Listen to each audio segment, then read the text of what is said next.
the island nation releases radioactive wastewater, resulting in the mutation of marine life, heralding the onset of apocalypse. In the face of civilization's collapse, humanity embarks on an endless journey of survival through parallel worlds. Those who manage to return alive from these parallel apocalypses are richly rewarded and rapidly empowered. Shen Yun binds to a system, allowing him to sign in upon entering this foreign realm and obtain a remarkable golden finger. Survival on the island begins with a signing bonus that grants 10,000 times critical hits, ensuring a life free from want. Amid the zombie apocalypse, signing in allows him to instantly level up to the peak of strength, becoming invincible from the outset. In an ancient chaotic era, he secures the allegiance of 500,000 snow dragon riders by signing in, vanquishing empresses and sweeping across the land.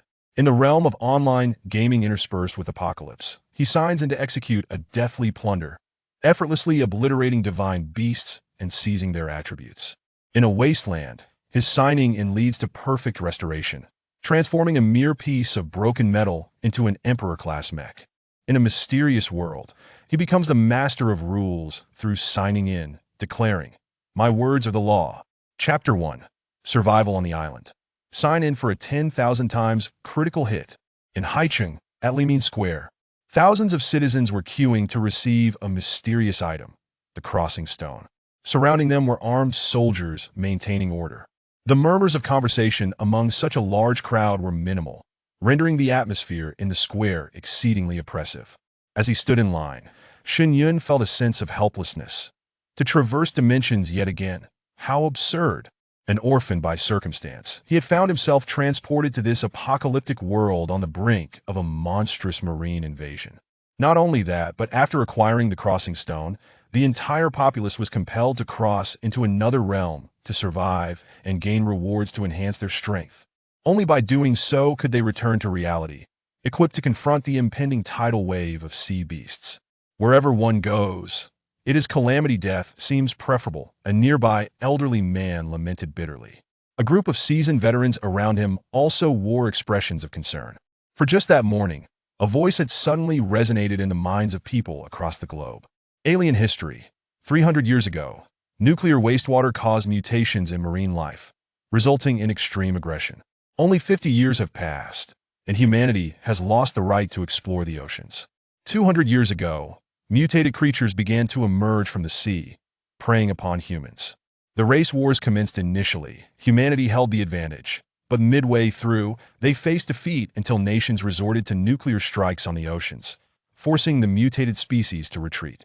A century ago, a plethora of powerful beings, laden with nuclear radiation, surfaced, rendering humanity defenseless. It was discovered that these monsters had a significant interest in nuclear energy, prompting a global alliance to unanimously approve the Nuclear Deployment Initiative, aiming to delay the landfall of marine mutants while developing advanced weaponry for resistance. These three simple statements revealed the decline of humanity, which had once dominated the Earth, now facing a grim reality. If one were to describe it in a single word, regret would be most fitting. For at that time, no one could halt the release of nuclear wastewater by Sakura country. Even the majority of its citizens exhibited indifference, often bowing in apology when questioned by foreigners, only to dismiss the matter thereafter. When this mysterious voice delivered the final segment, a shadow of despair enveloped everyone. Upon assessment, humanity possesses no means of resistance before this impending catastrophe. The will of the heavens has initiated a universal crossing plan. All individuals must survive in another realm and receive scoring rewards. Scoring rewards include high-tech products, removal of internal nuclear radiation, enhanced abilities, innate talents, evolution crystals, various resources, and more. Kind reminder, should a traveler perish in the other realm, their character will be lost as well. Zero chance of survival for humanity. Although the universal crossing offered a glimmer of hope, surviving in another realm hardly sounded like a vacation. At that moment, a staff member at the front of the line called out, "Next, Shen Yun." Shen Yun quickly stepped forward, approaching the 5-meter-tall azure stone pillar. This was the crossing stone bestowed by the will of the heavens. Each individual could claim one, to be utilized when the universal crossing commenced at 2 p.m. If one failed to obtain it, There was no cause for concern. It would automatically materialize in their hands 30 seconds before crossing. Many present were merely there to verify the authenticity of the information or to join in the commotion. As the stone pillar emitted a flash of light, a blue stone, roughly the size of a baby's fist, landed in Shen Yun's palm. I wonder what the first world will be like, he mused, caressing the stone before hastily departing. 5 minutes remaining until the universal crossing. All individuals preparing to cross, please await in the safe zone. Upon activation of the teleportation, characters will vanish, entering another realm. Opting out of crossing is permissible. Note, after crossing, character identities and missions are randomized. Surviving to return will yield scoring rewards.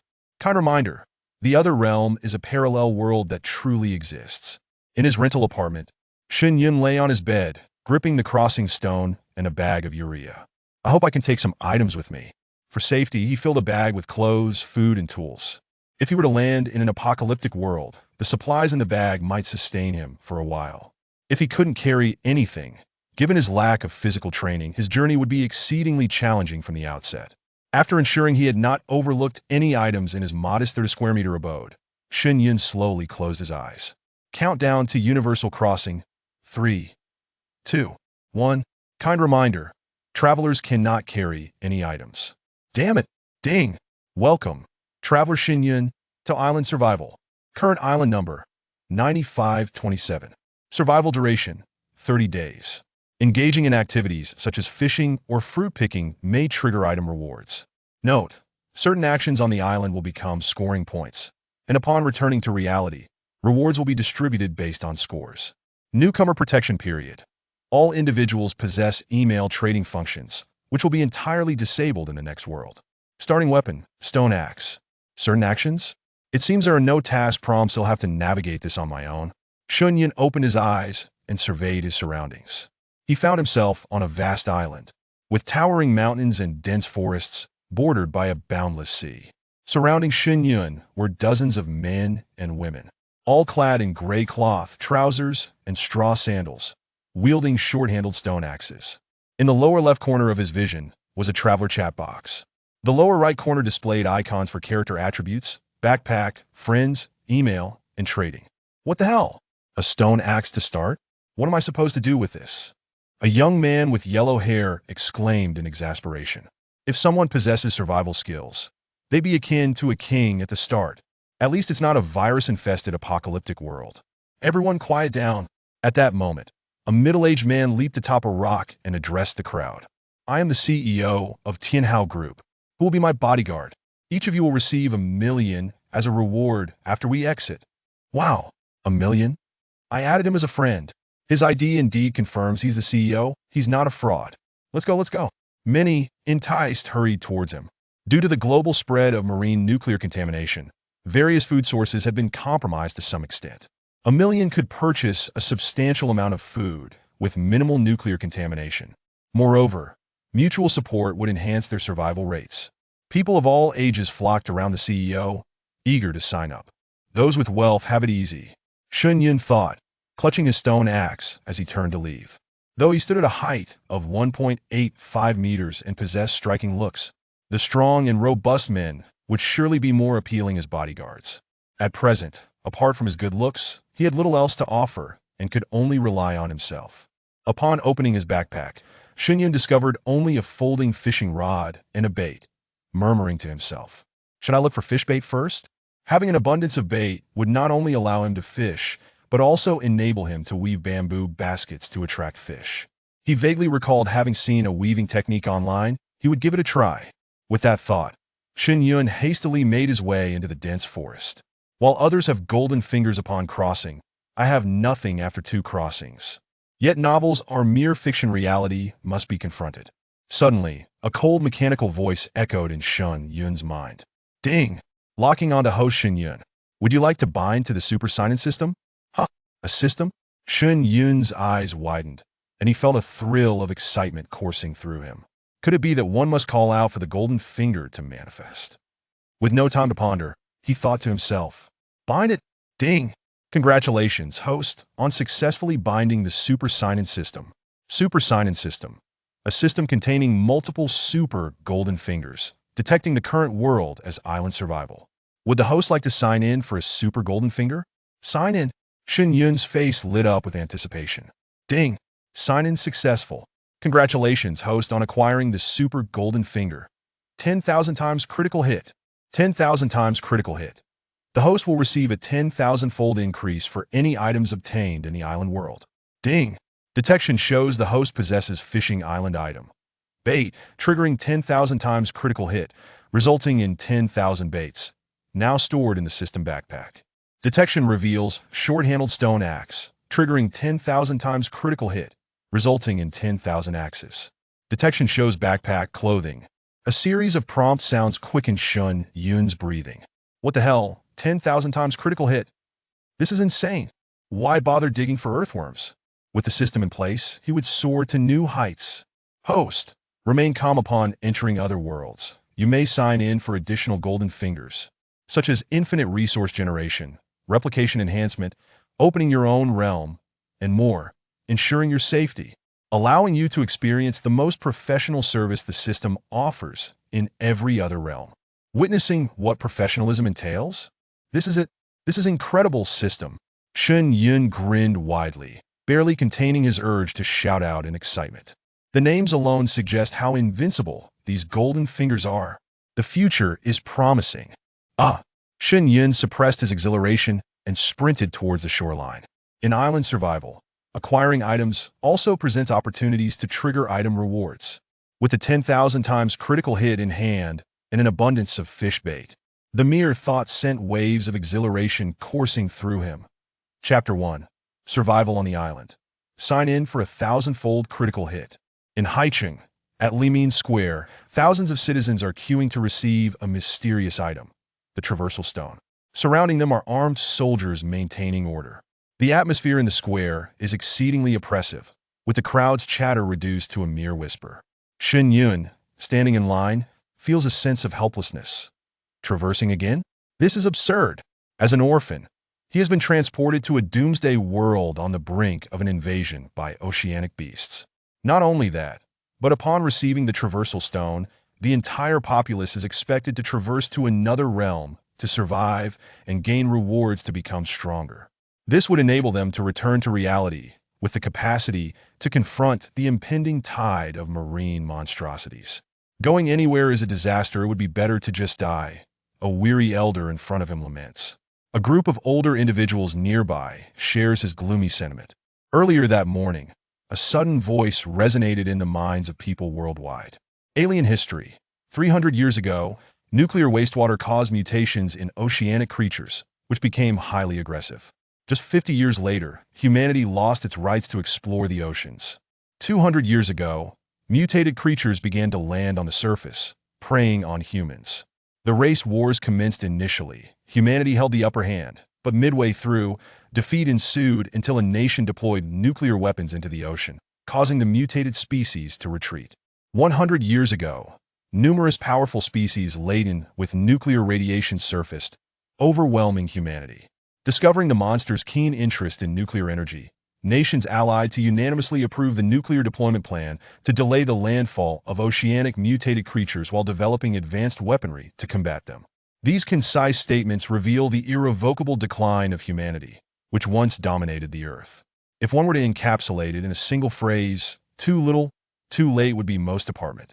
For no one could halt the discharge of nuclear wastewater from the Sakura nation. Most of its citizens displayed a nonchalant attitude, merely bowing an apology when questioned by foreigners before promptly forgetting the matter. When the mysterious voice concluded its final statement, a palpable gloom enveloped everyone. Upon assessment, humanity possesses no means of resistance before this calamity. The will of heaven has initiated the universal traversal plan. All must traverse to another realm to survive and receive scoring rewards. Scoring rewards include high-tech products, removal of internal nuclear radiation, enhanced abilities, innate talents, evolution crystals, and various supplies. Kind reminder, if a traverser perishes in the alternate realm, they die in reality. Is humanity's chance of survival truly zero? Although the universal traversal offers a glimmer of hope, the notion of survival in another world hardly sounds like a vacation. At that moment, a staff member at the front of the line called out, "Next, Shen Yun." Shen Yun hurriedly stepped forward, arriving at a 5-meter-high light blue stone pillar. This is the traversal stone bestowed by the will of heaven. Each person is entitled to one, to be used during the universal traversal at 2 p.m. If one fails to receive it, it will automatically appear in their hand 30 seconds before the traversal. Many have come merely to verify the information or join in the excitement. A flash of light emanated from the stone pillar, and a stone the size of an infant's fist landed in Shen Yun's hand. "I wonder what the first world will be," he mused, clutching the stone as he quickly departed. 5 minutes remaining for the universal traversal. All individuals preparing to traverse, please wait in the safe zone. After the transmission commences, individuals will disappear and enter the alternate realm. Non-participation is an option. Note: identity and tasks will be randomly assigned post-traversal. Surviving and returning will yield scoring rewards. Kind reminder: the alternate realm is a parallel world that truly exists. In his rented room, Shen Yun lay on his bed, tightly gripping the traversal stone and a bag of urea. "I hope I can bring my belongings along." To ensure his safety, he filled a bag with clothes, food, and tools. If he were to traverse into a doomsday world, the supplies in the urea bag might sustain him for a while. If he cannot carry anything, it would be challenging for someone like him who does not exercise much to start out. After confirming that he had not overlooked any items in his 30-square-meter room, Shen Yun slowly closed his eyes. Countdown to universal traversal. 3, 2, 1. Kind reminder: traversers cannot carry any supplies. Damn it! Welcome, Traverser Shen Yun, to Island Survival. Current island number: 9527. Survival duration: 30 days. Activities such as fishing and fruit picking may trigger item rewards. Note: certain actions on the island will contribute to scoring points upon returning to reality. Rewards will be dispensed based on scores. Newcomer protection period.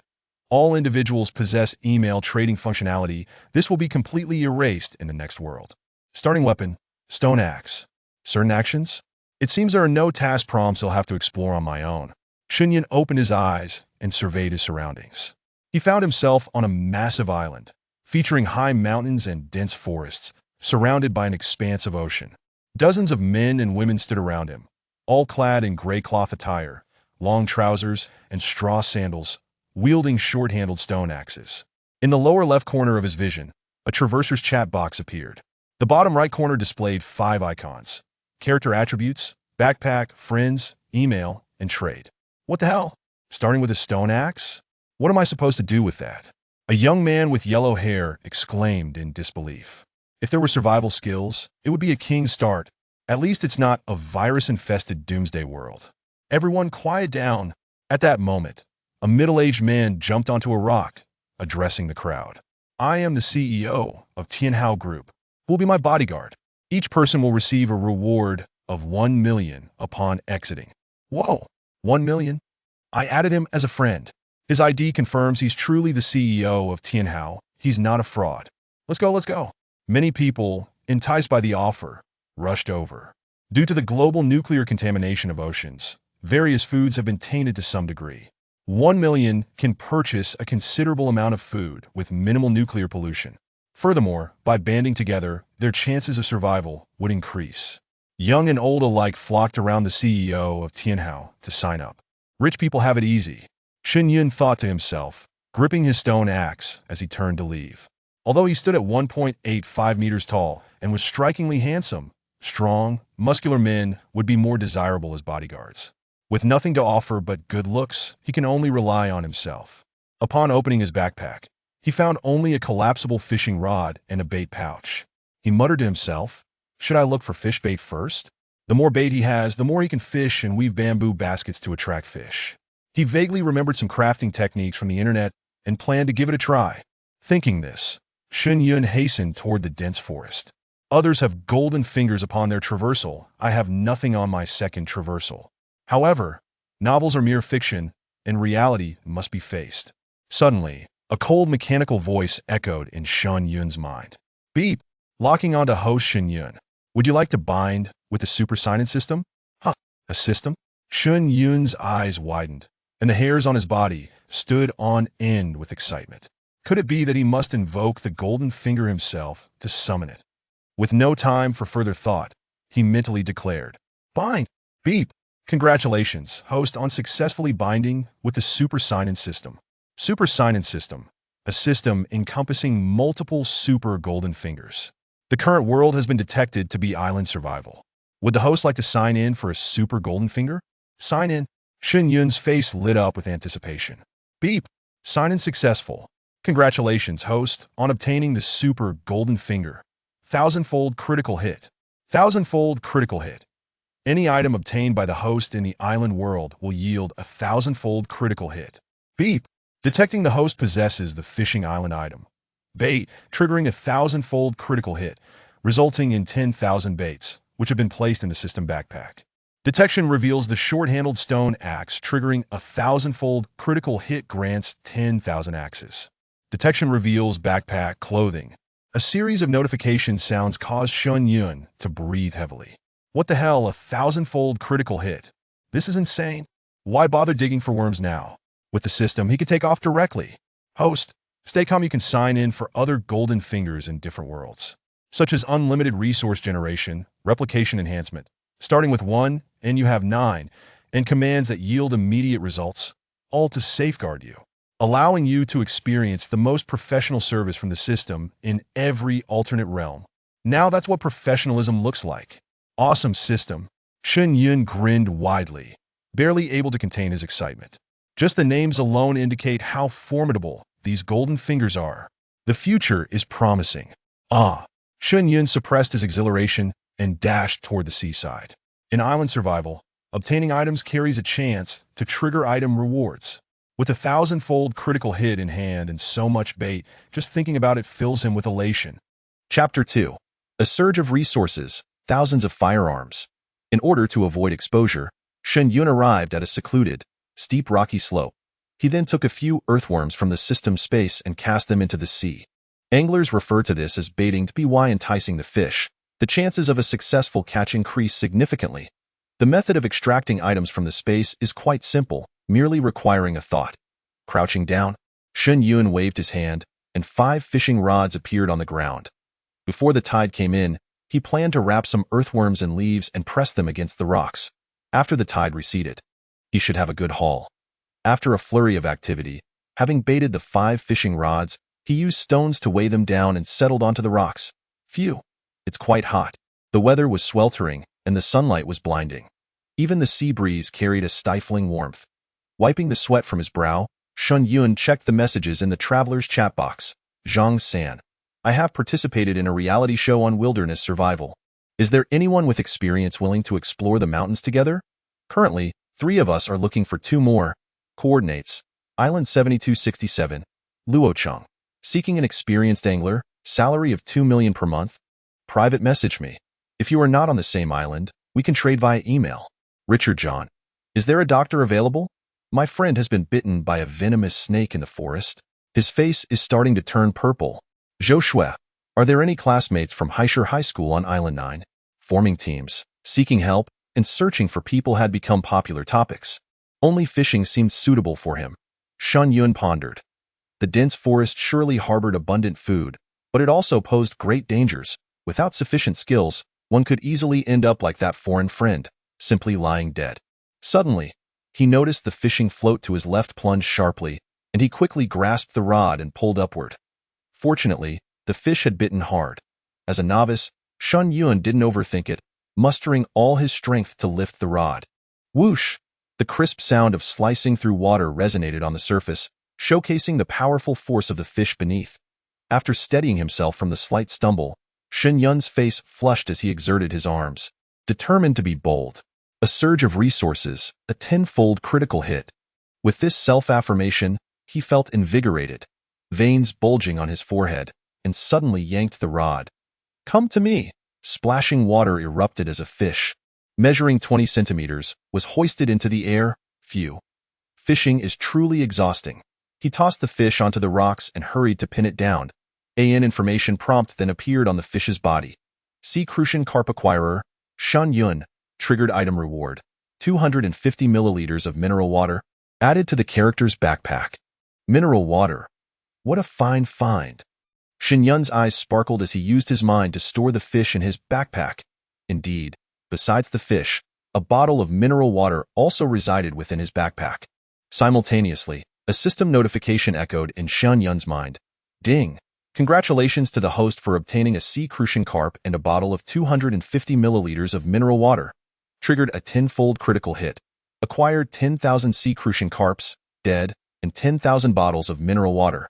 Warm reminder, the system space has preservation and timing functions, so there's no need to worry about food spoiling.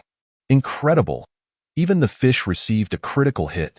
Shen Yun grinned widely, and seeing that he was alone, he quickly retrieved a bottle of mineral water, opened it, and took a few refreshing sips. What a delightful sensation! Pouring the remaining mineral water over my face, the refreshing feeling is simply invigorating. After collecting the bottle, Shen Yun affixed the bait to his fishing rod and cast it once more. With food and water secured, I wonder if exchanging with others will trigger a critical hit. Rest assured, host, the 10,000-fold critical hits are straightforward and unyielding. As long as it is your item, each will deliver a critical hit. Upon hearing these words, Shen Yun felt a surge of joy and hurriedly opened the Traveler's Chat interface to check the information required for exchanging food and water. However, the content was overwhelming, and he found himself bewildered by the sheer volume. Without further ado, Shen Yun clicked on the input box and sent a message. Shen Yun. 1 bottle of 250 milliliters mineral water, in exchange for practical supplies. No sooner had he dispatched the message than a flurry of notification sounds erupted from his inbox. Ding! Island number 926, Elizabeth, attached. A small umbrella. Ding! Island number 17653, Wang Defa, attached. A pair of stockings. Within mere moments, his inbox was flooded with 99 messages. The email transactions necessitate mutual consent from both parties, and sending items in advance does not result in their confiscation. Shen Yun quickly opened each email to inspect the contents. Stockings, toothbrushes, sun hats, chewing gum, and other assorted items were abundant. Among the practical items, there were quite a few gems. For instance, a sharpened toothbrush could serve as a rudimentary dagger, while crafting a spear would be feasible. The stockings were also quite useful. With a few pairs, they could be transformed into makeshift fish baskets to hold worms, though it remained uncertain whether they would withstand the receding tide. The rest were minor trinkets. After all, it was only the first day of survival, and everyone was striving to retain items of significant utility. However, once a few days passed without water or food, the situation would undoubtedly change. After perusing his inbox, Shen Yun selected 20 practical items from different islanders and, with a swift motion, activated one-click trade. Whoosh, one by one, the items soared into his backpack. The prompt for the 10,000-fold critical hit brought a smile to his face. Chewing gum, toothbrushes, stockings, flashlights, lighters, binoculars, and other 20 items, all yielded a bounty of 10,000. Truly exhilarating. Shen Yun took out a piece of chewing gum, popped it into his mouth, and leisurely sat on a rock, fishing as for the likelihood of his trade being exposed. It was minimal. He had deliberately chosen individuals from 20 different islands. With billions of people worldwide, the number of those who had crossed over today was not insignificant, so there was little to worry about. Unfortunately, the subsequent fishing resulted in either air or fish escaping the hook. Throughout the afternoon, he managed to catch only a small fish, without any item rewards. Shen Yun was unhurried. After all, he had secured 20,000 edible fish. With food in abundance, it served merely as practice. During this time, he retrieved the stockings, carefully inserted the worms, and tied them into a net for collecting during low tide. As time passed, the sun began its descent, and the tide rose. He needed to return to prepare a meal and find a place to rest.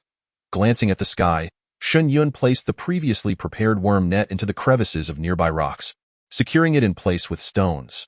Once the tide receded, he could expect at least a modest catch. As he positioned the 7th worm net into the crevice, Shen Yun moved a nearby stone to secure it when he suddenly noticed a tiny crab, no larger than his thumb, scuttling in the rocky hollow. Crab legs are also meat. He swiftly covered it with his hand, grinning as he captured the little crab. But in the next moment, upon witnessing the information displayed regarding the crab, Shen Yun's hand trembled slightly. Stone crab acquired by Shen Yun. Equipped item. Silenced M4 carbine. 5 rounds. Good gracious. What a delightful treasure! Shen Yun's face was alight with astonishment. He eagerly placed the little crab into his character's backpack. As for the mere 5 rounds of ammunition, was that a problem? Ding! Congratulations to the host for acquiring a stone crab, a silenced M4 carbine, and 5 rounds of ammunition. Triggered 10,000-fold critical hit. Obtained 10,000 stone crabs, dead. 10,000 M4 carbines, and 50,000 rounds of ammunition. Haha, a little cow doing a handstand. Who else could compare? In that moment, Shen Yun's taut nerves completely relaxed, filled with a sense of security. Tens of thousands of firearms and ammunition. To possess such a wealth of resources on the island is nothing short of a veritable arsenal. What a bountiful harvest today, having gathered a fishing rod. He smiled as he began to clean a few fish for dinner. As Shen Yun left the shoreline and arrived at the beach, he noticed a throng of people gathered around a bright bonfire. Without any equipment, even the boldest would hesitate to linger in the pitch-black woods. Shen Yun strolled towards an open area on the beach, surveying the food supplies of those around him. Most groups had provisions insufficient for even 3 or 5 individuals. 2 or 3 fish, along with a few shells and small crabs, would barely suffice for an adult's appetite. Shen Yun settled down in a vacant spot, opened the chat box and typed, "Selling 20 stone crabs in exchange for 10 pounds of firewood and dry leaves for bedding." The surrounding deadwood had all been scavenged. Even the stones had been turned over, making it difficult to find a single worm. But that was of no consequence. He had supplies. Chapter 3. Give face or not? A burst of fire and all are vanquished. Having resources makes one the master. Moments later, his inbox chimed. The inbox is indeed convenient, though regrettably it will soon be gone, thereby increasing the difficulty of survival. After completing the transaction in his inbox, Shen Yun retrieved the firewood to construct the bonfire. He possessed a lighter for the ignition source. Before the sea bream washed ashore, he had already cleaned 2 after skewering the fish on a wooden stick. Shen Yun roasted them, raising an eyebrow in amusement. This should be the cleanest food I have ever consumed. Having traversed here, he had ingested quite a number of foods contaminated by nuclear fallout. Even his workplace had readings on the radiation detector. The environment was entirely different from Shen Yun's previous world. Yet, what could be done about events that had already transpired? Everyone had grown accustomed to it. Before long, the primal aroma of roasted fish wafted through the air. Observing the sizzling, oil-drenched sea bream, those nearby who had not yet satisfied their hunger looked on with envy, murmuring, "Slurp, this fellow is truly fortunate, devouring 2 fish all to himself. I've only eaten 6 small crabs and am still hungry. Alas, there are no worms left around. Tomorrow, either I must pry open the oyster shells and barnacles from the rocky walls or venture into the woods. Keep your voice down. Otherwise, everyone will go clambering for them, and soon there will be no place left to find." Were it not for the strong winds and chill by the seaside, and the dangers lurking in the forest, Shen Yun would much prefer to roast fish away from the crowd. Seeing that the fish were nearly done, he swallowed hard, blew on the roasted fish, and took a hearty bite from its belly. Succulent and delectable. Perhaps it was due to his hunger, but the taste of this fish was unlike anything he had ever experienced. The 2 fish were swiftly devoured by Shen Yun. At this juncture, darkness had enveloped the sky. The rhythmic crashing of the waves against the shore resembled a soothing lullaby, lulling the weary souls who had toiled throughout the afternoon into a state of drowsiness. Observing numerous individuals digging pits to recline within, Shen Yun took out a stone axe and emulated their actions. The excavated hollows offered a refuge from the chilling winds, for should one catch a cold in such a desolate place, there would be no hospital to turn to. To conserve his strength, he fashioned a small pit suited for lying on his side. He then retrieved a heap of black stockings and laid them within the hollow. Sitting atop them provided a comfortable cushion, retaining warmth quite effectively. "This is rather pleasant," Shen Yun mused, leaning back against the sandy pit, his gaze drifting over the indistinct figures around him as he quietly contemplated. "Tomorrow, I must seek a more secure refuge. In an environment where resources are scarce, mingling with strangers inevitably leads to complications. Even familiar faces could potentially become the harbingers of disaster. To consume the course is one thing, but when it comes to matters of life and death, the stakes are higher." After stifling a yawn, Shen Yun gradually closed his eyes, yet he dared not succumb to deep slumber. When fatigue overwhelmed him, he would rise to engage in some physical activity to maintain his alertness. dawn had yet to break the following day. Those aware of the ebbing tide stealthily departed from their resting area, venturing towards the coastal rocks in search of seafood. At a steep rocky shore, 7 men and women gathered, examining a bounty of freshly collected marine delicacies. Crabs, octopuses, and various fish. There were hundreds, igniting excitement among the onlookers. A burly man crouched on the ground, sorting through the seafood with a grin. With this abundance of seafood combined with the items we've acquired, we could feast for several days, he chuckled. Who would have thought such a windfall? Truly, we struck it rich. It's all thanks to Hui for suggesting we come early to gather seafood. A nearby woman gave a thumbs up to the robust man, then turned to a young girl beside her, smiling as she said, Ruwashi, let us return and start a fire to prepare a seafood feast to invigorate us. Li Ruwashi, a prominent star, found herself on the island by chance, accompanied by the cleaning lady from her agency. The 5 men present were ardent fans of Li Ruwashi. Observing the jubilant demeanor of the group, Li Ruwashi's expression turned contemplative as she quietly inquired, You mentioned someone had set worm traps here? What if others have taken them all? Upon hearing her words, the 6 others subdued their smiles, their eyes flickering. How navi yet endearing I in this place, where one struggles to find enough to eat. You'll soon realize that you'd wish to take everything for yourself. Hui glanced at her, offering a bittersweet smile. Ruwashi, we're all in survival mode now. Without food, we would all perish from hunger. But fret not, we've left plenty of seafood in the pit, right, brothers? Leave plenty? We only managed to snag a few wretched stockings. The other 4 lads exchanged secretive grins, hastily assuring her, Rest assured, Ruwashi, there is still an abundance of seafood below, and we haven't taken much at all indeed. Even if 10 more people came, there would still be enough stock to sustain us. Li Ruwashi, being their dream goddess, naturally needed to maintain a pristine image. The chance to encounter her and potentially gain her favor through shared hardships would be worth a lifetime. Very well, Li Ruwashi nodded. After all, she was a star. Mindful of her words and actions, her query was merely a casual one. She was no fool. In such an environment, securing sustenance was of utmost importance. Not only can they ensure their basic sustenance, but they can also engage in the exchange of goods with others. Even if they refuse to partake, newcomers will undoubtedly seize the opportunity. However, she must maintain her image as a pure and innocent maiden. Otherwise, who would be drawn to a selfish woman? To be honest, she yearns to leave this place. Last night, sleeping in the sandpit was unbearable. This morning, she had to endure the sea breeze, leaving her shivering and her delicate, charming face slightly pale. Were it not for the need to win over these 5 fans equipped with survival skills, she would never subject herself to such suffering. As the group collected the seafood from the ground into their backpacks, they turned to see a remarkably handsome young man approaching from a distance. Even the well-traveled Li Ruwashi could not help but admire his striking features. However, the words that escaped his lips caused the brows of Hui and his companions to furrow in concern. The earthworm traps over there were set by me. Hui, noticing he was alone, smiled lightly and replied, Handsome, this is not your territory. First come, first served, wouldn't you agree? An elderly woman nearby, perceiving Hui's somewhat assertive tone, clearly eager to impress Li Ruwashi, quickly interjected with a smile. Oh dear, young man, do not worry. There is plenty of seafood over there. Why not join us? My Li Ruwashi is still in need of a skilled fisherman.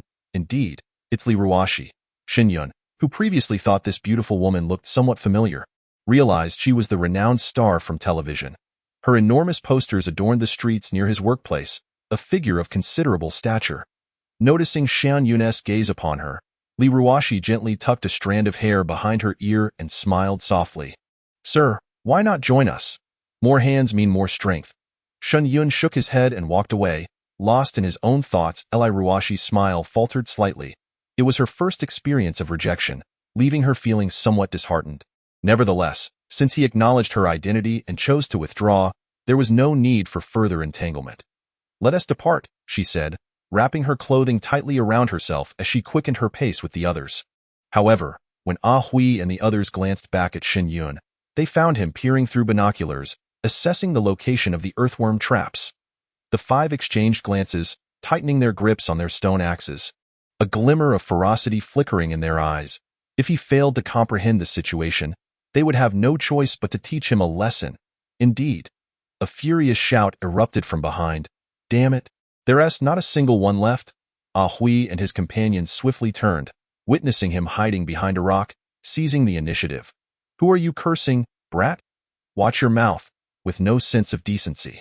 But before he could finish, the group stood frozen, akin to chickens caught by the throat, their eyes wide with terror as they beheld Shen Yun. There he stood, brandishing a rifle, a grim expression etched upon his face as he bellowed at the seven. You're asking for trouble. A gun! The collective gasp of horror sent them into a frenzied retreat, screaming, No! I'll give up all the seafood. Help! I don't want to die.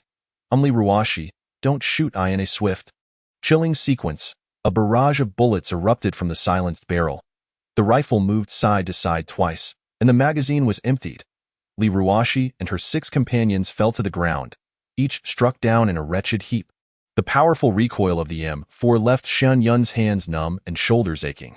His heart raced as he fought to suppress an inexplicable sense of tension, swiftly reloading his magazine and advancing with purpose. Ah, I doubt I've been shot. Please don't kill me. Ah Hui, crawling across the sand while clutching his legs, screamed in terror at the sight of Shen Yun approaching with a cold expression. He could hardly believe that this seemingly frail young man possessed a firearm. Shen Yun paid him no mind, raising his weapon and firing at Ah Hui and his companions, eliminating them on the spot. However, the recoil of the M4 was overwhelming. While watching action films was exhilarating, experiencing the weight of the weapon firsthand revealed its true difficulty. Noticing that Li Ruashi still clung to life, Shen Yun pressed the gun directly against her head. Cough, cough. Please, don't kill me. I'll give you anything you want. Anything. Li Ruashi, coughing up blood, disregarded the searing muzzle pressed against her, tears streaming down her face in desperate plea. She still had a bright future ahead, capable of leveraging her celebrity status to thrive on the island. Yet Shen Yun remained unmoved, pulling the trigger without hesitation. Bang, bang, bang. Amidst the muffled gunfire, blood splattered and sand was sent flying. In an instant, Li Ruashi's exquisite features were rendered unrecognizable, her visage transformed into a sieve. Chapter 4. The Mighty Sea Tornado. I possess a fully upgraded iron shelter. In the blink of an eye, Li Ruashi lay dead. Her lifeless body yielded a significant bounty of seafood and items. Not only hers, the corpses of the other 6 also revealed an abundance of loot. Taking a deep breath to quell his churning stomach, Shen Yun collected the scattered resources from the ground and departed hastily. On the dimly lit beach, only 7 bloodied corpses remained on the sand. Within the pit, Shen Yun meticulously accounted for the resources he had previously obtained. Aside from trivial trinkets, his greatest finds included a small pouch of insect repellent powder and salt, as well as a 5-spice seasoning packet. The efficacy of the insect repellent was yet to be determined, but salt was of paramount importance. With the benefit of a thousandfold critical hit, he amassed countless items, be it seafood or other provisions, leaving him untroubled. Thank goodness they did not acquire firearms. Shen Yun silently rejoiced. His reluctance to engage directly stemmed from the fear that Li Ruashi and her group might have secured weapons. While he possessed a rifle, they could very well have garnered a similar fortune from their haul of seafood. To engage in a conflict over mere seafood would be to disregard one's own life. Furthermore, Shen Yun had never intended to take lives. After all, he was neither an urban assassin nor a reincarnated overlord. The mere thought of cold-blooded murder weighed heavily on him. Given that they claimed to have plenty of seafood left, he resolved to bide his time, seeking vengeance only when the opportunity arose. Yet, despite their claims, they had left nothing behind. As the saying goes, one should leave a thread when parting. For future encounters, he wished to avoid conflict. But they had resorted to a desperate gambit. Unable to endure any longer, he took refuge behind a rock, unleashing a torrent of fire upon them. The image of the 7 dying flashed in his mind. Causing his stomach to churn violently, he hastily dispelled the haunting thoughts, retrieving a piece of gum to steady his nerves. Why now? The sky had begun to brighten. However, many noticed that dark clouds loomed in the distance, and the sea was far from calm, with massive waves crashing. Seizing the opportunity of the retreating tide, people hurried to search for seafood. Groups of 3 or 5 emerged from the pit, scattering in various directions. Shen Yun, however, made his way toward the dense forest, intending to test the effects of the insect repellent powder. Yet, before long, a series of exclamations from the beach captured everyone's attention. What is that?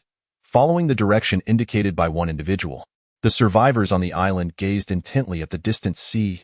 There, on the horizon, a magnificent white line connected the heavens and the earth. Hiss, by heavens!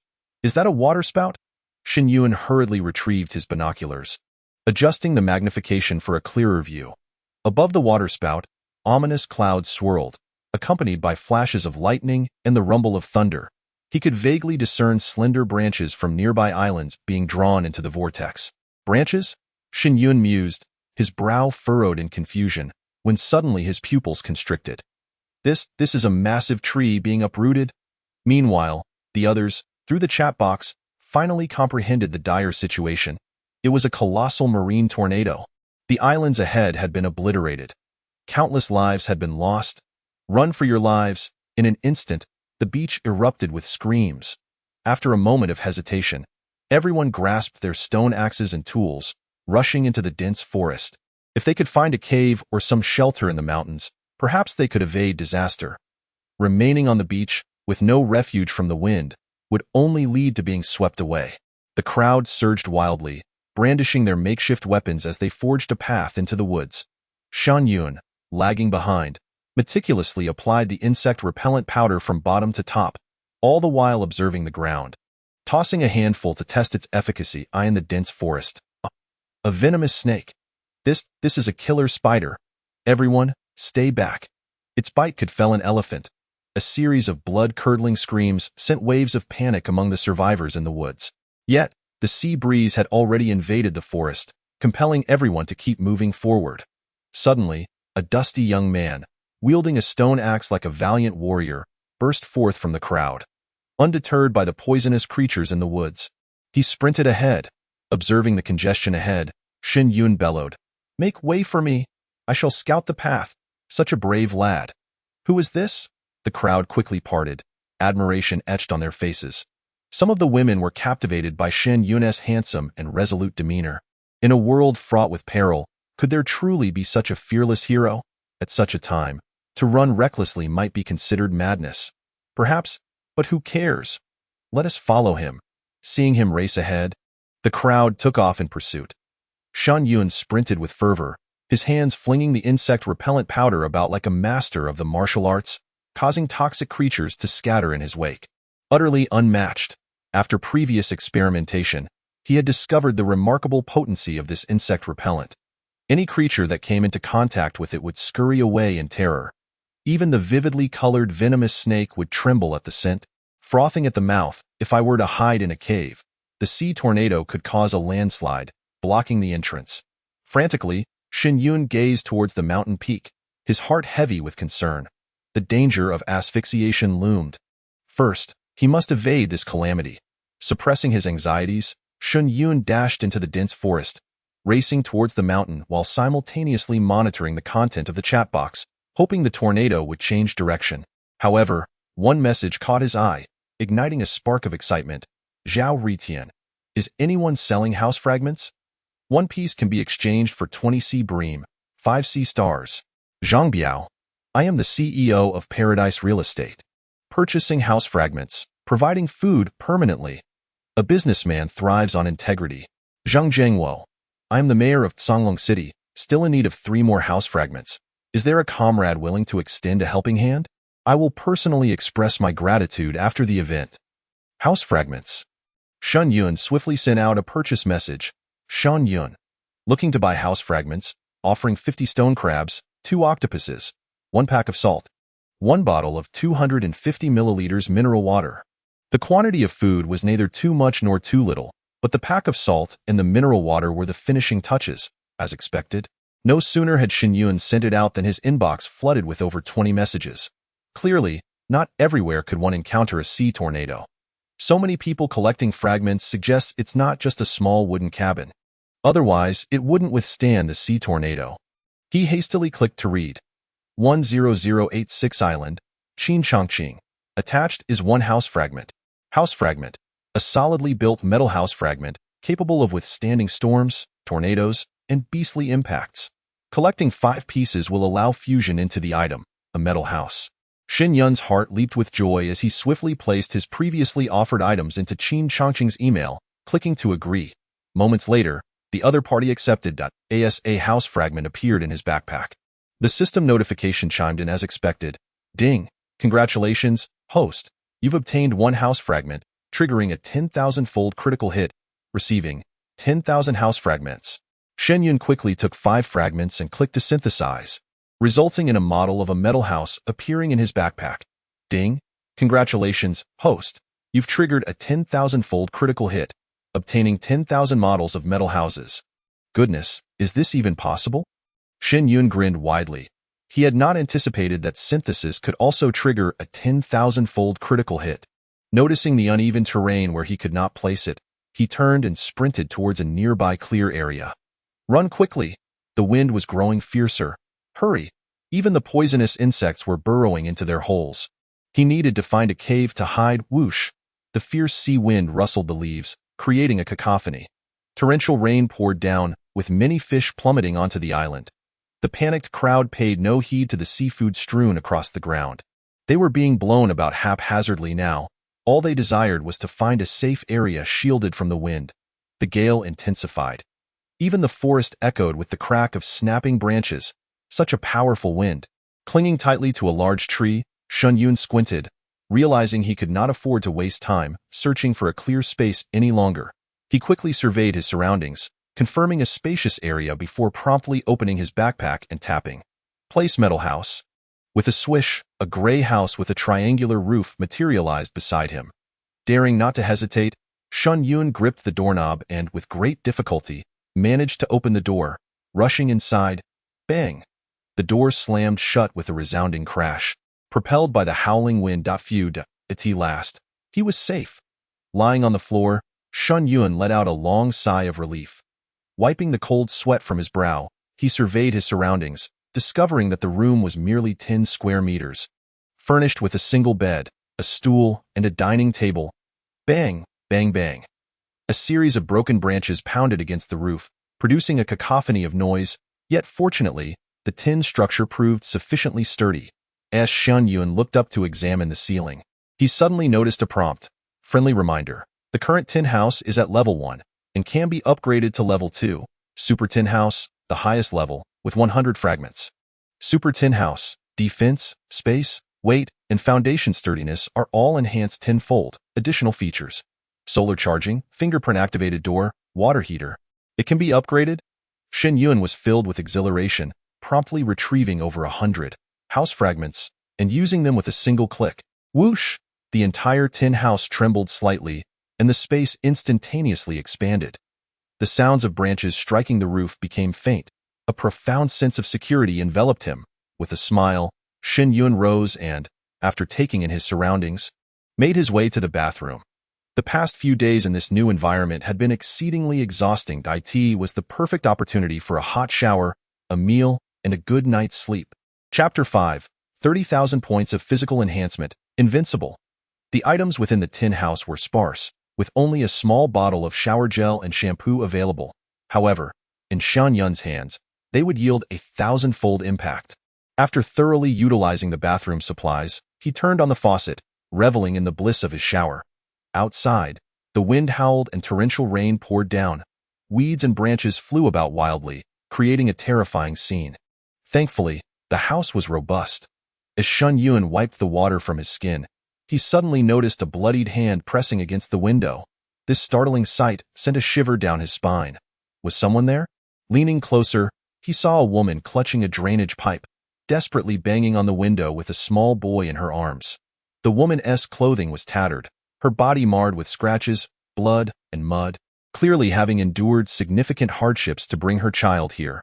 Behind her, a man's neck was impaled on a broken branch, his eyes fixed blankly on the tin house, utterly motionless on the ground.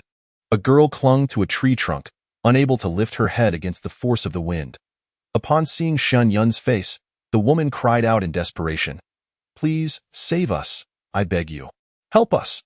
Noticing Shen Yun's furrowed brow, indicating his reluctance, the woman could not afford to wait any longer. The wind was intensifying. If they delayed, death was inevitable. She swiftly retrieved a pale pink syringe from her backpack. Shaking it fervently, take this. This is for you. I implore you, save us. Physique Enhancement Serum. Owner, Lin Yuran. Effect. Using it will enhance the user's physique by 3 points. There is such an item? Shen Yun's heart leapt with joy as he raised his hand to press the fingerprint switch by the window. When the window opened, a fierce gust of wind rushed in. Shen Yun accepted the syringe handed to him by Lin Yuran, and a prompt echoed in his mind. Ding! Congratulations, host! You have obtained a physique enhancement serum, triggering a 1000-fold critical hit, rewarding you with 10,000 physique enhancement serums. Uncertain of how many vials one person could utilize, Shen Yun, with a sudden thought, extracted a potion from the system's space and injected it into his forearm. After administering the injection, he was astounded by the system's notification. Ding! Congratulations to the host for injecting the physical enhancement potion, increasing physical attributes by 3 points, triggering a 10,000-fold critical strike, amplifying physical attributes by 30,000 points. What the hell? Is this even possible? Shen Yun's eyes widened, filled with disbelief. In terms of character attributes, his physique, agility, strength, and mental power all stood at 10 points. The mere thought of 30,000 points was beyond comprehension. In the next moment, a thunderous roar resonated within Shen Yun's body, causing his skin to flush crimson. The water sprayed from the showerhead instantly evaporated upon contact with him, producing billowing steam. Warm reminder. The traverser Shen Yun has surpassed the limits of his physique, unlocking the genetic locks and unleashing human potential, resulting in a comprehensive enhancement of attributes, breaking through the potential limits of his physique. Current physical value, 30,000 points. Further use of the physical enhancement potion is not permitted. Effect. Immunity to any damage from the current civilization, with extreme enhancements to defense, resilience, endurance, and toughness. Immunity to any damage from the current civilization? Just hearing this notification spoke volumes of its formidable nature. Truly terrifying. Shen Yun clenched his fists. The previous fatigue had vanished, replaced by invigorated energy, as if he possessed boundless strength. Observing Lin Yuran and the little boy outside, clinging to a water pipe in the fierce winds, Shen Yun quickly donned his trousers and patted her shoulder, exclaiming, "Get inside. Take the child with you." Lin Yuran promptly handed the child over to Shen Yun, then turned back to shout at the girl, "Su Xiuyan, hold on. I will be there to assist you soon." Uncertain if her words reached her, Lin Yuran, after shouting, retrieved a length of rope from her backpack and passed it through the window. "Sir, please tie this for me. I need to rescue her." Shen Yun accepted without hesitation, securing the rope to a welded iron bar. He was willing to assist Lin Yuran in saving someone, as he too would hope for a savior if he were in the position of that helpless girl. It was only human-natured. Don't linger here. If the rope snaps, it could whip back and injure you. Shen Yun waved at the sobbing child sitting on the floor. Should the rope break, the force would be perilously dangerous. He was unfazed. After all, he was invincible and could face even a nuclear bomb without fear. Thank you, brother." The little boy wiped his tears and struggled to his feet, glancing outside, but lamentably too short to see. Noticing that the child did not call for help, Shen Yun left the bathroom, aware that his experiences were likely far removed from those of ordinary children, possessing an exceptional ability to read the room. As an orphan, he had learned early on when to speak and what to say to T that moment. Lin Yuran was already carrying the girl, laboriously making her way back. The woman exhibiting such tenacity and stamina must surely have consumed the physical enhancement potion. Shen Yun reached out and pulled the girl inside. Aside from appearing somewhat pale and trembling from the cold, she seemed to be otherwise unharmed. "Thank you." While expressing her gratitude, the girl, alongside Shen Yun, helped Lin Yuran inside. Due to multiple falls, Lin Yuran's clothing was tattered and in disarray. When the two dragged her through the window, it was an extremely awkward sight. Lin Yuran, disregarding everything else, quickly rose and gratefully addressed Shen Yun. "Thank you, sir. My name is Lin Yuran." She was. Shen Yun waved her hand to interrupt the introduction, closed the window, and washed off the stains from her body. "Once the wind ceases, you may leave, but do remember to clean the bathroom." To him, this was merely a straightforward transaction. Once it was over, everyone would go their separate ways without the need for acquaintance. Watching Shen Yun turn and walk away, Lin Yuran and Su Xiuyan exchanged a glance, their expressions tinged with bitterness. Naturally, a sensible person would wish to remain in this secure metal shelter, yet Shen Yun's refusal was so resolute. Su Xiuyan whispered, "Sister Yuran, at least we are safe for now. Indeed, Lin Yuran nodded, gazing out of the window. In just a moment, a powerful gust of wind swept through, lifting even the massive trees into the sky. Yet the metal shelter stood firm as a mountain. This house is remarkably sturdy. The two were utterly astonished, however. The thought of leaving once the wind subsided cast a shadow over their spirits. The fierce waterspout persisted for the better part of the day before dissipating. Those who had narrowly escaped emerged, gazing in trepidation at the devastated island. Giant trees lay shattered with their bare branches, the ground pockmarked with craters. Numerous bodies, each in varied postures, lay strewn about. The sight of their tragic demise was utterly harrowing. As many began to gather the seafood that had fallen post-storm, they suppressed their nausea and scattered to collect resources. Outside the metal shelter, Lin Yuran expressed her gratitude to Shen Yun, saying, "Thank you, sir. May I add you as a friend? If I acquire anything else, I will contact you at the first opportunity." Although they could not remain here, the fact that Shen Yun could construct a shelter and had so much seafood at his disposal marked him as a professional and formidable wilderness survivor. Naturally, Lin Yuran wished to foster a closer connection with him. Chapter 6. Resource Box? A critical hit of 10,000. At this moment, Lin Yuran, having tidied herself up, revealed the exquisite beauty of a city woman. Coupled with her alluring figure, she was undeniably captivating. Her identity was not trivial either. She was the president of the Hangzhou Beauty Group. The young boy beside her was named Xiao Hao, who had suffered severe nuclear contamination in reality, prompting him and his father to enter this alternate realm in hopes of receiving rewards to alleviate his physical affliction. Su Xiaoyan was a high school student, her innocent beauty and extraordinary demeanor evoking affection. When she cast her gaze upon Shen Yun, it was filled with admiration and gratitude towards a strong figure. Within Shen Yun's abode, they enjoyed a long-awaited hot shower, were treated to a barbecue of seafood, and slept soundly. Yet upon awakening, the sensation of emerging from the warm bedding left Su Xiaoyan with a heavy heart. She had thought that after revealing their astonishing beauty post-bath, this young man would choose to keep them around. After all, when Sister Yuran had showcased her 36D assets earlier, his reaction had been unmistakable. Even if the worst outcome meant becoming his woman for over 20 days, Su Xiaoyan could have accepted that. The environment indeed has the power to alter one's perceptions, especially amidst the horrifying scene of scattered corpses. Yet she had not anticipated that Shen Yun's intentions were simply to share a meal and engage in casual conversation.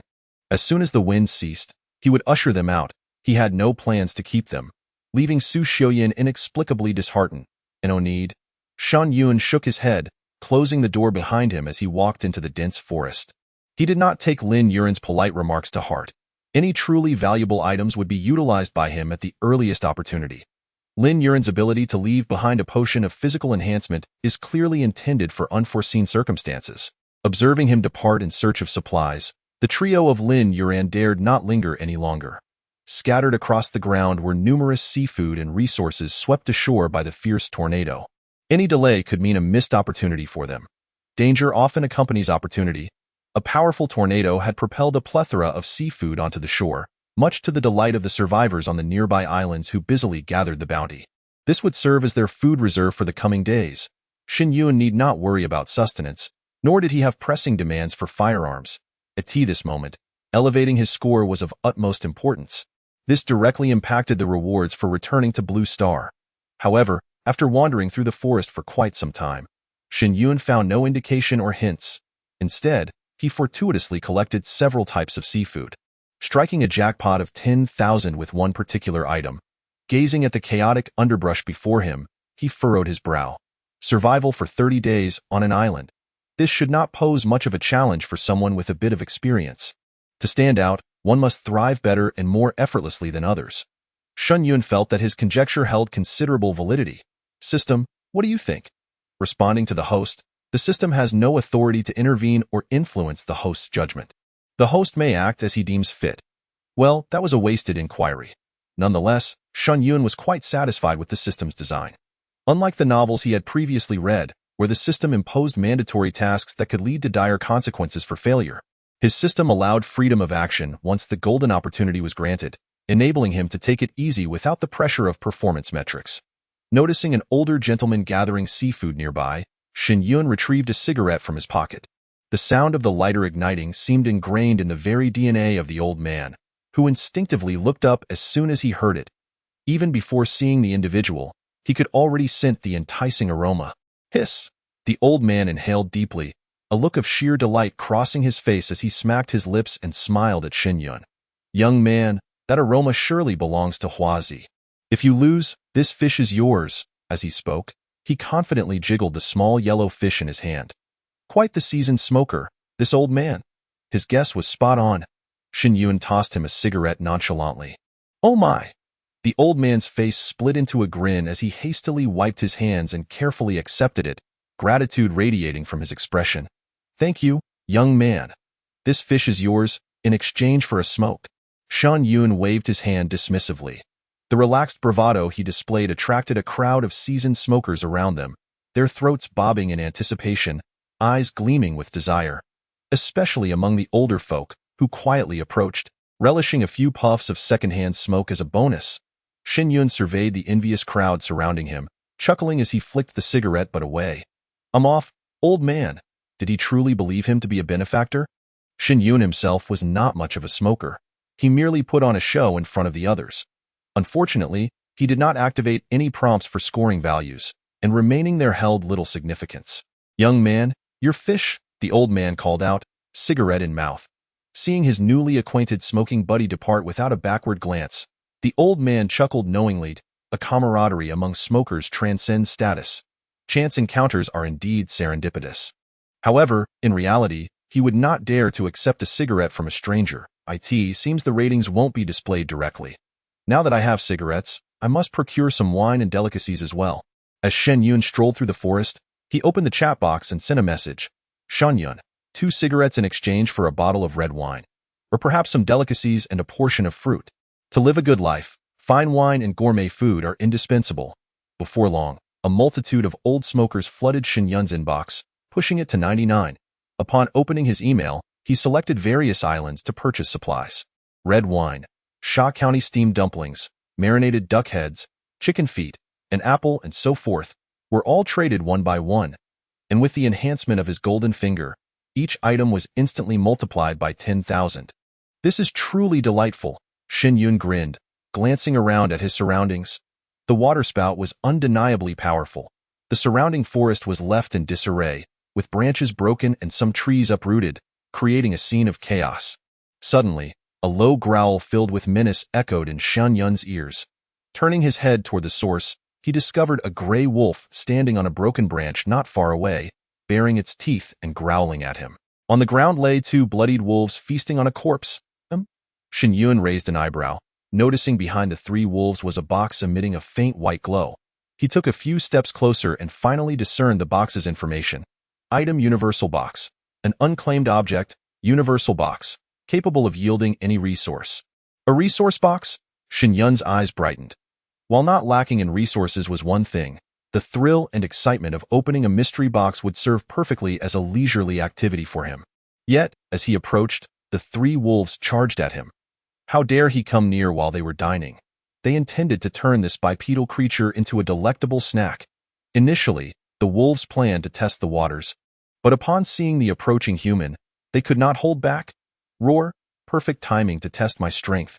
As the gray wolf lunged at him, a glimmer of determination flashed in Shen Yun's eyes, and he delivered a powerful punch to its snout. In the next moment, bang! The gray wolf was instantly reduced to a mist of blood. The remaining 2 gray wolves were taken aback, halting in their tracks, their tails tucked between their legs. Shen Yun stepped forward and seized one. He intended to capture a few wolves for domestication. As the gray wolf struggled to bite him, he delivered a sharp slap to its crown. Be quiet, crack, with a faint cracking sound, the wolf's skull shattered, killing it on the spot. Oops, perhaps I applied too much force. Shen Yun awkwardly discarded the wolf's corpse and turned his gaze to the other gray wolf, which stared at him with wide eyes. Trembling in fear, if it could talk, it would surely exclaim. What kind of monster is this? Thankfully, the animal's keen instincts brought it back to its senses. It quickly rolled over, exposing its soft belly to Shen Yun. This creature squirmed and wriggled, seemingly trying to appease him. Hint. Congratulations to the traveler Shen Yun for taming a female wolf, which can be domesticated as a partner to hunt prey. Not bad. At least you know how to behave. Shen Yun chuckled as he tucked the female wolf under his arm and hastily approached the treasure chest to collect it. Ding! Congratulations, host, for obtaining a treasure chest, triggering a 10,000-fold critical hit and receiving 10,000 treasure chests. Chapter 7. Opening the chest. 3 trillion tons of resources. Greetings. Shen Yun retrieved a supply crate, placing it on the ground before opening it. With a whoosh, a brilliant white light flickered, and various items soared from the crate, landing gracefully at his feet. Congratulations, traveler Shen Yun. You have obtained a camping tent, a Swiss army knife, a windproof lighter, a mess kit, a compound crossbow with 10 arrows, and half a kilogram of raw beef. Each of these 5 items proved to be exceedingly practical, and the system was remarkably generous, delivering a 10,000-fold reward. With such a remarkable boon, it feels akin to a vacation. Shen Yun chuckled as he gathered the supplies, only to notice the she-wolf beside him lifting her gaze towards a spot not far off ahead. A massive white wolf concealed itself among the fallen timber, its icy stare fixed intently on Shen Yun. A woo-a-woo.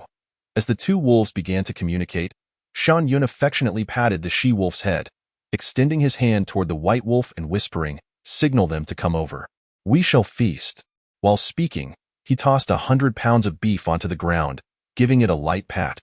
What point is there in having just one wolf? He sought to nurture an entire pack, which would also serve as guardians for his abode. Whether the she-wolf understood his gestures remained uncertain, but she continued to call out persistently. Fortunately, it wasn't long before a number of gray wolves gathered, leaping onto the surrounding timber to gaze this way, baring their teeth and growling. The colossal white wolf king, sensing the she-wolf's treachery, surged forward with powerful strides, charging towards Shen Yun. Alas, ever since his physical genetics had been unlocked, both his defense and bodily coordination had reached their zenith. As the wolf king lunged, he effortlessly seized its neck, lifting it off the ground. The intense sensation of suffocation prompted an immediate whimper from the wolf king, startling the surrounding gray wolves, who tucked their tails between their legs in fear. It was their first time hearing their leader wail. How could they not be terrified? Shen Yun cast his gaze upon all the gray wolves present, observing them retreat cautiously with hunched necks, before finally releasing his grip and placing a foot upon the belly of the white wolf. Having narrowly escaped disaster, the white wolf dared not bare its teeth any longer, panting heavily as it lay sprawled on the ground, completely submissive. Congratulations, traveler Shen Yun. You have tamed the 9,527 island white wolf pack, consisting of 16 males, 7 females, and 8 pups. Effortlessly accomplished. Shen Yun tossed a piece of meat to the wolf king, who promptly flipped over to seize it, displaying a commendable sense of awareness. Subsequently, Shen Yun began to feed the other gray wolves, who devoured the offerings ravenously. Feeling a twinge of hunger himself, he kindled a fire and prepared a feast of roasted beef and a fruit platter. By the time he had satisfied his hunger and thirst, dusk had fallen. Shen Yun playfully patted the white wolf king and said, "Bring your subordinates here. From now on, you shall guard my home. Do you understand? Nod your head if you do." Remarkably, the white wolf king actually nodded twice. "Oh my." Shen Yun chuckled, stroking the wolf king's soft fur. He had not anticipated that this wolf king would possess such understanding. "Very well. I shall take the she-wolf with me. When the time comes, seek me out by my voice." After giving the wolf king a gentle scratch on the head, Shen Yun rose, cradling the she-wolf as he retraced his steps. Meanwhile, outside the fortified metal shelter, a crowd of over 100 people buzzed with discussion. Goodness, how is this metal shelter so much larger than everyone else's houses? It even has a bathroom. I haven't bathed in ages. Unfortunately, no one can open it, and the foundation is quite deep. A man gazed at the pit dug by onlookers, shaking his head. The defenses of this tin house can only be described as formidable. Even a stone axe striking its surface would struggle to leave a mark. The surrounding broken trees pose no threat to its integrity, a testament to its remarkable sturdiness. Furthermore, glimpsing through the window reveals the presence of a bathroom water heater, a bedroom, and more, which is undeniably enticing. To reside within these walls would surely be far more comfortable than sleeping on the ground. Upgrading requires 100 fragments, suggesting that someone has indeed opened the universal treasure chest. The young man speaking wears an expression of deep envy. The chat channel has already seen numerous individuals claiming universal chests, filled with items of immense practicality. Rumor has it that some have even uncovered pirate ships and firearms. How enviable! One can only wonder who was fortunate enough to acquire this iron abode. As these words left his lips, the crowd noticed the sky darkening once more and erupted in a chorus of excitement. Indeed. Come out and show yourself. Are you afraid we might snatch it away? This house, likely around 100 square meters, could comfortably accommodate many. Surely, we could rent it using our supplies, right? Outside the throng, Lin Yuran and Su Xiaoyan observed with keen interest. They were eager to see the handsome young man and ascertain if there were any conditions for staying. After all, remaining outside was perilous, especially at night, and as women, the risks were considerably heightened. Just then, a haunting wolf howl echoed from the distant woods. The crowd froze in alarm. Turning in unison, a pack of gray wolves emerged from the disordered forest, leaping onto the surrounding fallen logs and stones. The dimming light rendered the wolves' eyes, glowing with an eerie green hue, chilling to behold, with a resounding roar. When a majestic white wolf burst forth from the mountainside, terror gripped the hearts of all. It's a wolf pack. Run for your lives! In that moment, they wished for nothing more than to sprout a second pair of legs. Did it get eaten? Su Xiaoyan whispered, her face pale. I don't know. Lin Yuran, clutching Xiao Hao, glanced back at the approaching wolves, realizing they had surged forward and were now sprinting once more. Shen Yun, descending the mountain, observed the chaos as everyone scattered like frightened birds and beasts. With a slight smile, he caressed the small white wolf in his hands. Not bad. This certainly simplifies matters. Had it not been for the wolf pack, even with a firearm, he might have encountered stubborn individuals resorting to moral coercion. In such a case, his only recourse would have been to resort to violence. With the wolf pack present, however, it was remarkably easy. Just a couple of roars to disperse the crowd, and all would be well. The Wolf King, having received orders to drive away the humans, led the pack back to the tin house. Noticing the Wolf King eyeing the small white wolf in his grasp, Shen Yun placed the little creature on the ground and remarked, "For the time being, you will help me guard this place. Ensure no one approaches Gur." The Wolf King lowered its head and let out a whimper, as if in acknowledgement. Once Shen Yun entered the house, it dared to step forward, licking its pup. Having confirmed the safety of its offspring, the Wolf King raised its head and howled, prompting the pack to swiftly disperse and commence their patrol of the territory. Inside the room, Shen Yun settled into the living room and opened his character's inventory. 1000 universal treasure chests. Rubbing his hands together, he grinned widely. Let us start by opening 5,000 as a test. Without hesitation, he set the number of chests to 5,000 and raised his hand to click. One click open. In an instant, his 100-slot inventory was filled to capacity. The excess items vanished into the system's storage before they even touched the ground. Congratulations to Shen Yun for obtaining Tang Hengdao, pirate ships, Genie's beautiful single speaker, Peking duck, red-clad cannon, wireless intercoms, a pack of spicy strips, mountaineering attire. A series of notification sounds left Shen Yun feeling a chill run down his spine. He hurriedly silenced the notifications, yet the system's announcement echoed once more in his mind. Ding!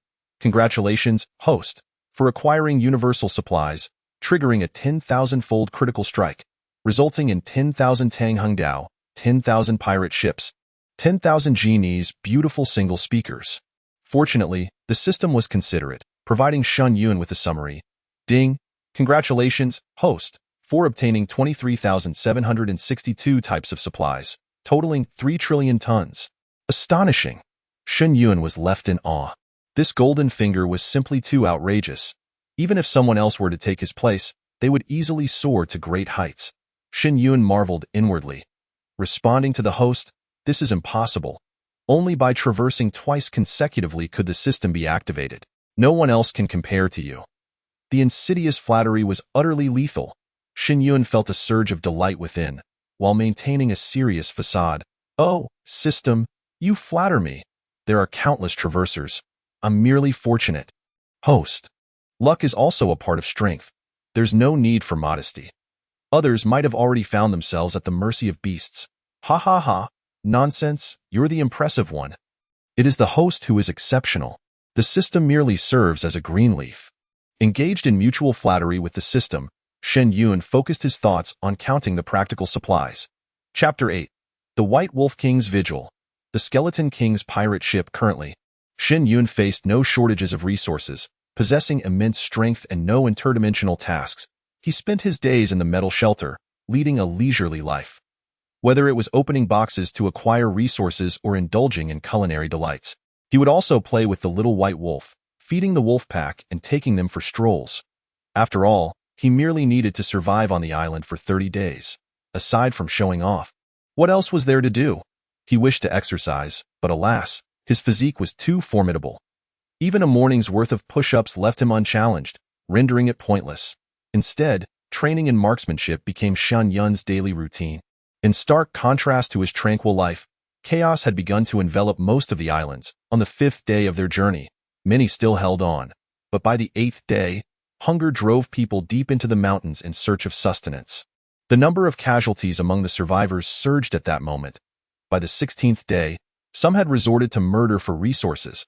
On the 20th day, when people were pushed to the brink of starvation, roots, stems, and leaves of plants, even the foul-smelling seafood washed ashore, became their food.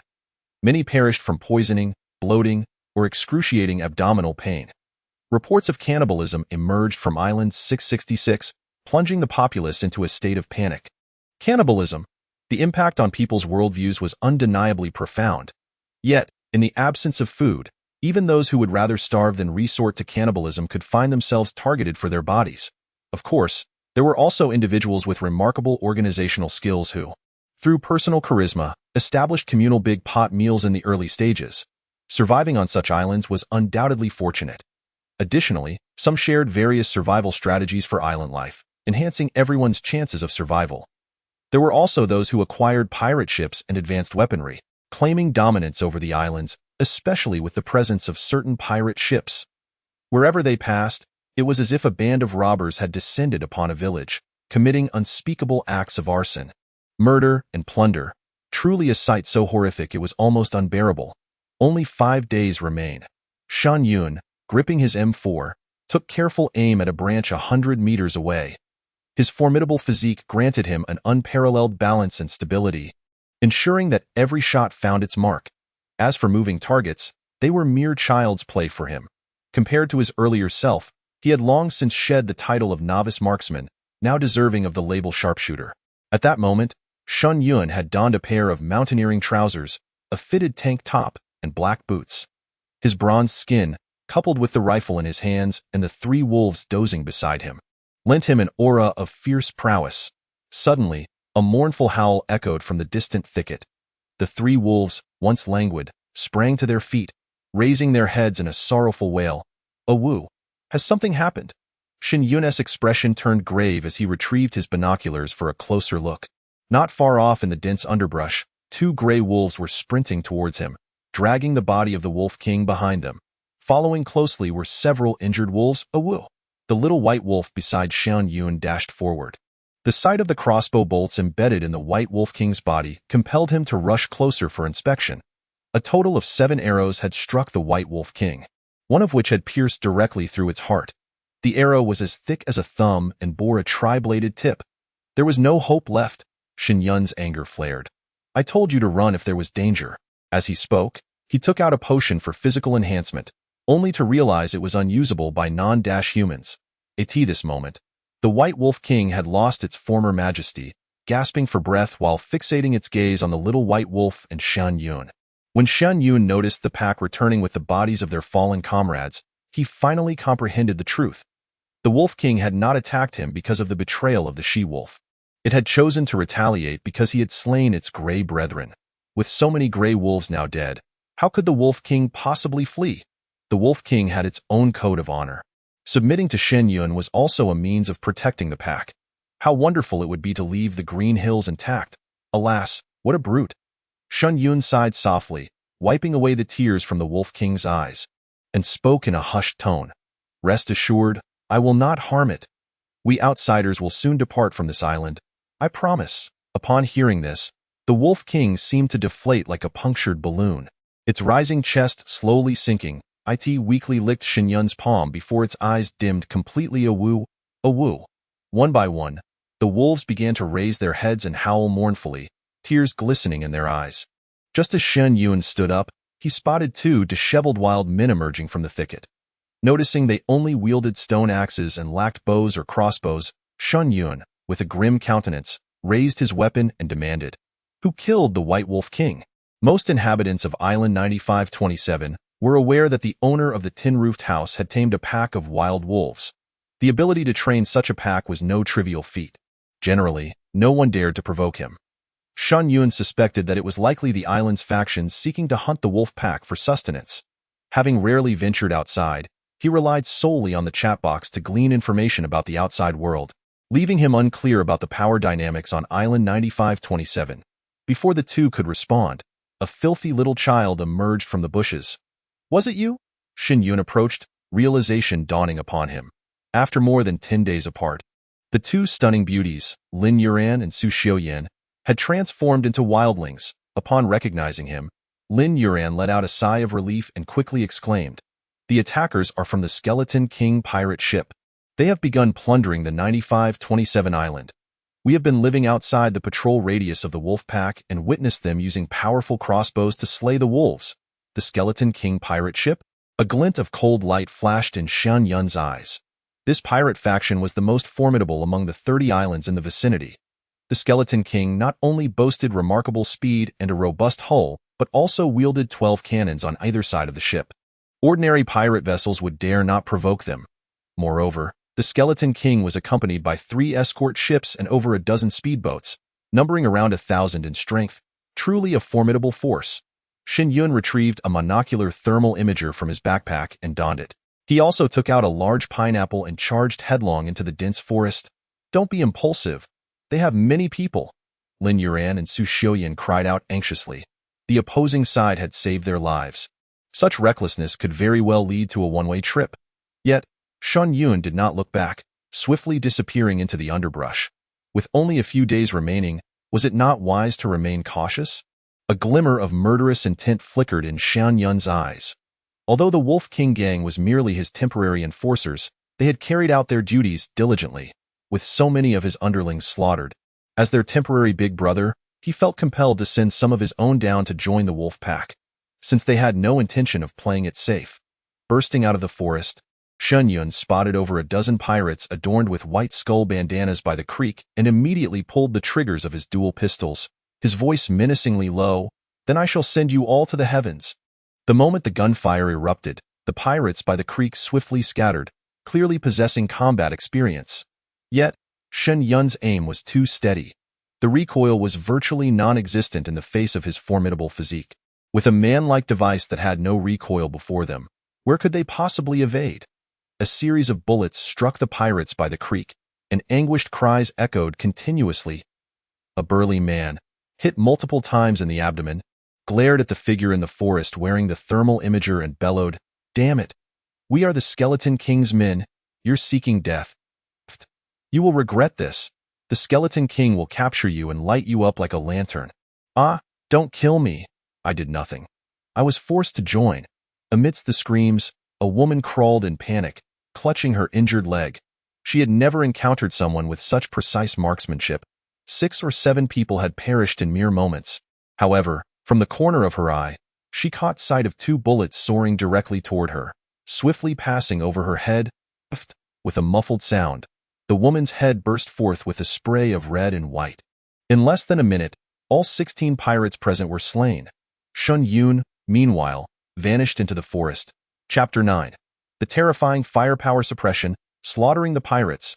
On the beach of the 9527 island, a pirate with a cloth mask, wielding a whip, lashed out at a kneeling individual. Around 60 to 70 ragged, disheartened captives were kneeling on the sand, enduring the blows and kicks from passing pirates. Those who possessed supplies had long since used them.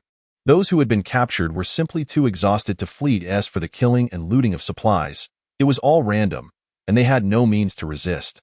This band of pirates was armed with crossbows and rifles, leaving no chance for escape. At that moment, a pirate approached the man in the red headscarf, who was smoking, and chuckled awkwardly. "Captain, there are only 3 of them left, but they are quite unattractive." "Damn it!" The man in the headscarf spat out a puff of smoke, his expression one of frustration. "Have I fallen on hard times recently? 3 consecutive islands under my command, and not a single profit to be made." "Captain," a subordinate leaned in close, whispering with a sly grin, "At least there are 3. Why not try your luck for a bit of good fortune? A celebration of sorts? To hell with that." The headscarf man slapped him on the back of the head. "How can one like you, who is desperate enough to eat anything, dare to call them ugly? Get the hell out of my sight." The headscarf man discarded his cigarette, brandishing his gun as he glared at the kneeling crowd, barking, "Select the finest and the most beautiful among you." Upon hearing this, the kneeling masses erupted in pleas. "Please, please don't kill us. Yes, brothers, we just want to survive. Surely you wouldn't resort to murder. Take all our remaining supplies. Just don't take my child. I beg you." Listening to their desperate cries for mercy, the headscarf man momentarily forgot his earlier gloom and burst into laughter. "Ha ha ha. All right, I won't kill you." This declaration brought a wave of relief to those kneeling. Many weaker islands had already been plundered and slaughtered by the minions of the Skull King. It was known that after 30 days of survival on these islands, anything gained would vanish, including the experience of consuming human flesh. What the islands referred to as good goods were, in fact, people. After all, once consumed, there was no sensation upon returning to the Blue Star, so what was there to fear? Such a premise undeniably fueled the audacity of those lacking morals. Yet, the headscarf man's smile faded as he cast a sinister gaze over the crowd. "If I spare you, the next world may present even greater competition." Ha ha ha ha. His maniacal laughter sent chills down the spines of all present, causing them to tremble in fear. Unfortunately, the pirates concealed their identities with masks, revealing only their eyes, making it impossible for the kneeling individuals to recognize them and warn their friends and family. The faces of those on their knees turned ashen, devoid of any courage to resist. Previously, more than 10 had attempted rebellion, only to be shot dead on the spot. As the headscarf man's subordinates selected a few attractive women, he finally lit a cigarette, feeling a sense of satisfaction. His killings were merely an outlet for his pent-up frustration. If he were to eliminate all of humanity, he would face the direst consequence of having no food left to eat. "Let go of my wife, Mom, Mom." Observing the terror etched on the faces of the crowd, the headscarf man, with a glint of mockery in his eyes, remarked, "All right, I was just scaring you. Selecting these individuals serves a purpose. Resist again, and I truly will kill." As the crowd quieted and nervously fixed their gazes upon him, the headscarf man smirked, exhaling smoke rings with concealed delight. "What a bunch of fools! But this apocalypse is truly exhilarating. I, a mere security guard, have risen to the point of casually killing the wealthy and taking beautiful women. It's worth it." Suddenly, a series of gunfire erupted. "Damn it. Didn't I say to conserve ammo by using semi-automatic fire?" Enraged, the headscarf man turned towards the source of the commotion, only to see a fiery tongue of flame heading straight for him. With a resounding blast, the formidable weapon in Shen Yun's grasp unleashed a relentless barrage upon the armed assailants on the beach, akin to a semi-automatic sniper rifle. Even amidst the chaos, as some attempted to conceal themselves within the crowd and return fire, he remained unfazed, hitting his targets with unerring accuracy. After all, the individuals sprawled on the sand were trembling in fear, making the gun-wielding pirates conspicuously visible. What left the pirates in sheer astonishment was the realization that this individual seemed to be clad in an exceptionally resilient bulletproof vest, rendering their firearms and composite bows utterly ineffective. Simultaneously, the pirates scavenging for survivors on the island were jolted by the sudden eruption of gunfire emanating from the direction of the turban-clad figure. Had something gone awry with Old 8? However, the gunfire ceased almost as abruptly as it had begun. Was it truly over so soon? It appeared the opposing force was rather substantial. A moment of stunned silence enveloped them, each mind racing with doubts and uncertainties. At that juncture, a chilling command crackled through the intercom. "All personnel assemble. Find everyone at Old 8's location. Those who dare to assault my skeleton king shall face my personal wrath." No one dared to defy the orders of their leader. All scavenging came to a halt as they converged towards the location of the turbaned Old 8. Shortly thereafter, a fresh batch of reinforcements encountered an unexpected obstacle. In unison, they raised their weapons towards a lone figure approaching them, clad in half-a-face thermal visor and unarmed. "Captain, there's no one in the woods." Upon hearing the report from his subordinate over the intercom, the bald leader felt a sense of reassurance. Given that only a single individual had arrived, it was likely a negotiation. After all, The Skeleton King pirate crew was not one to be taken lightly. With this thought in mind, the bald man took the initiative to confront the stranger. "Kid, do you dare to?" Before he could finish his sentence, the faces of those present turned pale with dread.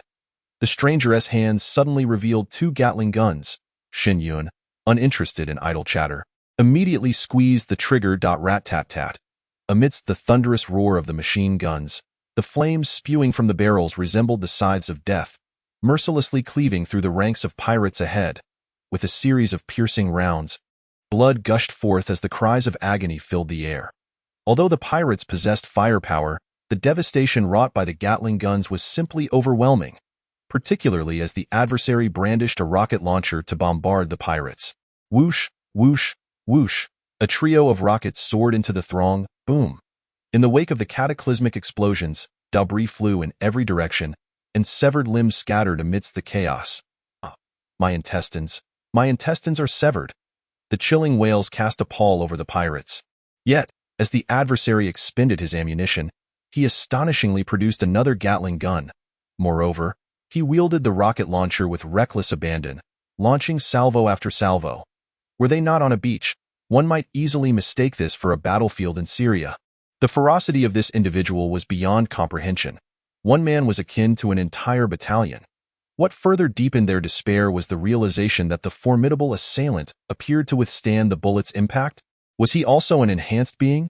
Surely, no bulletproof vest could offer such protection. This was futile. We must flee.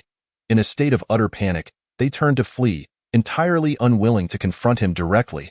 This individual, much like their captain, the Skeleton King, had transcended the realm of conventional weaponry, rendering them utterly impotent before his might.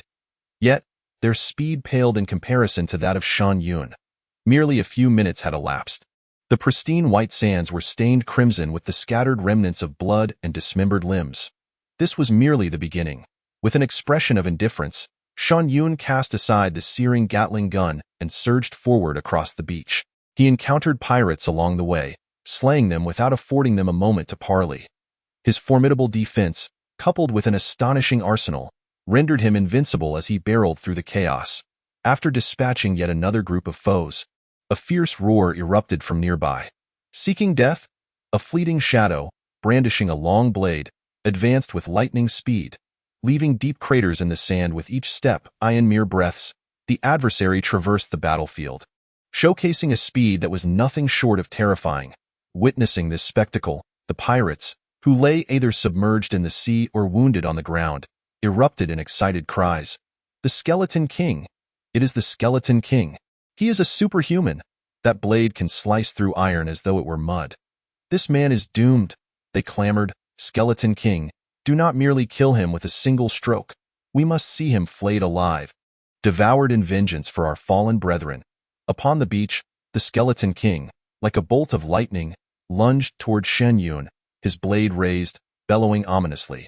"Do you truly believe that possessing firearms renders you invincible? How naive!" Chapter 10. The instantaneous demise of the Skeleton King. With a swift motion, the blade aimed for Shen Yun's neck, the sound of slicing air barely audible. The onlooking pirates, having survived thus far, were left in stupefied awe at the sheer velocity of the Skeleton King's strike. Though they could not fully discern the Skeleton King's attack, they were witnessing the extent of his unleashed power for the first time. Having slain so many of us, he cannot be allowed to perish. We must ensure the Skeleton King leaves a survivor. Yet at that moment, the Skeleton King's pupils constricted. He saw the man before him, unbeknownst to him until now, had his right hand poised against the blade's edge, flicking his fingers with a precise snap. Clang!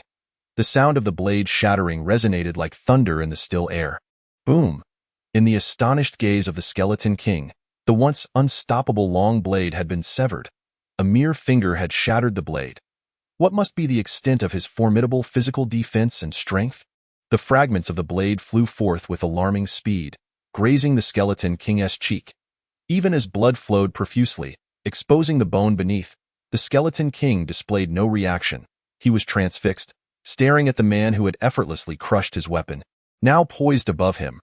The man had not only snapped the blade but was already descending upon him with greater swiftness than the flying shards. Such unfathomable speed was beyond the comprehension of the Skeleton King. Seeing the indifference in Shen Yun's eyes, the Skeleton King trembled uncontrollably, his voice a raspy whisper. I am willing to submit. Smack! Shen Yun's eyes narrowed slightly as his fingers tightened, crushing the Skeleton King's skull with a decisive blow. Thud! The sound of the Skeleton King collapsing onto the ground jolted everyone to attention. Observing Shen Yun wielding the Gatling gun, the remaining pirates were paralyzed with fear, their hearts racing as they knelt in supplication. Please, spare my life. I was coerced into this. I am merely a student. I have never taken a life. Big brother. If I do not join you, I shall perish. What would you choose in my position? Shen Yun, noting the short-haired beauty's striking demeanor, recognized her as part of the elite class in reality, her pleas exhibiting a high degree of eloquence. Perhaps had it been another, the sight of a woman pleading with such sorrowful, pitiful eyes might have softened their heart enough to grant her mercy. After all, what she said indeed holds some truth. But what exactly is the location of the skeletal pirate ship? Who can discern the veracity of the opponent's words? The slayer is perpetually hunted by others. Such is the nature of existence. Is there truly a chance for mercy should I find myself defeated? Without hesitation, Shen Yun pulled the trigger, a casual smile gracing his lips. If you genuinely wished to flee, you should have seized the opportunity during my earlier onslaught, he added. Take heed in your next life. With a rapid succession of shots, the powerful bullets pierced through the woman's delicate form, transforming her into a mass of flesh akin to a beehive. Moments later, as the gunfire ceased, the beach lay devoid of any living pirates. Only a plethora of scattered supplies remained, particularly the bounty from the Skeletal King, which covered a significant portion of the sandy expanse. Observing that Shen Yun did not collect the spoils but instead departed briskly, the survivors concealed within the foliage surged toward the heap of supplies as if driven by madness. Everyone, rush forth. Finally, there is food available. Darling, did you see? The Skeletal King is dead. Woe is me. Let us gather as many supplies as possible. With this, we could conclude this accursed survival on the island within a week. Amidst the chaos of scavengers, Su Xiaoyan whispered, Sister Yuran, do you think he intentionally left these items behind for everyone? Who knows? Lin Yuran replied with a smile. Her lips pursed. In any case, it's best to avoid provoking him. Indeed, Su Xiaoyan nodded in agreement, her curiosity piqued. I wonder what rewards he will gain after all this. Upon hearing this, Lin Yuran sighed softly. If only we could obtain his contact information. With someone so formidable, whether in reality or within the game, we would feel much safer together. I find that unlikely. He drove us away last time, Su Xiaoyan replied, a look of resignation on her face. They had been sheltered for so long merely on the outskirts of the wolf pack. How wonderful it would be to live alongside Shen Yun. Chat log of Island 9527. Chu Jiajun. The Skeletal King has perished, slain by a mysterious powerhouse from Island 9527. Chu Jiamei. The man who tamed the wolf pack has appeared. He directly executed the Skeletal King. Xiang Hai Mei. So the Super Iron House and the wolf pack belong to him. No wonder he is so formidable. Unfortunately, he wears a thermal imaging mask, making it impossible to discern his appearance. Does anyone know him? The messages within the chat log ignited a frenzy among the survivors of Island 9527. This was no falsehood. As numerous pirates began to scatter in fear, they dared not continue their reign of terror. Is it truly real? Everyone excitedly rushed toward the shoreline. For there lay the fleet of ships belonging to the Skeletal King. Suddenly, boom, boom, boom. A cacophony of explosions erupted at the water's edge. With no tide to shield them, the grounded pirate ships had nowhere to hide, bombarded by rockets from the beach, billowing clouds of smoke rising. The pirates resting aboard had no time to evade, meeting their demise in the inferno. The escort vessels and speedboats surrounding them were not spared either, all obliterated by Shen Yun's rockets. A plethora of supplies erupted from the hulls, driving the survivors at the water's edge into a complete frenzy as they surged forth en masse. Many had their remaining supplies snatched away by the pirates, with only a few days left until the 30-day survival challenge on the island concluded. At this moment, seizing a wave of resources seemed imperative. If they could hold out for just a few more days, they would surely clear the challenge. How could one not feel a frenzy? After vanquishing the Skeleton King's pirate crew, Shen Yun returned to the formidable iron shelter. Given his current reserves, he found the spoils of the Skeleton King's ship utterly unworthy of his attention. Regrettably, even the pirates possessed no other enhancement potions. Clearly, the island's survival scenario yielded only physical enhancement elixirs. After interring the corpse of the White Wolf King in the open space outside, Shen Yun entered the iron shelter, an overwhelming fatigue washing over him. The act of slaying so many had left him feeling somewhat unwell, both physically and mentally. What appeared to be a mere slaughter was overshadowed by the gruesome imagery of severed limbs and mangled flesh, causing his stomach to churn. A shower and some rest were in order. Shen Yun removed his thermal imaging mask, rubbed his face, and stepped into the bathroom. Chapter 11 ends. Returning to reality, 2-3's ability rewards. Following the eruption of the Skeleton King pirate crew incident, everyone realized that creating unnecessary complications at the last moment would be a grave miscalculation. In the ensuing period, the island entered a rare state of tranquility. Major factions, even the pirate crews, settled in to wait for the conclusion of the island's survival ordeal. For the ordinary folk, life remained a harrowing struggle devoid of resources. However, being free from oppression and exploitation was a substantial improvement. On Island 9527, until the very last day of survival, Lin Yuran and Su Shuyan found themselves cornered by a pack of wolves. Unable to meet Shen Yun.it, seemed he had no desire to become acquainted with them. Lin Yuran shook her head in resignation. Such matters could not be forced. Su Shuyan also bore a look of regret. To this day, they did not even know Shen Yun's name. As the clock struck 2 p.m., a notification echoed, causing a ripple of astonishment among all present. Congratulations, survivors, for passing the 30-day island survival trial. You will be transported back to your original world position in 60 seconds. Upon returning to reality, scoring rewards will be distributed. Kind reminder, within the next 60 seconds, all individuals will receive defensive protection and may send anonymous messages. The 30 days of island survival had finally come to an end. Those who had managed to survive breathed a sigh of relief, especially those from the lower strata, who collapsed onto the ground, dazedly gazing at the azure sky, oblivious to the tears streaming down their faces. When they first entered, most believed it bore little difference from a vacation. Yet after 30 days, they found their existence perhaps worse than that of mere beasts. Anonymous survivor. It's finally over. As long as I'm alive in the next world, I'll eradicate all men. So you want to play games, huh? I'll castrate every single one I see. Anonymous survivor. Finally, no more cannibalism. The fire pirate crew is a bunch of scoundrels, especially their leader, Zhang Debiao, who has a penchant for consuming children. I've memorized your face, you coward. Go out and see how many will hunt you down. Ha ha ha. Anonymous survivor. I had a brother taken away by Enigu and Xiao Rizi. His well-being is in jeopardy. Woe is me, my friend shall never venture into another world again. It was evident that most were living in discontent, particularly the handsome and beautiful, who, when weak, became easy prey. Numerous survivors sent anonymous messages, venting their pent-up emotions. Anonymous survivor. I wonder what rewards await us upon our return? If only we could evolve, perhaps my body would stand a chance at recovery. Anonymous survivor. One wonders if the rewards obtained can be transported to the next world. For instance, acquiring strength and extraordinary abilities would provide a significant advantage upon entering a new realm. However, if nothing can be carried over, while it may seem fair, who can guarantee survival? Anonymous survivor. Then perhaps one should refrain from venturing into the next world, content to guard one's strength and skills in reality while waiting for others to surpass you. At that moment, regret will surely ensue for not having ventured forth. By then, you might even lack the means to combat the oceanic aberrations. Ha ha! Outside the super iron shelter, Shen Yun reclined on a bamboo chair, gently stroking the head of the little white wolf when, suddenly, he vanished without a trace. The little white wolf, gripped by an inexplicable anxiety, stood upright, casting bewildered glances around. It soon realized that, apart from the super iron shelter, Shen Yun's presence was nowhere to be found. Upon exiting the island world, Shen Yun materialized on the bed of his rented room, and a notification echoed in his mind. Congratulations to Shen Yun for surviving 30 days in the novice area of the island. Rewards will be dispatched following the evaluation. Assessing Shen Yun's strength rating.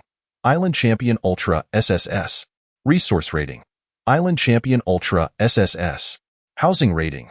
Island Champion SSS. Subordinate rating Wolfpack B-. Social rating, F. Combat capability rating, C. Shen Yun furrowed his brow as he pocketed the traversal stone. Is the subsequent world evaluated in the same manner? Excessive social interaction in a post-apocalyptic scenario is evidently impractical. Who knows if the seemingly cheerful individual might stab you in the back? This metric likely pertains to the power holders and survival teams. The combat ability presumably reflects survival tactics, AS and novice. Shen Yun's C rating likely stems from an abundance of resources, such as fishing bait, fishnets, and so forth. He was quite aware of this. After the broadcast of over a dozen ratings concluded, Shen Yun took a deep breath, focusing intently. Congratulations to Shen Yun for attaining an SSS rating. You have received an SSS-level treasure chest. The moment the notification concluded, a projection of a resplendent purple-gold chest materialized before Shen Yun. SSS-level treasure chest possesses a chance to yield SSS-level items. Good heavens, an SSS! Shen Yun's face lit up with delight as he eagerly raised his hand to tap. Open.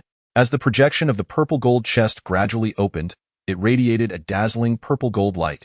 Within that luminous glow, 2 iridescent cards slowly hovered into view. Upon scrutinizing the card information, Shen Yun sprang upright in excitement. Ability card space. SSS level. Initially unlocks the spatial displacement ability. Subsequent techniques will be unlocked with increased strength and comprehension. Radiation immunity ability potion.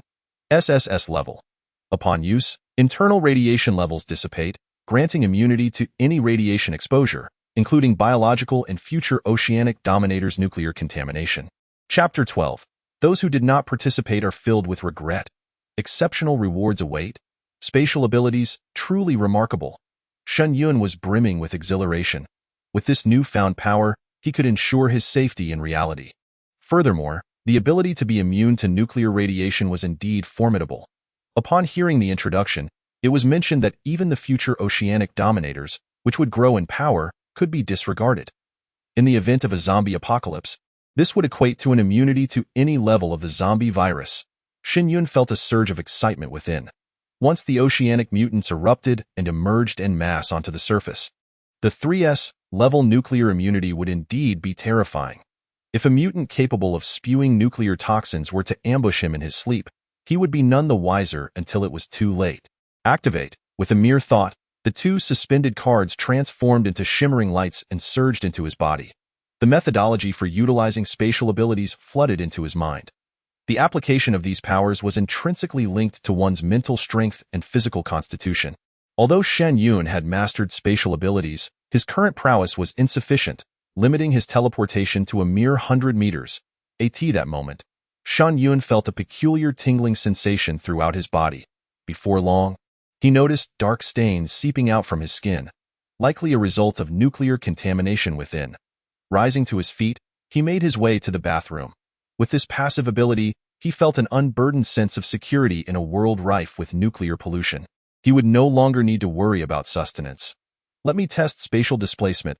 As Shen Yun focused on the bathroom, he vanished from his spot and reappeared within. How convenient, he chuckled as he turned on the shower. After utilizing his powers, a slight dizziness washed over him. He estimated that he could manage 10 teleportations at most. By the way, system, can I sign in within this world? If he were to receive another golden finger, wouldn't that propel him to unimaginable heights? Response to the host. The system can only activate the sign-in function when the host traverses a task world. So that's how it is.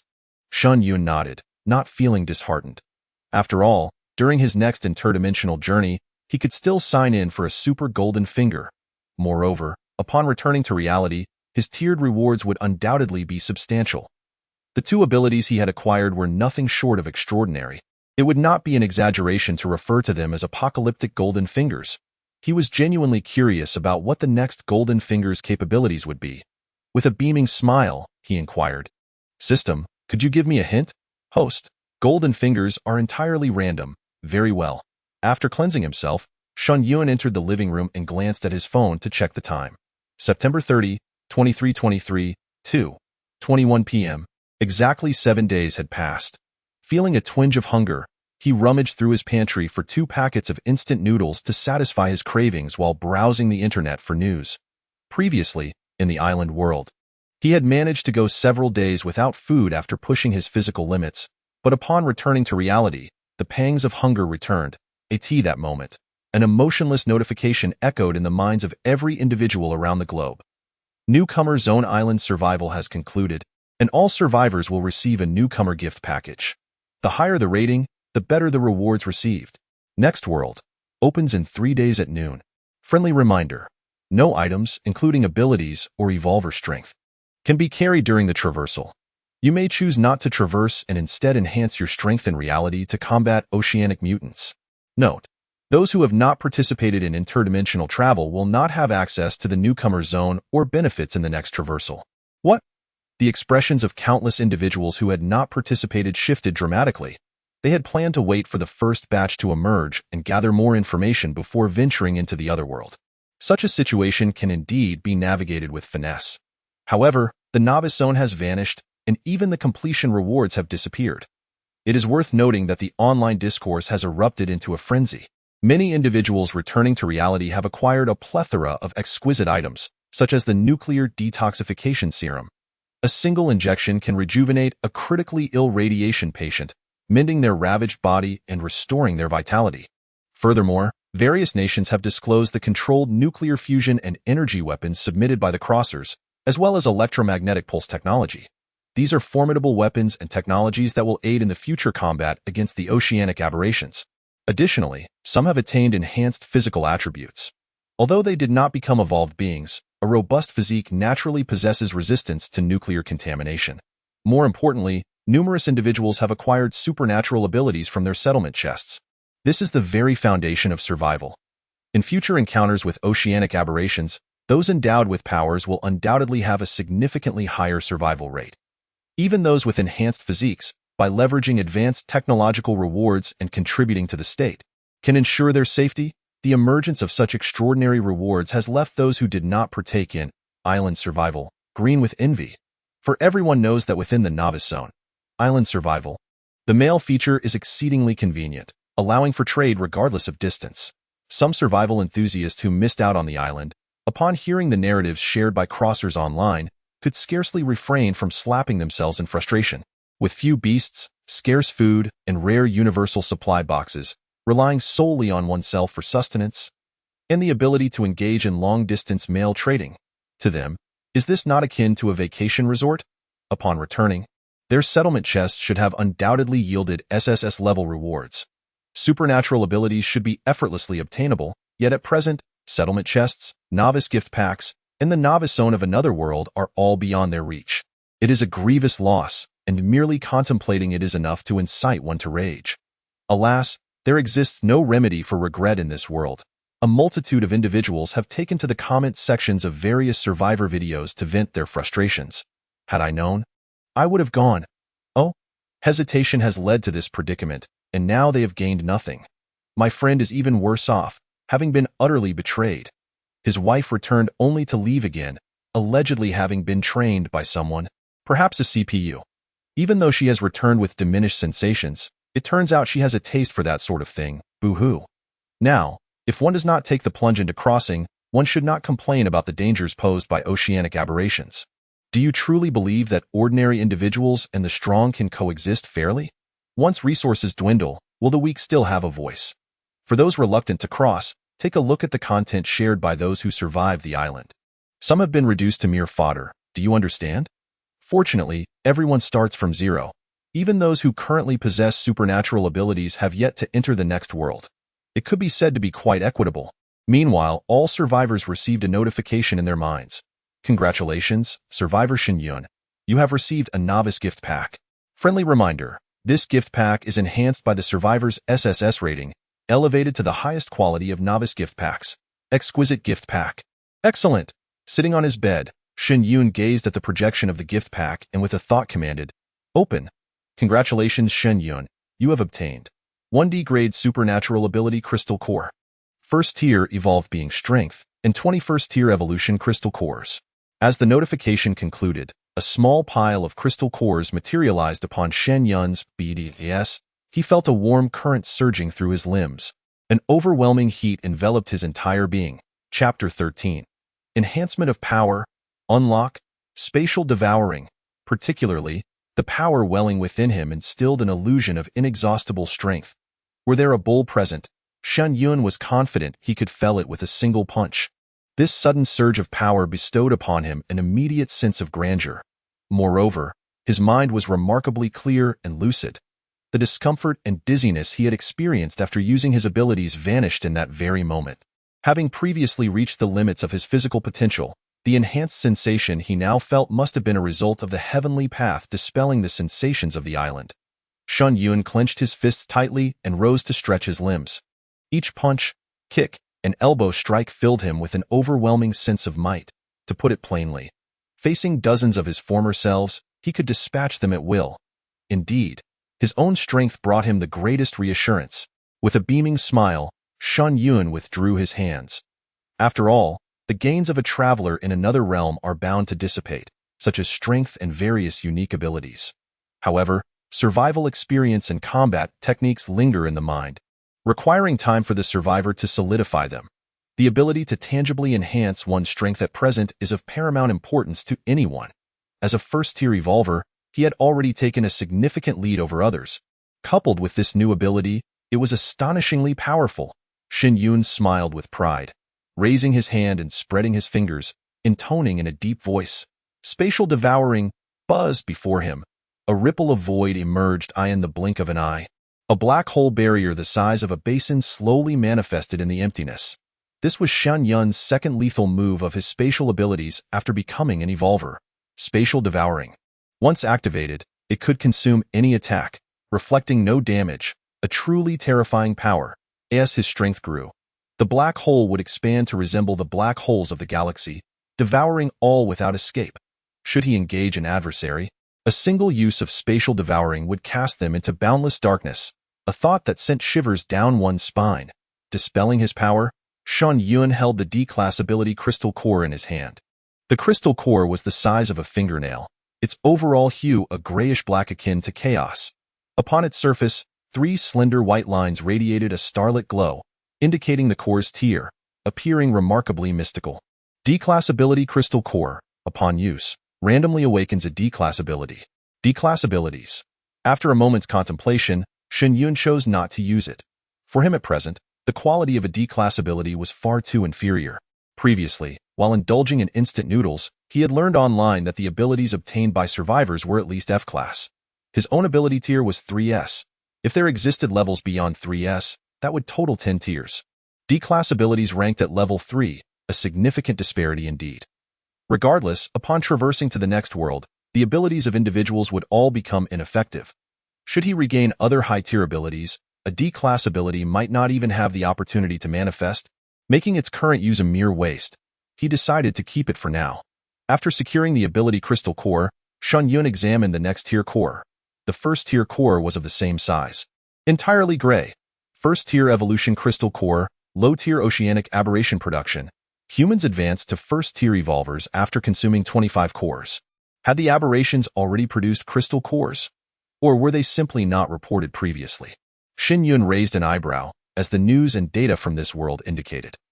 For the past 2 centuries, the marine creatures that have ventured onto land lack any crystalline cores within their bodies. If this information is deliberately withheld, it certainly piques one's curiosity. With a flicker in his gaze, Shen Yun shook his head, choosing not to dwell on it further, as such matters held no relevance for him. The next world, which awaited him 3 days hence, was what warranted his contemplation. Preparations were in order. Reclining on his bed, Shen Yun opened a mobile app to locate the nearest shooting club. He intended to regain the shooting prowess and precision he had previously possessed. However, upon searching online, he discovered that the shooting clubs in Haicheng were already at full capacity. Even studios for combat, survival, and rock climbing were overflowing with people, all requiring reservations. It seemed he would have to resort to exercising at home. Rising from his bed, Shen Yun made his way to the living room to begin his workout. As for work, there was no longer any need to pursue that. Most companies had ceased operations, preoccupying themselves with indoctrinating employees to band together for warmth in this otherworldly realm. Just then, a knock echoed at the door. Is Shen Yun home? Is anyone there? We are here to register information. Registration of information? Peering through the peephole, Shen Yun opened the door to find two uniformed officers standing at his threshold point. One of the men greeted him with a smile. "Hello, we are here to invite abilities users to join the official ranks. If you possess any abilities, you may consider enrolling. It offers numerous advantages. We will also reward outstanding abilities users with evolution crystalline cores. Alas, I too wish to join, but regrettably, I possess no abilities," Shen Yun sighed. For him, aligning with a faction equated to becoming subjugated, potentially inviting incessant troubles. Moreover, it was utterly nonsensical to serve as a mere laborer while possessing a system. "Very well then, we apologize for the intrusion." The male officer nodded, completing a brief registration before departing for another residence. Once the door was closed, Shen Yun commenced his workout, utilizing the plethora of tutorials available online. Yet, having already attained the strength of a first-tier evolver, his physique was remarkably robust. It would take several additional sets to yield any significant results. In the tense atmosphere, time flew by rapidly. Everyone endeavored to enhance themselves, scouring for information, listening to audiobooks, exercising, and honing their personal survival skills. The news reported that numerous countries had instituted comprehensive control over resources. Those willing to return to work would see their salaries multiplied several times and receive provisions. After all, many were preparing to enter the other world, leaving the question of who would engage in production and manufacturing. Experts asserted that in the future, the primary currency for human transactions would inevitably be the exotic crystalline cores. On the afternoon of the third day, those preparing for the traversal fixed their gaze upon their phones, watching the time. 11:59. The waiting felt interminably long, each moment dragging on more slowly than the preceding 3 days. No one knew what perils awaited them in this upcoming world. In his rented room, Shen Yun awaited as well, stroking the pale blue traversal stone in his hand, secretly hoping, may this time, the golden finger he acquires be sufficiently practical. That moment. As the hand of the clock ticked to 11:59, 57, the entire world held its breath. For that enigmatic announcement was about to arrive, as anticipated. Countdown to global traversal. 3 seconds, 2.1. Friendly reminder. Travelers are prohibited from bringing any items, including personal abilities and strength. They may choose to halt the traversal and strengthen themselves in reality. Whoosh! In Shen Yun's hand, the traversing stone erupted with a brilliant blue light. As his surroundings blurred, he found himself seated in an office building. The environment was neither the island speculated by netizens nor a desolate desert, but rather a bustling metropolis. What could a post-apocalyptic city entail? Many felt an inexplicable sense of unease. Simultaneously, a chilling notification echoed in everyone's minds, sending shivers down their spines. Ding! Welcome, Traverser, to the zombie apocalypse. Survival time, 6 months. Countdown to apocalypse, 10 seconds. Starting weapon, fruit knife. Zombies, 6 months of survival. The crowd turned pale with fear. Even those who thrived on the island were visibly shaken. The island bore no wild beasts lurking in the streets, but the city was teeming with zombies, and all present were mere ordinary individuals, bereft of any extraordinary powers or abilities. With no mail trading function available, what hope was there for survival over 6 months? Meanwhile, the streets erupted with curses and roars. It's over. We're surrounded by people. Get the hell away from me. Chapter 14. The zombie apocalypse begins. Level up instantly with sign-ins. Get out of my way, shouted a young man, enraged after being shoved by a passerby. He was not alone. Many shoppers found themselves jostled by unfamiliar faces, their irritation palpable. What a lack of decorum. An apocalypse. More like madness. With so many people around, surely this is just a performance being filmed? Hey, Judya, why are you leaning back? A girl noticed her friend suddenly tilting backward, confusion etched on her face. As she caught sight of her friend's pink underwear peeking from beneath her JK skirt, she rushed forward, her tone a mix of embarrassment and anger. What are you doing? I don't recall you taking up yoga. Before she could finish her sentence, her eyes widened in horror. The girl leaning back suddenly straightened, revealing grayish-white pupils and a face marred by decay. A raspy, guttural growl escaped her lips as her friend's pink lips stretched grotesquely, revealing a jagged mouth that lunged toward her. No, please. It's a zombie. Run. The chilling, savage roar reverberated throughout the city. The anguished screams of the crowd were swiftly drowned out by the horde of the undead. The office area where Shen Yun was situated also succumbed to the transformation. Aside from the traversers, 7 natives had succumbed to the mutation. Fortunately, among the 20 or so traversers, many had visited the island before. When the alarm sounded, several swiftly shut the doors. Before the 7 transformed zombies could attack, they were jointly dispatched by the crowd. Even the seemingly delicate girls acted with ruthless decisiveness. This scene left many new traversers and natives in awe. Wow, is this what seasoned veterans do? Absolutely impressive. The girl who spoke gazed at the girl who had kicked the zombie with admiration. They were not dissimilar in appearance, yet the other could slay zombies, a fact that filled her with envy. However, the 3 women who had taken action wore expressions of indifference, signaling to the many who had traversed a second time that these 3 were either survivors of dire circumstances on the island or formidable forces not to be trifled with. If it were the former, the danger would only escalate. Ding. The current world is detected to be in a state of a zombie apocalypse. May I inquire if the host has activated the super gold finger? I'm here. A glint of brilliance flashed in Shen Yun's eyes as he observed that no one around him had transformed into a zombie. He discreetly retreated to the back of the crowd. Sign in. Ding. Sign in successful. Congratulations, host, on obtaining the super gold finger. Level up. Level up. The host will be directly elevated to the highest level in the current world. Tier 10 Peak Mutator. What the hell? Max level? Another outrageous boost? Shen Yun's eyes widened in astonishment. Boom. His entire body trembled, and his hair stood on end. An indescribable surge of formidable power erupted from within him, causing his blood to boil. In an instant, the people and objects around him appeared to undergo subtle changes in his perception. This was a transformation that emanated from within. The most immediate sensation was that, whether it was the people nearby or the howling zombies outside, they all seemed to him to be summed up in one word. Weak, too weak. In this moment, an overwhelming sense of pride swelled within him. As long as he wished, he could effortlessly annihilate all the zombies in the city. It seems that the previous enhancement of 30,000 points in physique also imparted this extreme sense of power. Shen Yun took a deep breath, suppressing the excitement within him. The physical sensations he experienced on the island had faded since he exited the other world, leaving only a vague memory. Yet, having tasted such strength before, he quickly regained his composure upon receiving this outrageous boost in power. Wow, this feeling is truly formidable. Clenching his fists, Shen Yun marveled. Truly, the super escort system is undeniably tyrannical. Thank you for the praise, host. It is only to be expected. The system does not engage in trivialities. System, you're amazing. Shen Yun grinned, surveying the projection interface. The Traverser chat group was still active, with content rapidly scrolling. The character backpack contained only 20 slots for storage. As for character attributes, email, and friends, all had vanished, leaving only a newly introduced option. Apocalypse mission. Shen Yun clicked to view it. Apocalypse mission. Collect 2 bottles of mineral water. Friendly reminder, the more missions completed, the higher the score. You may choose to skip missions, score deduction applies. Good heavens! I must maximize this opportunity, right?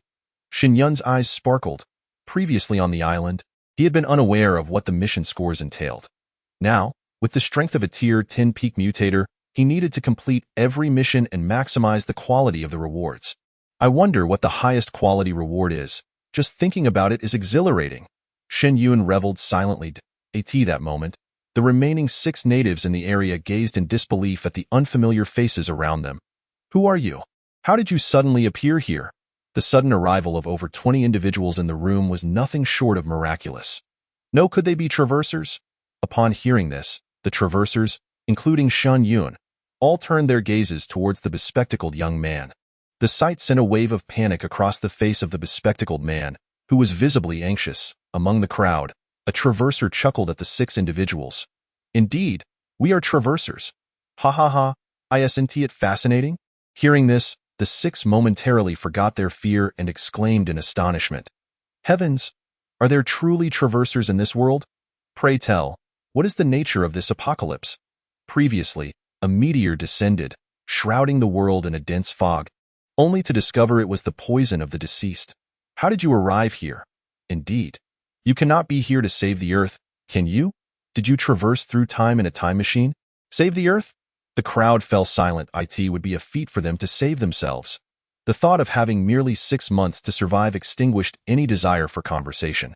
Just as Shen Yun contemplated leaping from the building to fulfill his task, a resounding bang echoed. The door connecting to the adjacent office was kicked open. Entering with a flourish was a man, who, upon observing the multitude brandishing knives in the office, hastily remarked, "We are all from the same place. Let us assist one another." Shen Yun? Hearing that familiar faint laughter, Shen Yun turned to see a rather handsome man in a suit before him. It was indeed an old acquaintance. Zhang Tao, the head of the Human Resources Department at the Beauty Group, a colleague from Shen Yun's own company. Behind Zhang Tao, a throng of people scrutinized him with curiosity. Where is Shen Yun? Let me see. It truly is him. It seems this time travel is merely a simulation. We are transported to the environment of our daily activities. Chapter 15. An unexpected reunion, a neck snap. It is rumored that Shen Yun traversed to an island to take a gamble following a breakup. Is that true?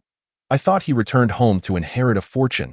Upon hearing this, the crowd collectively turned to the girl in the white dress, standing like a snow lotus amidst them with a calm expression. Shen Yun cast a glance her way, and she smiled gently, her tone soft. Now, you must tell me the reason for our breakup, right? Wang Jiani, a graduate who joined the company 2 months before Shen Yun, was already renowned as a campus beauty and soon revered as a goddess by her male colleagues. Many single colleagues openly and covertly pursued her. Alas, Shen Yun's arrival disrupted their endeavors. Shen Yun had applied for a security position at the beauty group. Given the pervasive nuclear contamination, he thought it better to retire early and enjoy the pleasures of life as an elder. Yet, his nuclear contamination levels were astonishingly low. So low that only the wealthy and elite could boast such figures.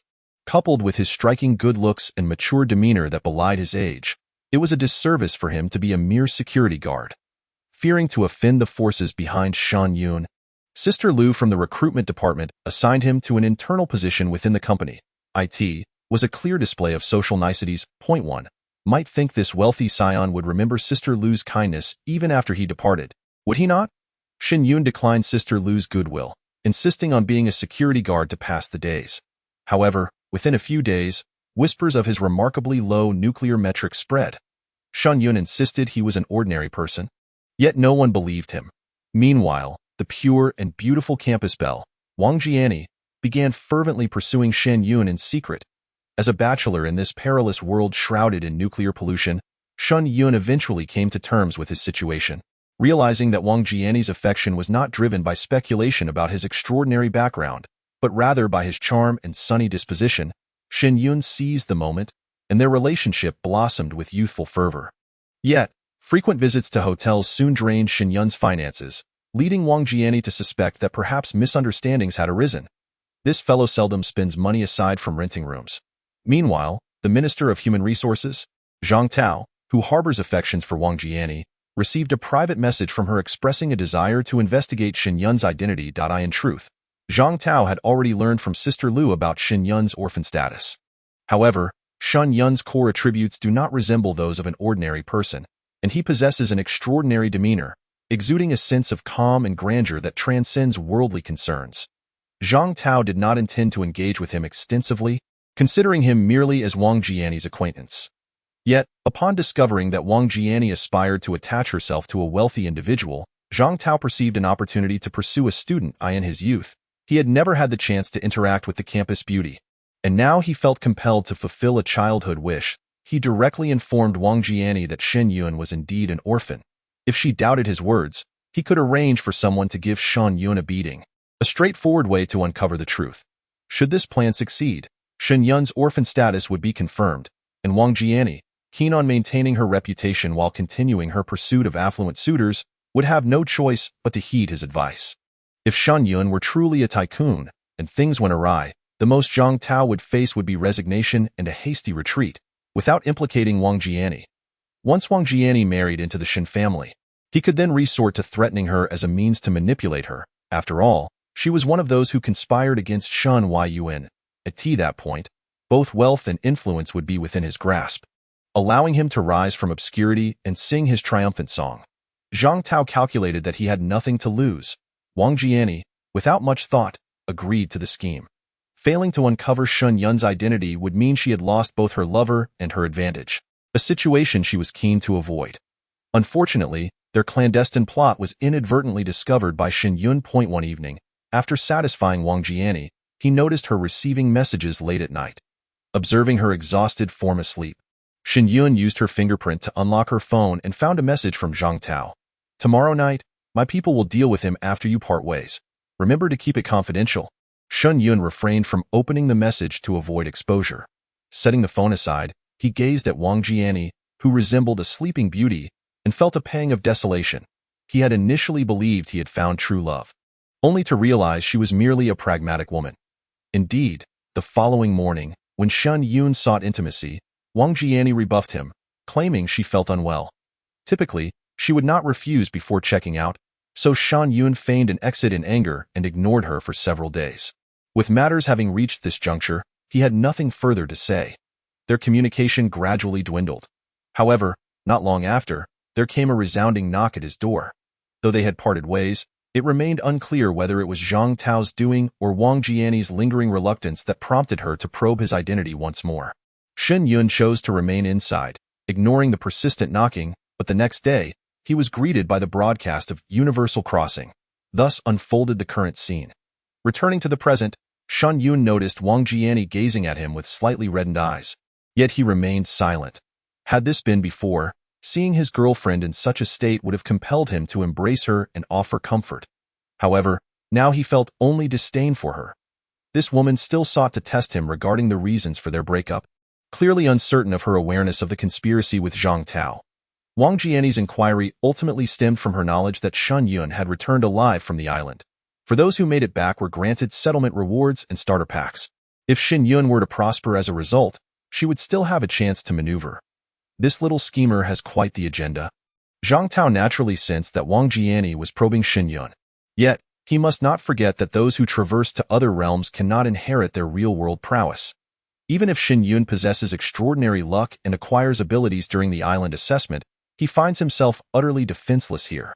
Zhang Tao, also a traveler returning from the island world, has bravely confronted the island's leader and the pirate crew without flinching. "Having boarded my ship, do you wish to disembark? You have no way back. You are destined to be mine." Zhang Tao greedily surveyed Wang Jiani's exquisite visage and, addressing Shen Yun with a mocking grin, exclaimed, "Ha ha, it seems you two have indeed parted ways," still simmering with anger. "We are all colleagues. There is no need for such frosty demeanor. We ought to assist one another." Suddenly, a resounding crash echoed behind them. Roars of a hoarse growl surged forth, startling Wang Jiani and the others, who turned to witness the alarming sight. Oh no! The rear door's glass has shattered.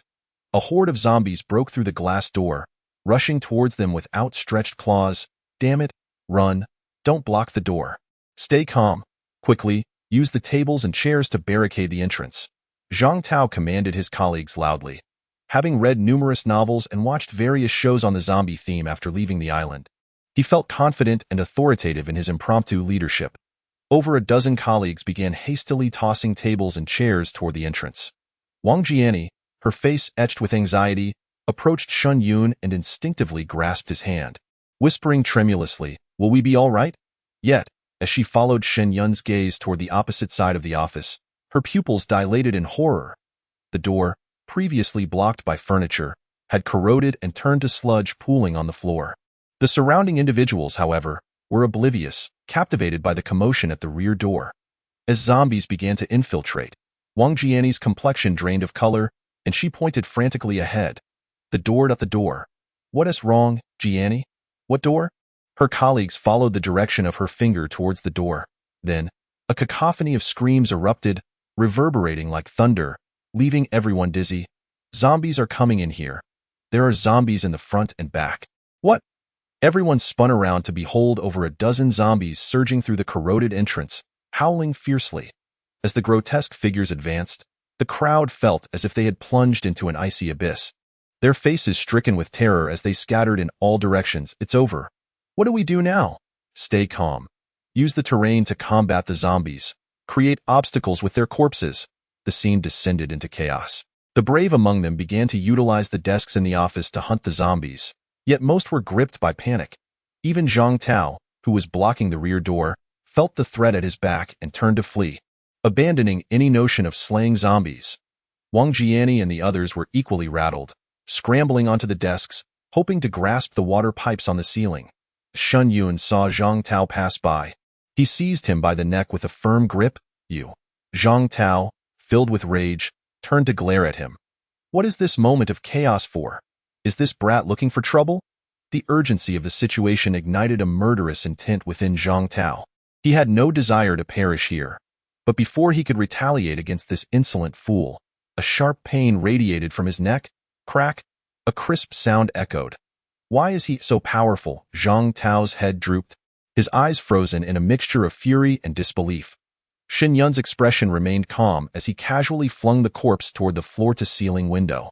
Had he not sensed the duo's plot in advance, he might have been hindered by his injuries after the assault, complicating his survival in this perilous journey. Since enmity had been established, eliminating them was the only course of action. Chapter 16. The materialistic ex-girlfriend, a funeral procession in full swing. The might of a pinnacle level 10 aberrant is truly terrifying. The body, akin to a cannonball, shattered the window into fragments. Meanwhile, in the office area, the influx of zombies was escalating. Witnessing the overwhelming tide, despair painted the faces of the onlookers as they scanned their surroundings for an escape route. Upon hearing the shattering glass, many turned to see, gasping in horror. Hiss! For outside the window, a figure loomed in midair. Shen Yun, he could actually fly. Wang Jiani, witnessing this scene, felt her hair stand on end. As the horde of zombies surged into the room, she had no time to ponder. Shoving past her astonished colleague, "Darling, catch me!" She knew Shen Yun cherished her calling him by those words. Especially during their intimate moments, her plea for mercy always elicited a spirited response from him, filling her with secret delight. Wang Jiani realized she had him wrapped around her finger. Now, her boyfriend could soar through the skies.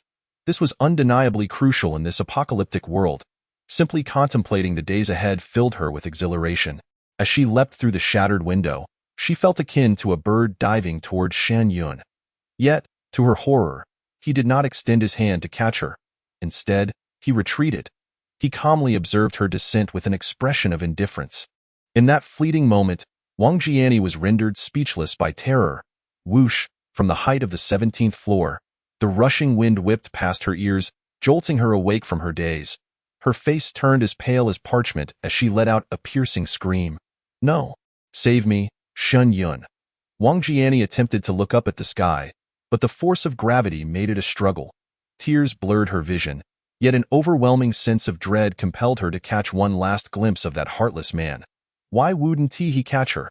Suddenly, a whisper brushed past her ear, causing her eyes to widen in fright. You should not have conspired with Zhang Tao. No. Even in her final moments, Wang Jiani saw no sign of Shen Yun's intent to help her. A dawning realization washed over her as she stared blankly at his fleeting, indifferent visage. Regret? Guilt? Perhaps what Wang Jiani felt most was the understanding that she should not have deceived a naive young man with her innocence. Such feelings were contradictory, but I see that the essence of humanity? Boom. A deafening crash. Her falling figure smashed into a car, shattering its windows and caving in the roof. Roar, roar. The cacophony drew the horde of zombies on the street, who shrieked and lunged forward. Perched on the car roof, Shen Yun casually extracted a pack of cigarettes from a zombie's pocket. The surrounding undead seemed oblivious to his presence. Some, upon nearing him, would even retreat with a low, anxious growl, instinctively creating distance. At first glance, he did not appear to be a formidable human, exuding an aura akin to that of a corpse king. The smoke from the cigarette was somewhat pungent and spicy. Shen Yun, drawing on his cigarette, silently observed Wang Jiani, whose 7 orifices bled within the dent of the car roof, a hint of crimson veiling his gaze as he spoke with a faint smile. I'll accompany you on your journey with this last cigarette. In your next life, refrain from being ensnared by the allure of wealth. Are not humans, unlike mere plants, devoid of emotion? Were it not for the act of violence, Wang Jiani would indeed have evoked in Shen Yun a sense reminiscent of first love. To be honest, he held a fondness for this innocent and beautiful girl. Yet, life unfolds in wondrous ways. Had Shen Yun been assaulted without the support of the system, entry to the island would have been a futile endeavor. This would inevitably lead to a series of missteps, each compounding the last. Even if he managed to enter, the likelihood of succumbing to injury and being incapacitated was high. Even robust men had fallen within the island's confines. What chance did he possess of survival? If he were to relent due to Wang Jianyi's beauty and their relationship, he could not bring himself to do so. Matters hold their weight. It is not merely about surviving to reconcile grievances with a smile. It was time to undertake the mission. Shen Yun flicked the cigarette but toward the oil-leaking undercarriage of the car. As the butt ignited violently against the undercarriage, he leapt forward onto the rooftop, vanishing in a few flickers. The formidable physique of a Tier 10 aberrant allowed him to traverse the void with ease. Simultaneously, a flame erupted from beneath the car, swiftly engulfing the exploded vehicle in fire. After all, there was a fleeting bond between them. Should Wang Jianyi be devoured by zombies, it would indeed be an unseemly fate. Shen Yun considered his funeral service a fitting tribute. Within the supermarket, as Shen Yun collected 2 bottles of mineral water, the end-of-days task underwent a transformation. Task completed, reward. A pack of instant noodles. Next task initiated. Hunt down 50 zombies.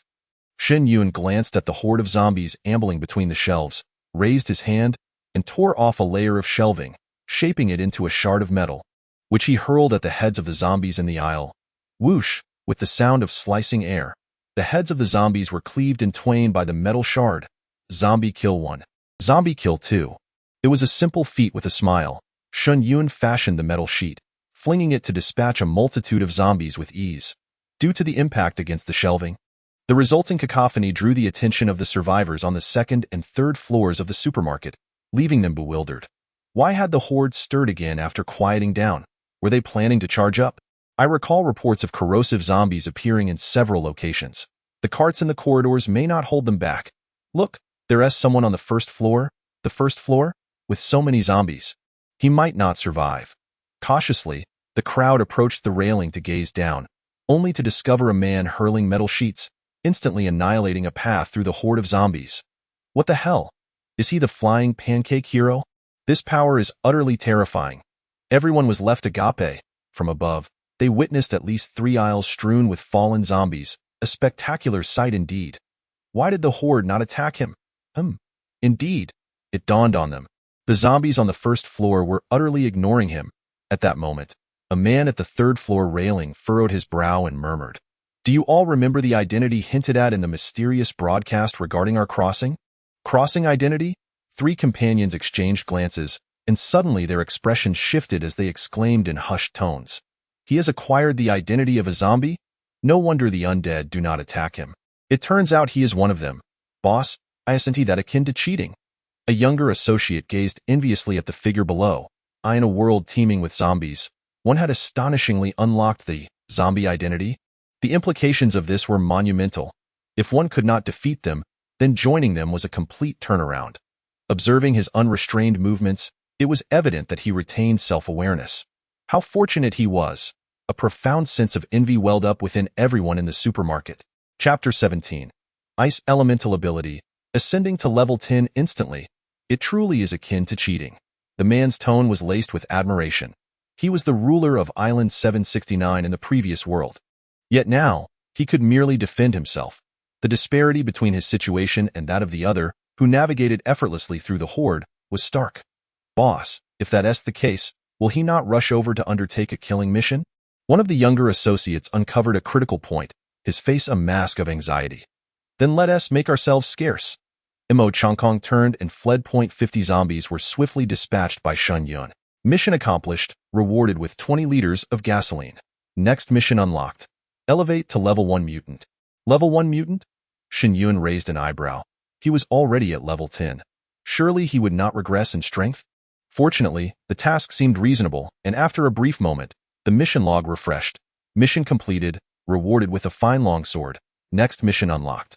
Gather 10 kilograms of food, 20 kilograms of potable water, 50 liters of gasoline. The rewards were of little use to Shen Yun. After confirming the task, he began to meander through the supermarket amidst the throng of zombies. Given his prowess, completing these tasks was exceedingly simple. Observing the zombies parting before him, Shen Yun mused. Could it be that the zombie toxin resides within the bodies of mutants as well? Some potent zombie kings possess an aura that causes lower-tier zombies to fear them, preventing them from approaching. This phenomenon is reminiscent of animal behavior. However, such dynamics only arise among kin.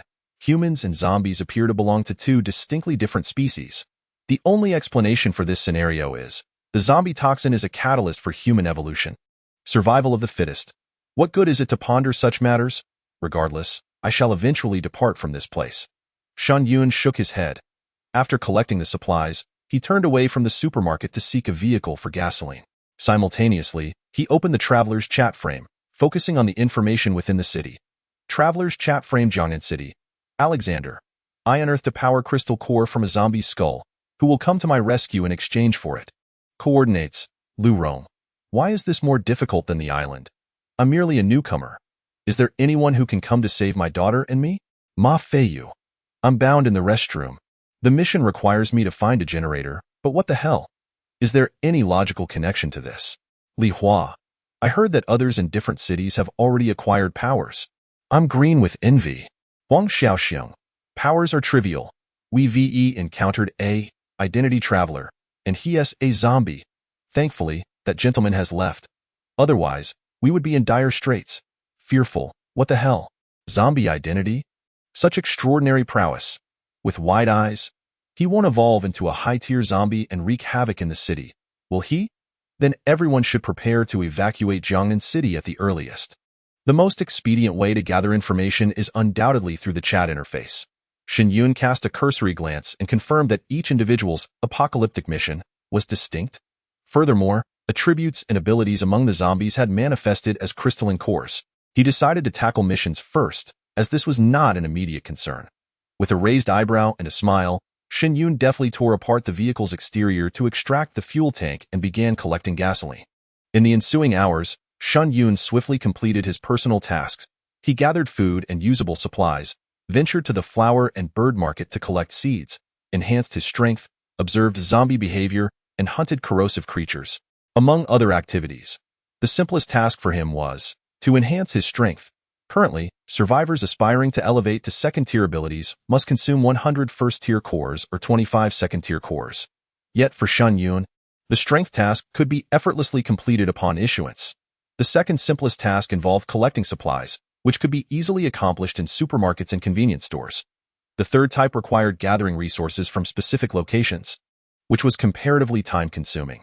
Over the course of 5 consecutive days, Shen Yun elevated his apocalyptic missions to the level of a 5th-tier ability user. It could be said that he was the only one in the world to achieve this. After all, high-tier zombies were nowhere to be seen. It was likely that within a fortnight, the 10th-tier missions would emerge. Standing by the window, Shen Yun observed the horde of corpses on the street with a faint smile. His current task was to rest for half a day within the safe zone. He conveniently sought out an unoccupied room to secure himself comfortably. After so many days of relentless activity, it was a rare moment of leisure, so Shen Yun prepared a sumptuous Chinese meal for himself. Braised pork, steamed yellow croaker, stir-fried cabbage, pork ribs stewed with radish, and even a roast chicken accompanied by cold beer. What a delightful treat in this summer heat. As he relished a chicken foot, a task notification echoed in his mind. Congratulations, the traveler Shen Yun, for completing the half-day rest task. Reward. 1 ability crystalline core. Excellent. Rewards for merely lying down? Shen Yun's eyes brightened, and he promptly opened his backpack. Before him lay a white crystalline core emanating a chilling mist. Ice-type ability crystalline core. Consuming this will awaken ice-type abilities. Ice spike. Friendly reminder. Upgrading abilities requires energy crystalline cores. Consuming 25 energy crystalline cores will elevate the ability to first tier. The energy cores were also derived from the heads of zombies. These cores were specifically designed for the enhancement of abilities, and travelers had already explored their existence in the chat interface. Without hesitation, Shen Yun extracted and consumed it. Recently, he had been so focused on fulfilling tasks that he hadn't excavated the heads of the zombies he had slain. Given the current apocalyptic pace and the strength of the others, abilities were merely an embellishment for Shen Yun, who did not feel compelled to pursue them.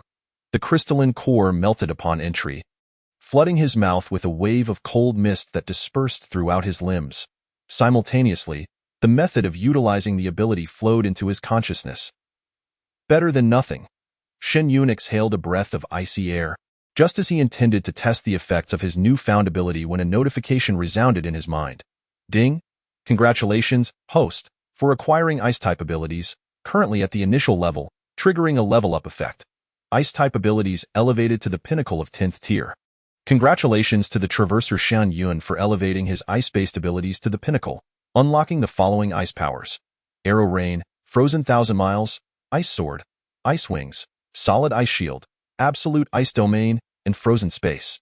Initially composed, Shen Yun's demeanor shifted as he listened to the awakening of more than a dozen abilities, his eyes widening in disbelief.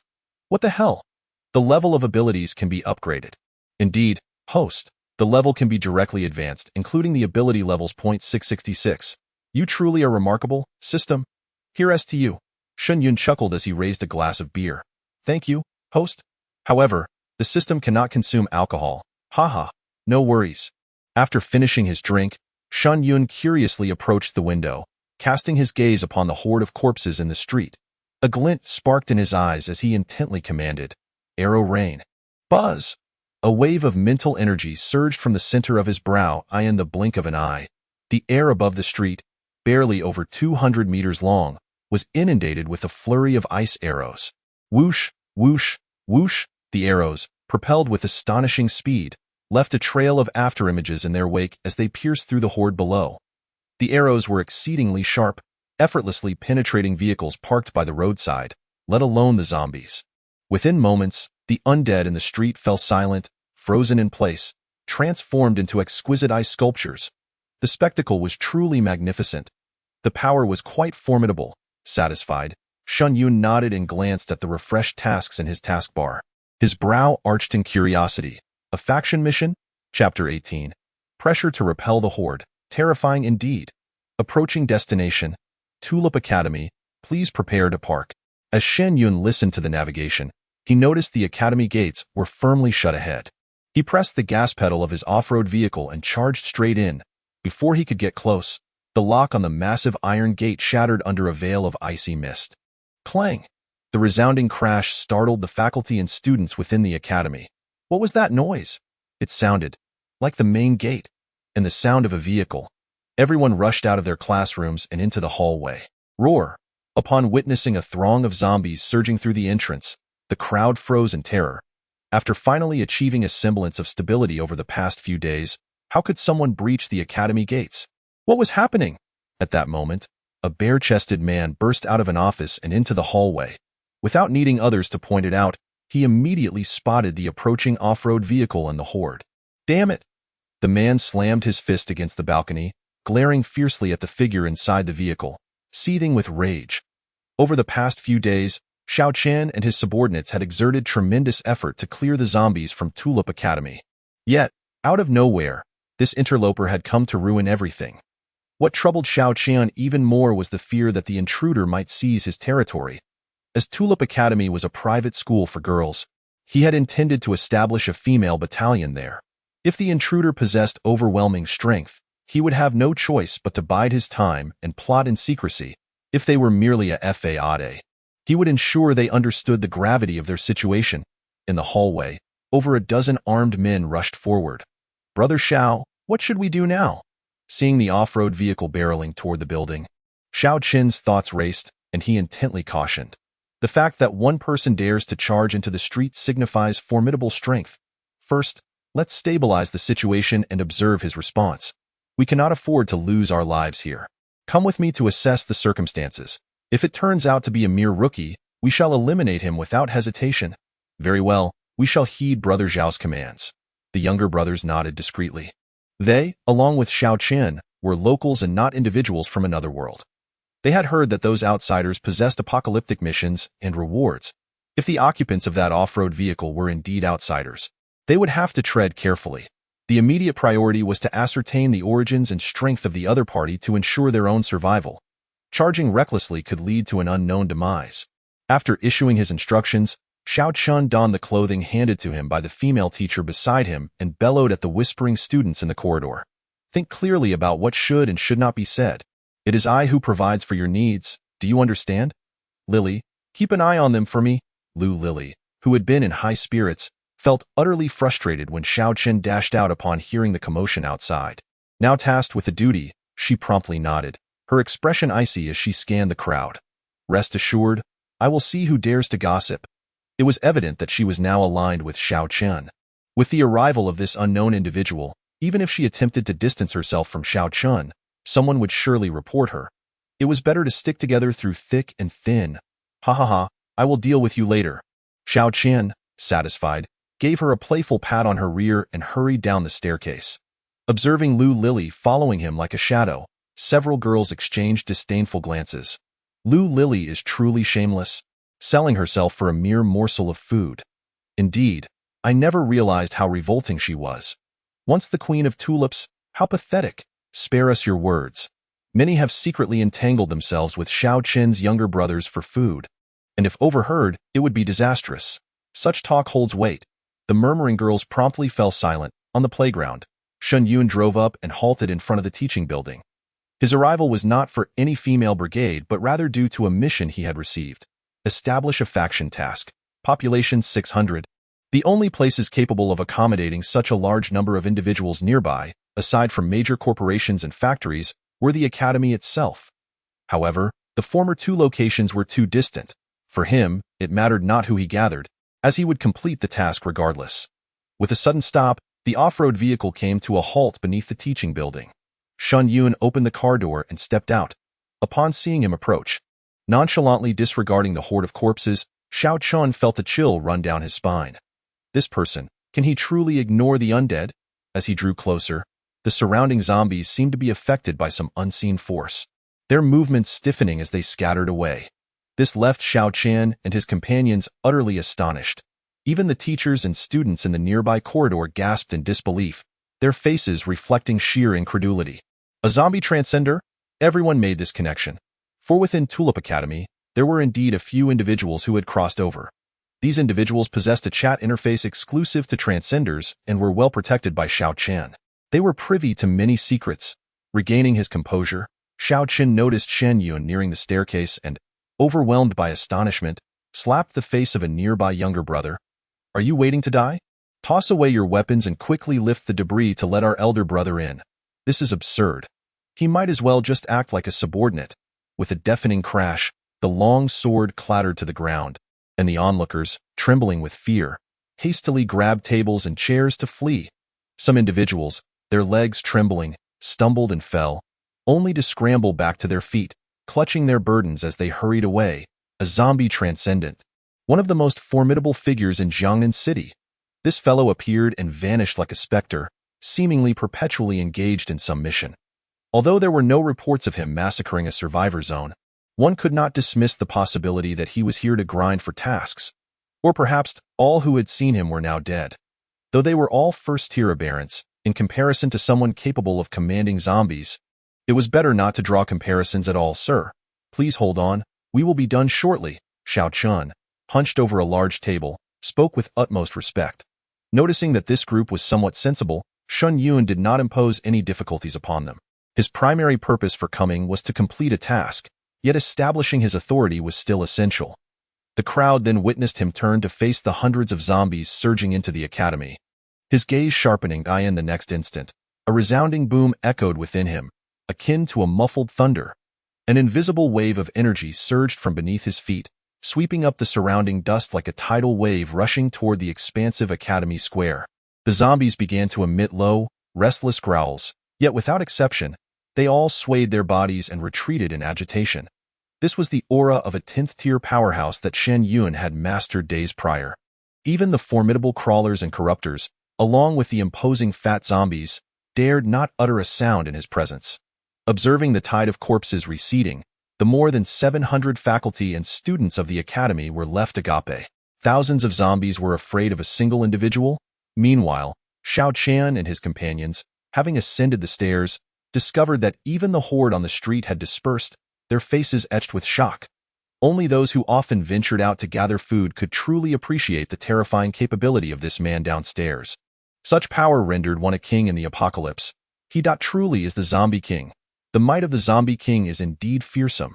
Xiao Chen wiped the cold sweat from his brow, completely dispelling his earlier thoughts of eliminating the man. He won't stay here for long before returning. I must act like a son, no, a grandson. Perhaps I could even soar to new heights through this. The more Xiao Chen pondered, the the more exhilarated he became. If he performed well, once the Zombie King departed, this Tulip Academy would still belong to him. Xiao Chen. Chapter 19. Kneel and submit to me. Shen Yun did not ascend the stairs, but instructed Xiao Chen to notify everyone that he would be in control from now on. He also requested that someone gather everyone in the Academy's Grand Hall. Xiao Chen, understanding there were matters to discuss, sent a subordinate to relay the message. He volunteered to accompany Shen Yun to the hall. To be honest, Xiao Chen, eager to assert his presence, was quite daring.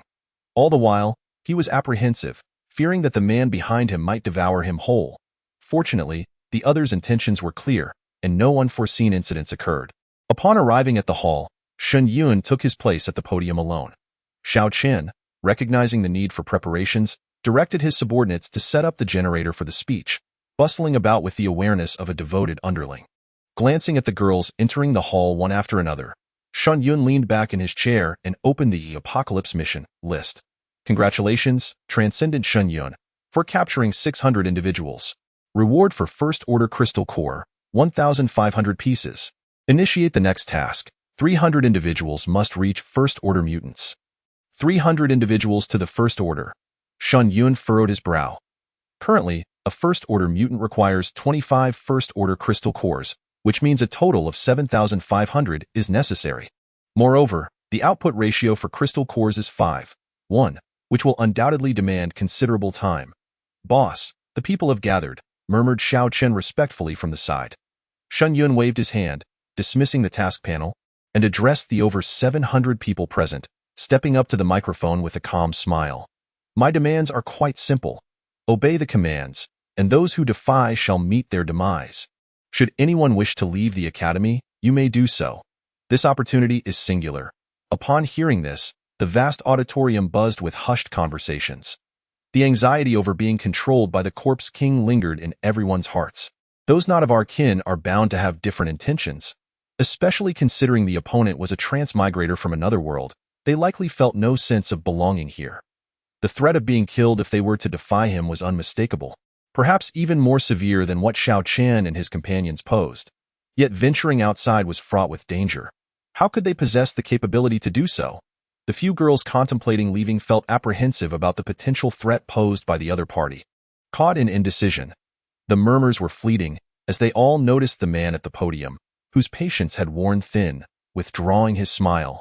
Silence fell upon the crowd, each person sealing their lips, attributing labels to this formidable man. Impatient, dangerous, untrustworthy. Indeed, it appeared everyone was inclined to remain. Shen Yun nodded in satisfaction. He then retrieved a plastic bag from his backpack, pouring out a collection of crystal cores upon the podium. Here lie 125 First-Order crystal cores, sufficient to elevate individuals to Second-Order mutants. As Shen Yun continued to produce 6 portions, all eyes were fixated upon him, faces alight with anticipation. What's up with the Corpse King? If he offers them to me, I would instantly switch sides. If he intends to kill us, it would merely take a wave of his hand. Clearly, he had prepared these rewards for them, especially the 5 transmigrators who were strategically placed in the front row by Xiao Chen. Gazed at Shen Yun with fervent excitement. Fellow villagers meeting once again, their eyes brimming with hope. They naturally yearned for his recognition. The fact that Shen Yun could produce such a substantial number of crystal cores evidently implied he had vanquished thousands of zombies. Achieving such results in a short span of time was nothing short of remarkable. Regardless of the means he employed to acquire them, it instilled a sense of trepidation. Simultaneously, it served as a testament to his formidable prowess. Resistance would only lead to a dead end. Below, Xiao Chen sat upright, exuding an aura that urged the boss to select him. Yet, everyone witnessed Shen Yun scanning the surroundings before commanding. Does your academy possess any campus beauties or the most stunning female teachers? Have 3 of them come forth to claim their reward? Upon hearing these words, many exchanged bewildered glances, muttering to themselves, "My goodness, does the zombie also fancy women? What is this fellow up to? TCH, clearly a man driven by carnal desires. No wonder he came here. It seems he seeks the comforts of a gentle embrace. A splendid show awaits us." The crowd's thoughts raced. However, after half a minute, no one stepped onto the stage. Shen Yun raised an eyebrow and spoke softly. "It seems everyone is quite humble. I shall grant you 3 seconds. If none present themselves, you shall be fodder for the zombies. A multitude of figures abruptly straightened, their expressions tense as they gazed at Shen Yun. They dared not hesitate. The dire consequences of being reported by a peer loomed large. After all, this was an all-girls school, brimming with campus beauties and alluring teachers. Yet, uncertainty hung in the air regarding whom Shen Yun would ultimately choose. Standing up and being forthright seemed the wisest course. As Shen Yun scrutinized the 19 individuals, his gaze briefly fell upon the slightly bowed figure of Xiao Chun. Coincidentally, a woman beside him rose. Undeniably attractive, her voluptuous form exuded sensuality. With a mature countenance, she appeared to be a teacher. What captured Shen Yun's attention, however, was the instinctive tightening of Xiao Chen's fists, which he quickly relaxed as the woman stood. It seemed she is his woman. Shen Yun harbored no penchant for thievery. His selection process stemmed from the understanding that the more beautiful a woman was, the greater the peril she faced in a post-apocalyptic world. To ensure their survival, they could only cling to the strong and strive to enhance their own power. At this moment, Shen Yun could offer them two paths, and he was unafraid that these women would not cherish the opportunity. You, and you. Shen Yun pointedly selected 3 individuals. Lu Lily, standing next to Xiao Chun, inhaled deeply and stepped forward. Once the surrounding crowd could no longer discern her expression, she revealed an exceedingly enticing smile, obediently bowing to accept the crystal core pouch. Thank you, esteemed leader. Yet, as she turned to stand aside and glanced at the other 2 who had also come forward to claim their rewards, her heart skipped a beat. The first girl, while attractive, posed no particular threat as she was one of Xiao Chen's subordinates. However, it was the final girl that sent Lu Lily's heart racing. This tall figure, clad in a filthy school uniform, had disheveled hair and bruises marring her exposed arms. The onlookers, upon catching sight of her, were engulfed in disbelief. Qin Shiyu? What is she doing here? Wasn't she supposed to be confined? Perhaps she had been released due to her reluctance to defy the leader's orders. Or maybe Xiao Chen's associates feared the chaos that might ensue from Qin Shiyu's close friend being present. Yet, why would the leader choose her? The murmurs, though not loud, spread like wildfire. Meanwhile, the girls at the edge of the aisle recoiled from the foul stench emanating from her, instinctively covering their noses. Qin Shiyu displayed no changes in her demeanor, her expression tranquil as she fixed her gaze on Shen Yun, slowly ascending the steps. When she approached, Shen Yun pushed a pouch of crystal cores towards her, smiling gently as he commanded, "Kneel and submit to me." Before Lu Lily could fully comprehend the moment, Qin Shiyu grasped the crystal core tightly and sank to her knees. This act seemed to drain her of all strength, producing a resounding thud as she collapsed. The sound caused both Lin Lily and the others to tremble, prompting them to hastily kneel as well. Shen Yun chuckled softly, tapping the podium. "Rise, and stand aside to consume the crystal cores." Thank you," stammered Qin Shiyu and Lin Lily as they struggled to their feet, expressing their gratitude. Below the stage, Xiao Chun noticed the 3 blocking Shen Yun's line of sight and swiftly turned to glare at his subordinates in the rear. The murderous intent in his eyes sent a shiver down one follower's spine, who muttered, "Xiao Gu." Qin Shiyu's friend Gu Wan has entered the auditorium, declaring she would do anything to report us. We are left with no choice, damn it. Xiao Chun now truly regretted not having eliminated Gu Wan and Qin Shiyu. Qin Shiyu was the president of the Tulip Student Council. During his attempts to seize control of the academy, she had posed a significant obstacle. However, the other party was exceedingly beautiful, a veritable paragon of elegance, often regarded as the most exquisite beauty akin to a tulip and hailing from an illustrious lineage. In times past, it would have been utterly beyond the reach of an ordinary individual like him. Xiao Qin truly could not bring himself to eliminate her, contemplating the possibility of conquering Qin Shiyu through sheer strength. Although he had coerced her, she was nonetheless his woman. He envisioned that once Qin Shiyu perceived the reality of her situation, she would ultimately come to understand and submit to him. Yet, to his astonishment, upon her release today, she was chosen by the Corpse King. As he beheld Shen Yun discarding the remaining 3 bags containing 125 crystal cores onto the ground, Xiao Chen's face illuminated with a fervent desire. He was determined to secure this reward of crystal cores. Chapter 20. A clever selection of candidates, Xiao Chen's demise bring forth the most athletic girl. "Surely you have a swordsmanship club, right? I need someone formidable," he said. As for the final individual, This. Shen Yun turned to Xiao Qin with a smile and declared, "It's you." Xiao Qin's eyes sparkled with excitement as he leapt to his feet, exclaiming, "Thank you, boss." He was merely 30 cores shy of becoming a second-tier altered being. The remaining cores could be administered to his subordinates to enhance their strength. Even if Qin Shiyu harbored intentions of killing him, she could not possibly contend against them.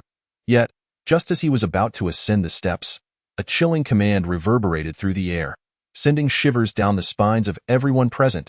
"Xiao Chun, I will see you dead." Whoosh, boom. On the platform, Qin Shiyu shattered the wooden planks beneath her feet and surged towards Xiao Qin with terrifying speed. Having already attained the status of a second-tier altered being, her full-throttle acceleration was nothing short of horrifying. Perhaps fueled by indignation and fury, and heedless of the potential repercussions of Shen Yun intervening, Qin Shiyu became a mere blur. Witnessing this scene, Xiao Qin's pupils constricted, and he drew the dagger from his waist. Shouting in alarm, "Boss, Lily, save me!" He could scarcely believe that Qin Shiyu would dare to strike in such a pivotal moment. Realizing he was outmatched, he could only hope that his woman and the corpse king would come to his aid.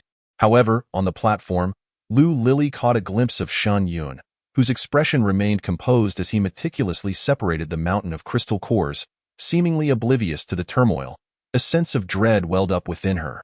Did he choose us intentionally? When this formidable man selected Qin Shiyu, Lu Lily felt assured that his intentions were not driven by lust. Moreover, both she and another girl were accompanied by men. Hiss. Seeing that Shen Yun did not exhibit any signs of malice, Lu Lily broke out in a cold sweat. It was a case of using one's adversary's weapon against them. In this scenario, a stunning beauty seated alongside an unremarkable man. Was it truly love? At least for Lu Lily, it was not. Nor was it for the beautiful girl beside her. And what of the tragic Qin Shiyu? Once they rose to power, the humiliations they had endured would inevitably be avenged in myriad ways. Regardless, Lu Lily, her forehead beating with sweat, dared not move. As for rescuing Xiao Chun, she had no desire to meet an untimely end in the blink of an eye. Qin Shiyu's right hand plunged into Xiao Chun's neck. Under the gaze of his blood-soaked eyes, she exerted force and withdrew his trachea. A torrent of blood gushed forth from his neck. Witnessing this gruesome act, every girl turned pale with terror, accompanied by a series of retching sounds. Even some teachers turned away, covering their mouths, unable to bear the sight. It was too horrifying, too gruesome. With a resounding thud, gazing upon the convulsing figure of Xiao Chun, coupled with the impotent fury reflected in his eyes, Qin Shiyu's parched lips curled into a chilling smile. He. The dry laughter was imbued with an overwhelming sense of sorrow, humiliation, and grievance. Finally, with tears streaming down her face, she raised her voice to the heavens in a fierce declaration. "It's not that I want to repay." Ha ha ha ha ha. Her piercing scream enveloped the entire auditorium. Witnessing the disheveled and trembling Qin Shiyu, many girls and teachers who shared a close bond with her were moved to tears. Senior Qin held a high status within the academy, esteemed for her exceptional character and kindness, never exhibiting arrogance. Unfortunately, they were all constrained by Xiao Chun, finding it difficult to even acquire the crystal cores. Only the girls from the Swordsmanship Society, who acted as aides for Xiao Chun, were able to earn a token reward of a few crystal cores. At that moment, two more girls knelt upon the stage. One with a freckled face adept at running and the other, the coldly beautiful president of the Swordsmanship Society, with long hair and bangs. "Rise," said Shen Yun, gesturing towards the pile of crystal cores on the table. "There are still over 800 crystal cores remaining here. You five shall divide them. Then, select 125 individuals each to form a team and accompany me in hunting zombies. The rest will serve as support personnel." Upon hearing this proclamation, the previously quiet atmosphere erupted into a cacophony. A zombie hunting team? The boss can control zombies. We're going to hunt his. A girl's words were abruptly silenced by a hand over her mouth. It dawned on her that such thoughts should remain unspoken. Oh my goodness, I could become an aberrant too? Once I grow stronger, I want to be well-fed, especially with a powerhouse like the boss. His vision is vast. Unlike Xiao Chun, who doesn't even share crystal cores with us, only dreaming of his harem. He deserves his fate. In that moment, the crowd buzzed with excitement. For the majority of the girls, strength was the ultimate guarantee. At the very least, they would not have to endure hunger as they recently had. To fill their stomachs, they had to play the flute for Xiao Chun, becoming subservient to others. Such incidents as Qin Shiyu's fate would not befall them. Hadn't they seen how the self-proclaimed Emperor Xiao Chun had no room for resistance, swiftly being eliminated by Qin Shiyu? Such was the power dynamics at play. Now, they not only had the chance to grow stronger, but also perceived the zombie king's intention to establish his own faction, rather than indulging in a harem like Xiao Chun. How could they not feel exhilarated? With a thud, everyone quieted as Shen Yun tapped the microphone. Tomorrow, we shall all depart to gather crystal cores and supplies. Within 3 days, everyone must advance to the first tier in the evaluation of the crossing. The strength of subordinate characters was also assessed. Shen Yun had no desire for this group to end up like the previous wolf pack, which had only achieved AB rating. As he spoke, he waved his hand, extracting a plethora of instant noodles, water, ready-to-eat meals, sanitary supplies, and bathing products from his spatial ring, filling the entire podium. Oh my heavens, so many supplies! Only someone of his stature as the zombie king could amass such resources. But to reach the first tier in 3 days, how many zombies must be slain? It seems utterly impossible. Everyone was filled with a mix of joy and astonishment. It was not only the abundance of supplies, but also the daunting number of zombies they would need to defeat. Shen Yun cast a sweeping glance over the assembly before fixing his gaze upon Qin Shiyu and the president of the Swordsmanship Society, Lin Yin. With a cold voice, he declared, "This place has no need for the inept. By tomorrow. I do not wish to see any indecisive individuals. Is that understood?" Lin Yin trembled in fear. Even the previously unhinged Qin Shiyu did not dare to act out, quickly lowering her head in acquiescence. "Yes, I understand. I comprehend. Rest assured, esteemed leader. I shall undoubtedly fulfill the task." A series of delicate exclamations echoed within the grand hall. As Shen Yun rose to leave, he passed by Lin Yin and Qin Shiyu, whispering with an air of indifference, "Should anyone dare to cheat or play tricks, they shall be dealt with swiftly." Despite the bustling noise of the hall, his voice reached the ears of the 2 women with clarity. Lin Yan's heart raced. To eliminate former classmates? Yet she knew there was no choice, and thus pursed her pink lips in reluctant agreement. In contrast, Qin Shiyu exhibited remarkable resolve, harboring no hesitation whatsoever. Having endured certain experiences, her perspective on matters had deepened. Refusal would lead only to death. Once Shen Yun exited the grand hall, the atmosphere within surged once more.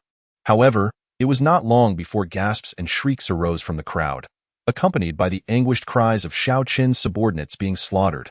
The shifting of power, the old making way for the new. Shen Yun raised an eyebrow, retrieving a city map from his bag to identify suitable areas for hunting the horde of corpses. The reason he selected Lu Lily and the 3 beautiful women was due to the presence of men around them, who were likely to have endured mistreatment. Particularly concerning was the woeful appearance of Qin Shiyu.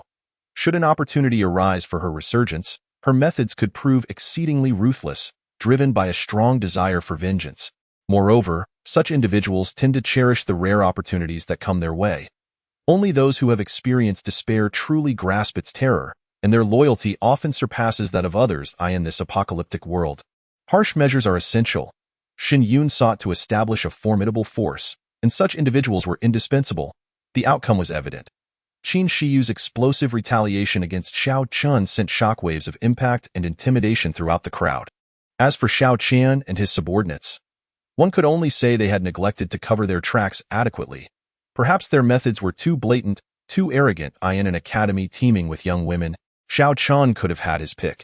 Yet he sought to possess not only their bodies but also their hearts. This was the apocalypse, not some urban romance drama. Xiao Qin's fate had long been sealed among the women chosen by Shen Yun for their vengeful potential. It was merely a case of killing the chicken to warn the monkey. Chapter 21. Shocking the crowd, the frozen horde. Throughout the afternoon, those within the Tulip building were busily engaged, distributing supplies, dining, bathing, resting, and preparing to set out to slay zombies the following day. Groups of 3 to 5 gathered to discuss the events of the day.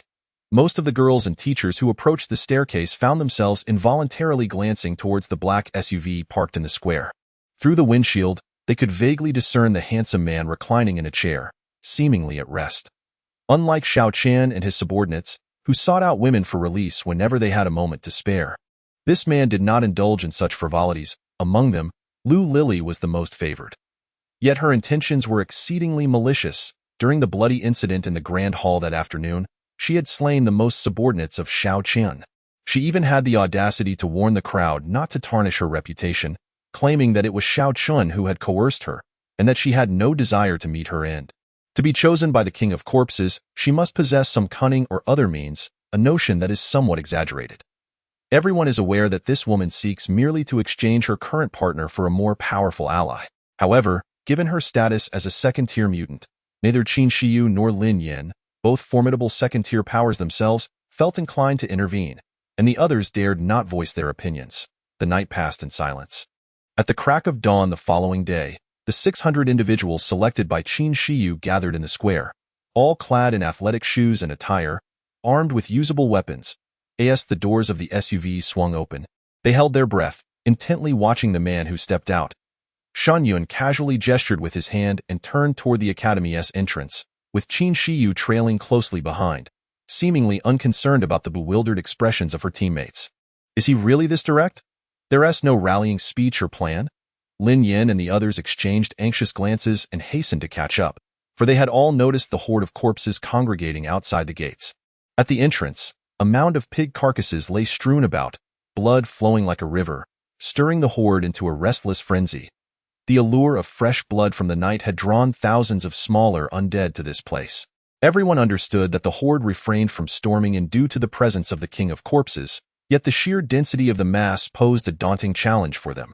As Shen Yun halted at the school gates, Qin Shiyu and her companions quickly came to a stop, their expressions tense as they focused on him and the horde outside. Most of the crowd had never faced the undead at such close range, and anxiety gripped them. Are we really going to stand here and fight? Then drag the corpses back with ropes to extract their cores? My legs are quaking. I'm drenched in cold sweat. I feel utterly drained. I've even wet my pants. If only I had opted for logistics. Suddenly, Shen Yun made his move. Standing before the horde, he raised his right hand and intoned with a commanding voice, "Absolute ice domain." In the next instant, a pale blue ripple emanated from his palm, swiftly expanding in a semicircle to engulf the entire street. In a mere heartbeat, a scene that left everyone in awe unfolded before them. Crack, crack, crack. As each zombie came into contact with the pale blue ripple, they instantly transformed into ice sculptures. The ripple swept through the street like a gust of wind, leaving no corpse unscathed, all frozen in place, glistening under the sunlight. Within just a few breaths, the once deafening roars of the horde fell silent, the atmosphere so still that one could hear a pin drop. It was not until Shen Yun withdrew his power and turned to face the crowd that the over 600 onlookers were left in utter disbelief. Superpowers? My goodness! This is simply beyond comprehension. Lu Lily stared wide-eyed, her delicate frame trembling slightly. She was familiar with the existence of superhumans. She had encountered a fire-wielding mutant during Shao Qian's absence, who had detonated vehicles to attract the horde. Yet, witnessing the entirety of the street's undead instantaneously frozen was an entirely different realm of astonishment. With a sudden burst of energy, Qin Shiyu leaped several meters into the air, surveying her surroundings, only to be left speechless. The street was adorned with ice sculptures of zombies, shimmering brilliantly in the sunlight. The entrance of the academy was expansive, but at this moment, the horde lay frozen. Stretching far beyond the eye could see, Lin Yin and the others sprang to their feet, witnessing the astonishing scene before them. They murmured in disbelief, "Goodness, this is truly incredible, isn't it? This man not only possesses the identity of Zombie King, but he is also a formidable supernatural being." The numerous young women inexplicably felt a surge of excitement and exhilaration, their body hair standing on end. Such a powerful man, here at the Tulip Academy? The future is indeed promising. In that moment, a profound sense of security enveloped everyone. All eyes sparkled with admiration as they gazed at Shen Yun, unable to divert their attention even for a moment. Each team sought positions to gather crystal cores, merely to practice their skills. Shen Yun surveyed the crowd and spoke coldly. "Once everyone reaches the first tier of the altered beings, we shall commence training your hunting abilities. If you still fear zombies despite such a significant advantage, you might as well jump off a building to save on resources." Lin Yin and the others immediately straightened their postures, their chests puffed out as they exclaimed in unison, "Yes, boss, absolutely." With their spirited cheers, each girl held her head high, brimming with excitement. The zombies, encased in the frigid realm of ice, proved remarkably fragile. A light strike to their skulls caused them to shatter. As their heads tumbled to the ground, the ice melted, making it easy to search for crystal cores. Even the girls, at this moment, felt a diminished fear of the zombies, swiftly scouring for cores. That moment, 5 traversers, grinning, approached Shen Yun from behind the crowd. Among them were an older woman and man, a young couple holding hands, and a young man beside the older woman. The leading middle-aged woman smiled at Shen Yun and said, "Oh dear, you truly are impressive." Although Shen Yun was the zombie king, they had not heard him speak of consuming humans. Just yesterday, he had eaten human food. Noticing Shen Yun's gaze, the woman, Qian Suifeng, glanced at the crowd outside searching for crystal cores and whispered, "Young man, what do you think we should do? We could work in logistics, but they say there aren't many crystal cores available." The logistics personnel were all a bunch of cowardly individuals, and naturally, the rewards for crystal cores were far less than those for combat personnel. The 5 older individuals had previously been well taken care of by Xiao Qian. Observing others in the Traverser chat box, risking their lives for food while they merely lounged in the house to accumulate time, it had been quite comfortable. Yet now, Shen Yun expected them to take risks and slay zombies? That truly seemed a tall order. Did they appear capable of killing zombies? Chen Suifeng's son had some strength, but she could not bear to send him into danger. Fortunately, this young man was from Earth, considered one of their compatriots. Wouldn't he take care of them in such a situation? Chapter 22. Moral Coercion? A resounding judgment. Upon hearing the older woman's insinuation, Shen Yun couldn't help but chuckle. "So, you're suggesting that you wish to avoid becoming combat personnel and still earn a higher wage than those in logistics?" "Oh dear, that's not quite it," Chen Suifeng replied quickly, noticing the curious glances from those at the door. With a knowing look, she continued, "We're all compatriots here. With your remarkable abilities, you must be able to easily gather crystal cores. I was hoping you could look out for us and help us find suitable work." "Suitable work?" Shen Yun pondered for a moment before softly stating, "You mean something that pays more than logistics and is a bit easier?" "Oh dear, that's precisely what I mean. As one ages, words may falter, and the tongue may become clumsy." The matron clapped her hands, her face alight with mirth. However, there was one. Upon seeing Shen Yun nod, the matron's eyes sparkled with excitement. "Haha, it truly is wonderful to have a fellow townsman. Young man, when we return to Earth, we shall treat you to a feast." This scene left many young women at the entrance filled with envy.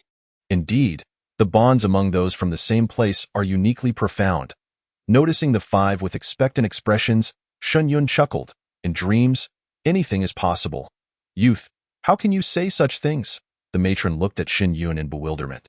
Yet, as she perceived the increasingly sinister smile of the handsome young man before her, an unexplainable shock overcame her. "This will send you off to dream." Shen Yun raised his right hand and delivered a swift, forceful slap to her cheek. Crack! The sound reverberated as her head exploded instantly. The force of her shattered skull was more formidable than that of a bullet. Pft, pft, pft.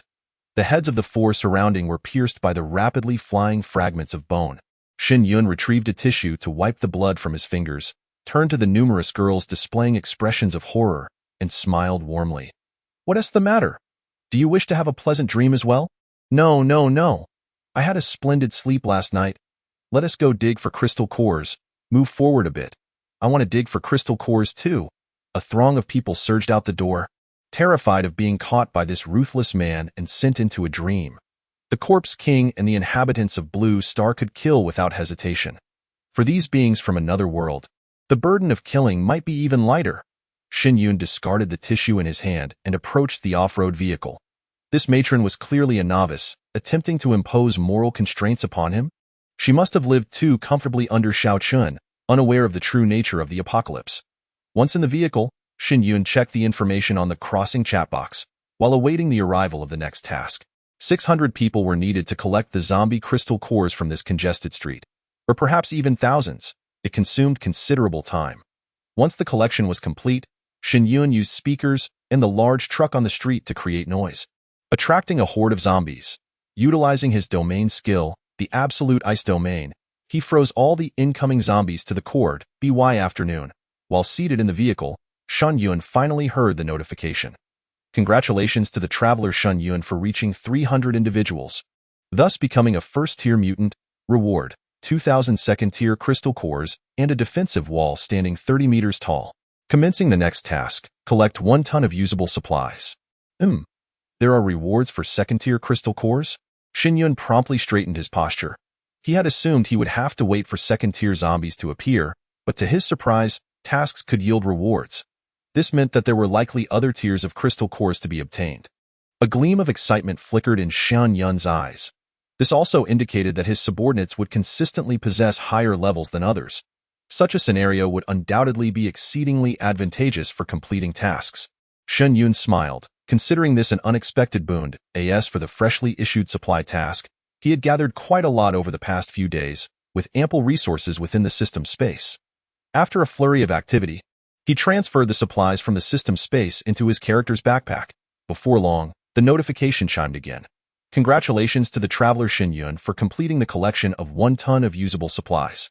Reward: 1,500 second-tier crystal cores, half a ton of drinking water, and an expansion of the character's backpack to 60 slots. Commence the next task. To achieve 650 individuals, reaching the first-tier mutated state, 650. 20 individuals attaining the second-tier mutated state, 520.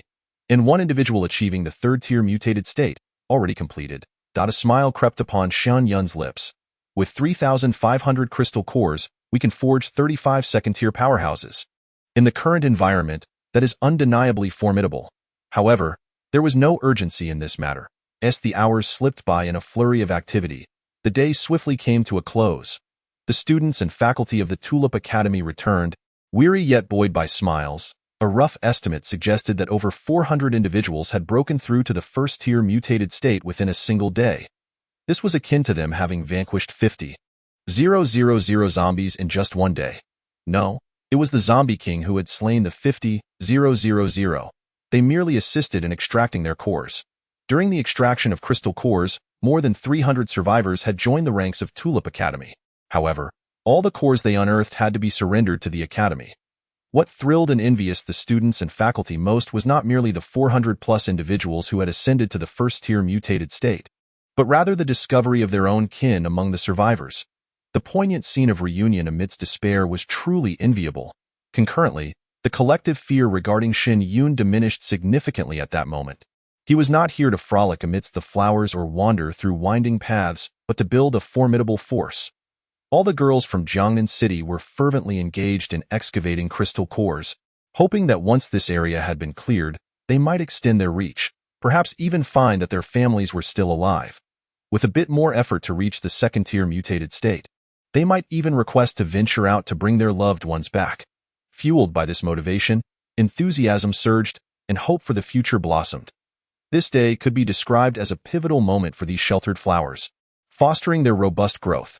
In addition to the crystal cores and survivors, a substantial amount of resources was also collected by the Tulip Academy. What puzzled everyone was that the Zombie King did not seize the resources but instead instructed Lin Yin, Qin Shiyu, Lu Lily, and 2 others from their team to oversee the warehouse personally. This move not only bolstered the prestige of the 5 captains, but also elevated Shen Yun's standing in the eyes of the crowd.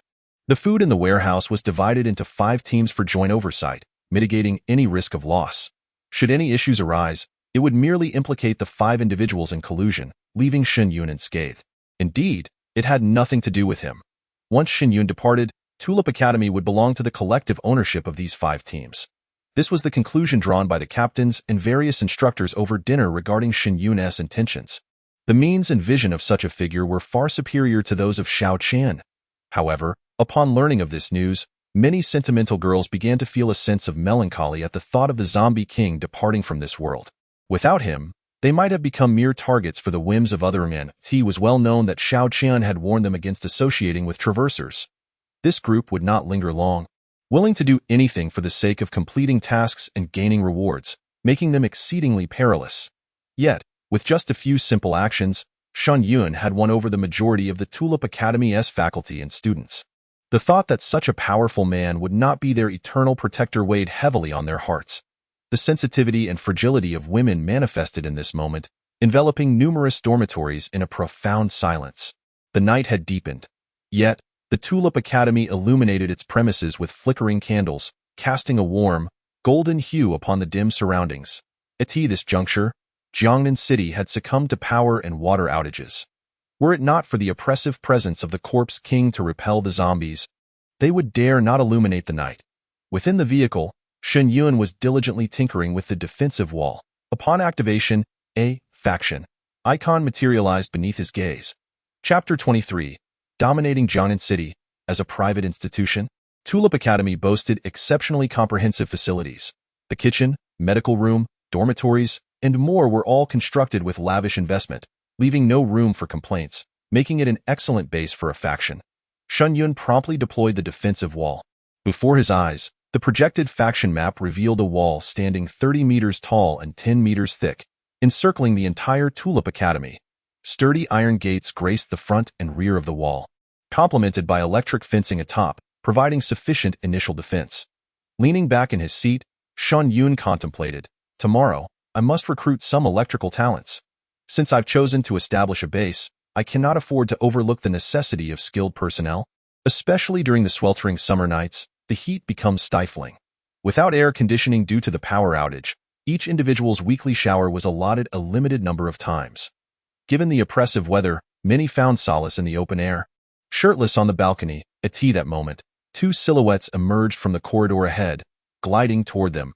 Under the moonlight, their figures were graceful, tall, and light-footed.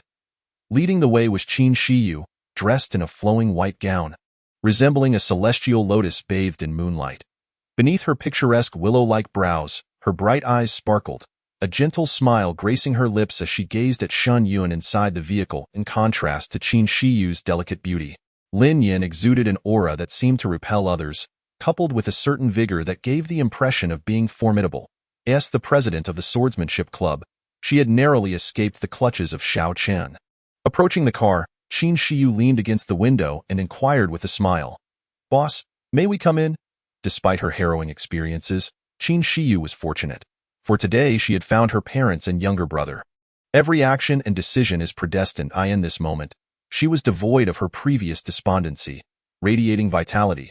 Shen Yun gestured for them to enter. "What is it?"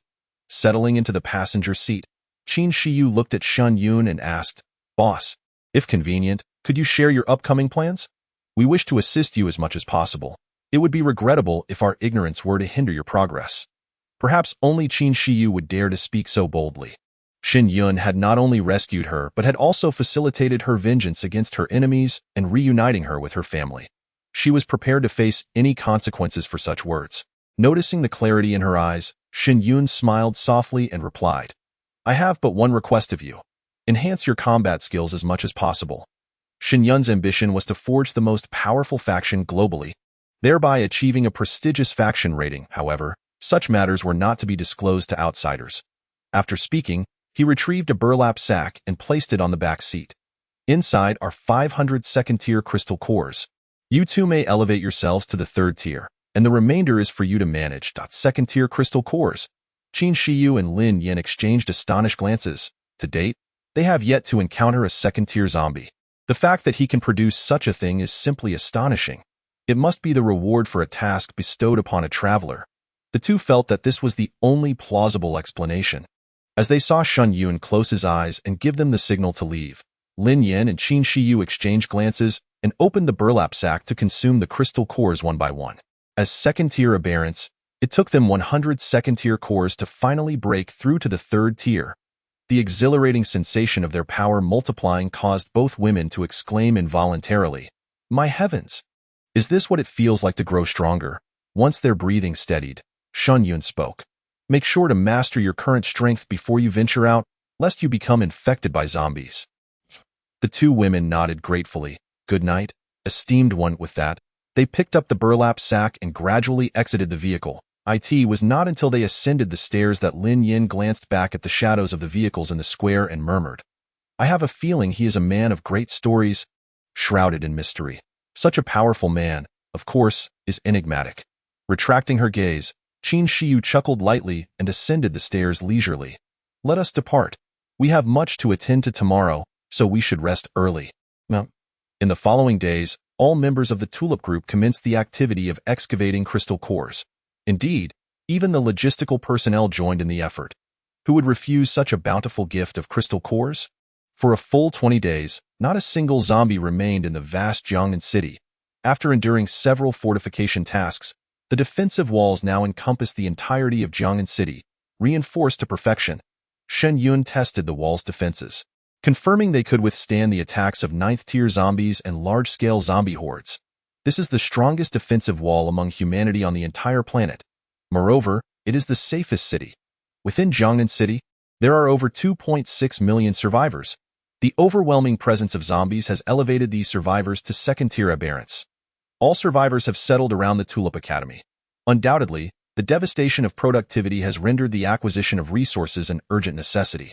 Fortunately, every city possesses national grain reserves, and the Tulip Group has also organized personnel to gather a substantial amount of supplies. However, relying solely on these measures is evidently insufficient in the ensuing days. Urban planning, rational allocation of resources, and agricultural development were placed on the agenda. Yet, within just a few days, chaos erupted in the city.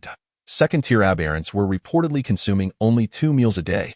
In other cities, second-tier aberrants have already ascended to positions of power, akin to local emperors. What food could they possibly lack? What women could they not acquire? But now, in Jiangnan City, everyone is a second-tier aberrant. What use is such strength? Many individuals clamored to venture outside in search of supplies to bring back to Jiangnan City, believing it to be swifter than farming to ask for whether they would return. That was a matter of perspective. It is evident that unstable factors are already germinating within Jiangnan City. In fact, just in the past few days, there were incidents of survivors storming designated supermarkets, looting food and indiscriminately distributing it. Although the Tulip Group dispatched personnel to deal with 15 instigators, those who received the food, along with the relatives of these 15 individuals, and those dissatisfied with the Tulip Group's methods. The Chi-Chi Parade, in collaboration with others, congregated on the thoroughfare outside the Tulip, swelling to a crowd of thousands. Even though the Tulip's guards forcefully dispersed the throngs, resulting in the demise of several ringleaders, this only served to exacerbate feelings of discontent. Underlying currents of unrest swiftly permeated every corner of the city. A multitude began to shirk their duties at work, opting for idleness and a lackadaisical approach to their days. Unable to confront you, perhaps we can afford to be lazy at work? Water can capsize a boat, but it can also buoy it. Without our productivity, the vast populace of Jiangnan City is destined for ruin. Chapter 24. The Emergence of Chaos. You live far too comfortably. Some observers watched from the sidelines, eager to see how the Tulip would respond. Others sought to sow discord, wishing for the Tulip to lose the people's favor. Who are the individuals within the Tulip? A gaggle of inexperienced girls and a handful of educators. Were it not for their early association with the Corpse King, would they possess such formidable power and authority? Their handling and management of various matters leave much to be desired, inciting widespread grievances. Can such a group manage the population of over 2.6 million in Jiangnan City? Of course, the Tulip has also recruited numerous talented individuals in management. However, the environment differs and human hearts vary. Each person acts in their own self-interest and thus, when reporting to the Tulip, they only put on a FAAD of diligence as for how the Tulip decides to act. That is solely within their purview. After all, should anything go awry, it is not their fault, is it? It wasn't until the Tulip issued a public notice that the survivors of Jiangnan City felt a semblance of calm for a few days. This notice was sent forth by the Corpse King. Those willing to venture outside the city to search for supplies may temporarily reside in Zone C. The city gates will open once personnel are confirmed. The Corpse King had remained silent for an extended period, with his subordinates managing Jiangnan City. Everyone is aware that the Corpse King is a traveler and would not linger on this planet. Nevertheless, all must show him respect. As soon as this news broke, it ignited the fervor of the survivors. Over 2.3 million flocked to Zone C. Even the military complied with the arrangements, transporting supplies to Zone C in preparation for a mission to rescue surrounding cities. It is indeed the Corpse King. Were it not for his presence in Jiangnan City, chaos would have already erupted. Observing a few girls in Zone C struggling to maintain order, their faces a mixture of embarrassment and anger, passers-by couldn't help but feel a sense of satisfaction. They are still too young. Their temperaments are unstable. Some older survivors shook their heads and chuckled. What good is strength if it is unmatched by capability? In such cases, Power only serves as a superficial armament, lacking substance. With the Corpse King exerting pressure, the tulip dared not engage in rampant slaughter or violent repression, thus preventing Jiangnan City from descending into internal chaos. Now, it is fortuitous. While the Corpse King has yet to return to his original planet, they can conveniently leave Jiangnan City, sparing themselves from future provocations by the tulip point. 2 days later, over 200,000 individuals had arrived at Zone C. During this time, a section of the military district was delineated. Additionally, over 100,000 were allocated to another area. Many speculated that this contingent must be the vanguard, as they had been separated from the military district. After all, second-tier zombies have already emerged outside. It is plausible that third-tier zombies exist as well, they simply have yet to be discovered. Although the survivors of Jiangnan City possess second-tier strength, their practical combat abilities are nearly non-existent.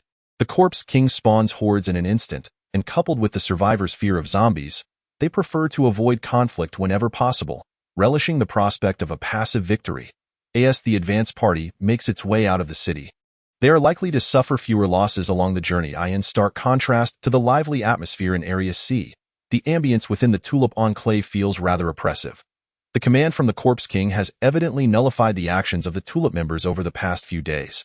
Observing the desolate streets outside the academy, even the patrolling girls in the playground feel a tinge of disappointment. Had they known, they would have allowed the others to leave the city. Even if the people fled, the Corpse King would not have looked down upon us. One girl beside her shook her head helplessly. Who could have anticipated such a massive uproar? It is said that Senior Qin Shiyu has drawn considerable ire from many outside for her repeated leading of the killings. With no zombies left in the city and the city walls standing guard, surely there are those who believe that killing should not be so readily resorted to. Well, let us refrain from speaking too much. We might be overheard by others. The group quickly changed the subject. They had risen through the ranks as logistical personnel, and while they could command respect outside, they automatically felt diminished in front of the 5th Brigade. There was no blame to cast. Their earlier hesitation had led to the present outcome. One bespectacled girl gazed at the empty street and lamented. You know, Tulip Street used to be bustling with activity. Now it feels quite desolate with no one around. Indeed, there were times when people called me Captain Chen and bribed me with various items. The flattery was beyond compare. Upon hearing this, one girl shot a glance at the speaker. You used to blame others for not leaving, and now you're lamenting their departure? I think you're just being petty. The atmosphere darkened as the crowd frowned. What are you saying, Zhang Hui? Yes, we are petty, while you sneakily gaze at the Corpse King's photos at night. Zhang Hui's face flushed, and she glared at the group, cutting them off. Well, aren't those photos circulating from your dormitory? A bunch of scavengers have the audacity to criticize me. Haha, it's mutual, isn't it? Just be more careful next time. I have a high-definition one that got wet. I spent quite a lot of supplies on that. The group erupted in laughter when suddenly the announcement blared. All personnel assemble in the plaza. Assemble? Are we heading to Area C? Zhou Hui and the others promptly halted their laughter and dashed towards the plaza. In the C District Plaza, a large LED screen flickered with static before projecting an image of the Tulip Plaza. Are they gathering us here? Tezkadiske. The captain of the 5th Brigade is present. This is a rare sight. Quick, look. It's the Corpse King. As a figure descended the stairs, the plaza erupted in a cacophony of chatter. Words of envy, jealousy, and admiration echoed through the crowd. Noble birth is no guarantee of superiority. Many ambitious individuals felt their blood surge with excitement at the spectacle brought by the Corpse King. After all, he had merely gained the Transcendent Identity title. He was just an ordinary person at heart. Once they left Jiangnan City, they too could seize the opportunity to become such formidable figures in their own right. As Shen Yun stepped off the stairs, he surveyed the more than 300 members of Tulip in the playground. Then, he fixed his gaze upon the 5 captains, Lin Yin, Lu Lily, and the others, and coolly uttered, "Kneel." Those 2 simple words caused the pupils of the 5 to constrict. Furthermore, the breath of the Tulip members in the plaza came to a standstill. Even in the C District, where over 2 million souls reside, conversation came to a sudden halt due to a single utterance. The atmosphere grew unbearably oppressive. The Corpse King was enraged.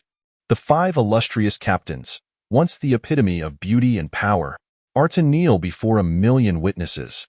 Merely contemplating this notion sent waves of excitement through some individuals. Witnessing the 5 captains, paragons of grace and might, bowing in submission stirred a visceral reaction in many men, causing their breaths to quicken and their eyes to blaze with fervor. However, those observing from the shadows scoffed at the corpse king's tactics. Such an event was not meant for the eyes of outsiders. It would undoubtedly undermine one's authority and could even incite rebellion among subordinates. As the last word left the speaker's lips, Qin Shiyu among the five dropped to her knees. Lin Yin, standing beside her, followed suit without hesitation, both women's faces betraying no emotion, remaining eerily serene. The remaining three, momentarily taken aback, succumbed to the urge to kneel, offering no resistance. Yet, the LED projection in the Tulip Square displayed the crowd in the C district, revealing both sides to one another. Under such scrutiny, Lu Lily and her companions, who held the fates of countless lives in their hands, lowered their heads, their faces flushed with shame. Shen Yun paced before the five, a derisive laugh escaping her lips. 5 fifth-tier mutants, each endowed with extraordinary abilities, and yet you cannot manage over 2 million people.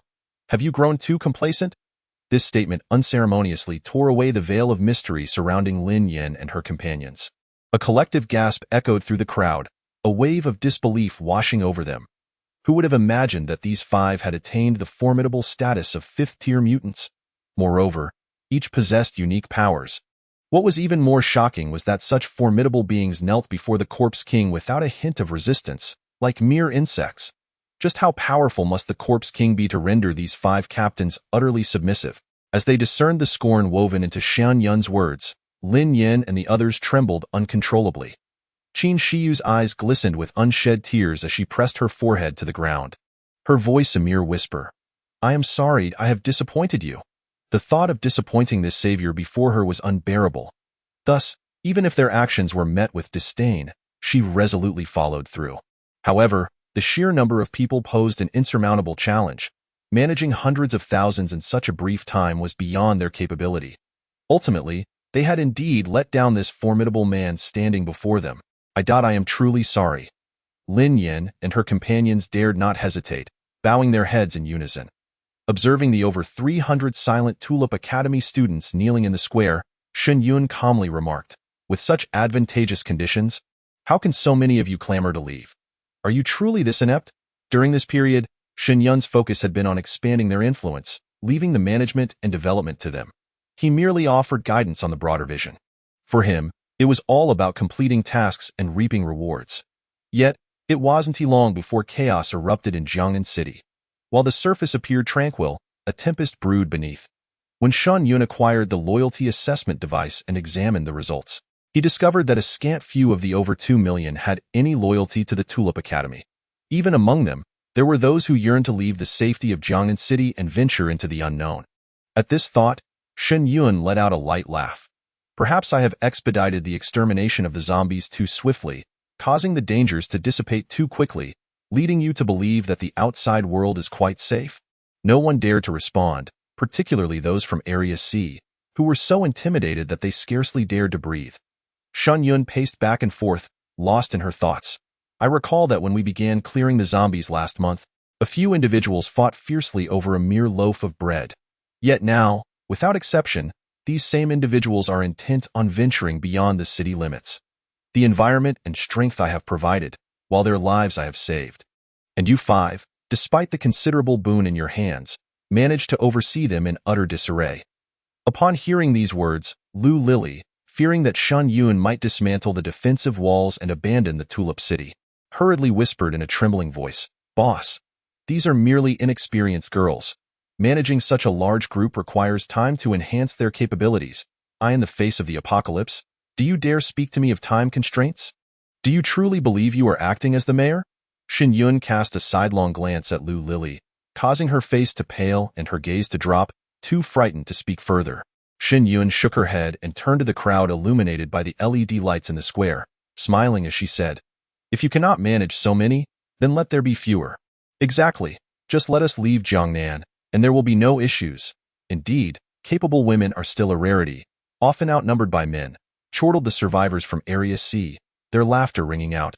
Yet, as Shen Yun finished speaking, a pair of resplendent crystalline wings unfurled from her back. In an instant, she vanished from her spot, reappearing high above Area C. Gazing down at the throngs of people below, Shen Yun raised her right hand and intoned with a solemn voice, "Icebound for 1,000 miles. Boom! A massive beam of white light descended from the heavens. What is that? Oh no. It is the ice-based ability of the Zombie King. He intends to slaughter us. Run for your lives." The crowd in Area C was paralyzed by terror, turning to flee in a frenzy. Crash! The ice pillars plummeted into the masses below, transforming into icy mists that swept through the surroundings. Crackle, crackle, crackle. A series of crystalline formations spread from the bodies of the crowd, instantly morphing them into exquisite ice sculptures. Even the houses and buildings were frozen into solid ice. Within mere minutes, aside from the military district and the tens of thousands of survivors, over 2.3 million survivors in Area C were utterly slaughtered. Witnessing this scene, everyone's faces turned ashen, their bodies rigid with shock. This was over 2.3 million lives, not merely 23. This is too ruthless. Even those in the military district were left in a state of profound astonishment. What kind of person could be so merciless? When Shen Yun returned to Tulip Square, the gazes of the crowd towards her were now laced with fear and trepidation. If one still clings to human sentiments in the apocalypse, only annihilation awaits you. Remember, I shall only intervene this once. Shen Yun cast a glance at the 5 individuals kneeling in submission before turning to leave. The reason Tulip City refrained from acting against the people within was merely out of concern for potential internal strife due to the large population. Alternatively, they might have been swayed by sweet words or familial ties that compromised their integrity. Yet, in the face of the apocalypse, those burdened with such ties are doomed to perish. This is precisely why Shen Yun urged them to frequently venture out and hunt zombies. To bolster their courage and practical skills. As for the military district and the more than 100,000 survivors, they were not detected by the loyalty instrument of forces as having an exceedingly low loyalty or rebellion index.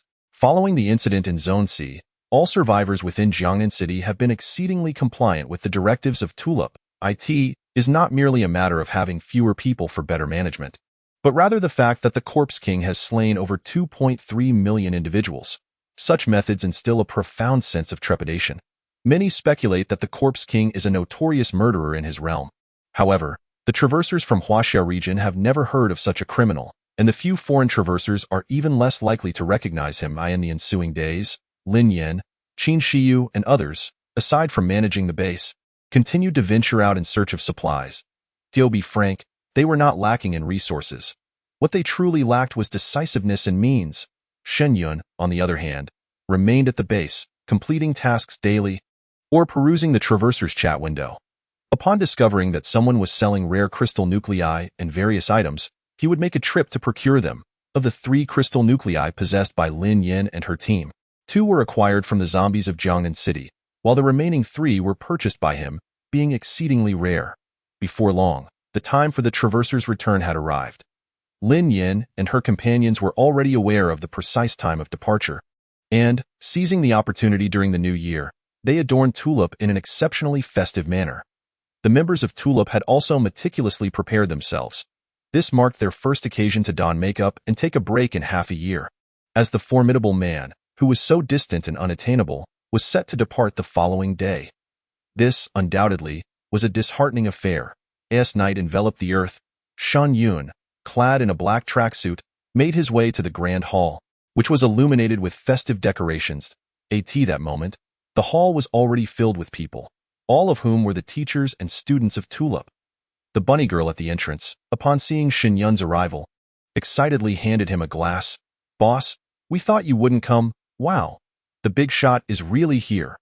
Amidst a chorus of astonished exclamations, nearly 1,000 individuals in the grand hall turned their gazes towards the entrance. There stood Lin Yan and the 5 captains, respectfully positioned behind Shen Yun. He smiled and raised his glass, signaling to the crowd, "Happy New Year." Witnessing his rare display of a gentle smile, an inexplicable warmth spread through the hearts of the assembly, prompting them to raise their glasses in response. "Boss, Happy New Year." "Haha, we won't leave until we're drunk today. It's been ages since we felt this joyful." "Happy New Year, boss." "What is your name, big shot?" "We still don't know." "Happy New Year." "Woo-woo, please don't leave, okay?" It was unclear who initiated it, but a multitude of women began to weep openly, pleading with Shen Yun not to depart, creating a scene that was heartbreakingly poignant. After finishing his drink with a smile, Shen Yun turned and left. He was not suited to mingle with these individuals, or rather, he was merely a transient figure in their lives. As he departed without a backward glance, Lin Yin, adorned in her splendid attire, sighed softly to the crowd.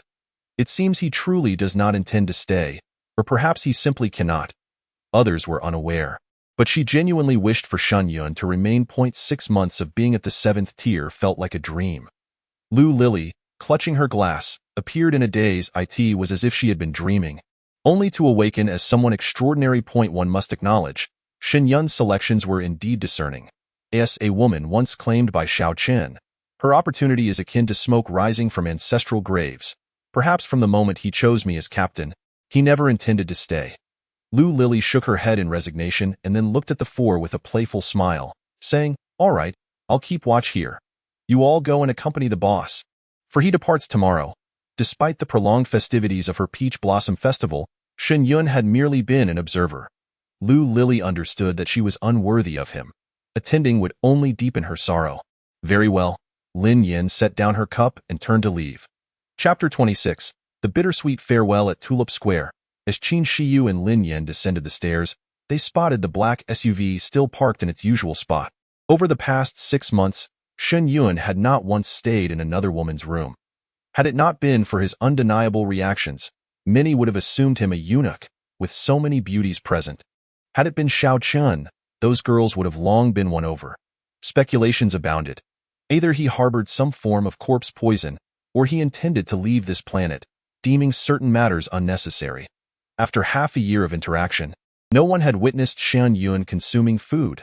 This suggested he might very well be human, merely cloaked in a guise. Seeing Shen Yun reclining in the car, gazing at the stars, Lin Yin naturally took to massaging his temples. She had been doing so for several months, even seeking out a masseuse to learn the craft. I in the passenger seat. Qin Shiyu observed and gently inquired, "Boss, do you have any instructions for us?" With his eyes closed in relaxation, Shen Yun pondered for a moment before responding, "Earth is not the limit. Your enemies hail from higher civilizations." This was Shen Yun's 9th tier mission. Travel to the Arctic and locate the spacecraft left behind on Earth. Based on his deductions, the future of humanity here would undoubtedly intertwine with advanced civilizations. However, this group of time travelers had limited time, only able to remain for 6 months. Higher civilizations? Lin Yin and Qin Shiyu gasped in astonishment. Thus, the more you enhance your abilities, the greater your chances of survival. Otherwise, you might as well end it all sooner. At this, Shen Yun turned to the two girls, who bore expressions of embarrassment, and spoke softly, "There should be a spacecraft in the Arctic. Whether you can find it depends on your luck. Consider it a little boon from me." "Heavens, a spacecraft?" Lin Yin exclaimed in surprise, her delicate hand gently caressing Shen Yun's cheek to relieve his fatigue. Whenever Qin Shiyu and the others witnessed this scene, their envy was palpable.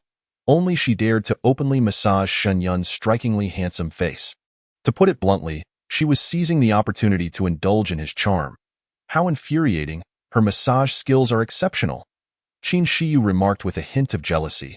Despite Lin Yin's serious demeanor, she secretly hoarded numerous photos of Shen Yun, a fact that Qin Shiyu, her dorm mate, had uncovered. Thus, the notion that Earth's limits are merely the beginning of the journey beyond holds true. Perhaps one day, you too shall become an existence of the utmost caliber. Shen Yun jested as he rose to drive towards the base's warehouse. An existence of the utmost caliber? A celestial being? Lin Yan's eyes sparkled with excitement. "If I become a celestial being, can I visit your world?" "You truly dare to dream," he chuckled. Shen Yun chuckled softly, however. "There exists a possibility. If one cannot achieve it, it can only be attributed to a lack of strength, an inability to transcend the barriers of the world. For instance, I may appear formidable now, yet I cannot return to my own planet." Perhaps due to the impending departure, his spirits were notably high, and his words flowed more freely. The barriers of the world, traversing to other realms. Lin Yin and Qin Shiyu exchanged glances. Upon arriving at the Academy's warehouse, Shen Yun dismissed the 10 guards stationed at the entrance and entered the warehouse. Gesturing with his hand, there, an array of brilliantly hued crystals lay piled within the confines of the storage space. The two women stared in astonishment. Could these possibly be crystals of other tiers? Indeed, They span from the 7th to the 10th rank, alongside energy crystals necessary for the enhancement of abilities, as well as various extraordinary crystals. Shen Yun produced additional equipment. These are armors and weapons ranging from the 7th to the 9th rank. Such high quality? The two women's eyes widened in disbelief. Armed with such equipment, they would become even more invincible. As Shen Yun turned to depart, both women recognized that their conversation had reached its conclusion. Meanwhile, Shen Yun was set to leave the following day. A sense of melancholy washed over Lin Yin, and her nose tinged with emotion as she hastened to Shen Yun's side. "Why are you so kind to us?" Unbeknownst to her, this man had already taken residence in her heart. It was not only her. Qin Shiyu beside her regarded Shen Yun with gentle eyes. Yet she felt unworthy, believing that even as the most beautiful woman in the world, she could not measure up to a man as divine as he. Shen Yun waved his hand dismissively. "It is of no use to me. Consider it a benefit for you. You have always been our support." "Thank you," Lin Yin murmured softly, her gaze filled with reluctant longing, a hint of mist gathering in her eyes. Shen Yun raised an eyebrow. "It seems you have developed feelings for me." He glanced at Qin Shiyu. And indeed, her eyes brimmed with tenderness. However, upon meeting his gaze, Qin Shiyu hurriedly averted her eyes, overwhelmed by a sense of inferiority stemming from her past. Shen Yun understood her struggles. He was departing soon, rendering their affections meaningless. He spoke candidly. "Your feelings for me hold no significance." He was well aware of his own allure. It was entirely natural for women to be drawn to him, yet he was not of this world, and such fleeting connections were inconsequential. Qin Shiyu silently observed him, unbidden tears cascading down her cheeks. At least in this moment, he did not disdain her history, and he understood her sentiments. That is sufficient.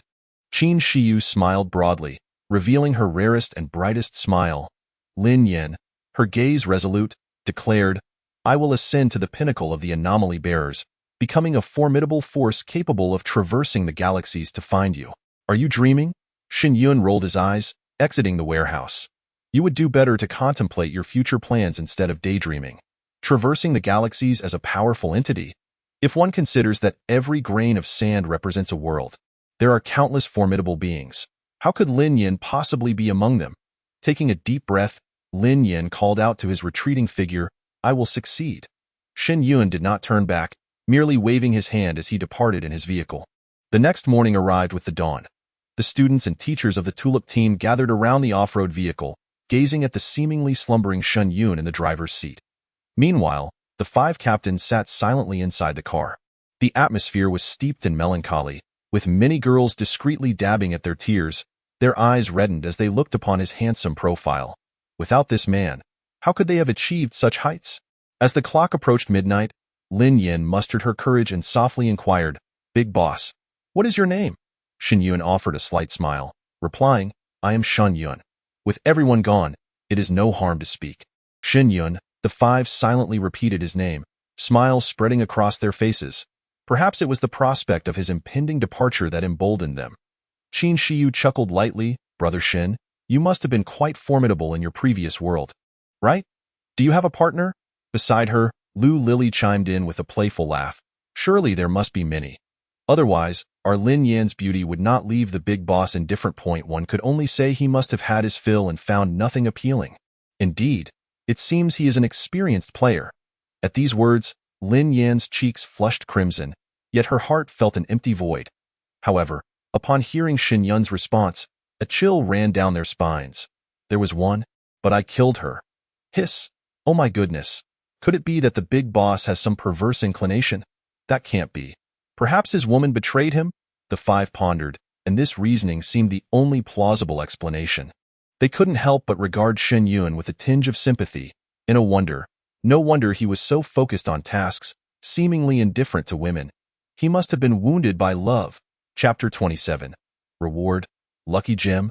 The first ability in the defense sequence, Lin Yin, puffing out her chest with utmost seriousness, declared, "If I were your girlfriend, I would never betray you." "Yes, I certainly wouldn't either." The freckled girl and another captain boldly professed their affections. Whether they were virgins or not was of little consequence. What mattered was to make their feelings known. Noticing that Qin Shiyu in the passenger seat had not expressed her stance, Lu Lily teased, "Big Boss Shun, please don't be upset. Girls are naturally drawn to strong individuals. Anyone outside would be thrilled to have you. Quiet down. Your incessant chatter is giving me a headache, Shen Yun frowned. He then produced the loyalty detection device. This instrument can gauge the loyalty of faction members. You five will oversee it. Additionally, a batch of supplies is located around the Grand Hall. A loyalty device? Such a thing exists? The five stared in astonishment. A traverser's mission actually rewards such an item. For a faction, this was nothing short of a divine artifact. Perhaps Shen Yun's earlier slaughter of over 2 million survivors was facilitated by this very tool, and now he chose to reveal it. He may have been observing them all along. Should anyone harbor ill intentions due to the abundant crystal cores and weapons he provided last night, they might already be lifeless in the car. Even now, he remains wary of us. The five exchanged glances, their eyes reflecting admiration. They had not anticipated Shen Yun's formidable prowess and meticulous caution. Warm reminder. The zombie apocalypse survival period ends in June, and survivors will be teleported in 3 seconds. Upon hearing this notification, Shen Yun set down the device and stretched languidly. He then looked at the five and smiled. Let us go. Those succinct words held the five captive, their eyes fixed upon him. The emotions of reluctance, gratitude, admiration, loss, and sorrow are varied and profound. Thank you. Farewell, esteemed one.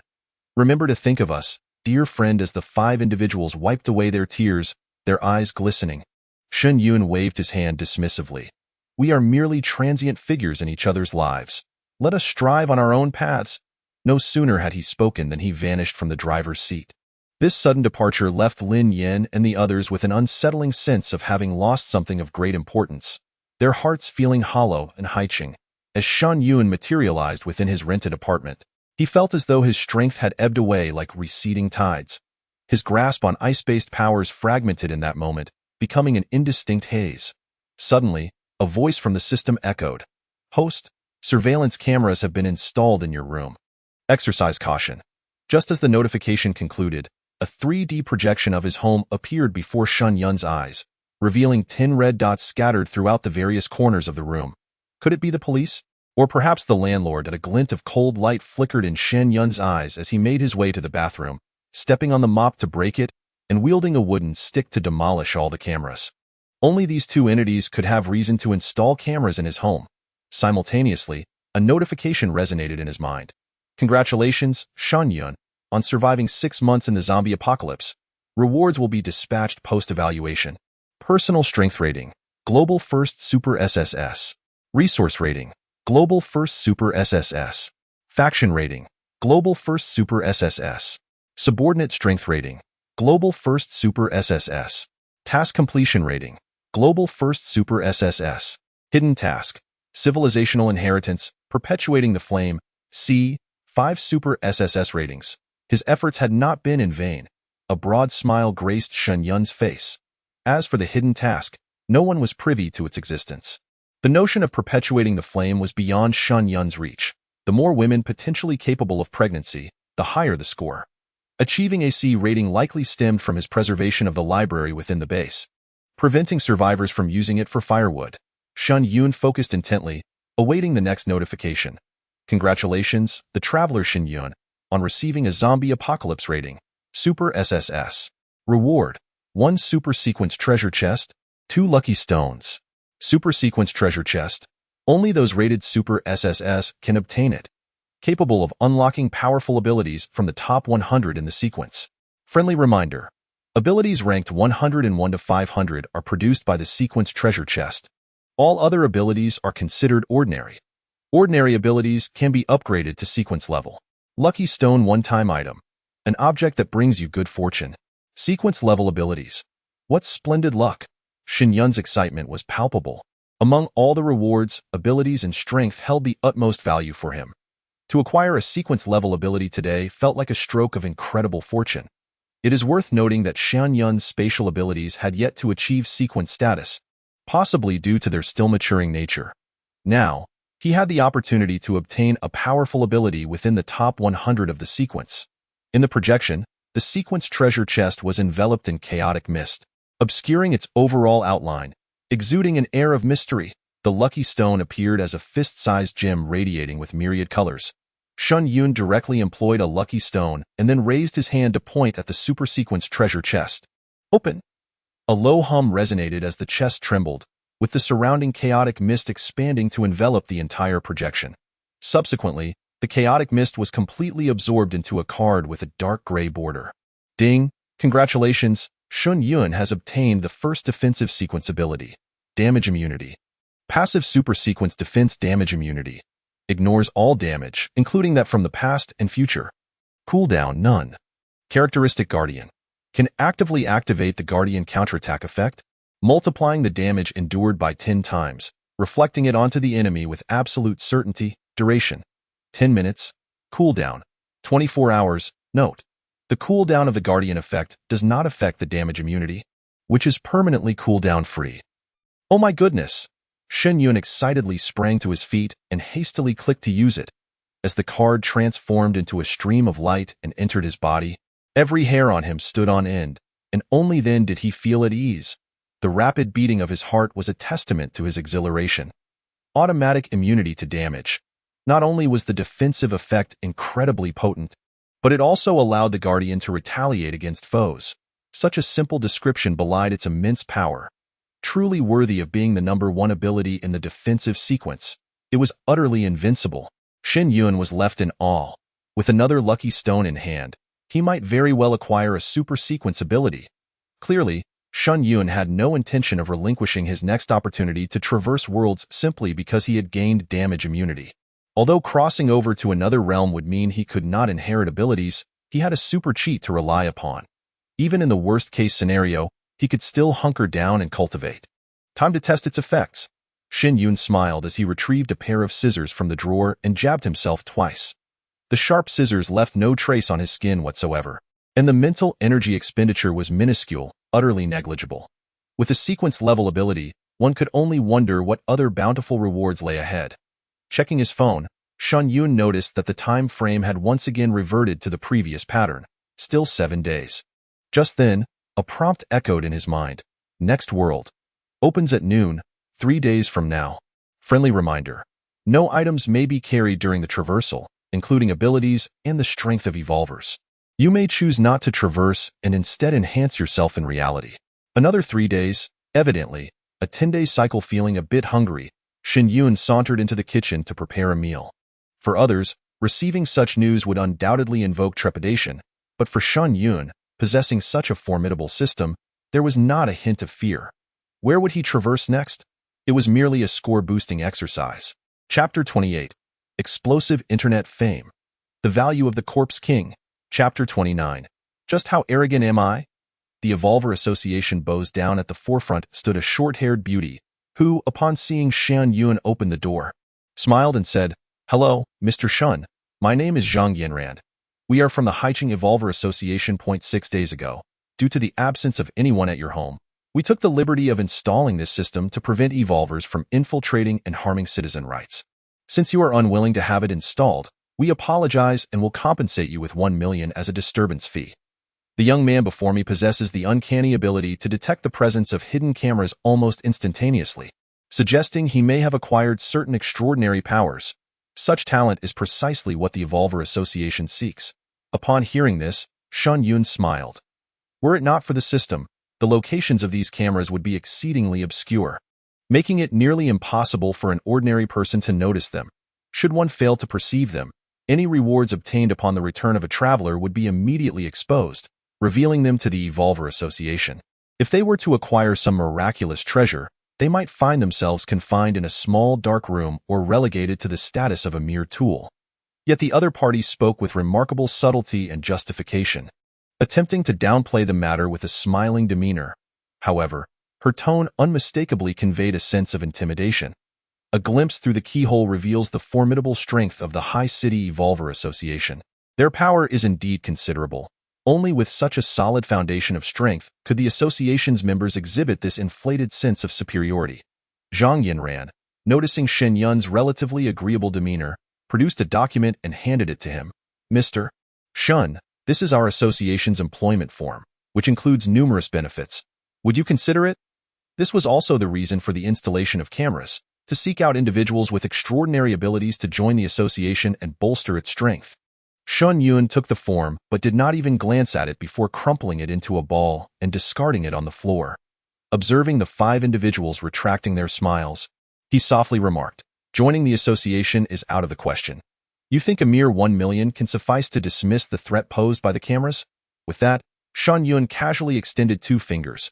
"Return to the association and inform them that I require 200 million for this matter to be settled." The 5 were merely errand runners. He saw no reason to be overly concerned.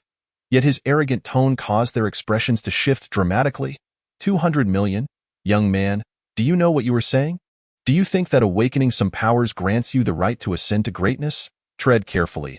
Words can be perilous. The 2 men glared at him with dark, brooding eyes. Among them were 2 first-tier evolved individuals. Although the Evolver Association is not an official entity, it stands as one of the premier powers in High City. Among its ranks are numerous formidable individuals, far beyond the capacity of a mere youth to provoke. Were it not for the fact that this young man was also an evolved being, they would have been disinclined to approach him. Zhang Yinran narrowed her eyes, gazing intently at Shen Yun. Her tone measured. "It appears Mr. Shen is quite confident in his abilities, yet you seem to underestimate the Evolver Association." Unaware of Shen Yun's level of evolution, they had refrained from taking action against him. Had he been an ordinary person, such brazen threats against the Evolver Association would have led to his demise. An evolved individual must not be insulted. "You have 2 days to prepare." Shen Yun, disinterested in further discussion, turned to enter the house. If they refused, then the outcome would be quite different when he personally paid them a visit. Suddenly, a furious shout erupted from behind. "I shall see what arrogance you possess." One of the men unleashed a powerful aura, a crimson glow flickering around him as it surged toward Shen Yun. But in the next moment, the 5 were left bewildered. Within the room, Shen Yun had vanished. Zhang Yinran's heart inexplicably raced as she anxiously turned and cried out, "Be careful!" To her astonishment, Shen Yun had transformed into 4 phantasmal figures, each wielding a short blade. With a series of muffled sounds, jets of blood erupted from the necks of the 4 present, staining the corridor in crimson. Upon witnessing this scene, Zhang Yinran felt her pupils constrict and a chill ran down her spine. Could he be a dual ability holder? Not only had the opponent disabled the surveillance cameras within the room, but his speed was so extraordinary that he left behind only an afterimage. Such an extreme speed ability. Whether in combat or in retreat, it was an incredibly practical asset, one that they simply could not withstand. In just a fleeting moment, a first-tier ability user of her caliber had met their demise. Terror gripped Zhang Yinran's heart as her delicate face paled, and she hastily exclaimed, "Don't misunderstand I in an instant." Shen Yun appeared before her, a fruit knife poised in his hand, thrusting it upwards directly into her chin. With a forceful twist, cough, cough, spurt, blood erupted from Zhang Yinran's delicate lips, her exquisite visage etched with disbelief. She could never have anticipated that her mere intention to recruit individuals for the association today would lead to such calamity. She had unwittingly provoked this person, sealing her own fate. Others would never dare to confront the Evolutionary Association. As long as Zhang Yinran and her companions revealed their identities, the opponent would be compelled to comply. In fact, even if they initiated an attack, the other party would not dare to retaliate. Yet today, her arrogance had cost her dearly. Regret and resentment flickered in her beautiful eyes. Moments later, her gaze lost its luster. Shen Yun extracted her phone from her pocket, unlocked it, and opened the messaging app. The chat group was filled with various categories, such as squads, teams, leadership, and so forth. Shen Yun selected the association 1,000-person group and directly uploaded the video of the 5 corpses. Zhang Yinran. Video. Installing surveillance cameras in my home. A payment of 2 billion is required within 3 days as a disturbance fee, or else your Haiching Evolutionary Association shall cease to exist. Bank account number. The once lively group chat fell into an eerie silence upon receiving this message. Suddenly, the chat erupted with fervor. Wang Ritian. Dare to kill someone from my Evolutionary Association? Who is this person? He is simply courting death. Zhou Shulu. 2 billion? Has he gone mad with greed? Does he truly believe that by killing 1 or 2 ability users he can threaten the association? MacArthur. Both Zhang Yinran and Li Jia are first-tier ability users, yet from the video, they didn't even have the chance to retaliate. This person's speed is terrifying. He must be a speed ability user. The fury of the group members was ignited in an instant. Although the Haiqing Evolutionary Association was newly established, it maintained connections with associations in major cities, providing mutual support. The fact that a colleague had been murdered was beyond comprehension. Group leader. The higher-ups have already taken over this matter. No one is allowed to act on their own. Shen Yun tossed the phone aside and entered the house. As for the corpses, the association would handle them. Merely half an hour later, while Shen Yun was seated in the living room, surfing the internet for information, his phone chimed with a notification. Ding, 2 billion has been credited to your Huaxia bank account. How swift the action was. Had this been his homeland, Blue Star, transferring money would not have been so efficient. Simultaneously, Shen Yun received another message. Mr. Shen, I am Yi Fenghua, the branch president of the Haiqing Evolutionary Association. My subordinate was thoughtless and disturbed you. The bodies outside have already been dealt with. However, we sincerely extend an invitation for you to join the association, allowing you to choose between the positions of vice president of Haiqing or honorary president. Should you express interest, please have Mr. Shen open the door as he is waiting outside. Shen Yun raised an eyebrow and replied with a message. No need. Chapter 30. The third crossing begins. The fact that the association is adopting such a humble stance indicates they do not intend to confront him directly. Clearly, the other party must be aware of his identity as the Corpse King. Although the evolutionary associations of various cities are not official organizations, they have rapidly expanded their influence in this era by gathering a multitude of evolvers and supernatural beings. It is not difficult to uncover his information in a short span of time, especially since Shen Yun has never made a concerted effort to conceal his appearance. This is the most direct benefit that strength affords. Everyone knows that his ranking must be quite high, which is beyond question. Even if they are unaware of what items he possesses, the Evolutionary Association would not dare provoke him lightly. If he were to hide his identity as the Corpse King, the association would certainly dispatch powerful individuals to seek trouble. Not just anyone can eliminate members of the association and emerge unscathed. Such a scenario would lead to a series of repetitive battles, causing endless trouble and a tremendous waste of time. In this apocalyptic world, Shen Yun has thoughtfully chosen not to hide his identity. The current environment, societal order, and laws are virtually meaningless to the strong. Yet, in the eyes of ordinary people, the city maintains an appearance of tranquility. Shen Yun primarily detests complications, which is why he refrained from disguising his appearance in this world of despair. The results are evident.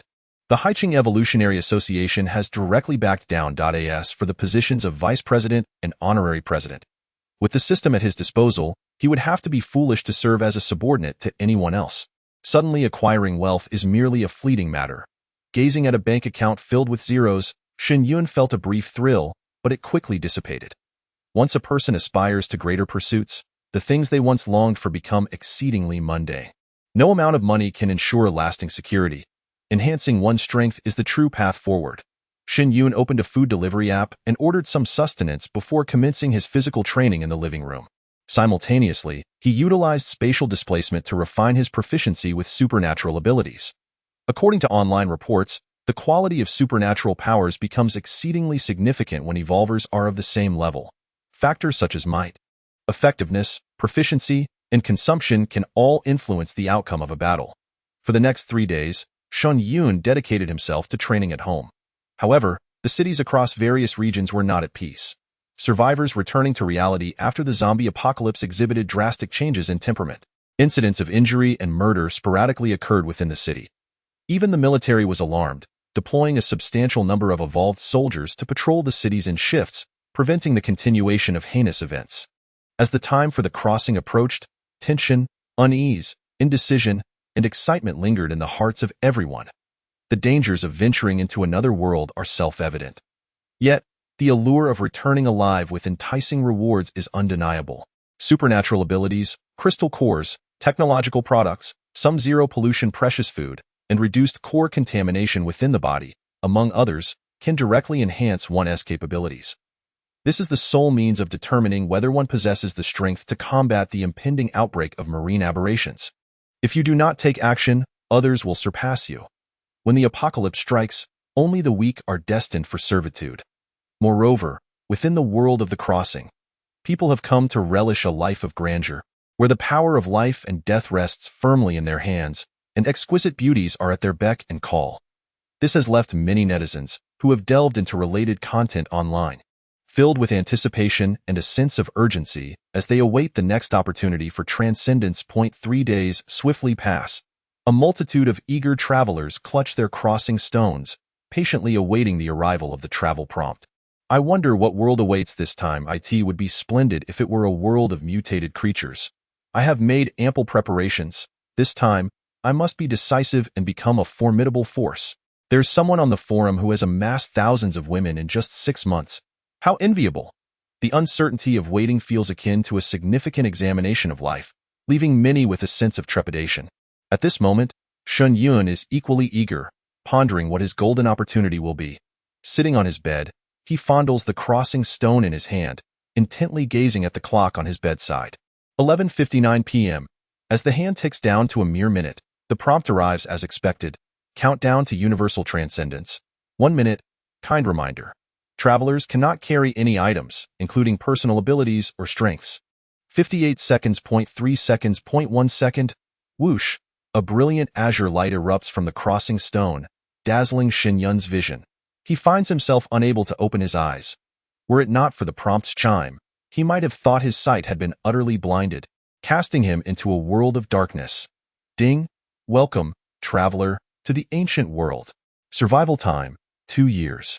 Activating identity card. Heir of the Ling family. A noble beginning? Quite splendid. Shen Yun smiles faintly, only to realize he is within the womb of another being. Am I not yet born? In his bewilderment, he observes a series of images flashing before him, and suddenly he finds himself cradled in a bassinet, being entertained by a pair of adults. Moments pass. At 2 years old, 5 years old, 7 years old, an unbroken stream of memories and images floods into his mind. His vision shifts rapidly, as though he has traversed a temporal passage, awash in vibrant colors. The progression is so swift. Shen Yun's curiosity is piqued. This sensation resembles a fast forward through life, with each scene feeling like a personal experience, the immersion intensely vivid. He is not alone. Many others who have acquired identity cards share similar experiences, flooding the traveler chat box with messages. What the hell? I start off in prison, with a brand on my face. Damn it, when I get out, I will make that bastard who branded me pay. Wait, how did I end up repairing the Great Wall in the blink of an eye? Starting as the youngest son of a landlord, how delightful. This time, I intend to marry 100 wives. No one can stop me. Ha ha ha. I start as an orphan with a broken bowl. I believe I can achieve the great legacy of Zhu Laozu. Anyone looking to hitch a ride on my coattails? Now's the time. Oh, in the blink of an eye, I've already entered a merchant's family. It's time to impress with a wave of Tang poetry. You copy me, I copy you. Whoever is slow will face disgrace among scholars. Ha ha ha. For most, the commencement of their journeys in the ancient world is considered quite normal. Coupled with the progress of time, over a decade has passed without danger. Everyone's spirits are high. To live serenely in the ancient era seems to promise a delightful experience. Yet, there are those who feel otherwise. These traversers are certainly not here for a holiday. Indeed, in the year 233 AD, before His Majesty the Great Qian departed to the west, he appointed his only offspring, Princess Zhao Muxue, as his successor, marking her as the first female sovereign to ascend the throne of the Great Qian. However, the untimely demise of the late emperor was far too abrupt, leaving no opportunity to clear the obstacles in her path. Fortunately, many venerable officials in the court remained loyal to the royal family. Even though there were hidden concerns regarding the Great Qian, the vastness of the nation and the loyalty of the aged ministers were sufficient to ensure the stability of the empire until the empress matured. When the young empress was merely 12 years of age, Lord Ling Feng was secretly summoned into the palace, thus commencing his legendary journey. A master of strategy, Lord Ling adeptly ensnared all court officials within his intricate web of influence. His organization, the Heavenly Net, ruthlessly suppressed any officials, dissenting voices, and corrupt elements that posed a threat to the young empress. This instilled terror among the officials, quelling the cries of children. However, such extraordinary accomplishments rendered him a threat to his sovereign. Upon the empress assuming power, she heeded the fears expressed by the officials and the populace regarding the Heavenly Net, imprisoning the hard-working Lord Ling Feng in the imperial dungeons. This act sent shockwaves throughout the realm. Not only did it elevate the empress's prestige among the officials and the people to unprecedented heights, but it also established her as one of the few sovereigns in the annals of the Great Qin who reclaimed imperial authority from the hands of her high-ranking ministers. In an instant, the empress's authority resonated throughout the land. The imperial family is known for its ruthlessness. Even if Zhao Muxue had no need to act so decisively to secure her reign, she remained wary of Ling Feng, who held the keys to the fates of countless lives in the Great Qin. Chapter 31. The chaos of the era, the night of nuptial bliss begins. In the year 247 AD, Lord Ling Feng perished in his cell, and that same year, his wife took her own life at home. Meanwhile, the young Lord Ling Chun had been discreetly removed from the imperial capital just days before Lord Ling Feng's final audience with the emperor. As for the other branches of the Ling family, the empress, acknowledging the hardships and contributions of Ling Feng over the years, relegated them to commoner status or exiled them elsewhere. Although the Ling bloodline continued, the once mighty Ling Marquisate had ceased to exist. During this tumultuous period, the young Lord Ling Chun was covertly relocated by Lord Ling Feng's loyal subordinates. Despite facing several assassination attempts, he managed to evade the watchful eyes of the court, thanks to the unwavering protection of loyalists from the Marquisate. Indeed, after discovering that the young Lord Ling Chun was an impostor, the empress dispatched the heavenly net to secretly trace his whereabouts across the Great Qin. Those in the know believed that Ling Chun possessed the highest secrets left by the late lord. As long as he lived, the empress could find no peace. Should someone with ill intent acquire these secrets to threaten her civil and military officials, her reign would be in jeopardy. Is this not akin to killing the donkey after unloading the cart? Suddenly, Shen Yun found himself in a courtyard, realizing that the vividly colored time-space portal had vanished, evidently marking the commencement of the traverser's daily routine. Shen Yun hurriedly organized the vast memories in his mind. I am now 20 years old, situated in the northern region of the Great Qin, in Liangzhou County, where the current magistrate is a former informant of my father. Ling Feng's present identity is that of a distant relative of the magistrate, using the alias Zhang Yukai to obscure my true self. Beside him, a toothless, emaciated old man was assisting him into the bedroom, saying, "Young lord, today is a momentous occasion. Alas, the empress has spared the lives of the Ling family's collateral branches solely to capture you. Today's banquet will only be attended by us old fellows." Sigh. Momentous occasion? Shen Yun raised an eyebrow at the bright red robe he was wearing, then paused in realization. Is today my wedding day? He learned from the information stored in his memory that today he was to wed the daughter of a wealthy merchant dealing in horses within the city. This merchant, adept at traversing between the nomadic tribes and Liangzhou, possessed considerable familial influence. In the past, such a prestigious lineage would have been beyond the reach of the young lord. Yet today, the glory of the Ho residence had waned. To rise anew, one must adapt to the prevailing circumstances. Meanwhile, a projection materialized before all the time travelers. Countdown to chaos. 3 days. Region. Entire area surrounding Diqian. Amidst a drought, various foreign tribes including the nomads, southern barbarians, and northern savages have amassed armies to plunder the central plains in their quest for survival. Catastrophe. The era of chaos begins. The hunt for the central plains. Friendly reminder. No one may reveal their identity as a time traveler to the ancients. Violators will have their voices muted. An era of chaos. The faces of the numerous time travelers turned pale, especially the newcomers, who trembled in fear. Those at the fringes of Diqian were particularly unfortunate. With only 3 days to prepare, time was far too scant. How could an ordinary group withstand the onslaught of foreign armies? Even a seasoned warrior, without modern equipment, would surely perish. Even those in the heart of the Central Plains felt a sense of unease. This was not merely a skirmish on the borders. This was a true hunt for dominance over the Central Plains. Historically, wars brought untold suffering and countless casualties. This was no jest. Faction Jiaoji. I've become a southern monkey, fighting against Diqian in the Central Plains. It feels like a trek of 500,000 miles. Awkward. Faction Turkic. It seems everyone's ID has been obscured, which puts my mind at ease. Without further ado, let us prepare some gunpowder to send you all on your way, ha ha ha. Faction Diqian. You have gunpowder, but do we lack it? We'll fight it out. I'm not afraid of you. Faction Southern Barbarians. I'm still a time traveler. My mission is to be on the battlefield. Are there any brothers from the Diqian military? Let us add each other as friends for a private chat and find a place to discuss. So it is an era of chaos.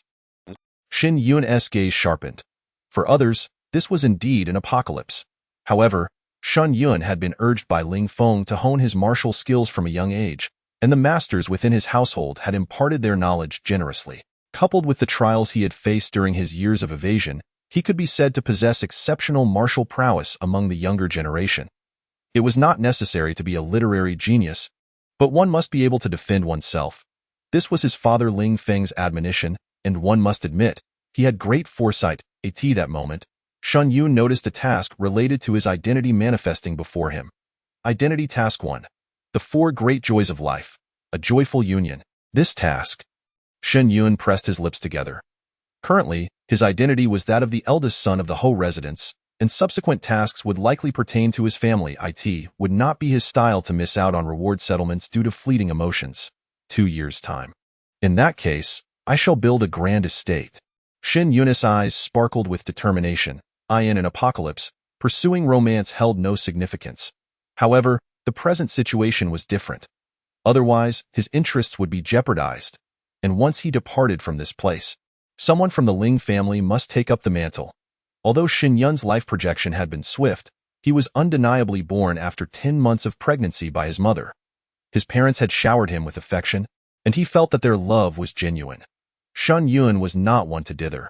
Having made his decision, he set aside his burdens. Everything revolves around obtaining the settlement reward. The old man beside him, noticing his hesitation, assumed he was feeling shy and let out a peculiar laugh, clasping his hands as he departed. The wedding night is indeed a joyous occasion. It seems this old servant has misjudged the situation. Off I go, off I go. Ha ha, Fu Bo, take care. Shen Yun shook his head with a smile as he bid farewell to the elderly man. Ling Fu, the steward of the Marquis's household for 3 generations, had lost all his descendants in battle. The old man had also suffered the loss of 3 fingers on his right hand, commanding great respect. Turning to face the door before him, Shen Yun took a deep breath and slowly pushed it open. The system had yet to process the transaction, indicating that the current environment was exceedingly safe and a crisis had not yet emerged. Meanwhile, within the room, Lin Yuan, seated on the bed, felt her heart race as she heard the door creak open. To marry right at the start, or amidst chaos, how difficult. Although her status was that of the daughter of a wealthy merchant in the county, her family's strength was considerable. Even with the Turkic invasion, her father still had a means of retreat. However, in the tumultuous times of the past, venturing into foreign lands meant her beauty would likely lead to her being seized by the Turks. If the man from the Hu tribe is dead, I must marry his son. I cannot go to the Turks. I need to discuss this with him. As the footsteps grew closer, Lin Yuan tightened her grip on the scissors hidden in her sleeve. There was no escaping tonight. After all, this was the home of the county magistrate. After much contemplation, Lin Yuan resolved to take action against Zhang Yukai, a distant relative of the magistrate. According to her memories, Zhang Yukai was highly regarded in the county. Not only was he handsome and eloquent, but he also possessed remarkable martial skills. Moreover, being a relative of the magistrate conferred him an exceptional status. If she could persuade him, with Zhang Yotsai's background and her own advantages as a time traveler, they might just find a way to survive amidst the chaos. As for sharing a bed with Zhang Yukai, that was out of the question. Lin Yuan had already devised a strategy, intending to propose waiting 2 years until the situation stabilized before discussing anything further. By then, her task would be complete, and she could rest easy. Chapter 32. Lin Yuan, who has chosen to cooperate, completes her task. At present, no one in the county is aware of the Turkic intentions. My information is enough to shake the ancients. Lin Yuan felt a sense of calm within. Given Zhang Yotsai's demeanor and character, he would certainly not force her. The figure ahead, holding a jade rui, prepared to lift the red veil, Lin Yuan took a deep breath to steady her emotions. If the other party is also a time traveler, surviving together in this chaotic era is the priority. Otherwise, she gripped the scissors tightly, prepared for the worst. The veil slowly lifted. As Lin Yuan's vision cleared, she raised her bright eyes to gaze upon the man in red before her. However, upon seeing his extraordinarily handsome face, her eyes widened in astonishment. It must be said, Zhang Yukai was indeed striking. But why did he seem so familiar? Is it you? Lin Yuan was taken aback, her eyes sparkling with surprise. The leader of the wolf pack in 9527. The The corpse king of Jiangnan City during the apocalypse? What a coincidence. Shen Yun was equally astonished. This person was none other than Lin Yuran, with whom he had traded for physical enhancement potions on the island. Yet at that moment, Lin Yuran showed no signs of despair. Coupled with the newness of her marriage, her delicate features were enhanced with beauty, making her utterly captivating. Her exquisite oval face bore skin as smooth as jade, and her charming visage was accentuated with a hint of rouge, rendering her remarkably stunning. Beneath the picturesque willow brows, her bright eyes could clearly reflect his silhouette, exuding an extraordinary clarity. Moreover, Lin Yuran naturally possessed an intellectual beauty that effortlessly conveyed the essence of a gentle older sister. My goodness! Lin Yuran, brimming with excitement, sprang to her feet, her face alight with astonishment as she gazed at Shen Yun. Am I truly to marry you? Her joy was not derived from the prospect of marrying Shen Yun, but rather from the serendipity of having met him. The two had crossed paths a few times. Though not intimately acquainted, they were familiar enough. Shen Yun's formidable prowess was evident to all, and how could Lin Yuran not be thrilled by this? Shen Yun, seated on the bed, smiled at her. To be candid, I have a task to secure a blissful union. What do you think? A blissful union? Lin Yuran's eyes flickered. Upon seeing Shen Yun nod, her entire face flushed a deep crimson as she nervously averted her gaze, unable to meet his eyes. How embarrassing! She had not immediately declined, nor felt any inclination to reject the notion. The tale of Shen Yun having slain over 230,000 survivors undoubtedly instilled a sense of trepidation within her. Yet, he was also the one who had saved her life. With chaos looming on the horizon, her most reliable ally at present was none other than Shen Yun, leaving her with no alternative. Let us consider this a task partnership. Should other realms possess similar relationships of couples or spouses, I shall reach out to you. Ensuring mutual benefit, Shen Yun remarked with a smile. This was his decision upon encountering Lin Yuran. If she were a native, he would offer her a vast estate. However, for a traveler, as long as she did not cause trouble, Shen Yun would treat it as fulfilling a task. Yet, upon meeting Lin Yuran, he resolved to pursue a long-term collaboration, thus sparing himself the effort of selecting a partner. After all, having endured multiple apocalyptic scenarios, he understood the depth of cunning and complexity that such women could possess. Should he find a woman who would recklessly betray him, it would be a catastrophic loss. Collaboration. Lin Yuran delicately pressed her lips together, pondering. Having experienced 2 apocalypses, she was acutely aware of the perils a beautiful woman faced in such dire times. Though she possessed considerable strength in reality, without further traversing, she risked being surpassed. Establishing a task partnership with Shen Yun seemed to offer her more advantages than drawbacks. In a fleeting moment, Lin Yuran reached a conclusion. Taking a deep breath, she nodded earnestly, her tone resolute. All right, no problem. Let us collaborate joyfully. Shen Yun smiled with calm composure. After both parties added each other as friends, Lin Yuran finally learned Shen Yun's name. Observing him extinguish the candle nearby, she promptly stood to pour the drinks on the table. Let us toast with a cup of wine. After all, this is a marriage task, and failure would be unfortunate. This was merely her pretext. Her true intention was to find an opportunity to discreetly lay down the scissors hidden in her sleeve. Seeing her understanding, Shen Yun felt a sense of relief. Before long, the two had finished their toast. Simultaneously, a notification echoed in Shen Yun's ear. Congratulations to the traveler Shen Yun for completing the task of securing a blissful union. You have received 5,000 dan of grain. 5,000 dan of grain. A glimmer of excitement flickered in Shen Yun's eyes. This would suffice to feed over 10,000 people for a month. In these chaotic times, securing provisions was paramount. There was no time to waste on purchases. Lin Yuran, seated upright, tightened her sleeves and gently inquired, Shen Yun, are you not the lord of Jiangnan City? Finding someone to complete this task should be quite simple for you, right? She believed that with Shen Yun's abilities, combined with his current status as the son of a marquis, this matter would be effortlessly accomplished. It seems she still harbors some doubts. Shen Yun arched an eyebrow. Directly sharing the task list with her, his tone nonchalant. I believe my sincerity is more than sufficient. For the sake of the mission, he could at least provide some explanations. If this woman fails to recognize his intentions, then so be it. As Lin Yuran perused the task list, sensing his impatience from his tone, she offered a sheepish smile. I apologize. I was merely curious. Rest assured, I will cooperate fully, as I, 2. Have no desire to meet my demise. As long as you can come to terms with it. Shen Yun shot her a sidelong glance, plucking a red date from the side and flicking it, extinguishing the lights in the room. Sleep now. Should there be a mission, I will inform you. Shen Yun slowly reclined, closing his eyes. The following morning, as Shen Yun stepped out, he was met by a throng of maidservants, heads bowed, flooding into the room. Outside the door, the elder Ling Fu grinned broadly, clasping his hands, his face a canvas of emotion. Young master, at last, there is hope for the family. The little master's significant life event has reached a milestone. One must understand that Shen Yun is the last scion of the Ling family lineage. Now that the young lord has finally wed, the burden on the shoulders of the Ling family's steward over 3 generations has lightened considerably. Chapter 33.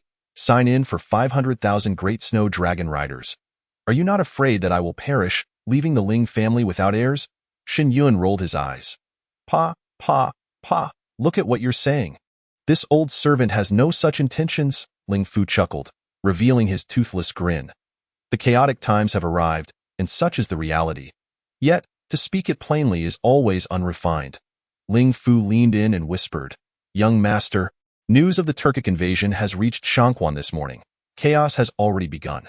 What are your plans regarding the horses, grains, and wealthy merchants? Shangquan is still a considerable distance from the border, granting them ample time. This old fellow speaks of plundering, which is quite appealing to Shen Yun in these tumultuous times. He pondered for a moment, then shook his head, murmuring, Those who can maintain business at the border must possess significant backing. They are mere small fries, yielding little profit. Uncle Fu, seal off Shangquan and prevent anyone from leaving. In 2 days, the last card left to me by my father should arrive. Upon hearing this, Ling Fu's stooped figure abruptly straightened, his eyes sparkling with vigor, no longer resembling one foot in the grave. The imposing elder, gazing at Shen Yun, spoke with a tremor in his voice. Young master, you mean to say that the master left behind a trump card? As the foremost confidant of the Ling family, to think there was something even he was unaware of? And a trump card that Lord Ling Feng never utilized until his death, yet it was bestowed upon the young lord. Incredible! Excitement, anxiety, confusion, and doubt swirled within the elder, overwhelming him with mixed emotions. Shen Yun smiled faintly and nodded. My father once said that this trump card would only be employed in chaotic times. It seems he had foreseen this. The lord at S. Ling Fu thought of that elegant figure, reminiscent of Zhuge Liang, a genius of the Ling family. Tears streamed down his face. Host, there is no need to address the system as. I curse your ancestors. Shen Yun's expression darkened as he supported the elder, leaving the small courtyard. When the Shangquan government office posted the notice prohibiting anyone from leaving the city, a cacophony erupted at the city gates. I am the steward of the Li family from Jinzhou. Open the gates at once, roared a portly old man atop a carriage, his fury palpable.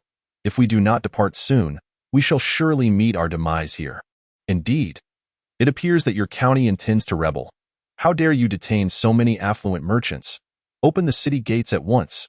If you do not comply, I, from the esteemed family of the original prefect, shall no longer visit Liangzhou. Can a mere county magistrate bear such consequences? I advise you to act wisely. Otherwise, should I report this to the governor of Liangzhou, your position as magistrate may well be in jeopardy.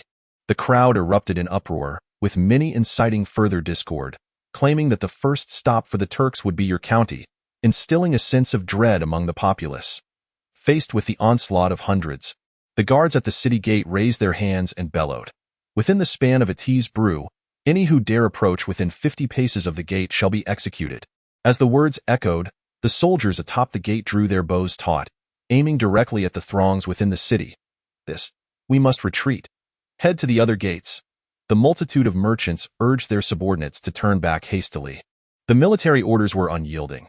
It seemed that Magistrate Cheng Dong was resolute in denying them passage.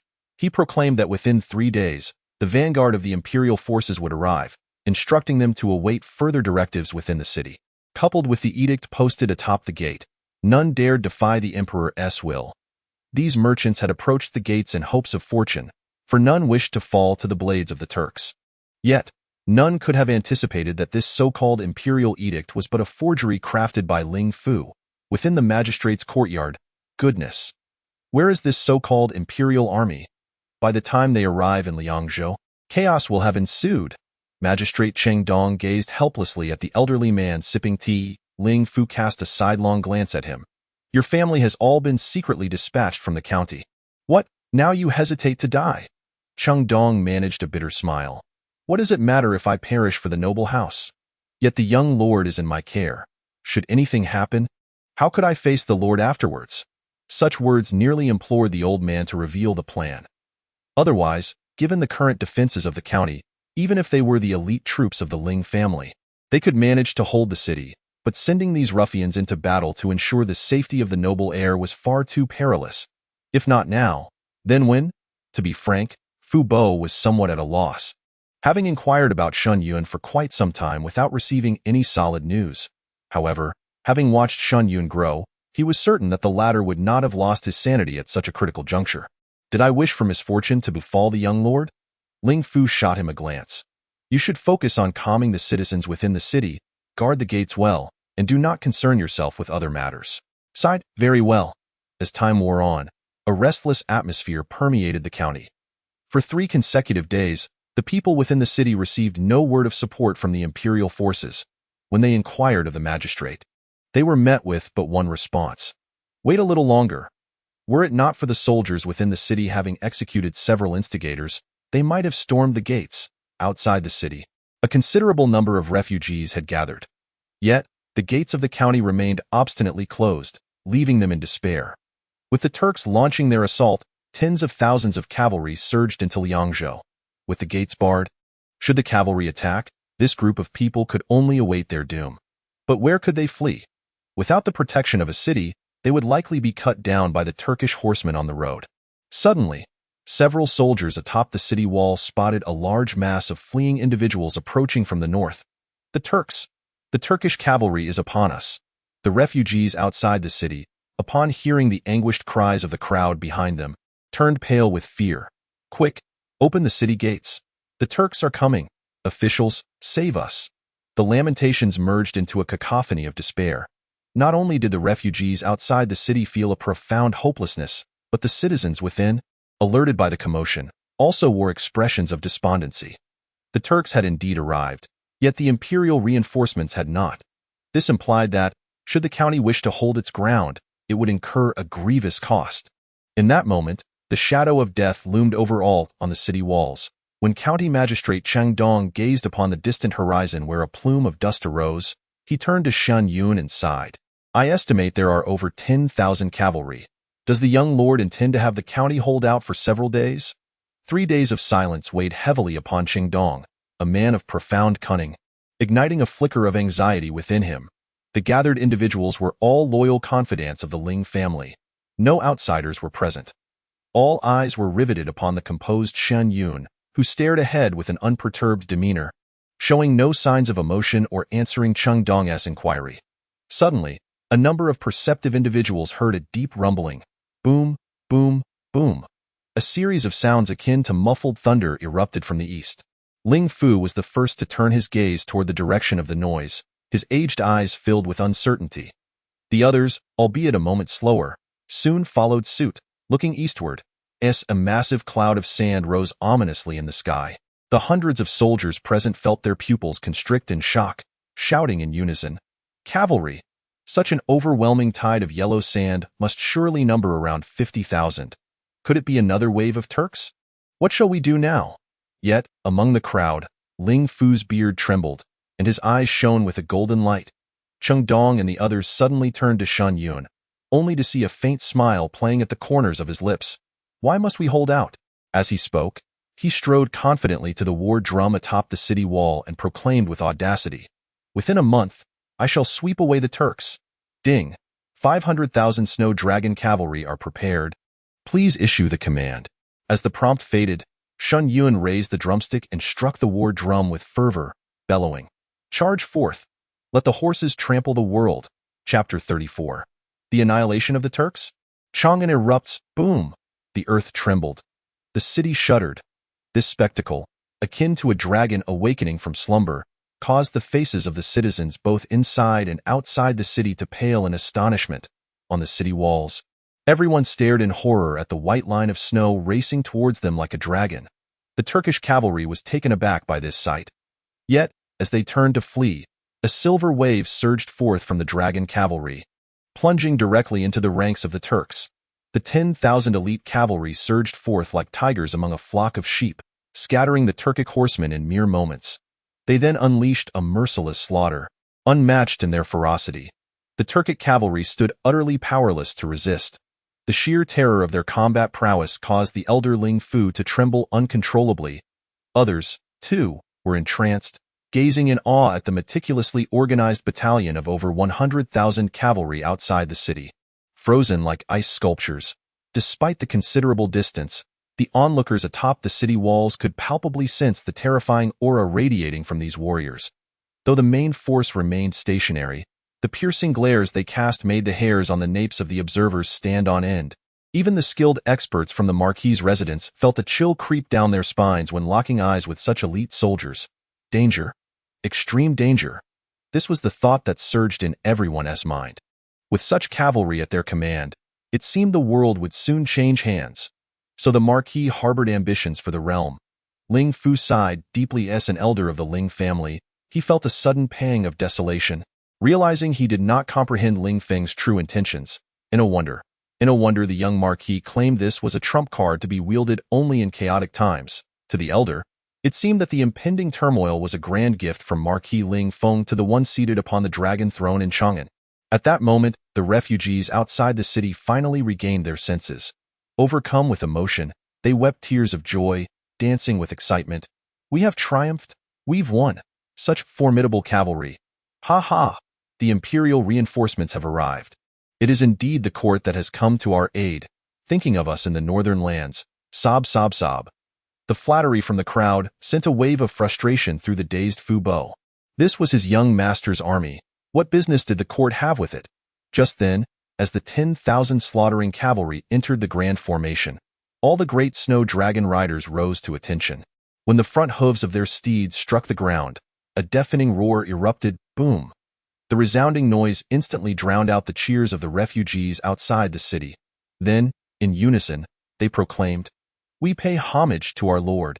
This collective shout was like a clap of thunder, leaving all within and beyond the walls in stunned silence, their gazes locked onto the steadfast cavalrymen. Shen Yun felt a surge of blood rush to his head, invigorated by a sense of grand ambition. From this day forth, I shall make the world aware of the might of the dragon riders. Indeed, this was the unparalleled cavalry that Shen Yun had summoned earlier that morning. 500,000 great snow dragon riders. However, today he had only called forth 200,000. The remaining 300,000 remained unutilized, for there would be insufficient space to accommodate them all. Behold! The commanding voice reverberated across the land. Shen Yun nodded with a smile, turning to the still-stunned Cheng Dong and remarked, "County Chief Cheng, let the wealthy merchants within the city come forth to witness this unparalleled cavalry. I require them to prepare ample supplies, and if they fail to comply, let them contemplate the consequences. Fu Bo, procure for me a fine steed." This. Young Marquis, do you intend to lead the charge yourself? Fu Bo's tone wavered slightly. Indeed. My mind is resolute. Shen Yun waved his hand, interrupting the elder's counsel, and gazed at the crowd around him, whose eyes shimmered with golden fervor. Standing tall and proud, he laughed heartily, saying, "Come, let us venture forth and behold the treasures of the Turks. Whoever seizes them shall claim them for themselves." These individuals were his loyal servants, steadfast companions who had traversed the land by his side. It was the perfect opportunity to reward them generously. Ha ha ha! Lord Xie, your generosity is most appreciated. The faces of the crowd radiated excitement, disregarding Ling Fu's scowling demeanor as they eagerly prepared their steeds. Meanwhile, atop the city walls, a blood-red banner was hoisted, adorned with the character Ling. With such formidable cavalry present, the identity of the young lord no longer required concealment. Below, a throng of citizens looked on in trepidation at the distant cavalry formation. Even the most seasoned officials from various factions displayed expressions of astonishment. Each warhorse was vibrant-eyed, their physiques robust and powerful. The riders upon them were equally formidable, exuding an aura of seasoned warriors. It was astonishing to discover that this distant relative of County Magistrate Cheng Dong was, in fact, the son of the iron-blooded Marquis Ling Feng. Such a revelation was almost beyond comprehension. Rumors had circulated that His Majesty had been searching for him, and now, with the young lord presenting himself alongside 20,000 cavalry, it seemed likely. The speaker hastily fell silent, uncertainty flickering in their eyes. Just then, Magistrate Cheng Dong emerged from the city gates, regarding the gathered wealthy merchants with a courteous smile, saying, "My young master has conveyed that he is in need of additional provisions. Might any of you possess a viable solution?" Upon hearing this, the eyes of the crowd sparkled with intrigue. Additional provisions? It appears we have a declaration of intent. The Li family of Jinqing possesses a stockpile of grain that cannot be sold. Ha ha ha, my family in Yuanzhou is indeed a grand grain merchant. Observing the multitude of affluent merchants clustering around Qingdong, Shen Yun turned to Lin Yuran with a smile, stating, "I shall retain 2,000 cavalry, and you should heed Uncle Fu's guidance. He is an old hand at this." "Indeed, I had no idea your identity was that of a marquis's son," Lin Yuran remarked, her gaze filled with astonishment. The iron-blooded marquis was a name that resonated even with someone of her humble origins. He was the greatest intelligence chief in the realm of Deqian, possessing secrets and resources beyond measure. The present assembly of 20,000 great snow dragon riders was undoubtedly the finest testament to his power. At this moment, Lin Yuran felt immensely grateful for her decision to collaborate with Shen Yun. Compared to those who had already plunged into battle, facing death as traversers, she considered herself exceedingly fortunate. In a hushed tone, Lin Yuran urged, "Do take care. If the situation becomes untenable, depart at once." Over the course of 3 days, the two had spent the majority of their time working indoors, their relationship becoming far less strained than it had once been. "Haha, you two," as soldiers approached bearing armor. Shen Yun stepped forward and began to don his gear. Before long, clad in crimson battle armor and wielding a spear, Shen Yun rode forth on his warhorse to face the great snow dragon riders outside the city. Bellowing, "Let us march to the grasslands and annihilate the Turks. Annihilate the Turks! Annihilate the Turks! Annihilate the Turks!" In the deafening roar of their battle cry, the dragon riders set forth in multiple waves, departing from the scene point 1 month later, in Chang'an City. "Make way!" Urgent dispatch from 800 miles. At the city gates, the citizens in line, upon hearing the shouts and the thunderous sound of galloping hooves behind them, swiftly parted to clear the path without a moment's hesitation. Sit yet another place that has suffered defeat. A common citizen gazes helplessly at the 5 warhorses.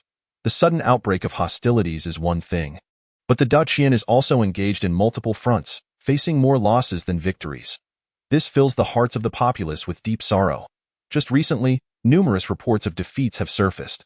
Yet, it is also possible that we have emerged victorious.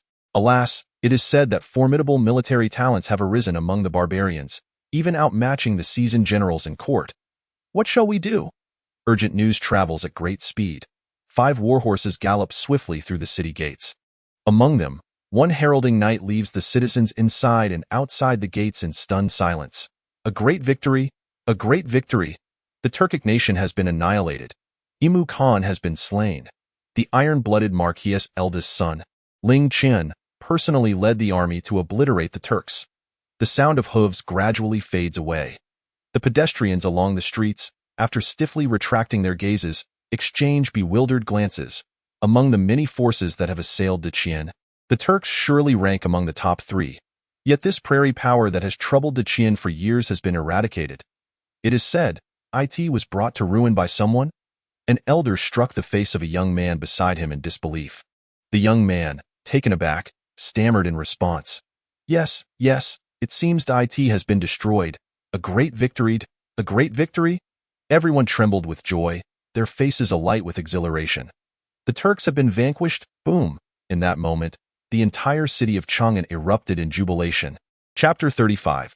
Horses tread the borders, the world in shock. Within the Golden Luan Hall, Zhao Mu Shui, seated upon the dragon throne, gazes incredulously at the battle report in her hand. This report has been jointly submitted by the governor of Liangzhou and various generals. Beside the messenger cavalry, there lies a wooden box. Inside rests the severed head of Imu Khan along with his prized sword. 200,000 elite cavalry, and they have annihilated the Turks. Zhao Mu Shui's eyes brim with disbelief.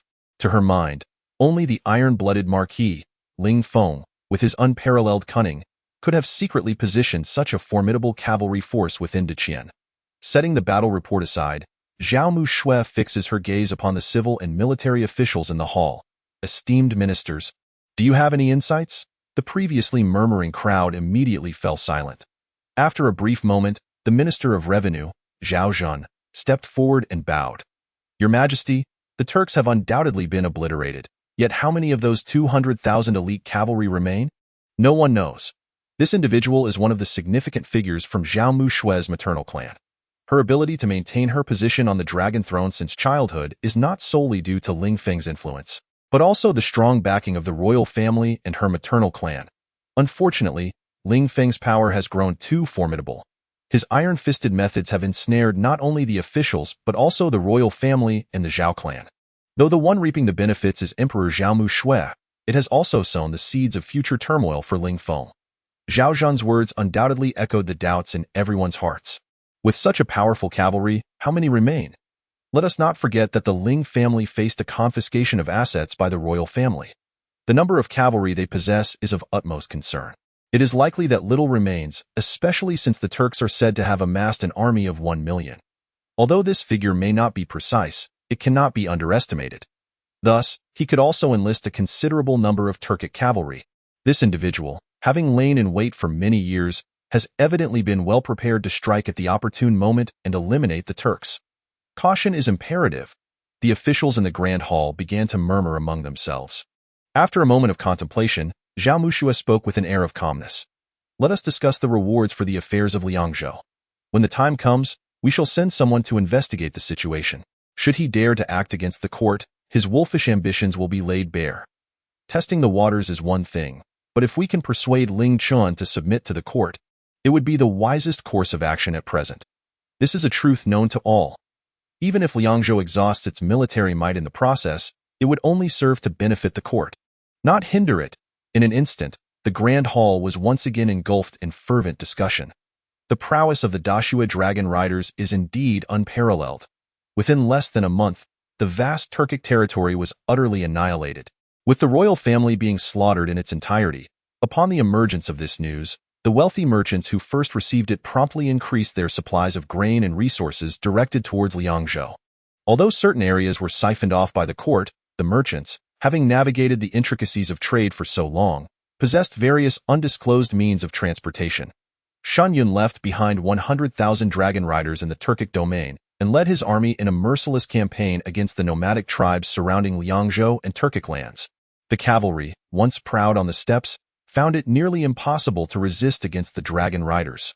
The ferocity of their combat prowess caused the nomads to flee in terror, some even driven into the depths of their ancestral forests. Wherever the dragon riders tread, the gates of major border cities swung wide open. For those daring enough to keep their gates shut, once Shen Yun breached the city, no commander was spared. They were all slaughtered. In just 8 months, the northern territories were secured. Such achievements are undeniably terrifying. It is important to note that the north is home to numerous nomadic tribes. Yet, beneath the iron hooves, they offered no resistance whatsoever. Several powerful nomadic nations were entirely obliterated. The world was left in shock. Moreover, His Majesty, the Emperor of Deqian, conferred upon him the title of Duke of National Defense. At such a tender age, his accomplishments are truly unprecedented. This has left many time travelers who ventured into foreign lands speechless. Liangzhou Turkic tribe Liangjingshan. This iron-blooded marquis must be cheating. Starting off so strong. I can't believe it. Liangzhou Khitan tribe Ma Sanlian. So, the notion that everyone is born equal is utter nonsense. He began as a top-tier noble, with a solid foundation, and his luck is simply extraordinary. While we feast on dried leaves, he dines on succulent abalone. There's no comparison. Liangzhou Jurchen tribe Li Dakai. What a fallacy that the Jurchens cannot be defeated.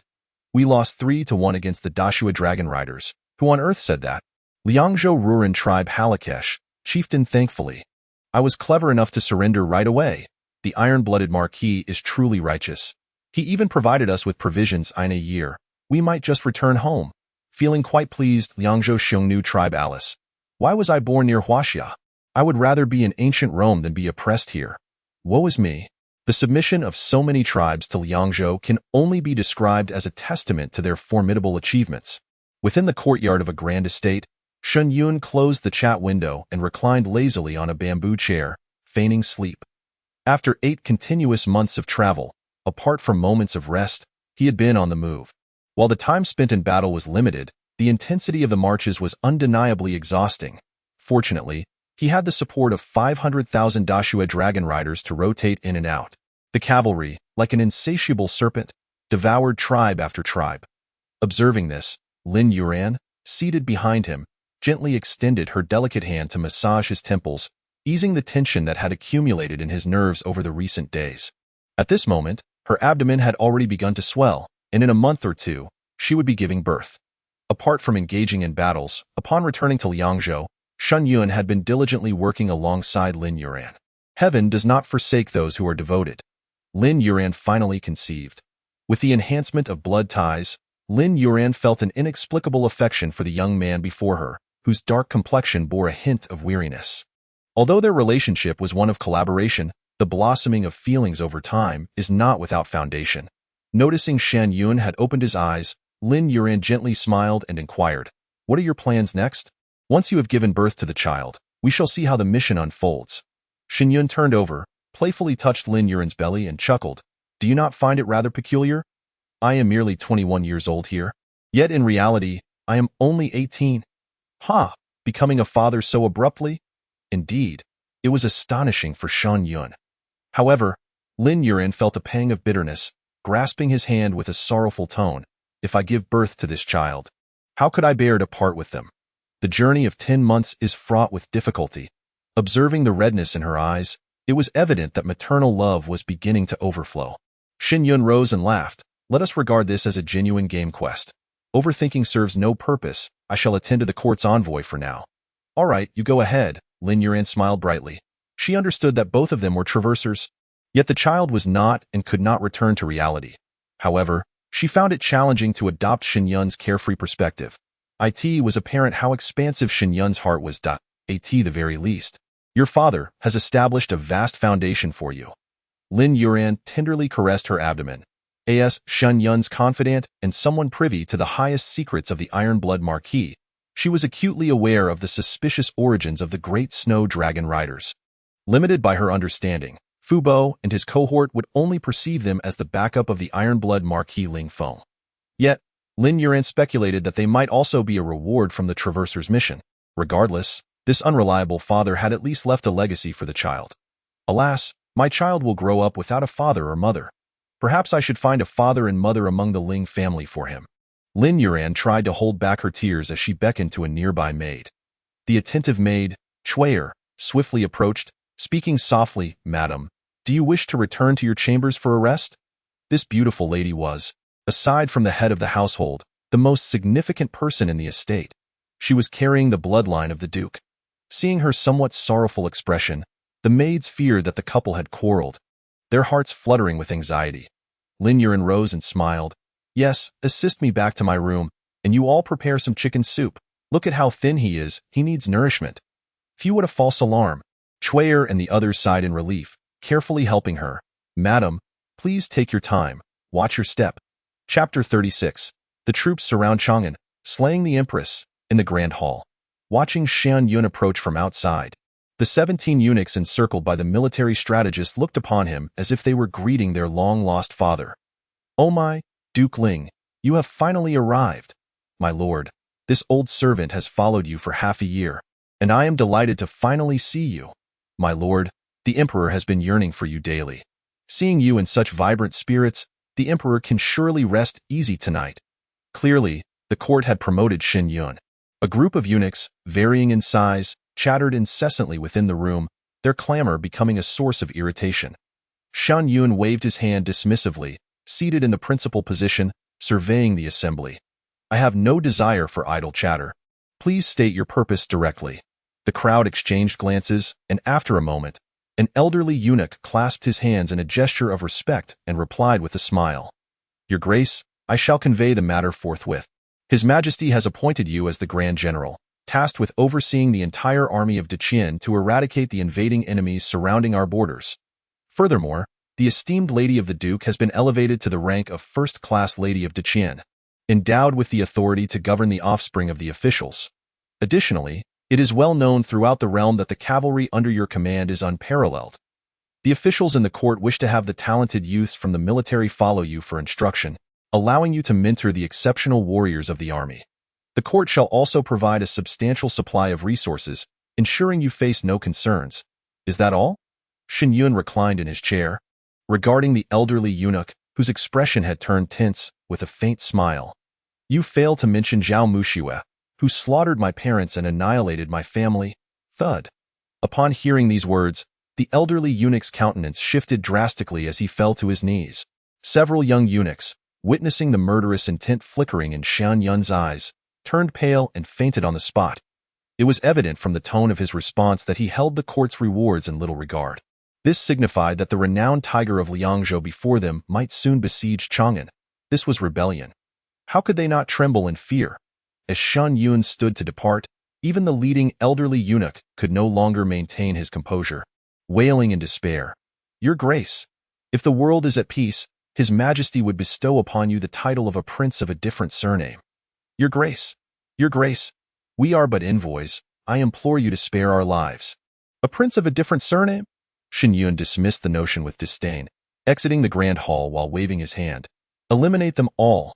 Most of what Zhao Muxue offered was merely nominal. Indeed, even if she provided something substantial, it would hardly capture Shen Yun's interest at this juncture. The plundering of so many foreign tribes had elevated Shen Yun's resources to an unimaginable level. While granting him status and position would be ideal, the enmity of kin and the annihilation of his clan could not be compensated for by mere rank. Behind him, two masters of the martial world, their eyes brimming with excitement, dashed into the chamber. This heralded a significant shift in power. For those of their roguish origins, transforming into loyal subjects of the dragon was a source of exhilaration. Your Grace, do not misstep, they cried. Should rebellion arise, the world will be thrown into disarray. 2 months later, Lin Yuan gave birth to a son. The entire Liangzhou was adorned with festive decorations, and grand feasts were held. Particularly within the estate, regardless of status, everyone was beaming with joy. The Ling family had an heir. Shen Yun's current strength, coupled with future prospects, was the true cause of everyone's excitement. Especially after the assassination of the palace envoy, many began to entertain the notion. Could our master be destined for the throne? With the birth of the young master, it was conceivable that he might one day become the crown prince. Now, those within the estate yearned to catch a glimpse of the young lord, not merely as a source of pride but as an object of envy. Moreover, numerous young individuals who had accompanied Shen Yun and Fu Bo on their journey began to take wives, indulging fervently in their marital lives each evening. Suffice it to say, the crown prince's entourage was assuredly theirs. It was only thanks to Uncle Fu's guidance that they suddenly came to their senses. After all, who could rival the esteemed elder? Otherwise, how could this venerable figure have served the Ling family for 3 generations? If one were to include the young master, it would amount to 4 generations. A household with an elder is akin to possessing a treasure. Indeed, Uncle Fu has truly become the venerable elder now. The old man rarely leaves the estate, dedicating his days to maintaining his health through exercise and self-care, all in hopes of prolonging his life to safeguard the young master for yet another journey. As the spring festival approaches, the joyous atmosphere in Liangzhou contrasts starkly with the plight of others still ensnared in dire circumstances. In the face of barbarian ravages, who has the luxury to celebrate the new year? Being able to fill one's belly is already a stroke of good fortune. In the coming spring, the rejuvenated Shen Yun will lead his troops southward. Initially, he encountered numerous obstacles. After all, the news of his rebellion had spread far and wide. Coupled with the mysterious emergence of the great snow dragon riders, rumors abounded that he was a celestial demon descended to Earth. However, in the face of overwhelming strength, all schemes proved futile. Merely 2 months passed, and the formidable force of 150,000 great snow dragon riders besieged the capital of Great Qian. Chang'an, perched upon his magnificent steed, clad in blood-red armor, Shen Yun gazed at the city walls of Chang'an and bellowed. Zhao Muxue, if the city gates remain closed for even 10 breaths, I shall slaughter every man and woman of the Great Qian within. The roar of the 100,000 dragon riders echoed in unison, causing the faces of those atop the city to pale. At that moment, further words were futile. Everyone's gaze fell upon the calm woman at the center. With a creaking sound, before Zhao Muxue could issue her orders, the city gates swung open. She glanced around and noticed that none of the ministers dared to meet her gaze, prompting her to smile lightly and shake her head. He dares to kill me? What reason would he have to spare you, those who have resisted the iron-blooded marquis? The moment her words fell, some were thrown into chaos, while others remained indifferent. Yet, driven by the instinct for self-preservation, even if it meant bearing the infamy of treason, they were compelled to take their chances. As for the loyal ministers of Great Qian, they had long been detained by this group. Ignoring the throng, Zhao Muxue fixed her eyes on Shen Yun below and spoke loudly.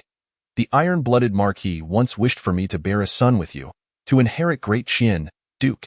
You cannot be unaware of this matter, can you? What? Such a thing exists.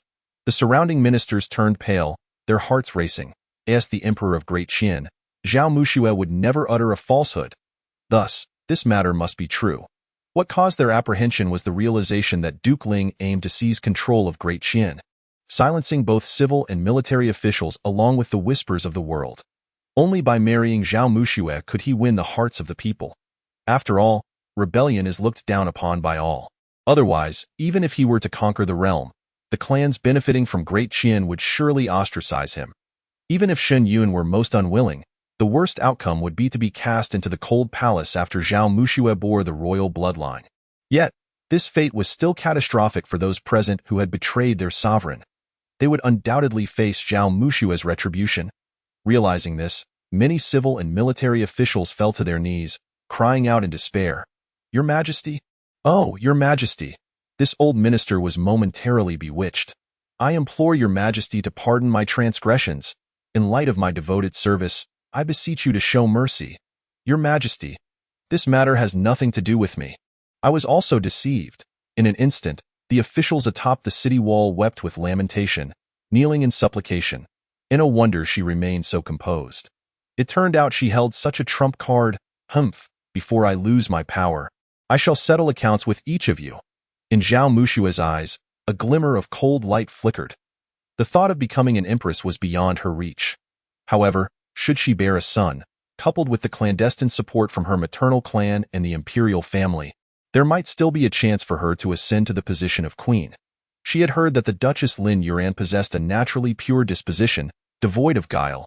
If she could cultivate a good rapport with her, combined with her own beauty, and diligently assist Shen Yun, it could be considered a means of atonement for her past transgressions. Yet, such a vast empire would be relinquished to others. At least it would remain within the bloodline of the royal family. She hoped that her ancestors in the afterlife would not hold her accountable. Zhao Muxue sighed inwardly as she surveyed the group of traitors. Then, her gaze fell upon the crimson-clad figure amidst the army below. But in the next moment, her pupils constricted, disbelief flooding her eyes as she stared at Shen Yun. Whoosh! An arrow was released with deadly force, hurtling towards her. Why? Thud! The powerful arrow pierced through Zhao Muxue's skull. Shen Yun lowered his longbow, surveying the chaos among the hundreds on the city wall, his tone icy. Slay all the officials above. Yes, rumble. Tens of thousands of cavalry charged into Chang'an. Chapter 37. Little one, I wish you luck. After the dragon riders entered the city, a bloody massacre ensued. All members of the royal family, along with those opposing Shen Yun and the former Ironblood Marquis, were ruthlessly executed. For a full 10 days, the streets of Chang'an ran red with blood, and fear gripped every soul. Once Chang'an was cleansed, the dragon riders dispersed across the land, commencing the capture of rebels in other regions. Their pace of eradication was astonishingly swift, so rapid that even where gunpowder had been produced, it was insufficient to withstand the might of the dragon riders. Meanwhile, the southern barbarians, sensing the looming danger, retreated to their lairs. In an instant, the underbelly of the world fell silent. Ling Fu and others believed Shen Yun's thirst for blood was excessive and that a policy of conciliation should be adopted to stabilize the realm. Yet only Lin Yuan understood the gravity of their situation. They had little time left. If given sufficient opportunity, Shen Yun would naturally grasp the principle of boiling frogs in warm water. However, when he resolved to attack Chang'an, that very night he returned to play with his son, Xiao Hutu, whose indistinct call of daddy and innocent grin stirred a tumult of emotions within him. Thus, Shen Yun disregarded the counsel of Fu Bo and others. Intent on swiftly clearing away all obstacles, Fortunately, all members of the Dashua Dragon Riders possessed independent awareness, not merely programmed automatons. Such a formidable force, in an era of cold weapons, could at least safeguard Xiao Hu too. Whether he could stabilize his reign as emperor would depend on fate. Within the palace, Shen Yun sat regally at the head of the hall, while Lin Yuran cradled her peacefully slumbering son, scrutinizing the pair of individuals before her. The couple, approximately 30 years of age, hailed from a collateral branch of the Ling family. After a year of surveillance, despite their meager existence, they were of pure heart and honest character. They had met the family head and matriarch. The couple bowed with trepidation. This was the current ruler of the Daqian. Though he was their family head, standing before him evoked an intangible pressure that left them exceedingly anxious. The carnage of nomads, the sweeping of territories, the bloodbath in Chang'an, the slaying of the empress. Each of these deeds seemed almost divine. The Ling family regarded their head as a god descended from the heavens, a being beyond the reach of mere mortals. Shen Yun set down his teacup, smiling as he nodded. Please, have a seat. Very well. The man hurriedly nodded and sat beside his wife.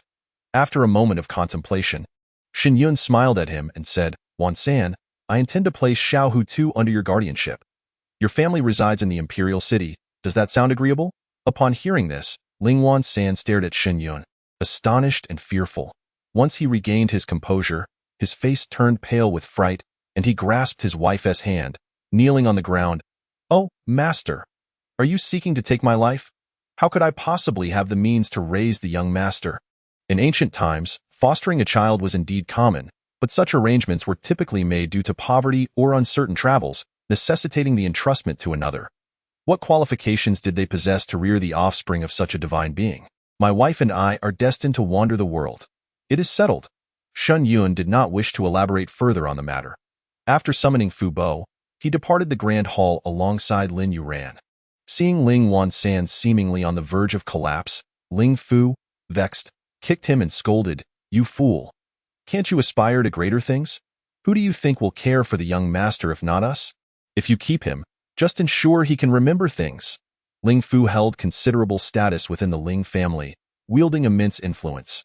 Upon hearing this, Ling Wan San hastily scrambled to his feet, grasping the old man's hand with a tense demeanor.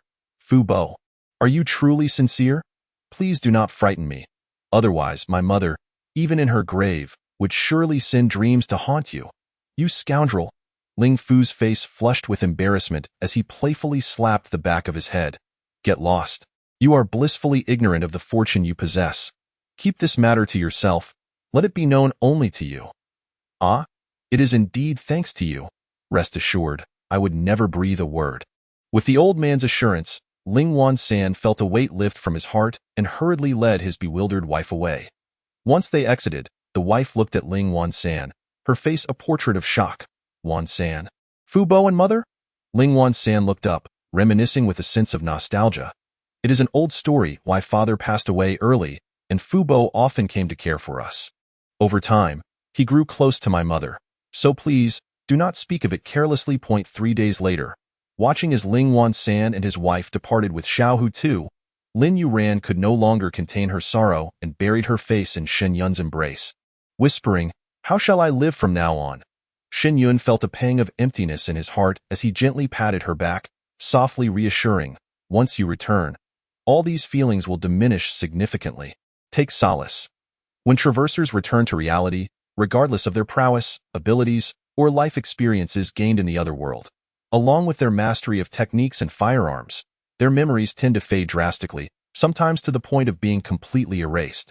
Thus, most traversers opt for training upon their return to enhance their skills and rekindle their memories. That is the purpose behind IT. IT sounds facile. Alas, my dear Hu heir has been orphaned since childhood. If anything were to happen to him, I might as well perish. Sob, sob. Lin Yuran was genuinely heartbroken, and before long, her tears soaked Shen Yun's garment. He could only continue to pat her back in consolation, sharing in her sorrow. After all, it was his own flesh and blood. Yet, the birth of Xiao Hu Tu was also meant to carry on the Ling family's legacy. Little one, may fortune smile upon you. Shen Yun gently adjusted the trembling, delicate figure of Lin Yuran, saying, Fear not, my dear. The birth of the little tiger cub heralds the continuation of our lineage. indicating that the Ling family still requires him to uphold their faade. All will be well. Suddenly, an alert resonated in the ears of all the travelers. Warm reminder. The era of turmoil has concluded. Survivors will commence transmission in 10 seconds. With a deep breath, Lin Yuran, upon hearing the notification, stepped inside and closed the door behind her. Accompanied by Shen Yun in this life, she found herself in a state of untroubled ease and comfort. Shall we maintain contact in the real world? Lin Yuran instinctively inquired of Shen Yun. After 2 years of companionship, she had been utterly captivated by this formidable man. Who wouldn't he admire a hero who conquers realms? As time passed, her heart had already taken the shape of Shen Yun. He gazed down at her tear-streaked, delicate visage, brushed a strand of hair behind her ear, and spoke with unprecedented tenderness. Perhaps upon our return, the bond between us may fade. These words struck Lin Yuran like a sharp dagger, piercing her heart and leaving her breathless. Staggering slightly, she instinctively clutched Shen Yun's hand, looking up at him with a bittersweet smile. If only I could be as composed as you. Seeing the glimmer of tears in her eyes, filled with reluctance and profound affection, Shen Yun reached up to wipe away her tears and jested, "Ha ha, perhaps after you bear more children, you will attain that composure." This remark instantly jolted Lin Yuran from her sorrow. Her cheeks flushed as she tightly clenched her delicate fists and playfully struck him, exclaiming, "You, who said anything about having your children? Oh, have you turned your back on me?" Shen Yun raised an eyebrow, mimicking her breathless tone. "Quickly now, let us have a whole bunch of them, a hefty lad." Shen Yun, Lin Yuran, mortified and furious, stamped her foot, letting out a shrill scream. "Ha ha ha." After quite some time, Uncle Fu, who had been preparing the meal, noticed their absence. Upon returning to the courtyard, he found them inexplicably gone. On the table lay only a letter. The letter, penned collaboratively by the two, read, "Uncle Fu, I am departing. The little tiger cub is entrusted to you. I hope my son Ling Tian thrives. Do not indulge him too much, and once he can remember, encourage him to visit the dragon riders frequently. Each of the 5 Dragon Knight Guards commands 100,000 cavalry and holds the authority to discipline him. As for the merchants who sponsor the army, do not allow them to profit excessively. Mere hollow fame will suffice. Lin Yuran. Uncle Fu, in Liangzhou, at Fenghui Alley, I have entrusted you with the purchase of a house where, before Tianer turns 20, you must remember to present him with his birthday gifts." The content sprawled across 25 pages, entirely concerning the little tiger cub.as for the state of Deqian. Shen Yun merely provided a brief outline. Lin Yuran's notes were disjointed, clearly a result of her profound sorrow. "I hope my son can remain mindful of the common folk. Ling Chun. All I desire is for my son to be safe and sound. Lin Yuran. I dread that the young master might hold you both accountable for leaving him with such a monumental responsibility." Uncle Fu, with a choked voice, raised his trembling hand to dab at the tears at the corner of his eyes, carefully and reverently placing the precious papers into his bosom. In truth, the elder had long harbored suspicions regarding the origins of his young master's formidable snow dragon riders, regardless of the old Marquis's immense prowess. It is impossible to forge such a formidable army. Could it be that the young lord is truly an otherworldly being, unable to even take away the small tiger cub? Perhaps he is merely a mortal. Uncle Fu's gaze was vacant, his face etched with melancholy, as anticipated. In the ensuing time, reports emerged from various locales of individuals mysteriously vanishing. Moreover, all of these incidents occurred within the same time frame. To Uncle Fu and his companions, these individuals might, like the young master, be celestial beings traversing the mortal realm for experience. Chapter 38, Third Tier. The fall of Sakura Nation. As Shen Yun returned to reality, a notification resonated in his mind. Congratulations, Traveler Shen Yun, for surviving 2 years in the chaotic ancient era. Rewards will be dispatched upon the conclusion of the evaluation. Personal Strength Rating, S. Family Development Rating, S. Resource Rating, SSS. Subordinate Strength Rating, Global First, Super SSS. National Power Construction, S-. National Stability, A-. Cultural Enlightenment of the Barbarians, B. Following a series of assessments, only the Snow Dragon Knights achieved the remarkable Super 3S. The Golden Finger truly is the most formidable support. Congratulations, Traveler Shen Yun, for receiving a rating of S in the ancient chaotic era. Reward, 10,000 second-tier evolution crystals, 10,000 ability advancement crystals. 10,000 of each. Golden light flickered in Shen Yun's eyes as he focused intently on his bedroom. The system had not indicated the installation of any surveillance devices. Only then did he pocket the evolution crystals and retrieve a second-tier evolution crystal. The crystal was white, more translucent and radiant compared to the gray first-tier variant. However, it bore no starry patterns, which should only be present on ability crystals. Without hesitation, Shen Yun consumed 25 second-tier crystals. In mere moments, his strength ascended to that of a second-tier evolver. Onward. He aimed to elevate himself to the third tier in one go. Taking a deep breath, Shen Yun tilted his head back and swallowed 100 second-tier crystals. To transcend to the third tier, a second-tier evolver required 100 second-tier evolution crystals. Yet, to advance to the fourth tier, one would need third and fourth-tier evolution crystals. The moment the crystals entered his mouth, they dissolved without any sensation of hardness or obstruction. Boom! A tremendous power surged through Shen Yun's limbs, causing his strength to soar once more. His mental prowess also intensified significantly. Exhaling deeply, Shen Yun wore a broad smile. I am now a third-tier evolver. This level of power, combined with his abilities, would enable him to navigate the apocalypse with ease. Furthermore, upon breaking through to the third tier, not only was his ability enhanced, but he also unlocked a new spatial ability, Void Blade Cross Slash. This ability would manifest suddenly on his enemies, delivering a direct and devastating blow. A moment's inattention could result in them being cleaved into 4 pieces, possessing terrifying lethality. Next, he took out the ability advancement crystals. The crystals shimmered with a resplendent starry glow, resembling a multitude of celestial bodies scattered across the sky. 10,000. Shen Yun promptly accessed his backpack and consumed all the experience crystals. Congratulations, Shen Yun, for using 10,000 advancement crystals. Current spatial ability experience, 10,000 1,000,000. Friendly reminder. Upon reaching 1,000,000, the quality of the spatial ability will ascend to a sequential level, enhancing its effects. Goodness, 1,000,000. Shen Yun wore a look of exasperation. He recalled having seen online that an F-level ability user only needs to consume 10 ability advancement crystals to elevate their rank to E-level. Indeed, the quality of abilities can be enhanced, as long as one possesses a sufficient quantity of ability advancement crystals. However, such crystals are even more challenging to produce than the second-level ones. Relevant information, posts, and videos online are exceedingly scarce. To acquire a substantial amount, one might only find hope in achieving high ratings in another realm. The harvest was commendable, a third-level evolver.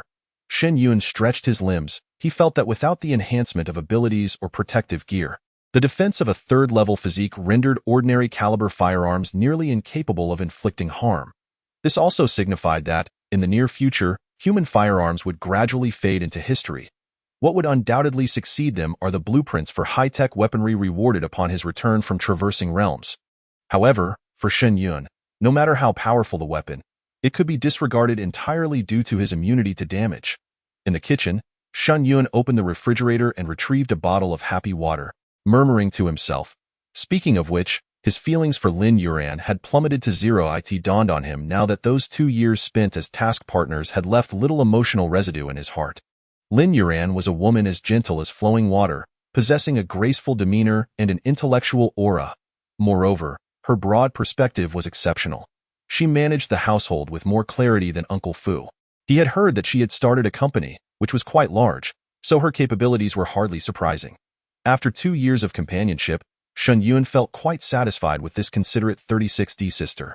If similar tasks arose in the future, she would still be competent. Pulling his thoughts back, Shen Yun took out his phone to check the trending events of the past week. He opened the video app. He found the content predominantly posted by travelers. After a cursory glance, he discovered that the number of individuals capable of obtaining second-level crystals was shockingly limited, barely 3 or 5 at most. He found no one who had amassed 10 or 20, let alone the thousands he possessed. This illustrated just how vast the disparity in reward items could be. After browsing for a moment, Shen Yun clicked on the official news. A prominent announcement caught his eye. Headline: A surge of exotic beasts has erupted around the Cherry Blossom Nation, resulting in heavy casualties. All citizens are advised to enter East Asian countries. Has the territory of Little Japan vanished? Shen Yun reveled in their misfortune. However, Little Japan had purchased considerable territory in other countries, larger than its own. Its demise was not imminent. East Asia was merely a transit point. Shouldn't he celebrate this with a grand feast? Shen Yun smiled as he inspected the available ingredients in the freezer, continuing to peruse the news. Armed forces from various countries converge on coastal cities. A significant number of coastal residents begin to evacuate. Federal government. Following discussions with the leaders of the Cherry Blossom Nation and other nations, and with the consent of the populace, the first annihilation nuclear bomb has been deployed against the Cherry Blossom Nation. The fall of the Cherry Blossom Nation served as a reminder to the coastal countries. Thankfully, coastal cities had established a maritime defense line over a century ago, avoiding a state of panic. Areas like Little Japan, surrounded by the sea, had no viable retreat, forcing them to relinquish territory and retreat into East Asian nations. However, what surprised everyone was that the annihilation nuclear bomb had failed to deploy. The first annihilation nuclear bomb appeared accurately above the island nation, yet the entire country was enveloped by a luminous barrier. As the nuclear bomb descended, it failed to breach the protective barrier, exploding in midair. In the video, various experts speculated. The emergence of alien species signifies the evolutionary process of these otherworldly beings. It is highly probable that the defensive barrier is fortified by formidable extraterrestrial entities, aiming to seize human territory. Latest news: the island nation's traversers have returned. The barrier has not severed communication, yet the city is overrun with marine anomalies. Surviving this ordeal seems as daunting as climbing the heavens. Trending: the formidable Mitsui Jiro of Sakura attempted to escape the barrier by helicopter, but upon contact, the rotor blades shattered and the aircraft plummeted. Mitsui Jiro is now unaccounted for. The research institutions globally have stated, this is likely the domain power of the alien species. Escaping is akin to an insurmountable challenge. The extraterrestrial entities that have infiltrated this domain must be inside, and the Sakura traversers, in a bid for survival, may need to detonate a nuclear bomb from within. A flurry of news updates flooded the mobile app, leaving one breathless. The domain indicates that these alien species are indeed intent on proliferating on land. Shen Yun pressed his lips together, casting a glance at the cars lining the streets outside, resolved to finish his meal and prepare to leave High City. Those remaining in High City are either the recently returned traversers or their families. Others may have fled as the Sakura Nation fell.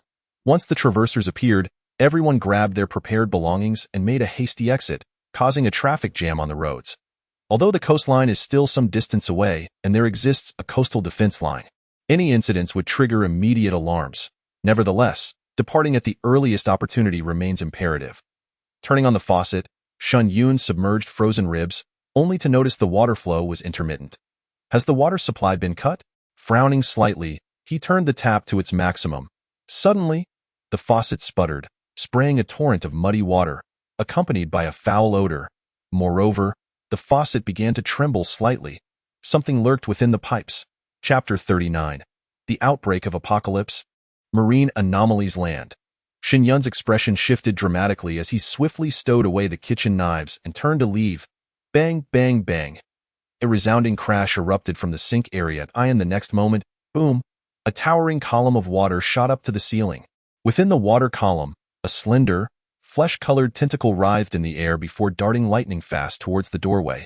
As Shen Yun closed the security door, the main entrance was pierced, revealing a small, writhing tentacle with a swift motion. His fruit knife sliced through the appendage, severing it, a first-tier squid. Glancing at the severed limb, which had turned black, Shen Yun hastily descended the stairs. According to the Encyclopedia of Alien Species, the first-tier squid possesses poor defense, is elusive, and the blackening of severed limbs is characteristic of their kind. Yet, the marine anomalies have infiltrated a coastal city. This implies that they have likely navigated through the underwater passages undetected. Suddenly, bang bang, a muffled sound reverberated from the main road. Fire hydrants and manhole covers were propelled skyward by the geysers, startling the crowd into frantic evasions. What is happening? One after another, fish-like monsters erupted from the ground. Their limbs planted firmly as they cast blood-red gazes upon the surrounding humans. Their eyes glimmered with a predatory hunger, as their serrated rows of teeth clashed together, dripping with a stream of fishy saliva. Each monstrous fish measured approximately 1.5 meters in length, their bodies cloaked in darkness, with robust limbs. However, Each individual black fish is marred, to varying degrees, by decay and deformity. A swarm of black fish? An elderly man in the vehicle widened his eyes, his beard trembling in a state of shock. The swarm of black fish, a well-known aberration of the ocean. Its numbers are terrifying, with records indicating that each appearance involves tens to hundreds of millions. Moreover, despite being only of the first tier, the biting force of these creatures is astonishing. The aberrations have landed. Run for your lives. Beep, beep, beep. The drivers on the street, terrified, frantically honk their horns in a frenzy. Many abandon their vehicles, fleeing with their families. A man, just having exited his car, was bitten on the head by a black fish monstrosity lurking by the roadside. The creature's formidable biting strength caused a torrent of blood to erupt from its serrated teeth.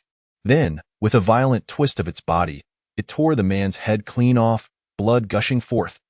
This horrific scene left those nearby pale with fear, fleeing for their lives. In an instant, screams, car alarms, and the roars of the black fish engulfed the entire street. The sheer number of black fish surging from the ground was overwhelming. Even the first tier strong among the crowd dared not linger, scattering like headless flies. It was not that no one attempted to slay the black fish. Rather, they were swiftly overwhelmed by the swarm. Even the soldiers on the street struggled to fire their weapons amid such chaos, forced to retreat with the masses.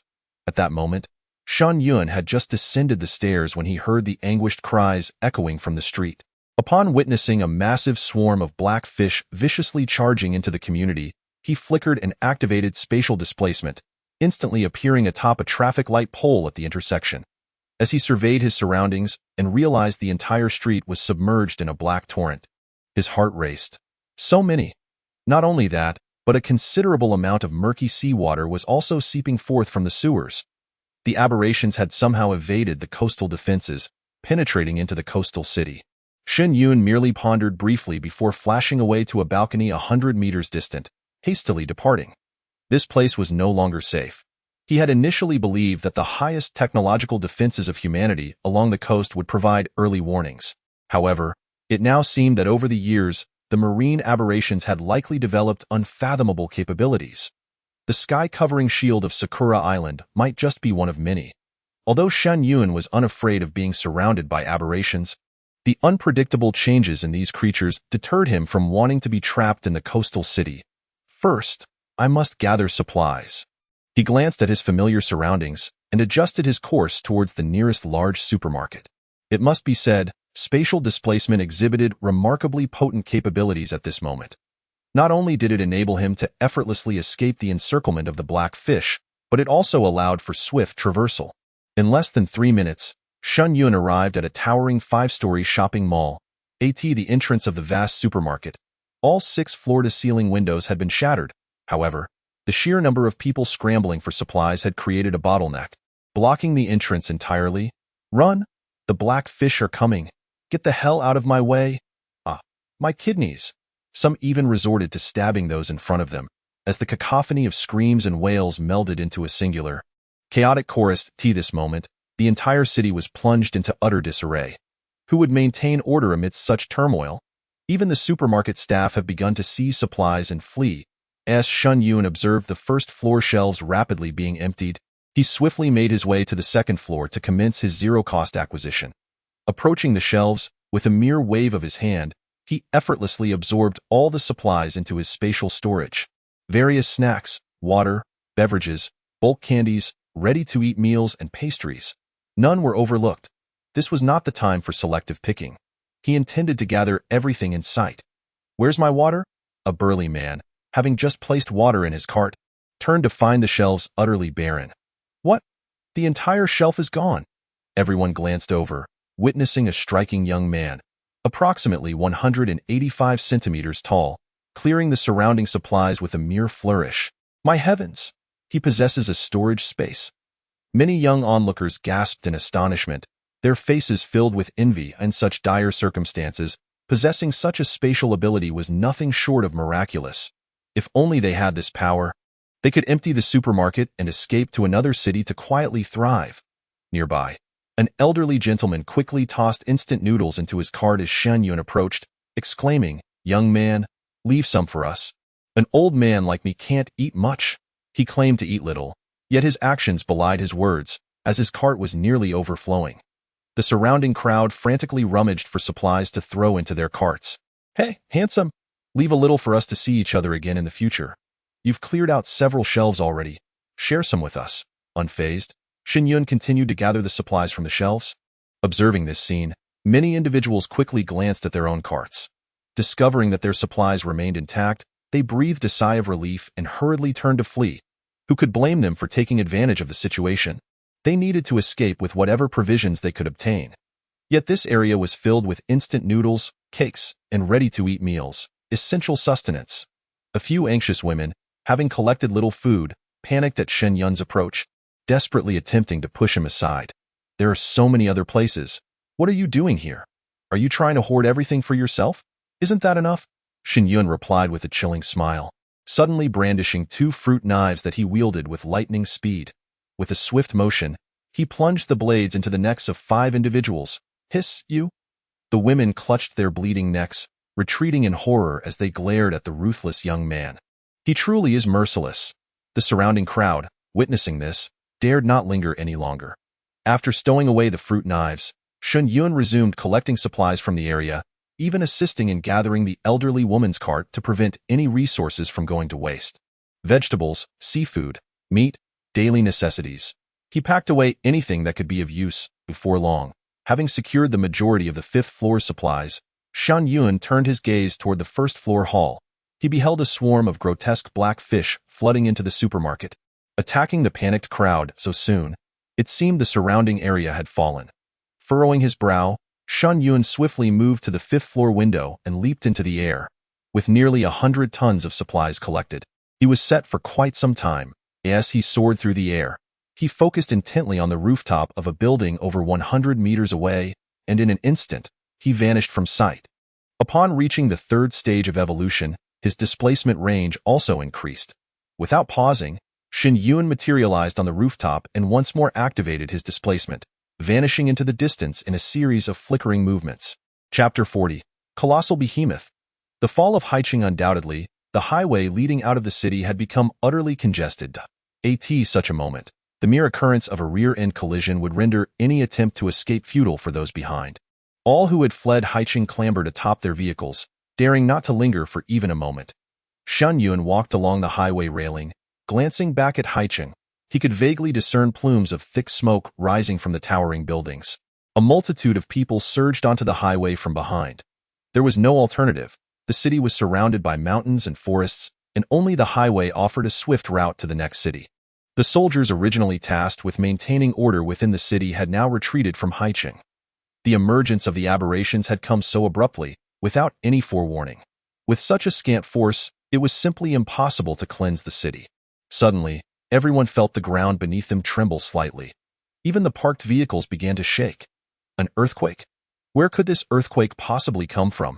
Could it be that aberrations were about to emerge from the depths? As these words were spoken, fear gripped the crowd. After all, the black fish swarm had surged forth from the earth. Panic ensued, and the throng hastily scrambled over the rooftops of the cars, desperate to escape. Just then, a deep, rumbling sound echoed from the city behind them. Shen Yun, who had been attentively observing Haicheng, felt a tremor in his heart. Incredible! Those who heard the commotion turned to look, gasping in horror. Hiss! What manner of creature is that? Before them loomed a gigantic octopus, its tentacles coiling around the skyscrapers, its smooth head glistening. The thunderous noise originating from the city was the sound of buildings collapsing under the immense weight. As the colossal octopus reared its form, it unleashed a haunting wail. Oh! The sound was not jarring, yet the ensuing spectacle left the onlookers pale with terror. The gigantic octopus radiated a faint blue semicircular light. In the blink of an eye, the semicircular light expanded, enveloping the entire city. It was the aberrant light barrier from Sakura Nation. Those familiar with it exclaimed, "Run quickly!" The crowd fled in a frenzied panic. Once trapped within that barrier, escape would be impossible, leaving them to be engulfed by the beast tide within the city. Shen Yun, unwilling to linger, traversed hundreds of meters in a few flickers. In uncertain circumstances, it was wiser to avoid unnecessary risks. Caution bore no fault. Fortunately, The light barrier merely hovered above the city, showing no signs of spreading outward, allowing the crowd to breathe a sigh of relief. The survivors within the city are in dire straits. Before a reliable means of escape is established, they must contend with the myriad of monstrous sea creatures that have overtaken the metropolis. The chances of survival are nearly non-existent. A few pedestrians perched atop a vehicle express their relief, observing that High City appears to be succumbing entirely, much like Sakura Island. Fortunately, they departed swiftly. Otherwise, they would have been trapped within. I have heard that other coastal cities have also been besieged by waves of aberrant beasts, with some coastal defenses already breached. Should the next foray into the otherworld result in the entire city being encircled by a horde of beasts upon their return, it would spell disaster. Alas, if that comes to pass, the only recourse would be to retreat inland or to the plateaus, buying time as best as possible, striving to secure high-scoring rewards while traversing the otherworld. At this moment, the colossal octopus within High City has vanished, presumably sinking into the depths below. Yet, those on the expressway dare not linger. They take brief respites before hastily continuing their journey. Shen Yun, seated atop the vehicle, gazes at High City, contemplating whether to investigate further. He needs to ascertain if he can maneuver through the protective barrier with spatial displacement. If feasible, the barrier would be rendered irrelevant, allowing him to procure resources within the city at will. After more than half an hour, with the barrier confirmed as non-expanding, Shen Yun arrives at its periphery. Standing atop a cargo truck, he observes with suspicion that the shoals of dark fish can freely enter and exit the barrier, while the humans trapped inside futilely attempt to break through, their efforts in vain. Even the military personnel within, armed with advanced weaponry, find it nearly impossible to affect the barrier in the slightest. As for those outside the barrier, under the relentless assault of the dark fish, they either cower inside their vehicles, trembling in fear, or succumb within the throng, becoming sustenance for these aberrations. Free passage. Are they of the same species? Shen Yun ponders, his lips pursed as he gazes ahead at the flickering form of the barrier. However, before he can displace himself inside, he is met with a resounding thud, akin to colliding with an invisible wall. Manifesting mid-air, with a shriek, the shoals of dark fish below emit a cacophony, leaping upward with gaping mouths agape. Shen Yun, plummeting freely, vanishes in a flash, landing atop a nearby sedan, his eyes narrowed as he scrutinizes the barrier. I cannot penetrate. Is it due to species differences? Or perhaps its spatial abilities surpass mine? He reflects that encountering such a massive octopus enveloping a city may indeed require its destruction to dispel the barrier. With no further deliberation, Shen Yun turns and vanishes from the expressway in a series of rapid flickers. He intends to venture into the inland or plateau regions, seeking a tranquil environment to continue amassing rewards from interdimensional traversals, while simultaneously striving to comprehend the characteristics and capabilities of these aberrations.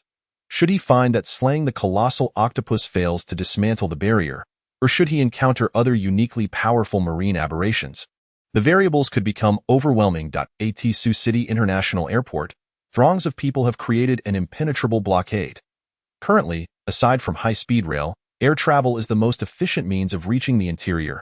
However, following the inundation of Sakura Country by the beast tide, tickets for various airlines have been fully booked for the next month. No ticket means no boarding the aircraft, yet the influx of individuals from other cities, disregarding this, forcibly surged through security in a bid to board, resulting in numerous flight cancellations and delays. This has stirred discontent among those who would otherwise have secured their flights.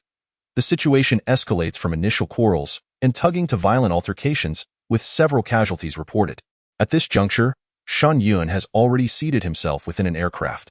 Seated by the window, he cast a glance over the chaotic scene of the waiting lounge, then closed his eyes to gather his thoughts.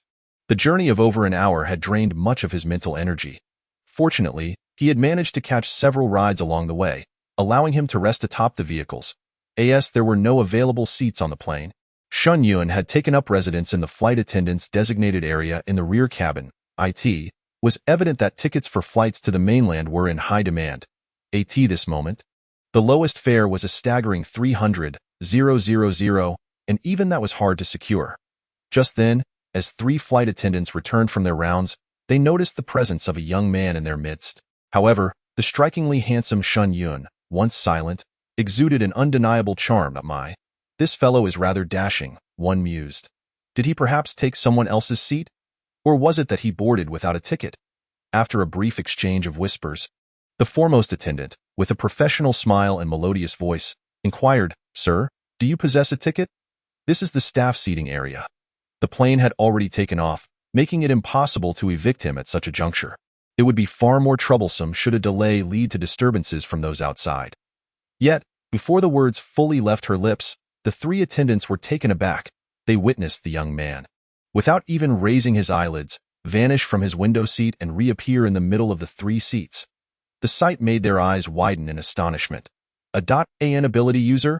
Only someone with extraordinary powers could execute such rapid movement, and specifically, a displacement ability. This was an exceedingly practical and formidable skill. "Do not disturb me," he uttered in a calm tone, causing an inexplicable sense of anxiety and tension among the three attendants.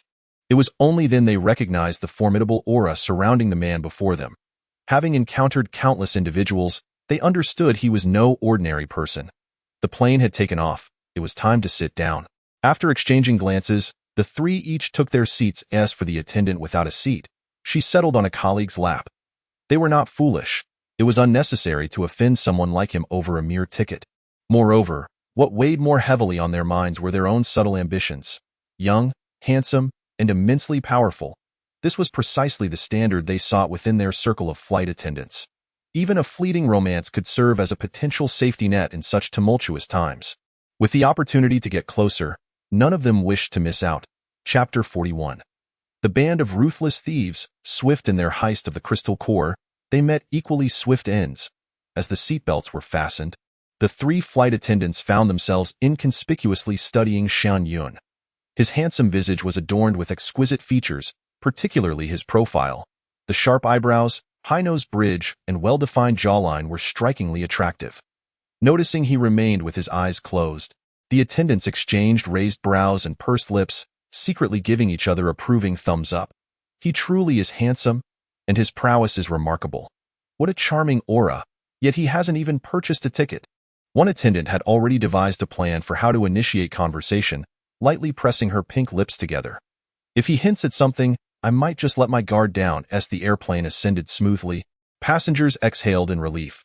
The journey to Luocheng was far from the coast and was known to be a significant highland in Huaxia, promising at least a period of stability.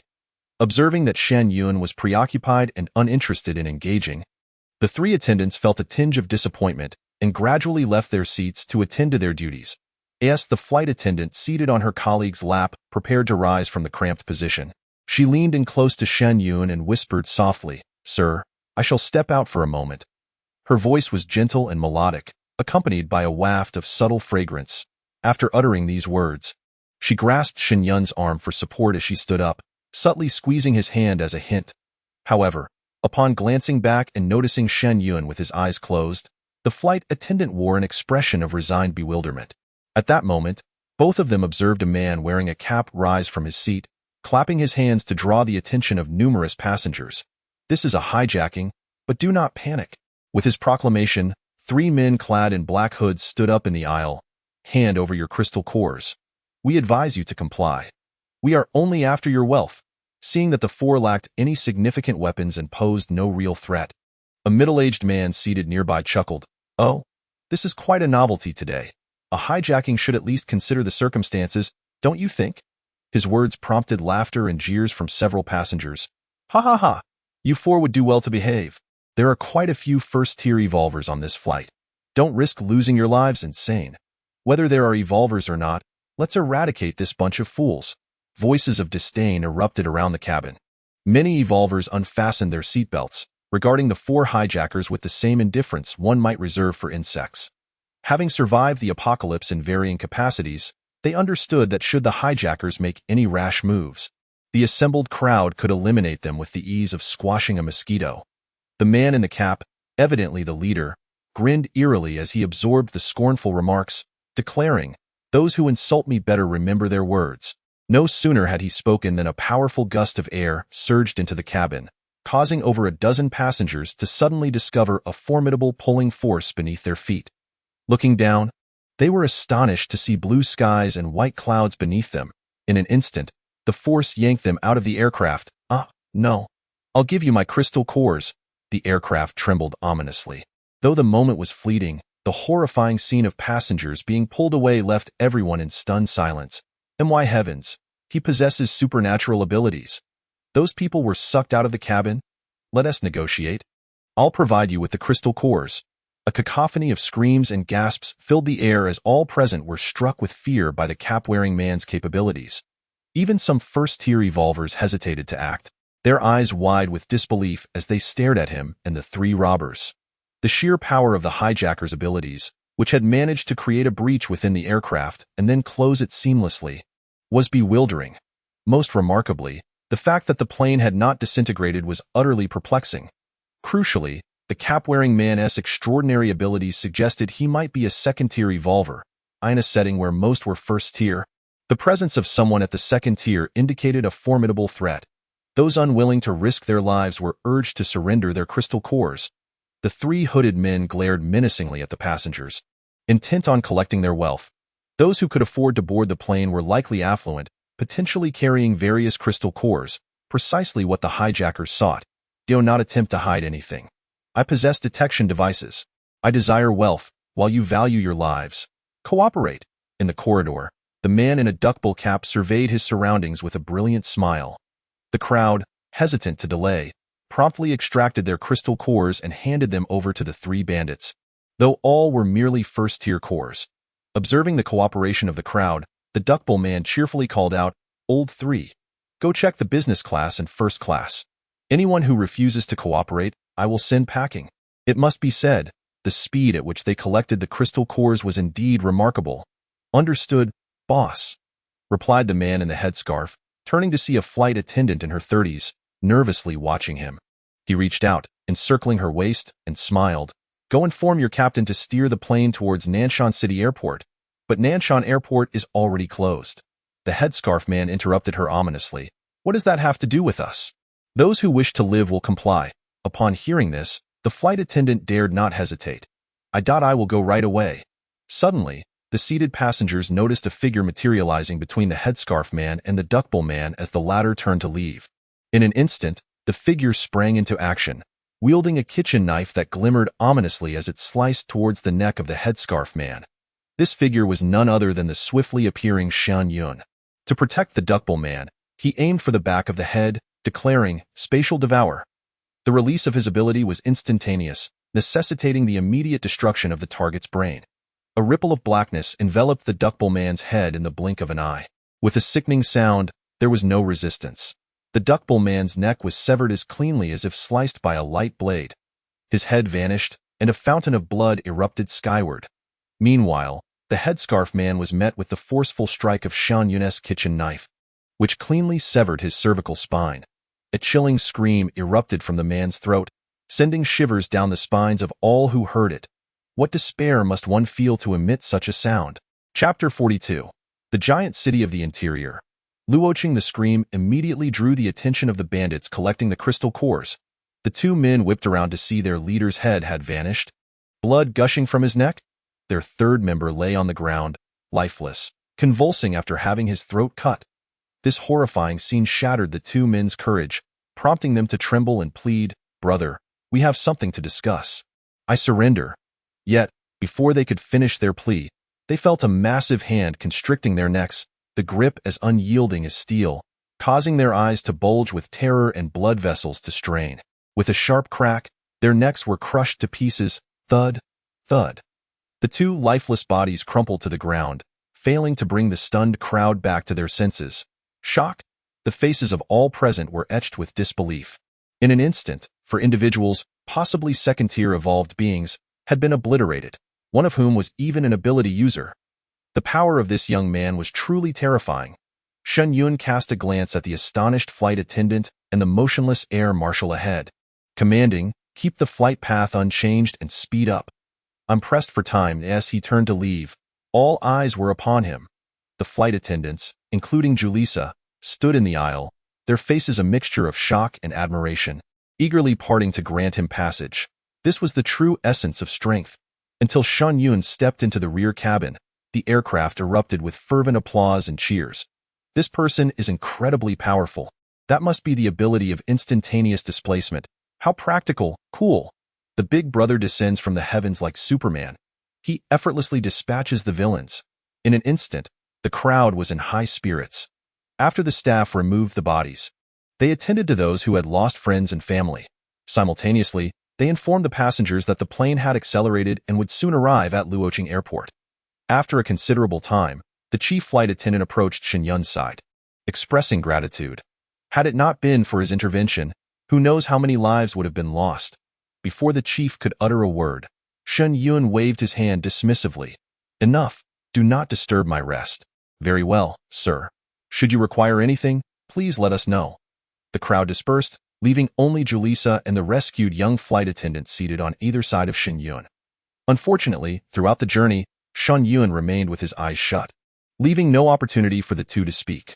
Once the aircraft docked at Luoqing Airport, upon seeing Shen Yun rise, the flight attendant quickly smiled and said, "Sir, the team leader has asked me to invite you to dinner as a token of gratitude.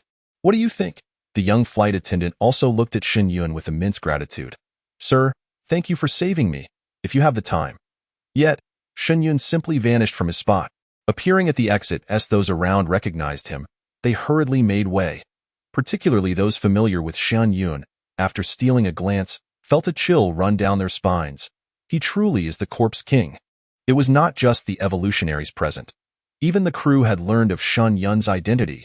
Compared to his previous life as the invincible marquis weathered by the elements, his true visage was elusive, and his name was different. The apocalyptic corpse king was indeed the most renowned alias of Shen Yun. No wonder his strength is so formidable. He is the corpse king of Jiangnan. The crew members at the entrance held their breath, standing upright, their eyes observing their surroundings, fearing that a moment's inattention might lead to their demise. Meanwhile, several flight attendants gazed at Shen Yun with ardent eyes, fervently expressing their admiration. To be favored by this powerful figure, even as a mere plaything, would be a divine opportunity for them. Alas, once the cabin door opened, Shen Yun swiftly departed. Phew. The crowd awaiting disembarkation collectively exhaled in relief, feeling a sense of fortunate survival. It is known that the Corpse King has been criticized online by numerous netizens who have lost their families. It is likely he harbors disdain for everyone. Fortunately, this handsome young man not only spared their lives but also saved them, leading to a lively exchange of conversation. I believe those 2.3 million people may not have died in vain. Ha ha ha, it is only because he saved our lives that we feel positively towards him. Let those bereaved families experience this, however. In the last ancient reincarnation, the Corpse King did not seem to possess much notoriety. Did he perhaps acquire an identity card to change his name? It cannot be that he is simply so fortunate. Perhaps he has been hiding and developing his strengths.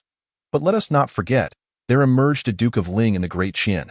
From the information available online, his influence surpasses that of individuals from other ancient nations. Ha ha ha, 3 reincarnations and Huaxia has already produced 2 super bosses. Currently, the Corpse King resides in Luoqing, and even in the face of a marine beast attack, he possesses the strength to fight back. There is indeed truth in those words.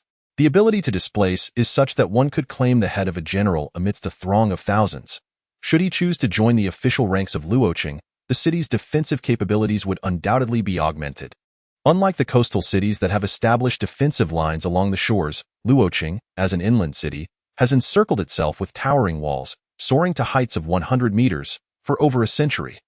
This fortification serves as a safeguard against the potential inundation of marine beasts from the sea. If ancient cities with 12-meter walls were considered grand, then the present 100-meter walls can be likened to a colossal behemoth. Inside the taxi, Shen Yun gazed out at the towering walls and robust fortifications, marveling at the creations of this city. Numerous windows for heavy weaponry lined the exterior, while the inner circle housed the armed forces stationed within. The interior, however, remained largely unchanged, continuing to reflect the modern urban development. The driver, with a smile, elaborated. Luoqing's foundation is exceptionally deep. Furthermore, recent announcements have declared that we have acquired sensing devices and a batch of technological weaponry from interlopers, which will be installed underground to thwart any surprise attacks from marine aberrations. It certainly appears formidable. Shen Yun nodded in agreement.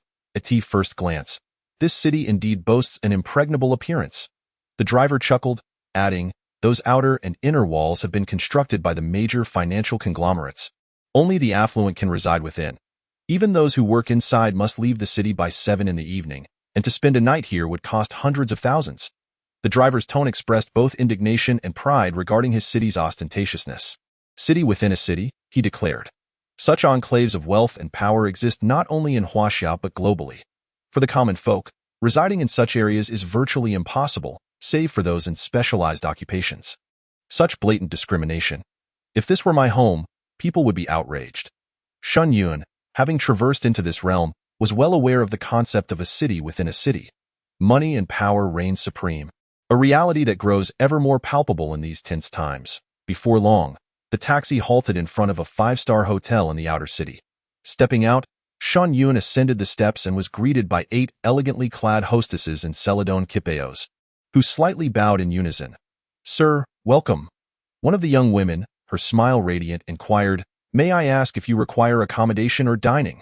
Despite his unassuming attire, Shen Yun's presence at the entrance marked him as a guest, potentially a discreet individual of importance. They were merely employees, wary of offending anyone. Chapter 43. The Dread of the Corpse King, Treaties of the Highest Order. Surveying the opulent hotel, Shen Yun replied, "Accommodation, preferably a quiet room." "Certainly, sir.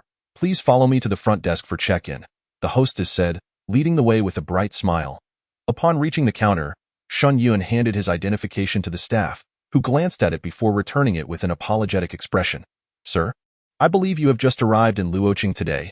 Did your tour guide not inform you that you need to apply for a temporary residence permit?" "A temporary residence permit?" Shen Yun furrowed his brow. The female receptionist smiled and explained, "Yes, sir, this is a directive issued just last week following the recent events surrounding the fall of the Xia dynasty. Additionally, with the outbreak of beast tides along the coastal areas today, this measure aims to prevent congestion within Luoqing." Shen Yun was taken aback by the unexpected turn of events. However, given the circumstances surrounding the fall of Haiqing, coupled with the influx of people from coastal cities into the interior, it was indeed necessary to establish a population value. Yet, he found himself lacking the time to apply for a temporary residence permit. Without hesitation, Shen Yun produced his bank card and placed it on the counter. "There are 2 billion in this account. Kindly assist me in obtaining a permit. The password is 66.2 billion. The receptionist and the hostess exchanged astonished glances, their eyes widening in disbelief. It was beyond their imagination that this seemingly ordinary yet handsome young man could possess such a staggering sum. No one dared to question him. His willingness to present the card along with the password exuded confidence. Although personal presence was required for the issuance of documents and it would take a week, the management of a star-rated hotel undoubtedly had its connections. In the current environment of currency inflation, it was still uncommon for someone to treat 2 billion as trifling. Realizing this, the receptionist respectfully replied, "Please hold on, sir. I will contact the management immediately." She picked up the phone but did not dial right away. Instead, she first checked the balance on Shen Yun's card. Upon glancing at the long string of zeros, she proceeded to dial the management number. Trusting was one thing, but preventing potential deception was another concern. As anticipated, the management instructed her to proceed with the guest's check-in. Hearing old Zhou's voice sounded quite excited. "Thankfully, I was quick-witted," the receptionist mused to herself as she hung up the phone. Moments later, upon seeing Shen Yun accept the room key, the hostess's smile grew even more radiant. "Sir, please allow me to escort you." Just as they turned, a group of individuals approached from the direction of the elevator. Leading them was none other than Zhu Wan, the general manager of the Xinhuang Hotel, accompanied by a cadre of hotel management staff. "Boss? Hello, boss." The employees greeted him in unison, while Shen Yun, taken aback, discreetly assessed Zhu Wen, and it was well known that managing such a large hotel in Luoqing indicated a formidable background. The fact that this young man had garnered Zhu Wen's personal attention upon his arrival in Luoqing suggested he was no ordinary individual. Zhu Wen nodded at the staff and swiftly made his way to Shen Yun, his face beaming with delight. "Ha, Mr. Shen, your presence truly illuminates my humble establishment." Shen Yun had little interest in such pleasantries and maintained an indifferent demeanor. Noticing this, Zhu Wen wasted no time and promptly retrieved a diamond card from his pocket, presenting it to Shen Yun. "This grants you access to the top-tier T-class room, offering a splendid view of the cityscape. Stay as long as you wish. The expenses will be covered by the hotel." For someone of such stature, geographical positioning was a crucial survival metric. The Xinhuang Hotel, soaring over 300 meters high, equipped with high-powered telescopes by the floor-to-ceiling windows, was more than adequate for observing the surroundings beyond the walls. It must be said, Zhu Wen's gesture was astutely tailored to Shen Yun's preferences. However, the surrounding personnel were taken aback by Zhu Wen's enthusiasm. Even the management members beside him scrutinized Shen Yun with incredulity. T-class? That was a room reserved for the elite in Luoqing. The daily fee amounted to 2 million, and he was being offered to stay for as long as he desired without charge? But Shen Yun had no need for such favors. It's the thought that counts. I would be content anywhere. Haha, very well, Mr. Shen. Should you require anything, do not hesitate to let me know. Zhu Wen smiled as he escorted him into the elevator. Gazing at the closed elevator doors, Zhu Wen's department manager chuckled beside him, saying, Boss, you ought to enlighten us about the identity of your friend. Wouldn't you? Surely, he must be a scion of some prominent family from another province to warrant your personal audience. Another chimed in, Indeed, boss. It stands to reason that someone of such stature would be of noble lineage. Zhu Wen took a deep breath, looking at the crowd with a bemused shake of his head. You should consider yourselves fortunate to have survived this encounter. He is none other than the king of corpses from Jiangnan during the apocalypse. Gasps of disbelief echoed through the group. Goodness gracious. I thought he looked familiar.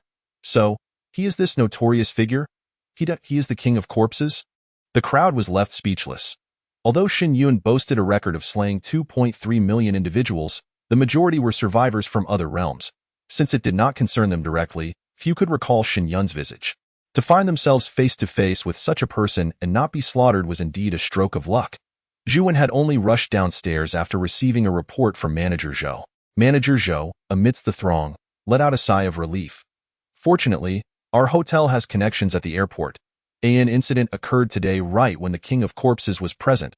I received word as soon as the front desk reported it, which prompted me to inform Mr. Zhu to come down. As the highest-rated hotel in the outer city, coupled with its formidable background, it was common for visitors to Luoqing to first settle at the Xinhuang for rest before venturing into the inner city or elsewhere. Today, their survival was sheer luck.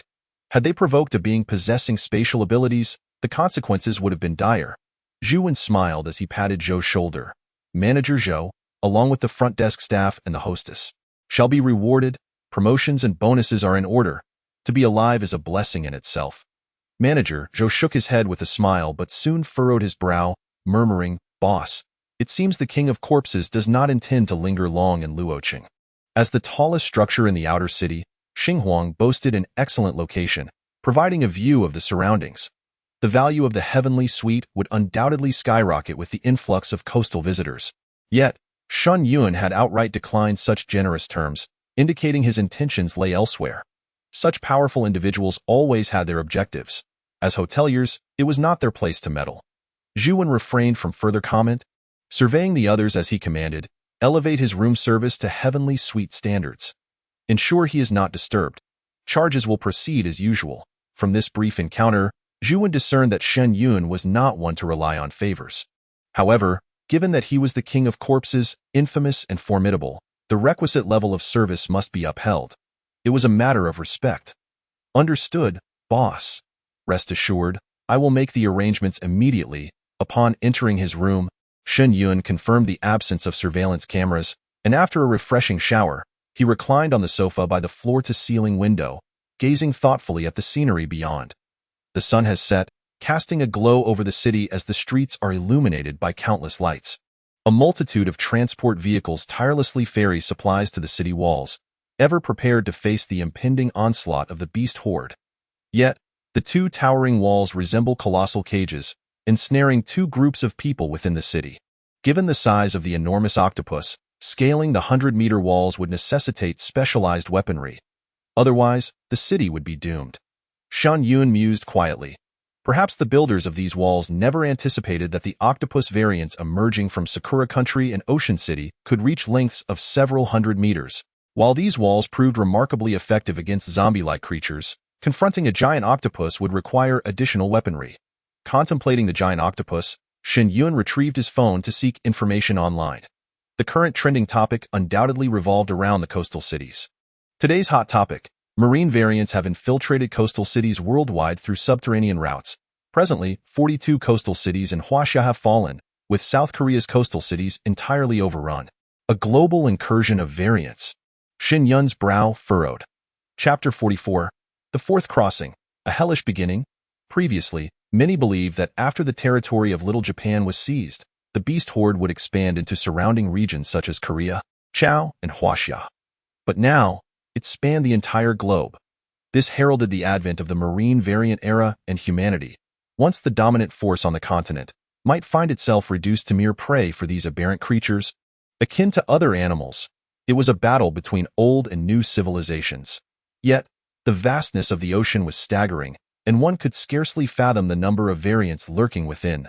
Merely contemplating this engendered an overwhelming sense of despair and suffocation.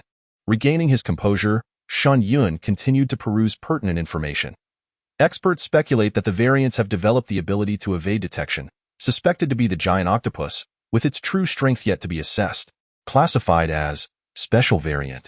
Currently, reports from survivors indicate that the giant octopus in Sakura country has submerged into a chasm, with speculation that it has transformed into a luminescent form, undergoing a second mutation.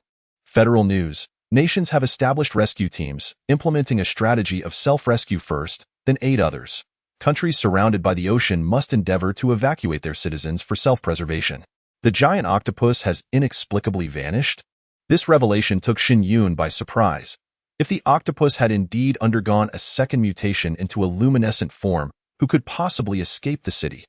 With the formidable power of the variants compounded by their unknown and eerie abilities, no one was inclined to remain amidst the beast horde. Shen Yun continued to sift through the information. Headline: Big Data. Not every fallen city is besieged by a giant octopus. There have been 76 cases globally, yet they should not be underestimated. Inland residents who detect signs of variants in their cities must report immediately and evacuate for self-preservation. Coastal Special Line. The coastal defense system is under siege from the front and rear by the beast horde. As of 5:58 p.m., one-third of the defense line has been breached. Within the horde, second-tier variants known as the mutated killer whale swarm have emerged, exhibiting terrifying power, rendering conventional weaponry ineffective. Military Command Headquarters. Cities may no longer serve as humanity's final bastion. Transcendents possessing advanced blueprints for architecture and weaponry engage in trade with the city, uniting efforts to resist the encroachment of aberrations. The atmosphere is stifling and tense. This is the most immediate sensation that experiences while perusing information. When it becomes abundantly clear that the city's defenses cannot withstand the invasion of these aberrations, what path will humanity choose? Suddenly, a cacophony of sound pierces the air. Whoosh, whoosh, whoosh. 8 fighter jets slice through the sky above, heading towards the southeastern coastal region. Rises and approaches the floor-to-ceiling window, watching the departing aircraft while murmuring to himself. It seems the inland must deploy its fighter jets. It is painfully evident that the situation along the coastal defense line is far from optimistic. Scrolls through his phone, fixing his gaze on the top of the information list. Pinned. As of today, Earth enters the era of marine aberrations. We must traverse to other realms to obtain rewards. Enabling rapid growth. Let us persevere. He hopes that can endure a bit longer, allowing for more opportunities to undertake tasks in the alternate dimensions. Gazes out at the bustling city, his eyes reflecting a profound depth. Once the beast tide sweeps across the continent, not only will people find themselves bereft of safe havens, but even the ability to search for information online will be impossible. Once the internet and signal are severed, accessing information will no longer be as convenient as it is now. In the ensuing hours, dedicates himself to physical training within his spacious room, equipped with ample fitness apparatus. After inquiring about a venue for shooting practice, promptly arranged a visit to a club, complete with a dedicated driver for transportation, naturally affluent. Also asks to assist him in acquiring a substantial quantity of supplies, which will be consolidated into the warehouse area before being transferred to the system space. It must be said, the life of the wealthy is indeed convenient. They have access to any service or resource they desire. For ordinary individuals, not only is it challenging to gather such training equipment, but even the acquisition of crystal cores requires time and effort. In contrast, the affluent simply procure what they need. However, even the wealthy cannot easily acquire second-tier crystal cores due to their scarcity and high demand. Collecting 100 cores to ascend to the third tier is no simple feat. As time passes, an increasing number of individuals flee to. Fortunately, the subsequent marine aberrations have not pursued them. Yet, from the information disseminated online, It appears that once the aberrations occupy human cities, they do not immediately pursue the fleeing survivors. Instead, they enter a mode of cleansing humanity, beginning to hunt down the remaining survivors within the city. Speculation arises that this indicates the emergence of intelligent aberrations among their ranks. Otherwise, how could these bloodthirsty marine monsters exhibit such formidable teamwork and execution? At this moment, perhaps the survivors ensconced within the besieged city can think of but one singular thought: to traverse to other realms. Only by crossing over to obtain exceptional rewards do they stand a chance to fight back. Not only the survivors of the major cities, but also the Transcendents are silently awaiting their opportunity. Everyone needs to gain sufficient self-defense capabilities within the universal Transcendence framework. Meanwhile, on the internet, individuals and teams are already seeking comrades to share in life and death. Amidst this palpable tension, 3 days slip by in the blink of an eye. After finishing his lunch, returns to the floor-to-ceiling window, utilizing binoculars to survey the conditions beyond the city. The environment remains unchanged, showing no signs of an impending beast tide. Just then, a notification resonates in his mind. Countdown to universal transcendence. 30 seconds, it begins. Shen Yun took a deep breath, retrieved the transmigration stone, and settled onto the sofa. I wonder where I will be transported this time. 0.3 seconds, 0.2 seconds, 0.1 second. Whoosh! A blur danced before Shen Yun's eyes as he found himself in a dimly lit underground cavern, flanked by steep rock walls. Ding! Welcome, traveler, to the world of game arrival. Survival time: 1 year. Game arrival. As Shen Yun attempted to rise, his face paled, and cold sweat poured forth. What the hell? My legs? To his horror, he discovered that both of his legs were broken. A wave of excruciating pain surged through him, causing him to abandon any thoughts of standing. Fortunately, his legs had become numb from the agony. As long as he remained still, he could endure the sharp stabs of pain. Gasping for breath, Shen Yun's chest heaved violently. What a disastrous start this time. This is the first time I've encountered such an unfavorable situation. With his legs shattered and his health bar nearly empty, not to mention the continuous loss of vitality, he was left with merely a single healing potion in his inventory. This was nothing short of a hellish beginning. Just then, a torrent of memories flooded into his mind. Unlike the previous chaotic era where memories began from infancy, this time the recollections were imparted in a more direct manner. Half a month prior, an unknown game merged with reality, unleashing ferocious beasts upon the world. With conventional weaponry rendered useless and utterly obsolete, humanity found itself unable to withstand the onslaught of these monsters. The only way to survive in this perilous world was to become a professional and grow stronger. He was born in Qingshan City. Orphaned at a young age, his relatives named him Zhang Taidan in hopes of fortifying his fate. However, living with his uncle, he not only faced disdain but also discovered that his parents' inheritance had been hoarded by his uncle. When he turned 20, the game descended upon reality. Fortunately, Qingshan City was spared from the initial wave of beastly attacks. With numerous survivors awakening as professionals, the city's defenses were significantly bolstered, rendering it relatively safe. And fortune smiled upon him. He awakened as one of the mainstream professions. A mage. Chapter 45. Sign in for Death Plunder, instantaneously slaying a level 100 boss. Having a mage in a team undoubtedly enhances its damage output considerably. This surge in capability elevated Shen Yun's standing within his uncle's household dramatically. His uncle had awakened as a berserker, his aunt as an archer, and his cousin as a healer. Initially, they all operated as a family unit, ensuring a level of safety greater than that of strangers. Determined to cultivate his independence, he resolved to part ways with his uncle's family. Despite the noticeable improvement in their treatment of him, the shadows of his childhood lingered. He wished to limit his interactions with them.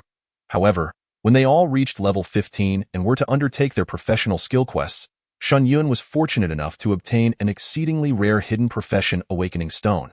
A mere visit to the awakening hall would grant him a hidden profession.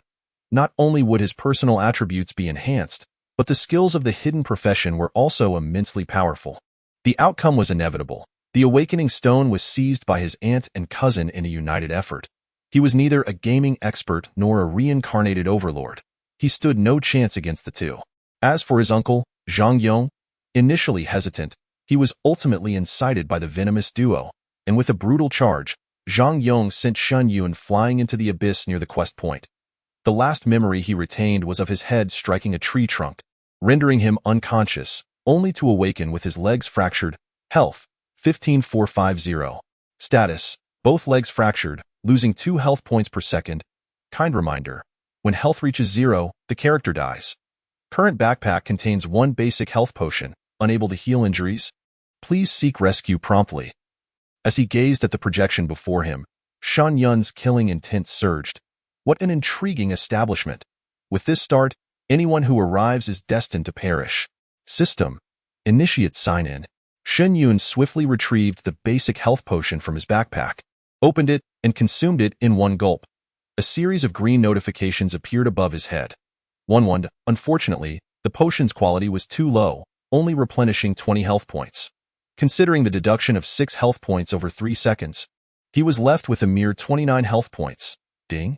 Sign-in successful. Congratulations, host. You have acquired a super ability, Death Plunder. Death Plunder.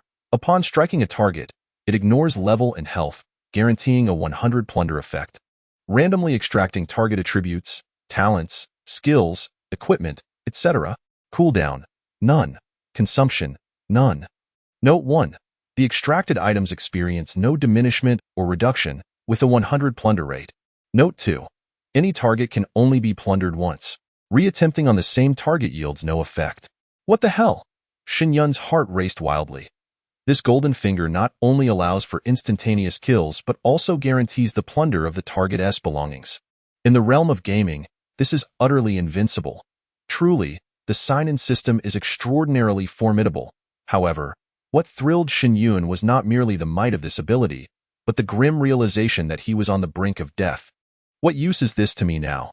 Shen Yun helplessly reclined upon the ground. He could not fault the system. After all, the golden finger was a matter of chance. Besides, who could have anticipated that he would begin his journey with both legs shattered? Even if he scoured the internet for tales of previous transmigrators, such an absurd beginning was indeed rare. Perhaps it's because I died and didn't he return to reality. Shen Yun gazed skyward in silence, observing the blood bar's -2 red notifications, feeling a sense of unwillingness as he retrieved a blue potion and downed it. He then picked up a low-level staff from the ground, scanning his surroundings in search of a creature to activate Death Plunder. Regrettably, the surrounding rocky walls were barren, devoid of any life forms. The deeper recesses were too dark for him to dare venture, lest the rate of health deduction escalate. A mission unaccomplished. Shen Yun sighed in resignation. Suddenly, with his head lowered, he caught a glimpse of a faint white question mark not far away, concealed in a corner. He quickly leaned forward, seeking an appropriate angle to focus his gaze, and was overjoyed to discover. Rare level boss mountain moving turtle. Level? Attributes? Characteristics. Often hibernates in the abyss. As the game data prompted, a colossal figure, reminiscent of a mountain, began to materialize within the dim abyss, revealing a faint outline. Filled with exhilaration, Shen Yun hastily grasped the staff. However, just as he intended to cast a fireball, he furrowed his brow. Such a terrifying entity would undoubtedly awaken with any magical fluctuations. If he were to inadvertently provoke it and be slain, it would all be for naught. No spells. Shen Yun rummaged around, finding a stone, and with a surge of strength in his right hand, he hurled it forcefully toward the shadowy figure ahead. Whoosh! With a subtle sound of slicing air, the stone vanished into the darkness before him. Death Plunder activates upon striking the target. As for whether an elephant would concern itself with the pebbles that fall upon its back, the answer is an emphatic no. Thud. The stone struck the leather hide, producing a subtle sound. In the next instant, boom. The very earth trembled slightly ahead. The mountain-moving underworld turtle suddenly opened its enormous orange eyes, each as large as the front of a heavy-duty truck, and let out a blood-curdling roar. A woo! Yet, before it could finish its cry, its colossal form erupted into a mist of blood. Following this, a cascade of treasures, radiating blinding brilliance, fell to the ground from the swirling dust, producing a series of melodious chimes. Ding! Congratulations to the player for slaying the level 100 mountain-moving underworld turtle. Earned 12,620,000 experience points. Just as the game notification concluded, swish, swish, swish, a flurry of white light flickered around Shen Yun. Ding! Congratulations to the player for advancing to level 16. unlocking the side quest icon. Ding!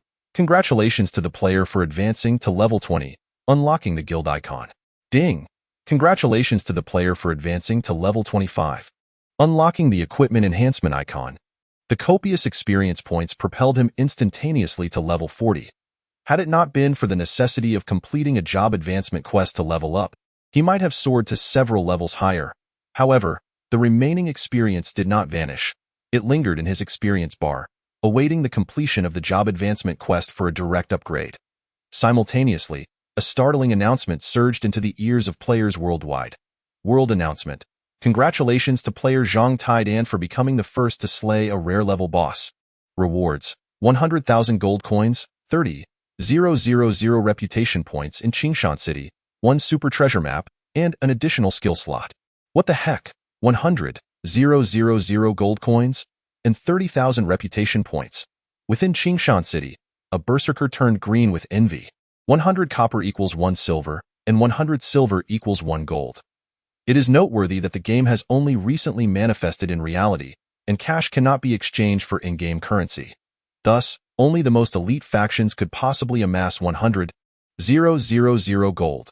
Ordinary organizations would find this impossible, let alone lone wolves. Moreover, the city's supply chain had long been ravaged by monsters. The quest for sustenance now entailed the peril of battling these creatures. Even though Qingshan City is relatively safe, resources have been monopolized by major organizations. To procure various supplies, one must risk life and limb venturing outside the city to confront monsters. The purchasing power of 100,000 gold is unimaginably formidable. Chapter 46. Plunder.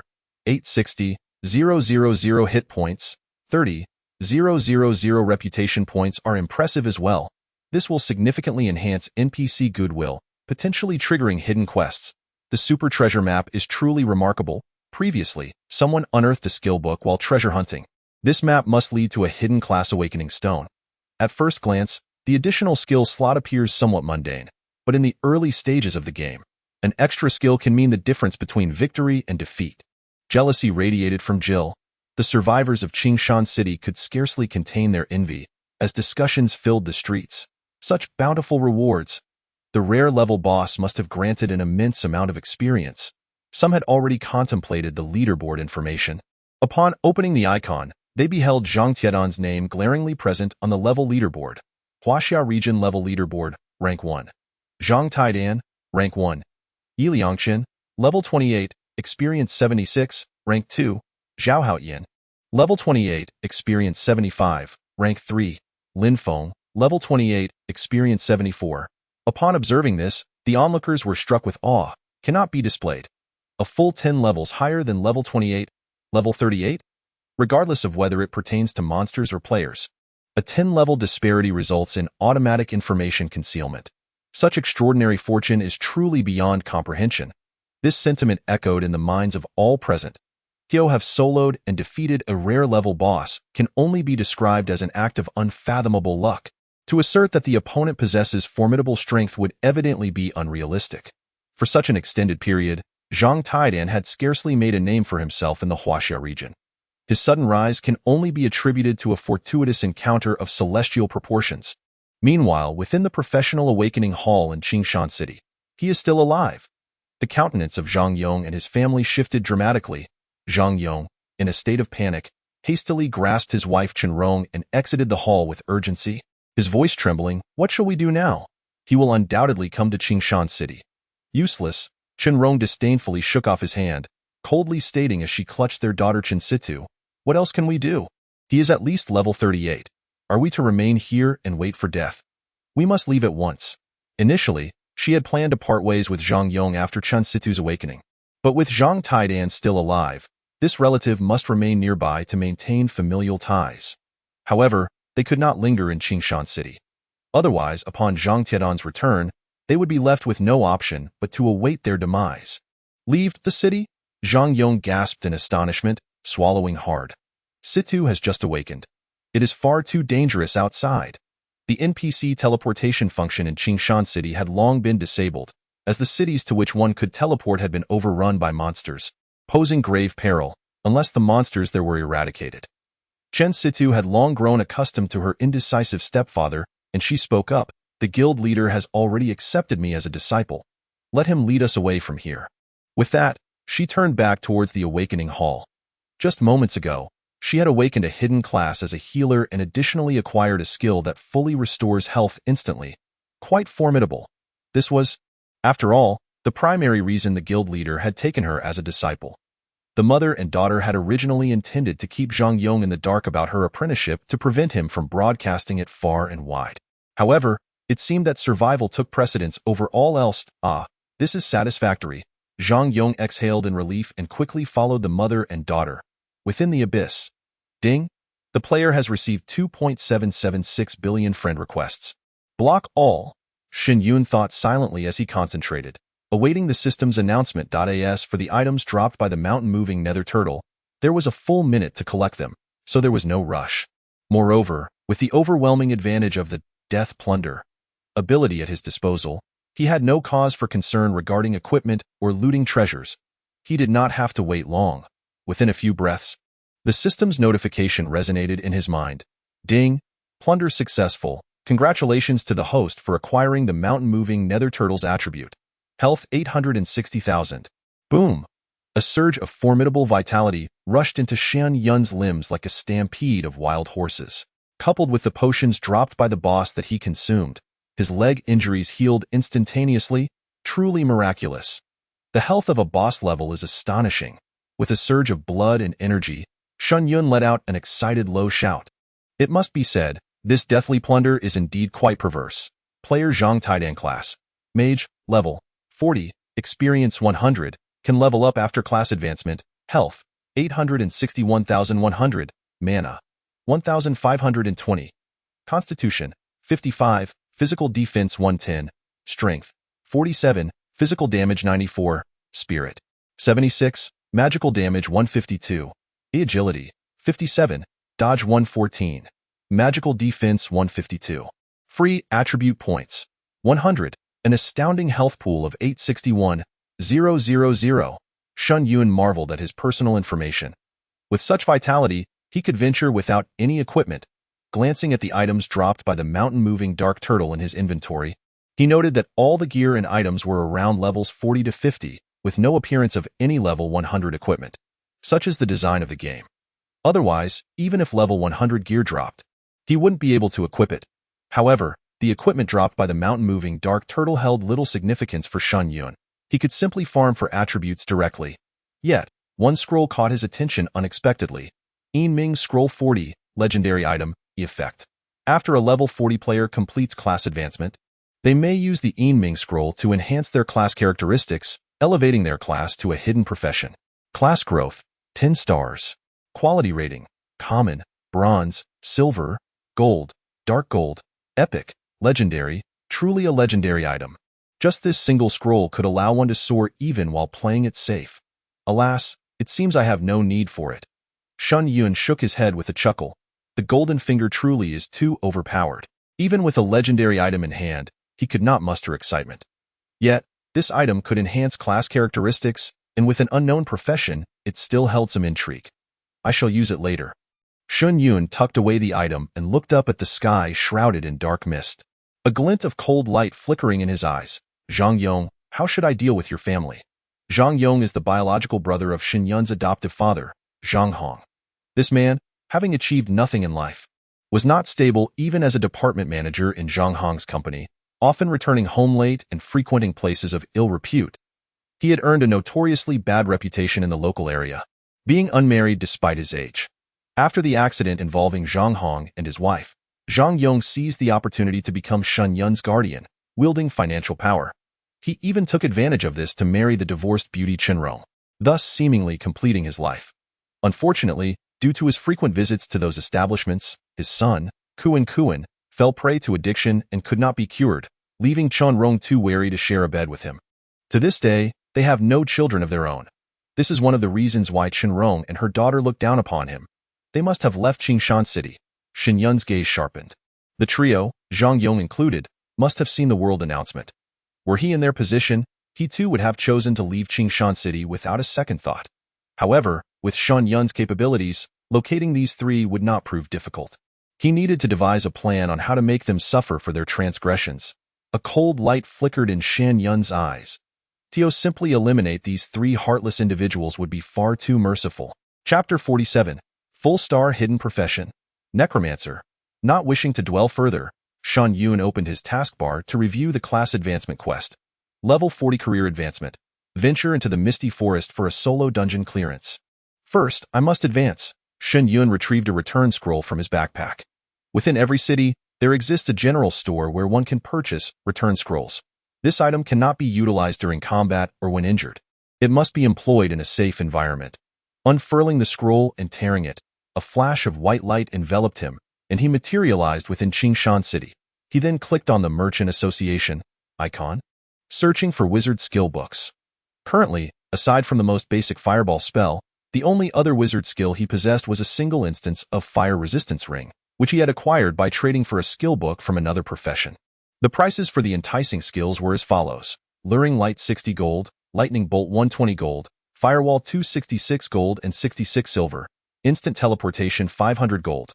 For others, these prices were exceedingly exorbitant, except for the top-tier players and various factions. Teams with sufficient strength, solitary players at present, were unable to afford such luxuries. Shen Yun purchased a firewall and instant teleportation before closing the shopping interface, making his way to the city gates to embark on his quest in the Misty Forest. The quantity of skills was of little significance to him. After all, with plunder available, possessing a group-damaging firewall was sufficient. Contemplating this, Shen Yun's eyes sparkled with excitement. Plunder? I shall first hunt flying monsters. Skills such as dive, lightning strike, and blink were all associated with flying creatures. Acquiring these skills would greatly facilitate his journey.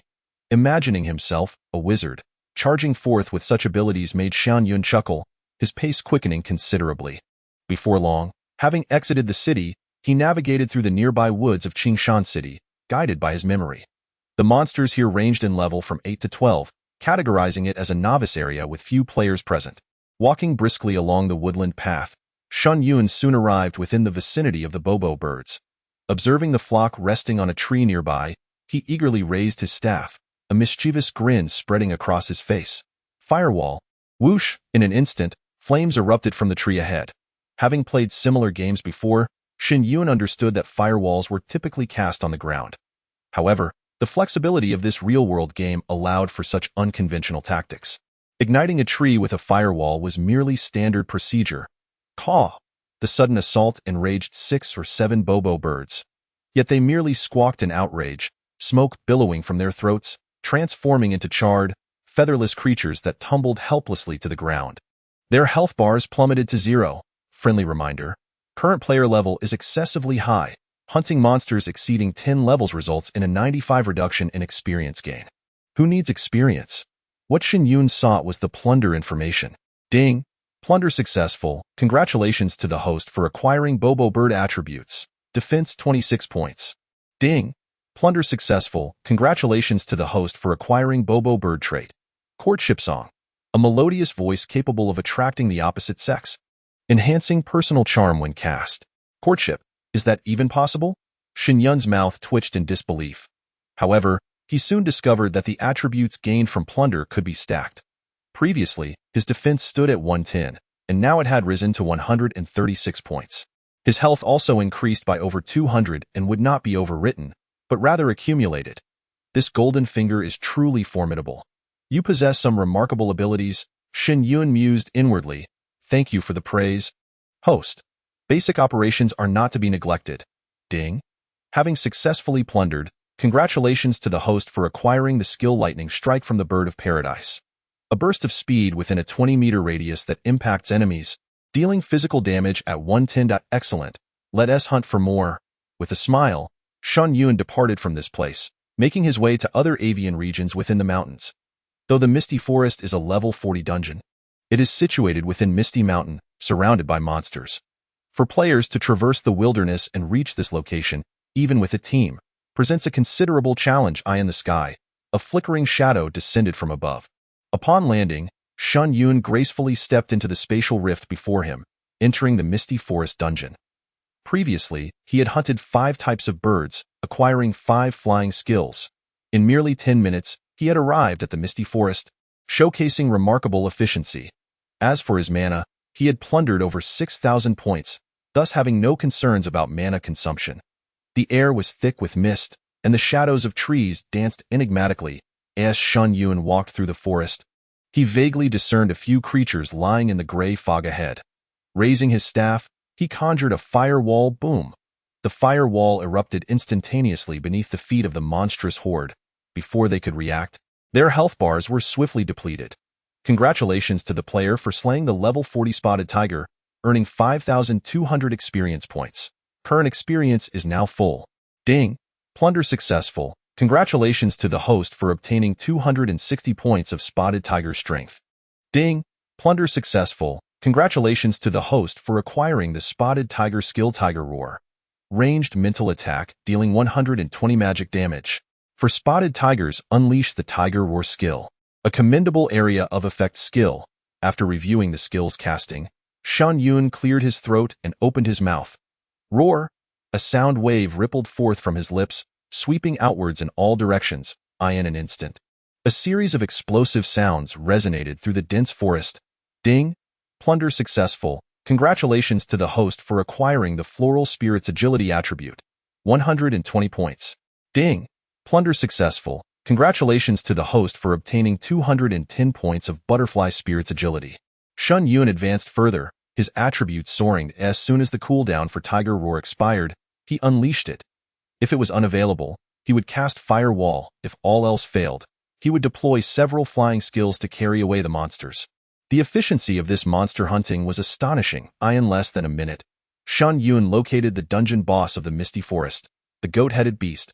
Observing it dozing upon its throne, Shen Yun raised his hand and tossed a small fireball, setting the creature ablaze like a roasted lamb. Accompanied by the notification sound, a series of items erupted from the monster's carcass. Ding! Congratulations to the player for clearing the Misty Forest, completing it in 36 seconds. Rated SSS level. Ding! Plunder successful. As the dungeon rating, Shen Yun collected the items with a single click. On both occasions of traversal, there was no indication like the Doomsday mission as seen in the zombie apocalypse. To attain a high rating, traversers must rely on their own exploration. He needed to acquire an expansive area of effect skill to enhance the dungeon rating. While Shen Yun pondered, a notification rang out. Congratulations to the player for completing the career advancement task. You may continue to level up to 80. I wonder what my hidden profession is. Shen Yun opened his backpack and pointed. Use the nether scroll. Buzz! The golden scroll levitated and erupted in a dazzling blaze of golden light, illuminating the entire dungeon space with a blinding radiance. Suddenly, the glaring golden-hued scroll of the underworld unleashed a torrent of dark mist that surged towards Shen Yun. What on earth? With a slight furrow of his brow, he realized that the black fog was directly infiltrating his body. A chilling and eerie sensation enveloped him, compelling him to take a breath. To his astonishment, he discovered that his character's skill bar had also undergone a transformation. The horizontal bar was adorned with golden edges, emanating a faint black mist, exuding an air of superiority. However, all skills were obscured by the black fog, concealing any newly awakened abilities of the hidden class. Just then, a game prompt materialized before Shen Yun. Congratulations, player Zhang Taidan has awakened the hidden class. Undead Sovereign, 10 stars. An undead mage, is it? Shen Yun opened the skill bar to investigate, his face a mixture of surprise and intrigue. How formidable! Trait 1 Aura. When exuding sovereign might, hostile undead will be suppressed, resulting in an 85 reduction in all attributes. Chapter 48. The Fearsome Undead Skill Traits. Trait 2 No Limits. There is no upper limit to the number of undead monsters that can be controlled. Trait 3 Undead Realm. When encountering undead monsters, they can be drawn into the undead realm for refinement. Upon success, they become summonable entities. 3 traits. Shen Yun gazed contentedly at the 3-pronged icons in the trait bar.it. Is worth noting that among the known hidden classes, there exists only one class trait. This 10-star hidden class is truly terrifying. At least from his recollection, he had never heard of a 10-star hidden class before. He then examined the skills of the undead sovereign and discovered that these skills were equally monstrous. Skill 1 Summon Skeleton. Costs 1 mana to summon 1 skeleton monster, with no cooldown. Skill 2 Sovereign's Gift. Upon casting, The summon entity will gain one of the 4 attributes from the player. Stacking onto its own attributes, costs 100 mana, lasts for 2 minutes, cooldown of 10 minutes. Skill 3 Sacrifice. Upon casting, the summoned entity self-destructs. Area of effect, 5 meters radius. Damage. Magic damage 261 of the summoned entity's random 4 attributes 180, costs 120 mana. Maximum of 3 entities, cooldown of 3 minutes. Skill 4 Undead Anthem. After chanting, the sound will resonate within the area, causing undead to emerge from the ground to fight, with the quantity depending on the number of undead present underground, costs 200 mana. Cooldown of 1 hour. Friendly reminder. If unable to control a large number of skeleton monsters, players are advised to reduce their numbers to prevent skill release, as mental state may be affected during battles, leading to unforeseen circumstances. Currently, the Undead Sovereign possesses only these 4 skills, in addition to Firewall, Blink, and various skills pilfered by Shen Yun. Summoning a skeleton monster for merely 1 mana is nothing short of a cataclysmic profession. Shen Yun mused, even without a golden finger, the sheer potential of this class is exceedingly terrifying. Of course, the prerequisite is to acquire a legendary 10-star Underworld Scroll. This, evidently, poses a significant challenge. Within the backpack, 2 concealed rewards for hidden professions awaited. Shen Yun clicked to inspect. Dominion Robe, level 40, quality, gold. Constitution 210, Spirit 168, Physical Defense 330, effect. Restores 2 mana per second when worn by a necromancer. A splendid mana recovery. Shen Yun smiled as he donned the new attire. His catastrophic summoning abilities were particularly mana-hungry. Possessing this garment was indeed like adding wings to a tiger. The Dominion Robe was entirely obsidian, adorned with gilded cloud patterns at the hem. It exuded a subtle black mist, interspersed with glimmering golden threads, creating a remarkable aesthetic, especially with the lower half of Shen Yun's fair face partially concealed beneath the hood. The swirling black smoke effect, coupled with his broad smile revealing pearly white teeth, imbued him with an alluring dark sorcerer-esque charm. After admiring himself for a moment, Shen Yun equipped the Dominion Staff from his backpack. Necromancer's Staff, level 40, quality, silver, Spirit 157. While its attributes were rather ordinary, its appearance was striking, shimmering with a silvery hue, significantly elevating his previous wooden staff's prestige. First, let us level up. Shen Yun clicked on the personal upgrade button. Triggering an instant upgrade with a flash of white light beneath his feet, he ascended directly to level 65. Player Zhang Taidan Profession, Necromancer, level 65, Experience 6, Health 889,620, Mana 7,685, Constitution 850, Physical Defense 2990, Strength 733, Physical Damage 1801, Spirit 621, Magic Damage 1524, Agility 3620, Dexterity 12625, Magic Defense 1680. Free attribute points 200. Goodness, he hadn't even noticed how absurdly powerful he had become. Shen Yun swallowed hard. It was important to note that the values in parentheses represented double the base attributes. For instance, his agility should be over 7,000. However, the agility acquired through Deathly Plunder had compounded, elevating it to an astonishing 12,000. Considering the attributes at level 40, a player reaching level 65 and equipping a set of gear of the same level would typically be pleased with individual attributes exceeding 500. Yet here he was, seemingly cheating. A glance at his character's equipment revealed he still had 2 vacant slots for rings that would bolster magic damage, which he could not be bothered to wear. It was time to settle matters with them. Shen Yun's gaze sharpened as he opened his friend list, only to discover that Zhang Yong and his entire family had deleted him. A cursory glance revealed that Lin Yuren's ID was conspicuously absent. Clearly, friends from the 2 worlds could not communicate. Finding Zhang Yong would not be difficult. Shen Yun scrolled through his friend list and located one individual, Lu Nong, 41 years old, 8-26 Lishui Street, Qingshan City. This man was Zhang Yong's childhood friend, his closest ally. Shen Yun promptly opened the chat window, scanning the astonished messages sent by the blocked individual, a smirk of determination gracing his lips. Since they had forsaken loyalty for profit, he would ensure they experienced a fitting retribution. The mere thought filled him with anticipation. Shen Yun grinned ominously and sent Lu Nong a message. "Are you there, Uncle Lu?" As expected, The reply came almost instantaneously. Lu Neng, you little rascal, Taidan, you're truly impressive.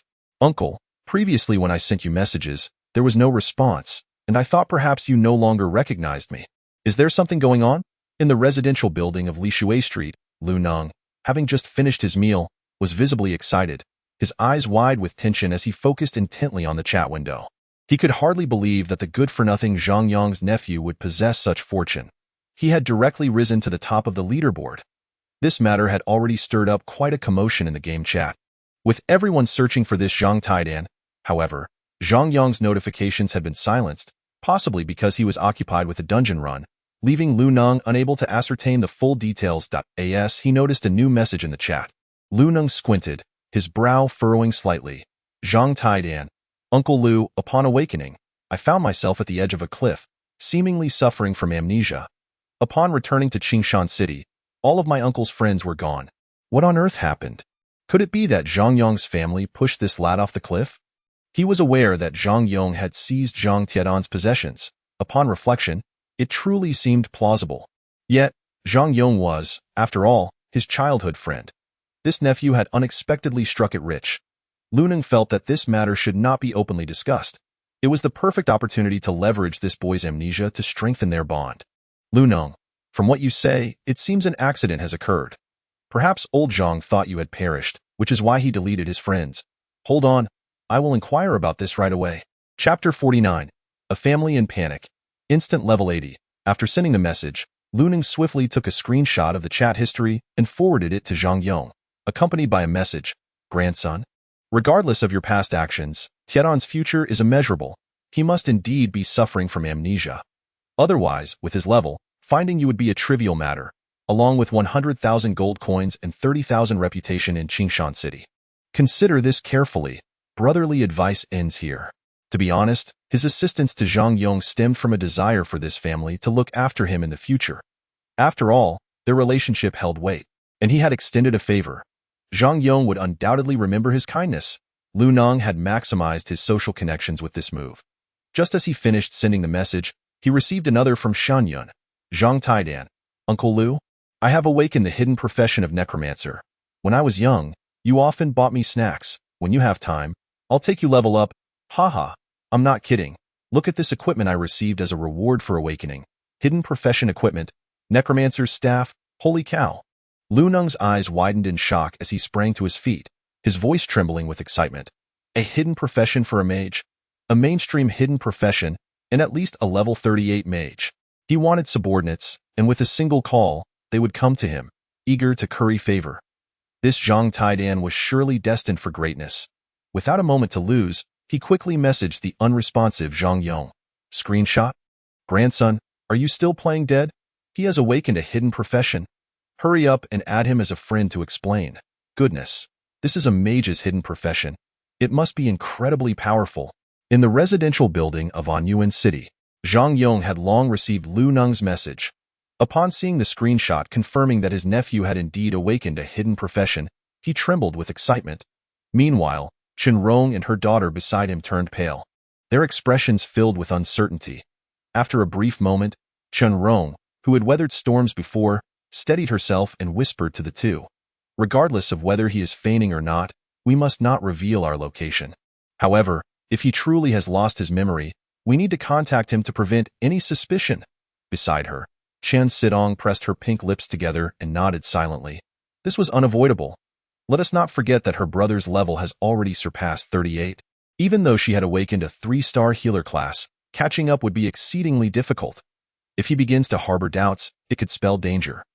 With this thought in mind, Chen Sidong gently instructed Zhang Yong, who was wiping cold sweat from his brow. Dad, let us not rush to add him just yet. We can say we were busy in a dungeon and didn't see any messages. The three of us should agree on a story, stating that he encountered danger while attempting to advance to a level 15 profession. Indeed, old Zhang, do not be anxious. He has no idea where we are, so we can mention a distant city. After sending a message to Lu Neng, Shen Yun began to gather information in the city, spending 10 gold coins to purchase a report on the areas where high-level magical beasts appeared.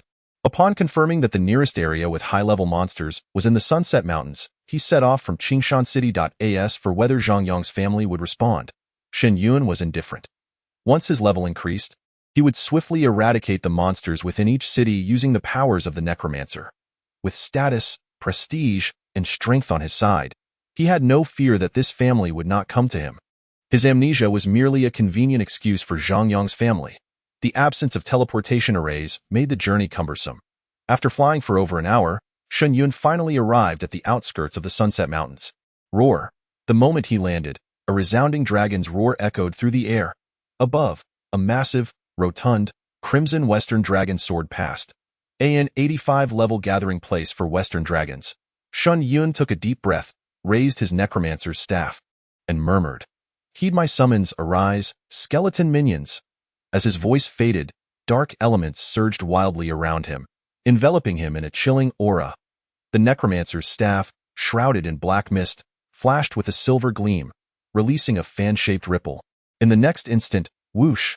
The ripple opened like a tear in space. Crack, crack, crack. One by one, staggering skeletons emerged and landed. Dozens, hundreds, thousands. Within mere blinks, nearly 3,000 skeletons, pale and ghostly, gathered at the outskirts of the Sunset Mountains.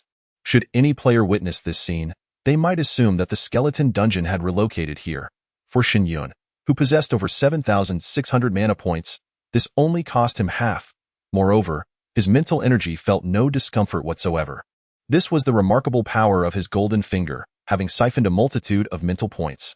Skeleton minion level 65, health, 2200, mana, 400, defense, 480, damage, 725, magic defense, 480, agility, 280. Their attributes were rather ordinary. Encountering a dragon that sneezed might spell their doom. As Shen Yun glanced over the skeleton's mediocre attributes, a sudden inspiration struck him. He raised his staff and declared in a deep voice, "Dominion's blessing." Buzz! In an instant, a torrent of black mist surged from his form, scattering and merging with the skeletons present. A wondrous spectacle unfolded. Among the throng of 3,000 skeletons, hundreds transformed into fleeting shadows, dashing into the dense forest. Even more astonishingly, some skeletal creatures metamorphosed into a resplendent golden hue, emanating an aura of formidable power. Ding!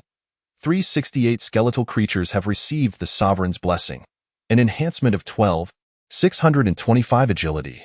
Ding! 689 skeletal creatures have received the Sovereign's blessing. An enhancement of 1,801 damage. Additionally, physical defense, magical damage, and 4 other secondary attributes were directly augmented to all skeletal creatures under the upgraded effect of the Sovereign's blessing. Boom! The 3,000 skeletons charged unflinchingly into the Sunset Mountains. Simultaneously, roars erupted from the mountains, revealing the dragon race's profound displeasure at this horde of ants encroaching upon their territory. Yet, with a swift motion, white phantoms darted like beams of light towards the dragon horde in the valley. In mere moments, a resounding explosion echoed as the massive forms of the dragon race were obliterated into a mist of blood by the white radiance. Ding! Plunder successful. Congratulations to the host for acquiring the dragon attribute. 160,000 health. Ding! Plunder successful. Congratulations to the host for acquiring the red dragon attribute. 6,520 physical damage. Ding! Plunder successful. Congratulations to the host for acquiring the blue dragon skill, Dragon Breath. With their agility enhanced, how swift were the skeletal creatures? In no time, Shen Yun had amassed experience points from over 10 level 85 colossal dragons, along with plunder notifications. As he activated his automatic leveling feature, a cascade of upgrade lights enveloped him. Ding! Congratulations, player level has risen to 69. Congratulations, player level has risen to 75. Congratulations, player level has risen to 80. You may upgrade after completing the class advancement quest. Level 80. Just a brief session and 2 skills, and he had reached level 80? How astonishing! Shen Yun stretched his limbs skyward, reveling in the exhilarating sensation of his levels and attributes surging. He did not cease his endeavors. Rather, he continued to unleash his skeletal army upon the dragon horde. Having come this far, he was determined to maximize his attributes. Chapter 50. The excited Zhang Yong. The beast tide approaches. Until the sun dipped below the horizon and the sky darkened, Shen Yun summoned back all his skeletal minions. He then opened his personal information to review his current attributes. Player Zhang Taidan class. Necromancer, level 80, experience 100, health 12, 564,200, mana 1,866,528, constitution 2,771,202, physical defense 8,765,200, strength 567,412, physical damage 1,358,542, spirit 499,512, magical damage 1,223,657, agility 396,621, agility 963,369, magical defense 824, 200, physical resistance 27, magical resistance 19, physical crit 22, magical crit 37. Free attribute points 260. Goodness gracious, he had never played such an outrageous game in his life. Shen Yun was both exhilarated and amused. With this stat panel, even a single skeletal creature sharing his attributes would be an invincible boss in the current context, let alone himself, especially considering that physical critical damage was even more formidable than magical damage. Just one word: outrageous. After disabling personal information, Shen Yun utilized the return scroll to arrive back at Qingshan City. Due to the monster invasion, many houses within Qingshan City stood vacant, his home being one of those where the owner was rarely present. As he stepped into the community, Shen Yun noticed Lu Neng rising from a nearby flower bed, his gaze inquisitive.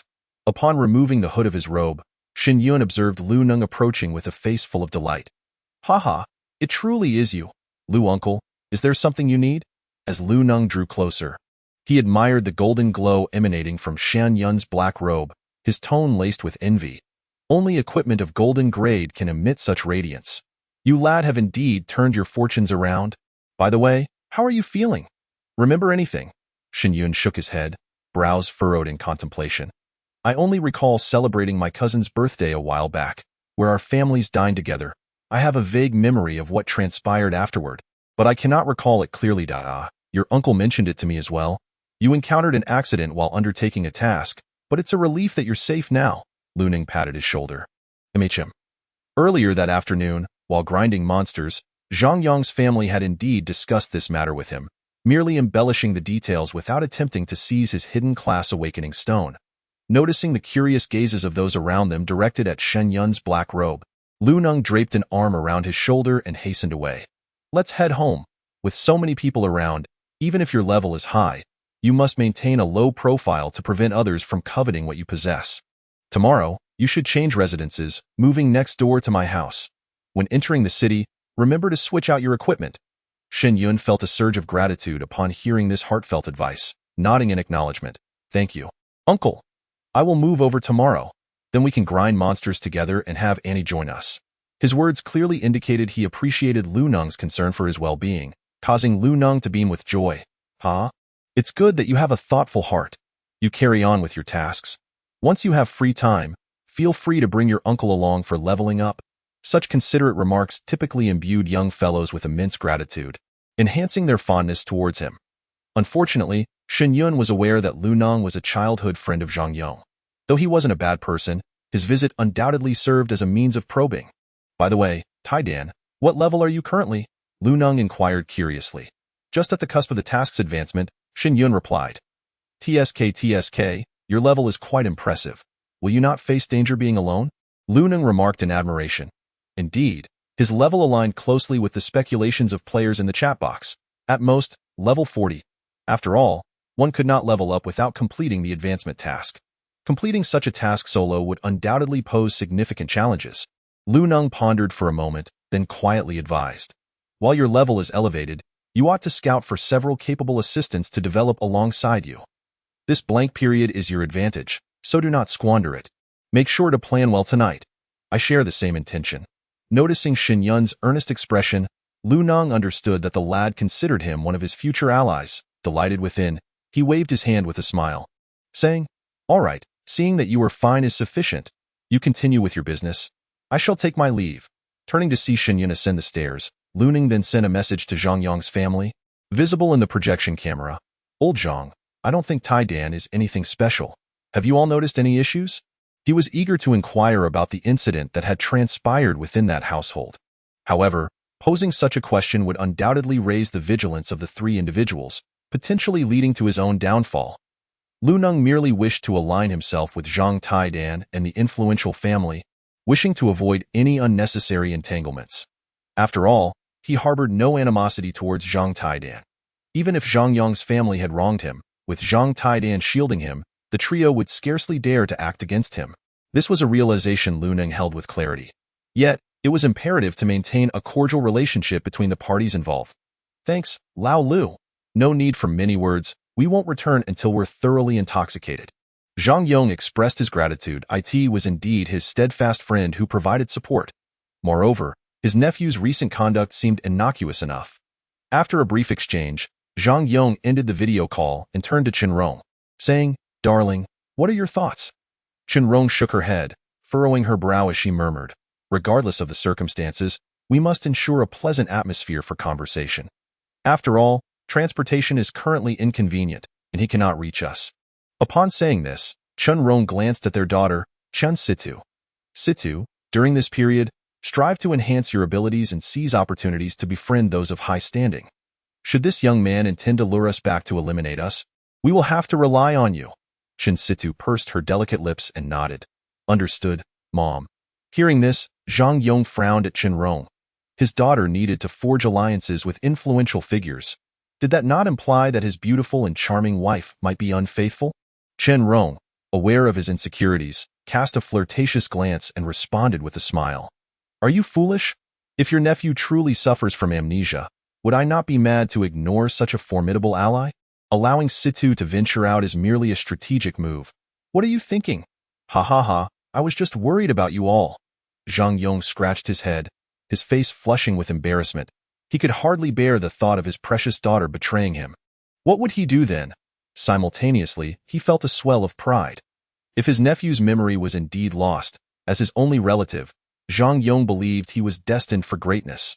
Moreover, Chenrong would obediently comply, bearing him a robust son. The future is promising.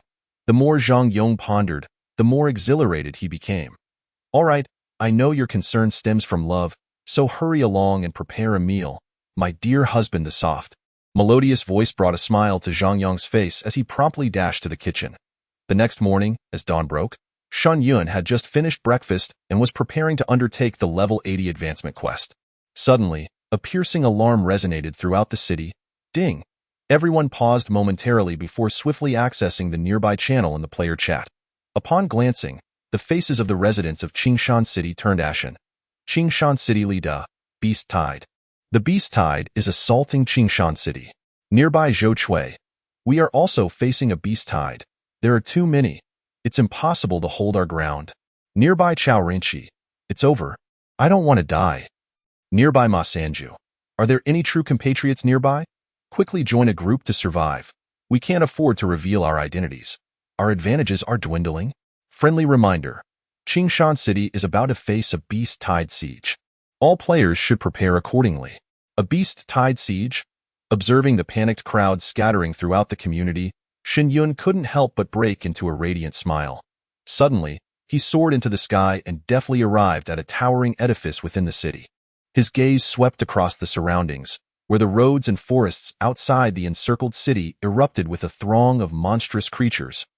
The deafening roars reverberated like thunder as the tide of beasts surged forth, obliterating all obstacles placed by players outside the city. Chapter 51.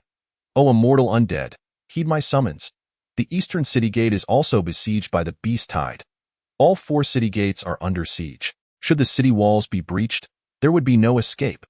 This scale is terrifying, likely numbering in the hundreds of thousands in this super Beast Tide.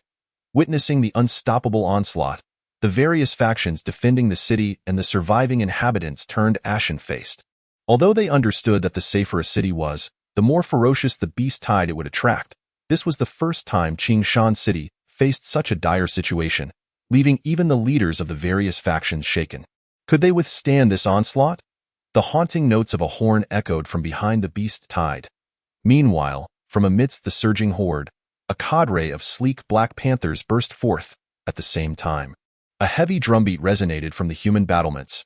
Boom! Archers, prepare! The commanders atop the 4 city walls forced themselves to regain composure and shouted in unison. Nearly 30,000 archers drew their bows to full moon, anxiously watching the oncoming panther horde below. Upon seeing the level 25 insignia above the panthers' heads, every archer's hand trembled. It was known that the average level of survivors in Qingshan City was merely 22. If the vanguard was this formidable, how would they contend with the subsequent waves? However, the commanders atop the 4 gates had no time to dwell on such thoughts. As the panthers reached shooting range, the 4 of them bellowed in unison. Release explosive arrows. Whoosh! 30,000 arrows flew forth, transforming into a rain of death that descended upon the panthers below. As the arrows struck and explosions erupted, smoke filled the air. Boom, boom, boom. The charging panther pack was thrown into disarray, with some being instantly eliminated by the hail of arrows. Witnessing this scene, the defenders atop the walls collectively exhaled in relief. Yet, the 4 commanders did not dare to slacken their efforts, loudly directing, "Armor-piercing arrows, prepare." No sooner had the command been issued than the archers readied their armor-piercing arrows. It was evident that everyone had undergone rigorous training. Although Qingshan City was relatively secure, in such a self-reliant environment, no one dared to neglect their city defense training. Fire! As the arrows flew, the panther horde outside the city gates was decimated. This elicited faint smiles of relief from the archers. At least they had successfully defended against this wave. Just then, whoosh! A subtle yet unusual sound of wind alerted some wind attribute professionals, prompting them to hastily look toward the outskirts of the city. To their astonishment, a group of 3-meter-tall giant apes emerged from the beast tide, hurling boulders the size of human heads toward the city walls. As the stones hurtled toward them like cannonballs, the commander's expression shifted dramatically, and he immediately blew the defensive whistle. Beep! All archers crouched down at once. Boom, boom, boom. The massive boulders crashed into the battlements, sending a cascade of debris flying. A multitude of stones breached the city, shattering several building walls. Seizing this opportunity while the archers were dodging, the beast horde sounded the charge. A swarm of climbing monsters broke away from the tide and raced toward the city walls. Thunderous rumblings echoed from beyond the city walls, instilling a profound sense of dread within the archers concealed behind the fortifications. They intended to scale the city. Remain calm. Adhere to the plan. Wizards, it is your moment to shine. As the barrage of colossal boulders came to a halt, all archers hastily retreated from the battlements, ceding their positions to the spellcasters behind them. Yet, scarcely had they switched roles when a vibrant flock of birds surged forth from the void. Alas! It was a swarm of venomous birds. An aerial assault commenced simultaneously. The siege mechanisms operated at random. Although they had rehearsed, the sheer number of adversaries was enough to throw these novices into disarray. Panic was unwarranted. Death was final. This was no mere game where a character could be resurrected upon demise. Stay composed. Ice mages, take your positions and unleash frost crystals upon the walls to thwart their advance. Thieves, deploy distraction bombs. Disrupt their formation. The 4 commanders swiftly issued commands to stabilize the situation, and as they prepared to type deploy bird-repelling artillery in the team chat, a chilling message appeared. Team Vice Leader. The stones thrown by the giant ape possess a gravitational array, hindering the release of the bird-repelling artillery. 2 minutes needed. By the gods! Is this even possible? How astute the shaman amidst the beast tide. The expressions of the 4 commanders darkened. With the bird-repelling artillery, they could counter the aerial assault. Yet, currently restrained by the stones cast by the giant ape, they were left with no choice but to rely on the archers. However, one must not forget. The arrows of the archers were linear, making it easy for the birds to evade. In contrast, the bird-repelling artillery would explode in the air, releasing a vast cloud of smoke to disperse the avian foes. The efficacy of the two was not even comparable, but at this moment, no better alternatives presented themselves. All archers aimed at the sky. Employing rapid-fire techniques, the explosive arrows, now cooled down, were unleashed without delay. Swiftly, whoosh, a dark curtain shot from the city towards the densely packed avian swarm. Though many arrows struck their targets, a significant number of birds successfully evaded, charging towards the mages atop the city walls. Even with warriors holding shields in defense, the chaos of the battlefield tipped the scales against them. particularly as this flock comprised 26th and 27th level vibrant birds, all capable of unleashing toxic mists. Ah, I'm poisoned. Healer. Where is the healer? Antidote me, please. My face is rotting away. Quit your whining. I'm on cooldown. In an instant, turmoil erupted atop the city walls. Standing at a distance on a high tower, Shen Yun attentively observed the back and forth of the conflict. This was his first encounter with a beast siege, especially as sea creatures could likewise assault cities in the real world, providing him with a unique opportunity to learn. Capture the leader first. Shen Yun's eyes narrowed in contemplation. Within the beast tide, the shamans directed their forces, while humanity had the four commanders. It could be said that by eliminating the key figures of this battle, victory was already 70 assured. However, to take the head of a general amidst a sea of foes was no small feat. Indeed, on the ever-shifting battlefield, one misstep could lead to a cascade of failures. Without the bird-repelling artillery, the mages atop the city were severely hindered by the relentless onslaught of the birds. Numerous sections of the walls lacked the presence of ice mages, resulting in a horde of venomous insects and serpentine monsters seizing the opportunity to surge upon the castle. Thieves, quickly deploy the insect repellent powder. Warriors, initiate a taunt. Draw the monsters away at once. The western wall can no longer withstand the onslaught. All mages, unleash your area spells immediately. The scene devolves into chaos. Only those who have experienced the defense of a city can truly understand the terror that grips one when the external tide of beasts rises with unrelenting force, while one's own forces flounder in disarray. The ominous shadow of death creeps ever closer, instilling a profound sense of dread. The western wall held out for merely over 10 minutes. Due to a lapse in the execution of professional skills, the beast horde surged directly into the heart of the city. It is over, utterly over. The pale-faced commander of the western city, carried away by a thief, gazes in horror at the players on the castle walls, who are being ruthlessly slaughtered by the tide of beasts. Just a moment of unpreparedness, and a city is laid to waste. Slap! The thief struck him across the face, exclaiming, "Kong Ping!" There remains a defensive line within the city. Steady yourself. This stinging blow finally snapped him back to reality. Kong Ping suppressed his rising fear, quickly engaging his mind to contemplate the forthcoming defensive measures. But just then, he was startled to behold a figure clad in a black and gold robe, hovering above the western city gate. Beneath him surged the relentless tide of beasts. What is he? Suddenly, Kong Ping witnessed a scene that would remain etched in his memory forever. He saw the figure, back turned to him, shrouded in swirling black mist, slowly raise both hands and intone in a haunting whisper. Undying undead, heed my summons, awaken from your eternal slumber. Chapter 52. One man, a cataclysm, annihilating the beast tide. A faint chant eerily permeated the entirety of Qingshan City. In the next moment, boom! A dense black mist erupted from Shen Yun, enveloping the entire cityscape. Suddenly, crack, crack, crack. Amidst a cacophony of cracking bones, beneath the ground cloaked in black mist, skeletal monsters, bone dragons, and skeletal beasts began to rise unsteadily from the depths below. 1.10, 1,000.10,000. As the gates of the city became choked with a swarm of undead creatures, the people within trembled uncontrollably, their eyes wide with shock as they stared at the shadowy figure enveloped in black mist. My heavens, the necromancer, is capable of summoning so many undead creatures. The streets were filled with undead, their emerald eyes gazing skyward, their hands raised in reverent worship, yearning to touch the king who stood in the void. This surreal spectacle left the entire city paralyzed with fear, not daring to draw a breath.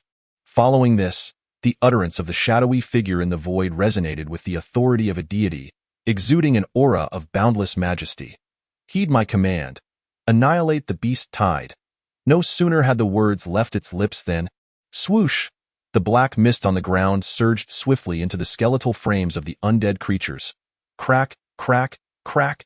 The undead horde stiffly twisted their limbs, the sounds of friction echoing ominously. Yet, astonishingly, some skeletons radiated a golden glow, their presence palpable to the skin, while others were drenched in crimson, exuding a vigorous vitality. Some hovered mysteriously in the air. The Dominion's blessing took effect, bestowing upon all the undead the attributes of Shen Yun. Could they be mutated creatures? Yet I have never witnessed such a phenomenon. Many gazed in bewilderment at the attributes of these undead monsters. Strength-type skeleton monster level? Attributes? Agility bone dragon level? Description: summoned by player Zhang Taidan using Song of the Undead. Duration: 2 minutes. What?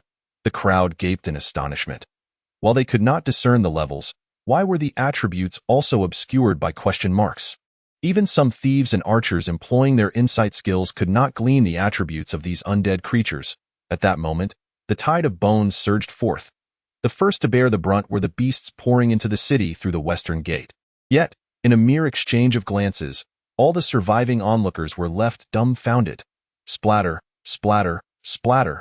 Amidst the carnage, wisps of white shadows moved as if in a realm untouched by mortals, ruthlessly slaughtering the monsters with an overwhelming onslaught. These speedily terrifying undead dispatched the creatures flooding into the western city in mere breaths. Unthinkable, terrifyingly so. Then, the skeleton monsters and bone beasts leapt from the city walls into the throng of beasts below. As for the individuals atop the other 3 city walls, before they could react, the undead army leapt over their heads like grasshoppers, descending into the beast horde beyond the city. From above, one could observe the white waves outside the city walls devouring the black beast tide at an unparalleled pace.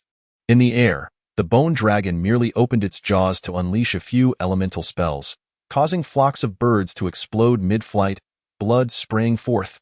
In the blink of an eye, the vibrant avian multitude was utterly annihilated. Hiss! All present widened their eyes, gasping in shock. What manner of sorcerer is this? Am I not dreaming? The horrifying number and damage of the undead creatures had already left them in awe. Yet, even more perplexing was the series of misindicators looming above their heads when attacked. With so many monsters in the beast tide, they could not even breach defenses. A single individual obliterating the beast horde. Is this truly real? When an elder uttered these words, his body was overcome with chills. It was simply too incredible. Many turned their astonished gazes towards the figure in the void, wielding a staff, surrounded by swirling black mist. This is nothing short of a cataclysmic existence. I sense that his career growth may be more terrifying than a 10-star ranking. No one had ever seen a 10-star professional. Yet everyone present felt that 10 stars were unworthy of such catastrophic destructive power. Otherwise, a level 40 necromancer, even with 10-star growth, could not possibly be this formidable, as it defies all logic. Even if Zhang Taidan has reached level 80, it would be inconceivable for him to be so terrifying. Some speculated quietly, could it be due to an extraordinary item? Nevertheless, regardless of the circumstances, Zhang Taidan belonged to their Qingshan city. All the inhabitants of the city were relieved by this fact. On the battlefield, the strength of the undead creatures was overwhelmingly formidable. In less than 2 minutes, not a single monster's roar could be heard outside the city. A veritable army of 1 million undead turned in unison to pay homage to the shadow looming in the void. This breathtaking scene rendered the players atop the city walls utterly speechless, fearful of disturbing this terrifying congregation of undead bosses. Before long, the skeletal bodies of the undead disintegrated spontaneously, littering the ground. The once chaotic battlefield now lay in profound silence. Although the undead had vanished, the citizens of the city remained ensnared in a state of shock. As for those who had traversed to Qingshan City, gazing upon the imposing undead mage in the sky, they felt both envy and relief. The envy stemmed from the realization that if this individual were a time traveler, the rewards upon returning would undoubtedly be substantial. The relief was for having survived. With this formidable figure present, they could effectively enjoy the spoils in Qingshan City for a year before returning, perhaps even advancing their standing during this period to enhance their rewards. At this moment, Shen Yun, the center of attention, looked down upon the crowd and spoke calmly. I intend to eradicate all monsters within the cities of the Huaxia region. Are you willing to follow me? While individual contributions to the power rating were crucial, he could not bear the burden of monster hunting alone. This was the perfect opportunity to win hearts. What? The players in the city were left dumbfounded. To clear the monsters from all cities in Huaxia, such audacious and domineering words, if spoken by anyone else, would be deemed the height of folly. However, the recent display of the undead army suggested that this remarkably youthful speaker might just achieve such a feat. More importantly, we would be among the first to follow him. With this thought, many influential figures within the city, emulating the demeanor of the undead, gazed at Shen Yun with fervent admiration, proclaiming loudly, I am willing to follow you. Not only these factions, but even the neutral armed forces within the city hesitated for only a moment before kneeling in submission. I am willing. No one wished to leave the monsters in the city unchallenged. This way, the NPCs for intercity transportation could be activated, providing numerous avenues for escape. Whether it be familial separation, entangled interests, aspirations for power, or simply succumbing to Shen Yun's formidable presence, all within the city knelt in submission. Excellent, Shen Yun said, surveying the crowd with a faint smile. 1 hour from now, I shall lead a contingent of 10,000 to purge the monsters in the surrounding cities and clear the paths. Once the main thoroughfare between cities was established, with NPC markers set up, monsters would no longer appear on the roads, thereby facilitating transportation between the two cities. 10,000 to join the ranks? The crowd gazed eagerly at Shen Yun. If they had the undead army to pave the way, would that not mean they could gain experience and level up effortlessly? Should they manage to outpace the players in level by a significant margin, the potential rewards would be immeasurable. All eyes were fixed on Shen Yun, awaiting his next command. Register to seek Lu Nong at Lishui Street. With that, Shen Yun vanished into the air. Lu Nong at Lishui Street? Has anyone heard of this individual? The crowd swiftly engaged in a search for friends. Those quick on their feet made their way directly to Lishui Street. Meanwhile, Lu Nong stood in a daze at the edge of the city. While his wife gaped, her eyes wide with disbelief, her voice trembling. Just having joined the team. We are already at level 40? Chapter 53. My dear nephew, it's a relief you are well. When Shen Yun summoned his skeletal army, he promptly invited Lu Nong and his wife to join the team. With a 2-minute slaughter of the beast tide, the immense experience propelled the couple's level skyward, elevating them directly to level 40. Moreover, Shen Yun took full responsibility for recruiting in Qingshan City. I've struck gold. I've truly made it big. Lu Nong trembled with excitement, his face alight with joy. Lu Nong is over there. Goodness, old Lu, you've hit the jackpot. The enthusiastic exclamations from nearby caused Lu Nong to quickly compose himself. An opportunity had arisen. He could not afford to be arrogant and needed to seize it wisely. Turning his head, he noticed a group of neighbors rushing over, led by He Quan, the president of the Qinglong Guild, one of the most formidable powers in Qingshan City. Oh my, brother Lu, you are the envy of us all. He Quan, upon approaching, donned the most sincere smile. He bent forward, ingratiatingly shaking Lu Nong's hand, repeatedly patting it as he sent a private message. Brother Lu, from now on, you are my true brother. I shall follow your lead. Could you arrange for me to bring some people into the Legion? Lu Nong's heart raced. He could hardly fathom such a powerful figure, akin to a grandparent, currying favor before him, a mere old nobody. It was well known that previously, such individuals wouldn't spare him even a glance. Yet now, with Shen Yun's ascendancy, even the lowliest had risen to greatness. An unprecedented sense of satisfaction and exhilaration surged within Lu Nong. However, having navigated the complexities of society for years, he endeavored to maintain his composure, stating he needed to consult Zhang Taiden first. He Quan readily agreed, and his exquisite secretary promptly stepped forward, offering Lu Nong a cigar. Inhaling the fragrant aroma from the female secretary and gazing at her ample and deep cleavage, Lu Nong swallowed hard, attempting to contact Shen Yun. Soon after receiving confirmation that he could take full charge, his posture instantly assumed the rigidity of titanium alloy. Standing tall and firm in Luoda City, Zhang Yong paced anxiously at home, his forehead glistening with sweat. He chain-smoked one cigarette after another. Meanwhile, on the sofa, Chun Rong and Chan Sitong exhibited extreme emotional instability, their faces taut, their chests rising and falling rapidly. That orphan had inexplicably become the king of Qingshan City, a million-strong undead army. He single-handedly dealt with hundreds of thousands of beasts. Moreover, he had captured 2 surrounding cities in just one afternoon. Most astonishingly, all those 1,000 individuals had reached level 40. How little time had passed. After completing his career advancement, Lu Nong had reached level 65 and become the first elder-level figure in Shen Yun's Undead Guild. The strength rankings, battle rankings, equipment rankings, and more all bore the mark of Qingshan City. Each of these extraordinary events profoundly impacted the hearts of the 3 of them. Chen Situang could hardly comprehend how her cousin, whom she had never favored since childhood, could possess such an extraordinary stroke of fortune?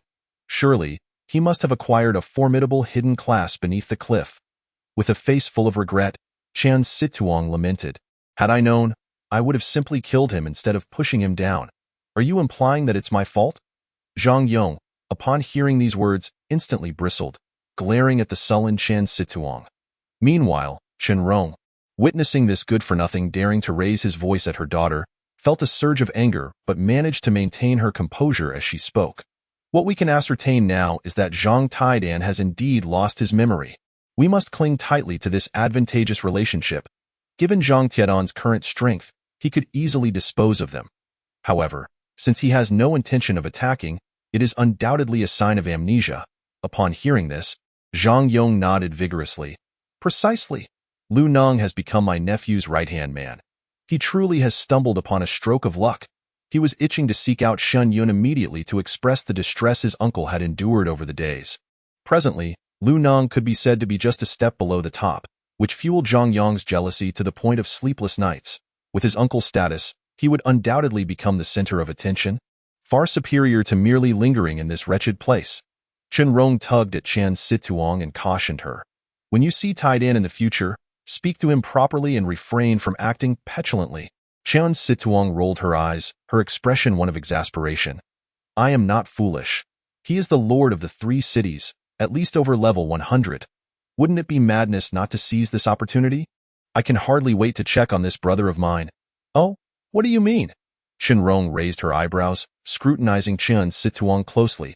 It was undeniable that her daughter had perfectly inherited her beauty.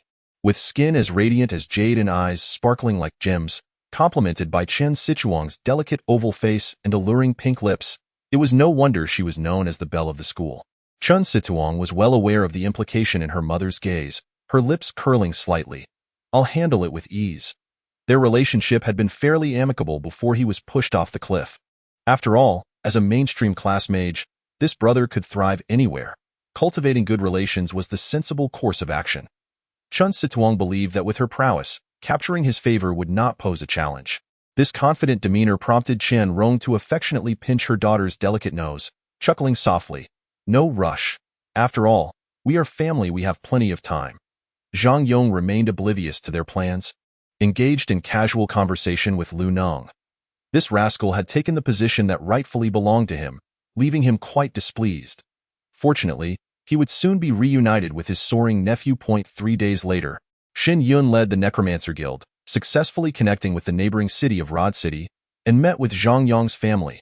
Upon their encounter, Zhang Yong's eyes brimmed with tears. My dear nephew, it's such a relief to see you safe at last.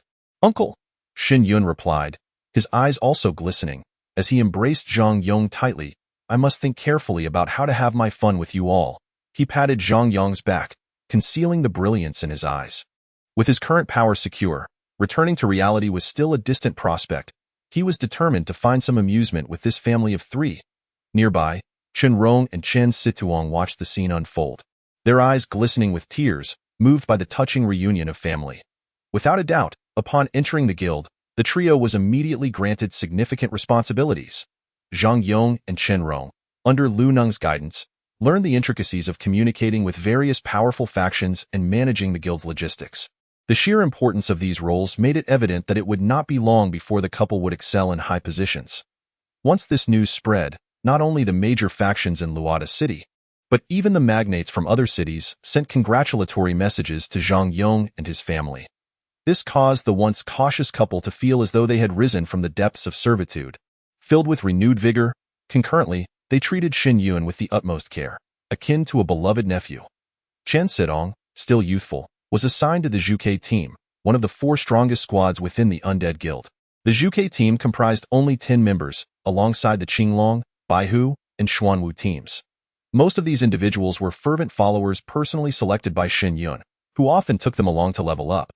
This group of 40 was solely accountable to Shen Yun. Even Lu Nong, who currently ranked just below him, had to greet him with a smile, signifying Shen Yun's exalted status.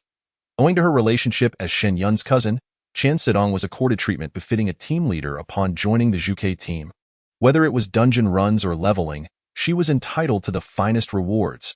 While she outwardly feigned modesty, Internally, she was elated and filled with pride. It is worth noting that any one of these individuals could attract celebrity-like attention, yet they were now all eager to curry favor with her. This greatly satisfied Chen Xidong's vanity, and each day, she eagerly anticipated the flattery from various factions. Regardless, it was evident that the Zhang family was destined to become prominent figures within the Undead Guild. Chapter 54. Finding some amusement, a grand performance for your family. For 2 consecutive months, the southeastern region of Huaxia was fully conquered by the Undead Legion. With Shen Yun's birthday approaching, both the Zhang and Lu families wished to celebrate this occasion. Moreover, the guild's rapid operations over this extended period necessitated a break, leading to a planned 7-day holiday. During this time, had it not been for Shen Yun's overwhelming strength, Zhang Yong and Chen Rong would have gladly considered him as their son. The families often resided together, their previous barriers dissolved, basking in a harmonious atmosphere. The guest list for the birthday celebration was modest. Apart from the captains of the 4 divine beast teams who came to toast, it was just the Zhang and Lu families. After several rounds of drinks and an array of dishes, a somewhat inebriated Shen Yun was the first to excuse himself, retreating to his room for rest. It wasn't until the stroke of midnight that Chen Xidong entered with a basin of water to help wipe the sweat from his brow. My dad and Uncle Lu are truly relentless. They just had to force drinks on you. Why don't you say something to them? Haha, I'm just enjoying myself today. No worries. Shen Yun weakly waved his hand, struggling to keep his eyes open. Under the soft glow of the room's lighting, he beheld the sight of Chen Xidong, freshly bathed and adorned in delicate silk, her jade-like skin slightly flushed, a vision of exquisite beauty. Noticing Shen Yun's gaze, Chen Xidong quickly raised a hand to cover her chest, the other shielding his eyes, her voice laced with shyness. Drinking leads to foolishness, hurry, and sleep. Although she spoke thus, her heart was filled with sweetness. Shen Yun's formidable strength and gradually assertive demeanor had led many once powerful individuals to believe that he was destined for greatness. Chen Xidong, too, was captivated by Shen Yun's strength and charisma, her heart entirely taken by his presence. At that moment, under the gaze of the one she admired, how could she not feel joy? Good night. Shen Yun turned over, facing away from her, and tugged at the corner of his mouth. Little hoof, let us see how long you can endure. Noticing that he truly intended to sleep, Chen Xidong felt a wave of exasperation. This fool. Does he really think I would resist him taking advantage of the moment? However, the fact that this young man remained untainted by rumors, maintaining such integrity, only deepened Chen Xidong's admiration for him. Yet, some opportunities should not be delayed too long, lest they slip away, especially with numerous women outside casting their eyes upon him. With this thought, after helping Shen Yun wipe his back, Chen Xidong bit her pink lip, about to say something when she heard Shen Yun snoring loudly. This idiot! I can't believe this! Chen Xidong, disregarding everything, shoved Shen Yun aside like a dead pig and lay down on the bed. The next morning, as Shen Yun and Zhang Yong both departed, Chen Rong hurried to the bedroom. Upon opening the door and seeing her daughter in deep slumber, her heart filled with joy. She quickly knelt beside the bed and patted Chen Xidong's cheek. Tong tong? Tong tong? Chen Xidong groggily opened her eyes, and upon recognizing her mother, turned over weakly, continuing her slumber. Don't sleep yet. What is going on? Chen Rong was unwilling to relent. She directly crawled into the bed, her delicate hand brushing against Chen Xidong's abdomen, her tone urgent. You girl, quickly tell me, are you with child? Hiss, it's cold. Chen Xidong instantly woke up, turned her head to glare at her, her tone smug. With child? What nonsense. The emperor is not anxious, yet the eunuch is, but deep down, she knew that Shen Yun was sleeping soundly, not even stirring.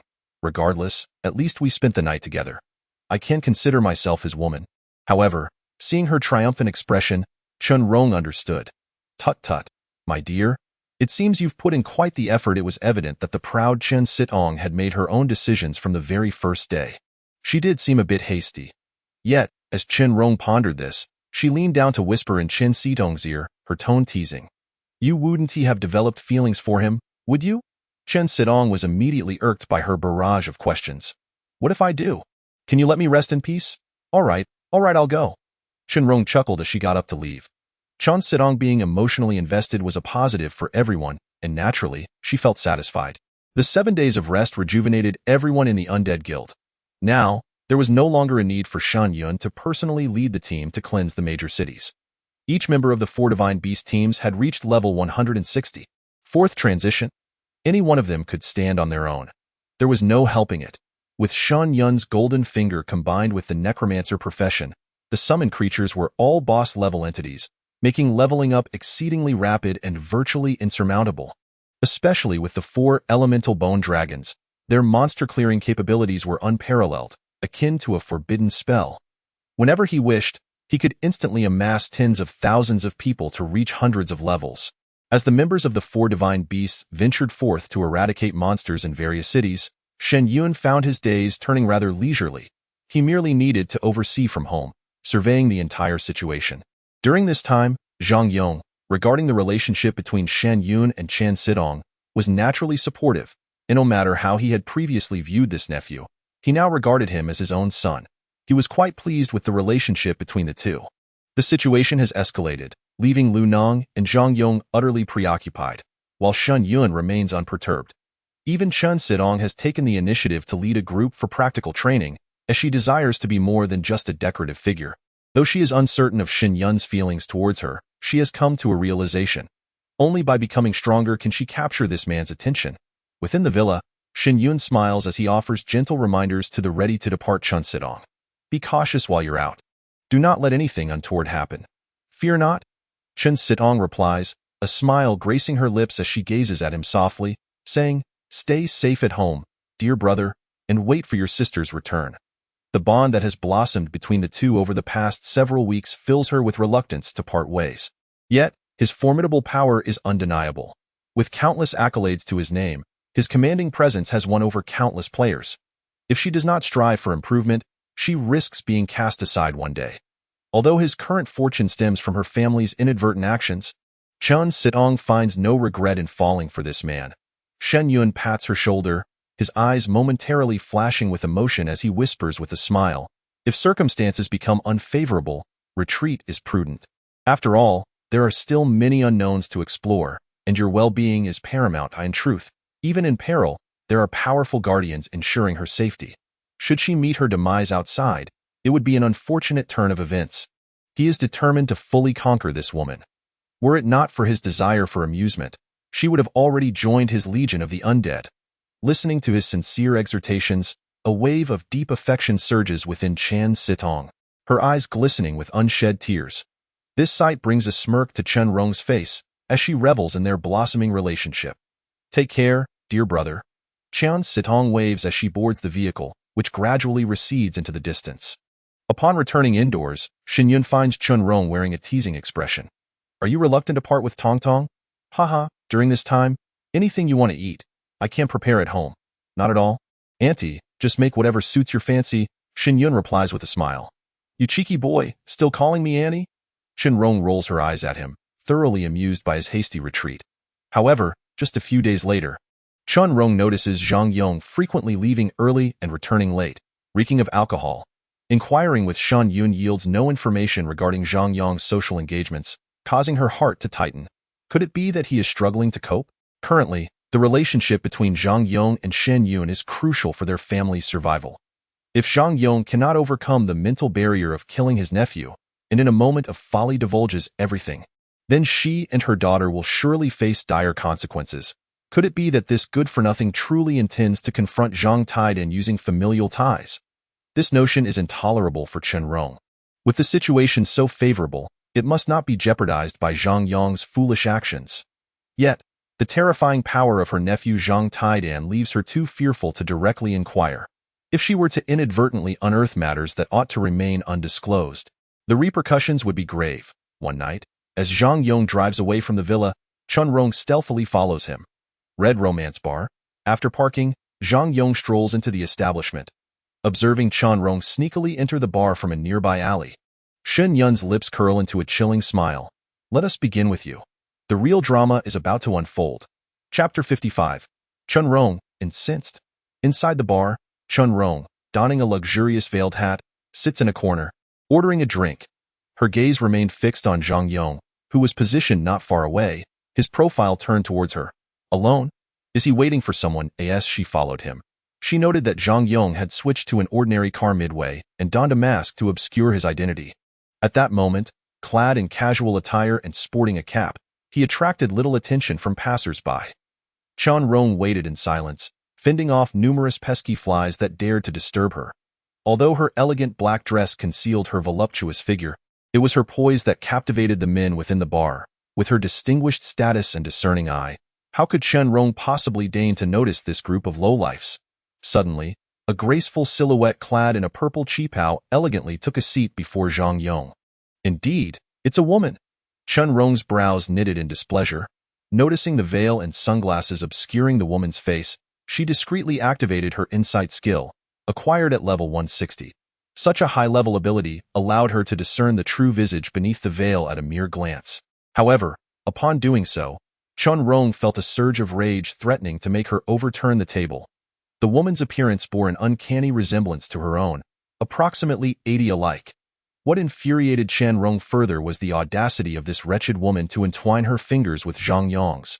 In the dim light, the two engaged in light conversation and sipped drinks, the atmosphere seemingly harmonious.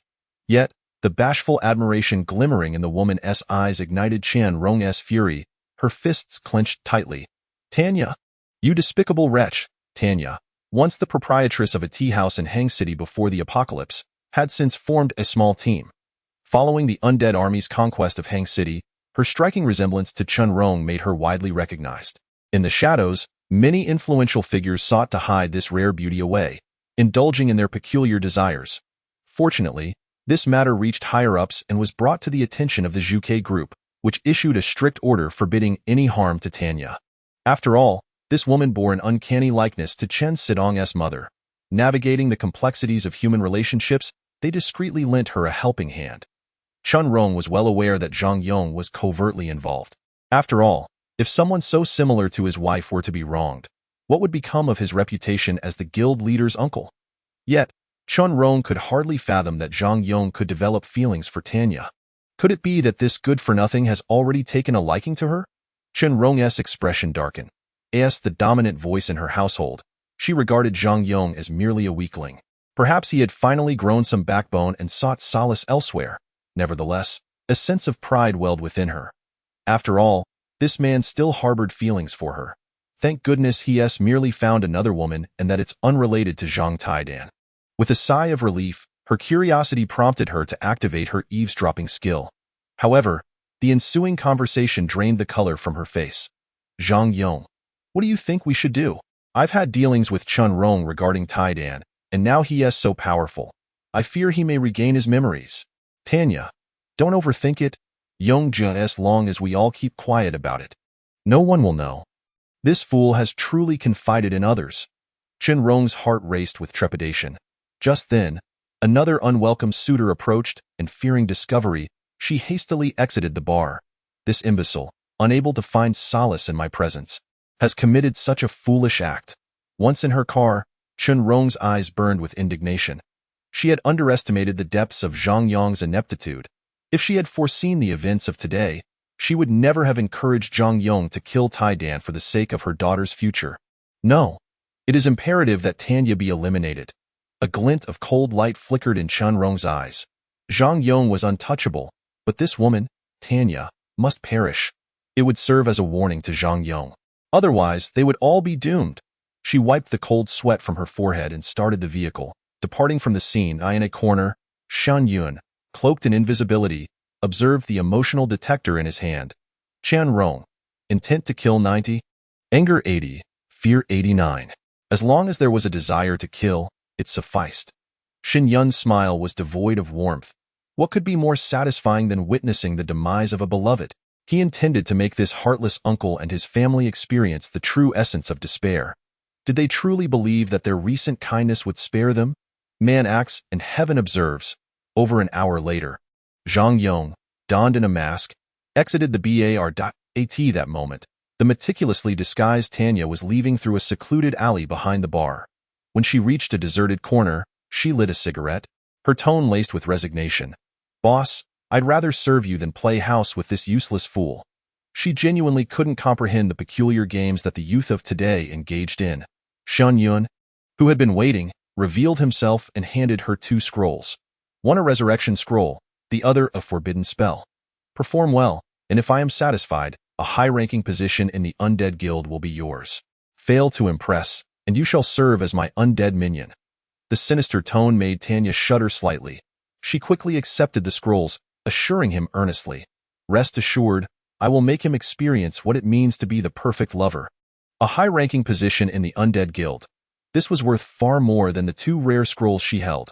Shen Yun said no more, waving his black robe and vanishing from sight. Chapter 56. The Death of a Beloved. Zhang Yong driven to madness in the ensuing time. Chenrong occasionally trailed Zhang Yong to the bar. Each appearance of Tanya heightened her murderous intent to an extreme. Unfortunately, several assassination attempts failed due to the close proximity of Tanya and the Zhuke team. Today, while dining at home, Zhang Yong spoke words that dispelled all her reservations. Taidan Zhang Yong smiled as he served Shen Yun a chicken leg. "You know that Tanya, right? The one who bears a striking resemblance to your Aunt Rong. After joining the guild, her abilities have been exceptional. I plan to invite her over for dinner tonight. She can assist Rong Rong. What do you think?" Shen Yun replied with a faint smile. "I will be quite busy in the coming days and may not have time tonight. I am aware of this woman. It would be good for Uncle to introduce her to Aunt. Who knows, she might even serve as a substitute to take the hits." "Huh? Ha ha ha." Zhang Yong chuckled awkwardly. He hadn't anticipated that his nephew would think of Tanya as a scapegoat. It was no wonder he was a big shot in the guild. His perspective was indeed unique. However, Tanya was already his soulmate. How could he allow her to meet such a fate? Moreover, she had requested this herself, hoping to alleviate some of Rong Rong's burdens. He also wished to mend his relationship with Chenrong. After all, despite her disdain for him and the scant opportunities they had to spend the night together, he had once loved this woman. Now, everyone finds themselves in the same boat. It would indeed be quite fortunate to help her find a capable ally who could also protect Tanya. However, his thoughts are far too simplistic. This fool thinks he can familiarize Tanya with my work, paving the way to usurp my power. A shiver ran through Chun Rong's heart, for she believed that Zhang Yong was preparing to eliminate both her and her daughter. From that moment on, apart from him, no one would ever know who had slain Zhang Taidan. This clearly indicated that Tanya had already secured her position in Zhang Yong's heart. "It seems I must take matters into my own hands." Hearing that Shen Yun was busy these days, Chun Rong replied with a smile, "As long as a Yong takes charge, I have no objections. If he truly possesses the capability, he is, after all, a talent from our union, isn't he? Ha ha ha. Rong Rong certainly has vision." Chen Yong felt a surge of joy in his heart and quickly raised his glass in invitation. "Cheers. Here's to our union thriving." Shen Yun, beaming, lifted her glass in response. "Cheers." The following evening, Zhang Yong indeed brought the elegantly dressed Tanya to the villa. "Tanya, I have heard so much about your esteemed name." Chenrong smiled as she invited the visibly anxious Tanya to take a seat. Come, we've been eagerly awaiting your arrival. If it weren't for Tiedan's busy schedule, he would have loved to see you as well." "Thank you for your trouble, sister," Tanya said gratefully as she took her seat, which filled Zhang Yong, who was observing from the side, with satisfaction. Although he dared not disclose the nature of his relationship with Tanya to Chenrong, the scene before him filled him with pride. It's like having 2 wives. Life is indeed this way. What more could one desire? The 3 of them shared joviality, frequently raising their glasses. However, midway through the feast, Tanya suddenly coughed up a mouthful of blood. The sudden turn of events caused Zhang Yong's expression to shift dramatically. Yeah. Yet, as he rushed to support Tanya, the woman he had long adored appeared pallid, her vitality waning rapidly in a state of panic. Zhang Yong instinctively looked to Chenrong for assistance, only to find her calmly seated, continuing to eat and drink. "Chenrong!" Zhang Yong roared like a maddened lion toward her. Yet, Tanya clutched his clothing tightly, whispering in a trembling voice, "Brother Yong, Dante, it's not Sister Rong. It might be someone else who poisoned me in secret." With those words, her vitality extinguished, and she vanished from sight. This meant that the world would no longer have Tanya. Due to the game's mechanics, once a character died without a resurrection scroll or similar treasure, it was akin to true death in reality. But how precious were resurrection scrolls? Even as a high-ranking member of the Undead Guild, he had never laid eyes on such a scroll. No. As he beheld the warmth of her body dissipate, Zhang Yong was consumed by fury, launching an attack at Chenrong. "Wretched woman, I want you dead." The loss of his beloved left him feeling that even the necessity of living had vanished. Unfortunately, as an archer, Shen Yun perceived his movements as sluggish as a snail, easily evading his assault while sneering, "Fool, do you dare to divulge our murderous deeds to her? Never considered the consequences, have you? You know nothing." Upon hearing this, Zhang Yong's rage tore through his garments. "She has already placed a heart-devouring curse on me. Once the betrayal is revealed, the character faces immediate obliteration. Wretched creature, return my Yaya." "What?" Shen Yun's eyes narrowed in disbelief. She had not anticipated that Tanya could resort to such extremes. However, her intent in eliminating Tanya was merely to instill fear in Zhang Yong, making him comprehend the gravity of the situation. She never envisioned turning against him. Otherwise, if Zhang Taidan were to learn of this, wouldn't it all be in vain, akin to drawing water with a basket? After all, it was merely for the sake of a woman aiming to ascend the social ladder. Chun Rong raised an eyebrow and smiled, saying, "Very well, to compensate you, I shall tend to you diligently from now on." Roar! Zhang Yong unleashed his professional prowess, rendering the startled Chan Rong momentarily incapacitated, before brandishing his weapon to strike her down. The 5 seconds of immobility incited Chun Rong's wrath to a boiling point. "Have you gone mad? Wasn't it your desire to eliminate me in favor of her?" Chapter 57. Level 300, Unmatched Dominance. With billions in attributes, Zhang Yong, his eyes ablaze with crimson fury, wept profusely upon hearing her words. "Indeed, it was I who brought her here, but I merely believed her capabilities to be commendable, wishing to alleviate your burdens." At that moment, overwhelmed by anguish that stole his breath, he regretted acquiescing to Tanya's demands. What a considerate girl she was, only to be ruined by Chun Rong's malice. Wretched woman, perish. Zhang Yong cast aside his thoughts, intent solely on dispatching this venomous vixen.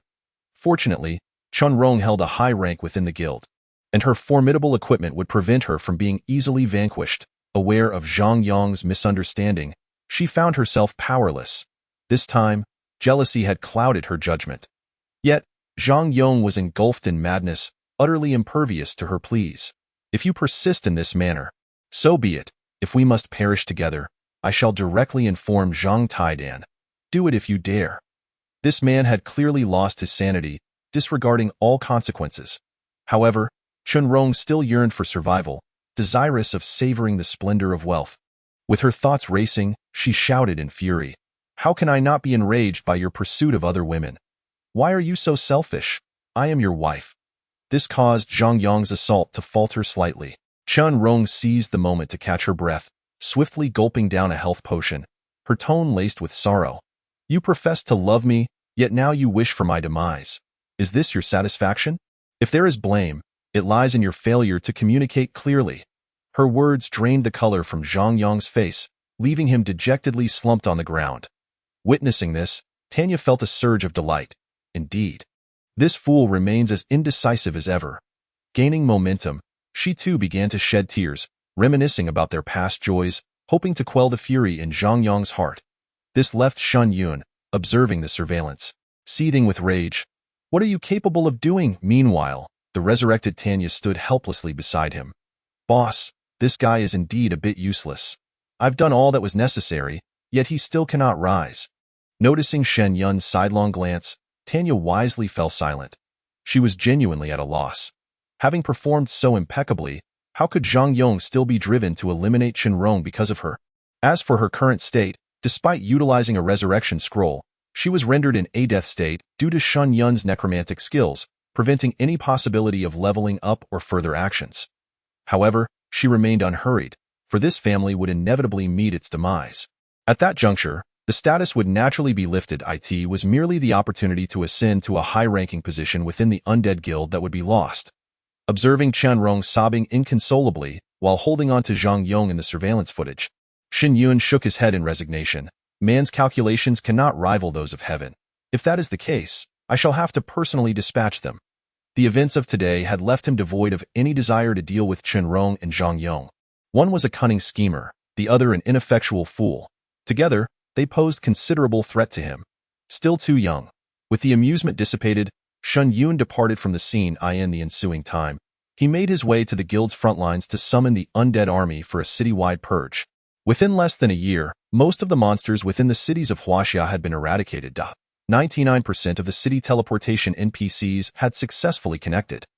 This prompted nations worldwide to send requests for assistance to Huaxia, hoping that the players from this region would, out of humanitarian concern, help clear the monsters from their cities as well. However, Shen Yun had come for the purpose of completing his own tasks, and there was no need to further expand his influence or play the benevolent benefactor. Atop a desolate mountain, dozens of high-ranking members of the Undead Guild gazed in awe at the million-strong undead army below, their hearts filled with astonishment. Above them, tens of thousands of bone dragons obscured half the sky, while below surged skeleton beasts, undead knights, and necromancers, all assaulting Huaxia's strongest dungeon, the 300-level City of Beasts. This was the highest-level dungeon currently available in the version, with the subsequent updates remaining unknown, as the game had yet to be refreshed. Yet, none anticipated that the 300-level monsters, summoned by the Undead Sovereign, still possessed overwhelming combat prowess.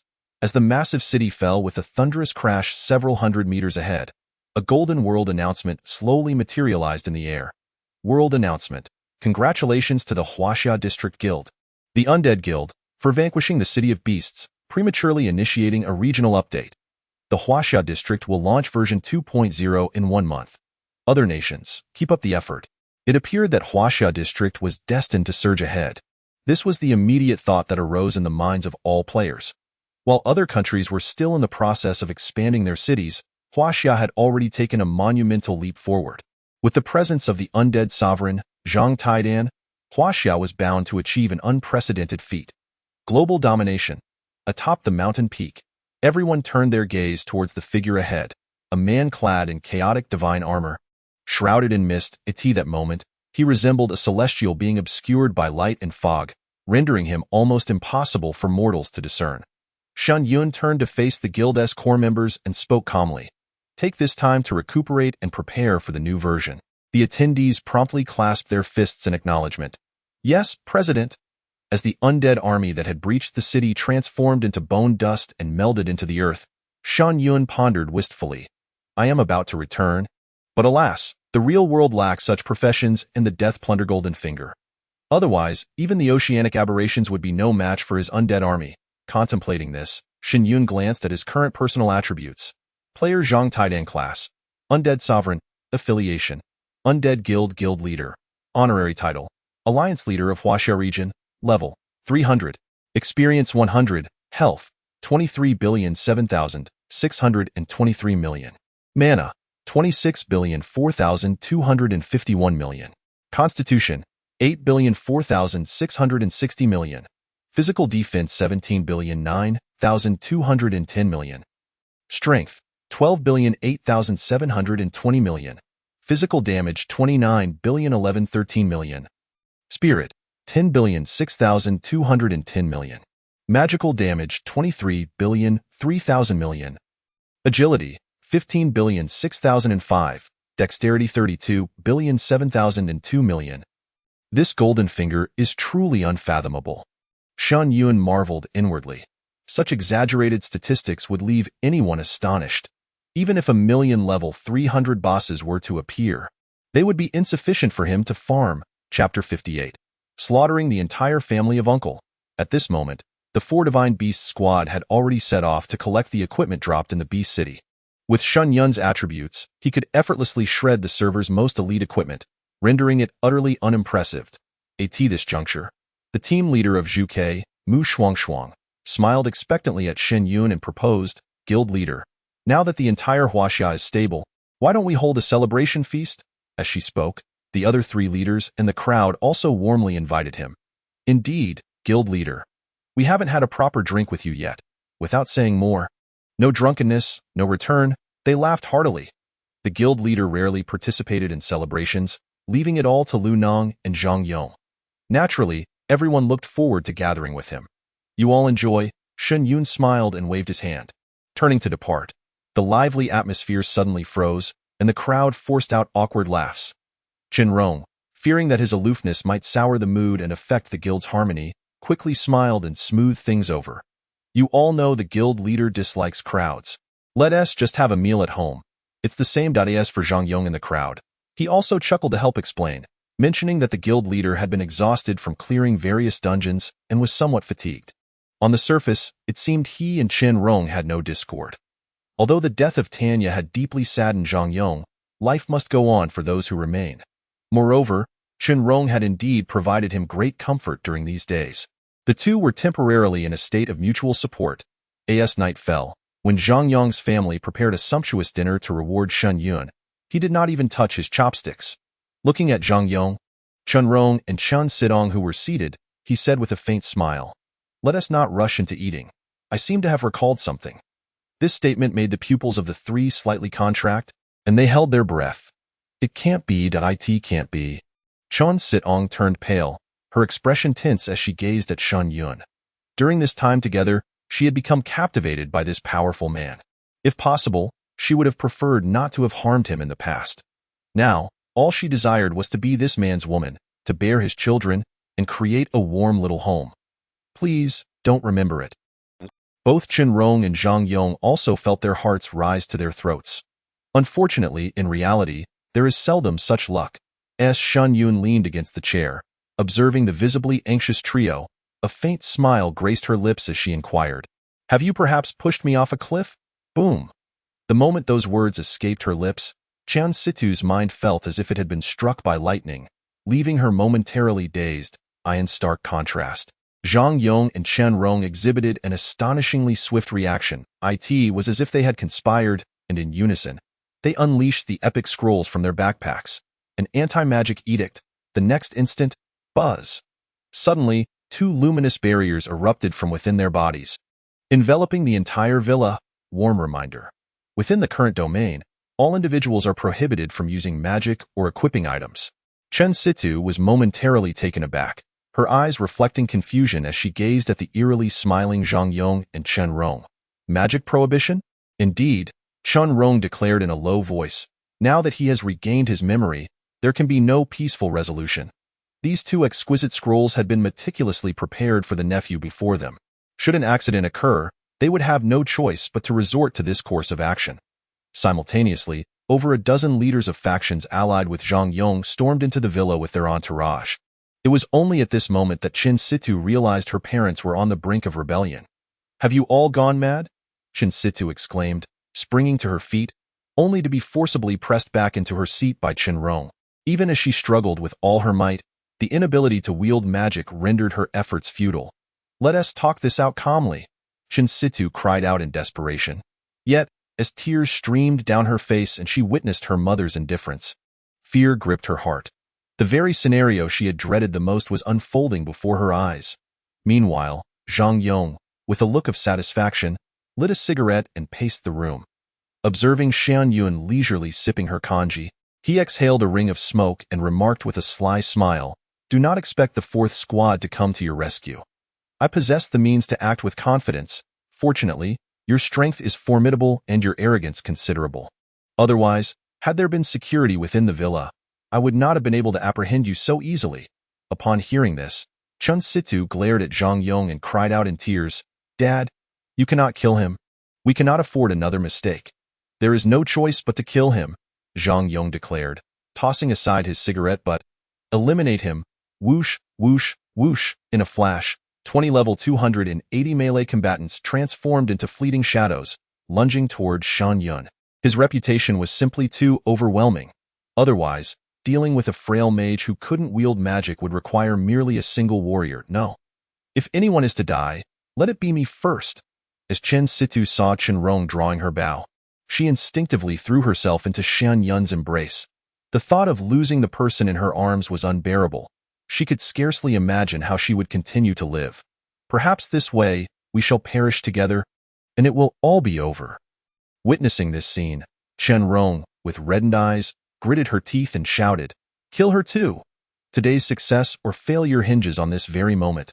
A daughter can be born anew, but if her life is lost, all is for naught." Zhang Yong and the others felt a chill at her words. However, with her hearts so resolute, the others had no lingering doubts and unleashed their lethal moves. Yet, a seemingly trivial utterance sent shockwaves through Zhang Yong and the others. "It is merely an anti-magic edict." Before the words had fully left his lips, Shen Yun transformed into a wisp of wind. gliding through the room, with attributes of agility and strength that surpassed billions. This group posed no threat in his eyes. In the next instant, puffed, puffed, puffed. A series of heads soared into the AI art, AS for Shen Yun. He had already placed one hand firmly upon Zhang Yong's face. Noticing his still stunned and fearful expression, Shen Yun, with little patience for idle chatter, clenched his fingers. Puffed. Zhang Yong's head burst apart on the spot. The headless corpse fell back with a thud, spewing forth a cascade of crimson blood. This scene left the surviving mother and daughter utterly astonished. However, when Chen Rong saw Shen Yun approaching with an expression devoid of emotion, she was reduced to tears, pleading, "I was wrong. I truly regret it. Please spare me. I beg you. Have mercy." As Shen Yun drew closer, he did not hesitate. With a swift motion, he delivered a slap that obliterated her skull. Puffed. Blood and bone fragments splattered beneath his feet. Chapter 59 concludes. In the beast-confined Luo city, Shen Yun turned to the dazed Chen Situ and embraced her, guiding her to sit on the sofa. His laughter warm. "Considering your fondness for me, how would you like to die?" Chen Situ seemed oblivious to the murderous undertone of his words, murmuring to herself, "You love me, don't you? You fear for my safety outside. You still care for me, in truth. I have not forgotten. My fear of your demise stems from the fact that I cannot bring myself to kill you." Shen Yun lifted her chin gently with his hand. As these words escaped his lips, Chen Situ's tears flowed freely, her delicate frame trembling like a leaf in the wind. Gazing into Shen Yun's cold eyes, she slowly shook her head, her voice a faint whisper filled with sorrow. "You're deceiving me. No, it's not like that, and I regret the past ever since I fell in love with you. You love me too, don't you?" Clearly, she was unable to accept the harsh reality of Shen Yun's emotional manipulation. She had envisioned a future where, once the Huaxia region stabilized, she would bear him a child, and they could live a peaceful life together, even after witnessing the horrors inflicted upon her parents. Yet, Chen Rong's earlier words had shattered her heart completely. Despite their initial transgressions, Chen Situ could not harbor hatred for him. However, upon learning that the one she cherished had merely been toying with their feelings, she crumbled. The beautiful future she had imagined shattered like glass at the utterance of his words. Shen Yun said nothing, holding her close, gently patting her quivering back. The tears of the one in his embrace had already drenched his garments. "Could you tell me, have you ever loved me? Even a hint of affection would suffice." Her sobs were filled with desperation, evoking tears in those who heard them. Yet, Shen Yun remained unmoved, his right hand caressing her nape. His tone indifferent. "If I were to die, what would you do?" At this, Chen Situ's trembling intensified. The shattering of her dreams enveloped the young girl in an abyss of fear, her pale face streaming with tears. "I'm sorry. I'm so sorry." She regretted ever having taken his awakening stone. Had it not been for all this, perhaps they could have had a happy ending. Alas, there are no what-ifs in this world. Crack, a faint, crisp sound emanated from the nape of Chen Situ's neck. In that moment, the young girl's sobs and shivers ceased. Shen Yun rose and placed Chen Situ's lifeless body upon the sofa, then stepped out of the blood-soaked villa. With Zhang Yong dispatched, it was time to cleanse the forces that had aided him from the shadows. Outside the villa, members of the four divine beasts, having received the news, knelt on one knee, drenched in sweat, not daring to breathe. The appearance of two epic scrolls made everyone realize. Before him stood a man who toyed with his close kin as if they were mere pawns. Not only the sovereign of the underworld but also a formidable warrior in close combat, excelling in both magic and martial prowess. Shen Yun gazed at the gathering and commanded, "Eliminate all those associated with this matter, regardless of their identity." "Understood," the crowd responded in unison. A month swiftly passed. Numerous players from Huaxia anxiously awaited the arrival of version update 2.0, pondering what wonders it might unveil. Yet for individuals like Shen Yun, the anticipation lay not in the update itself, but in a return to reality. Indeed, the moment of update would signal their departure. Sitting at home, Shen Yun awaited the impending teleportation, perusing the Transcender chat group. "Xiao Hua, at last. Brothers, we can return home. It's truly a blessing to be alive. Zhu Lily, we must ensure that the identities of the Transcenders remain concealed in this world. Who knows what the next encounter may bring? With the email gone, our identities must remain hidden. But will we even have a chat box in the future? Whatever, being alive is already a great fortune. I should be concerned about whether the city will be overrun by sea beasts upon my return. It would be quite embarrassing if I were to emerge only to be surrounded by abominations. Haha, my home in Inner Mongolia is remarkably safe. Once I advance to a second-tier evolver and strengthen my physique, I shall retreat into the mountains. Speaking of which, who is this Zhang Taidan? He single-handedly connects the Huaxia region. If he were a transeater, he would rival the ancient luminary Ling Chen. Even the Lich King pales in comparison. The information flooded in from various sources. However, thanks to the formidable Zhang Taidan, the current transeating experience had become exceedingly safe for Huaxia players. The city was devoid of monsters, significantly enhancing its security. As long as one remained within its confines, diligently defeating monsters in the vicinity, survival for a year posed little challenge.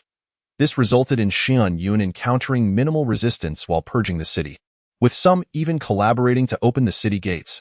There was simply no denying the sheer might of his professional capabilities. At that moment, a notification reverberated in everyone's minds. Gentle reminder. 1 year in the real data world has concluded. Survivors will initiate teleportation in 3 seconds. As this notification sounded, Shen Yun had already entered a message within the Necromancer Guild. President Zhang Taidan. From now on, the guild will be managed by Lu Neng, Tanya, and the members of the Divine Beast Squad, sharing my authority and collaboratively discussing the guild's future. Any dissenters shall be executed on the spot. For Shen Yun, the initial intention behind building a faction was to receive reward points. Any subsequent developments were of no concern to him. Whether in a zombie-infested world, an apocalyptic scenario, or this realm, he held little regard for power.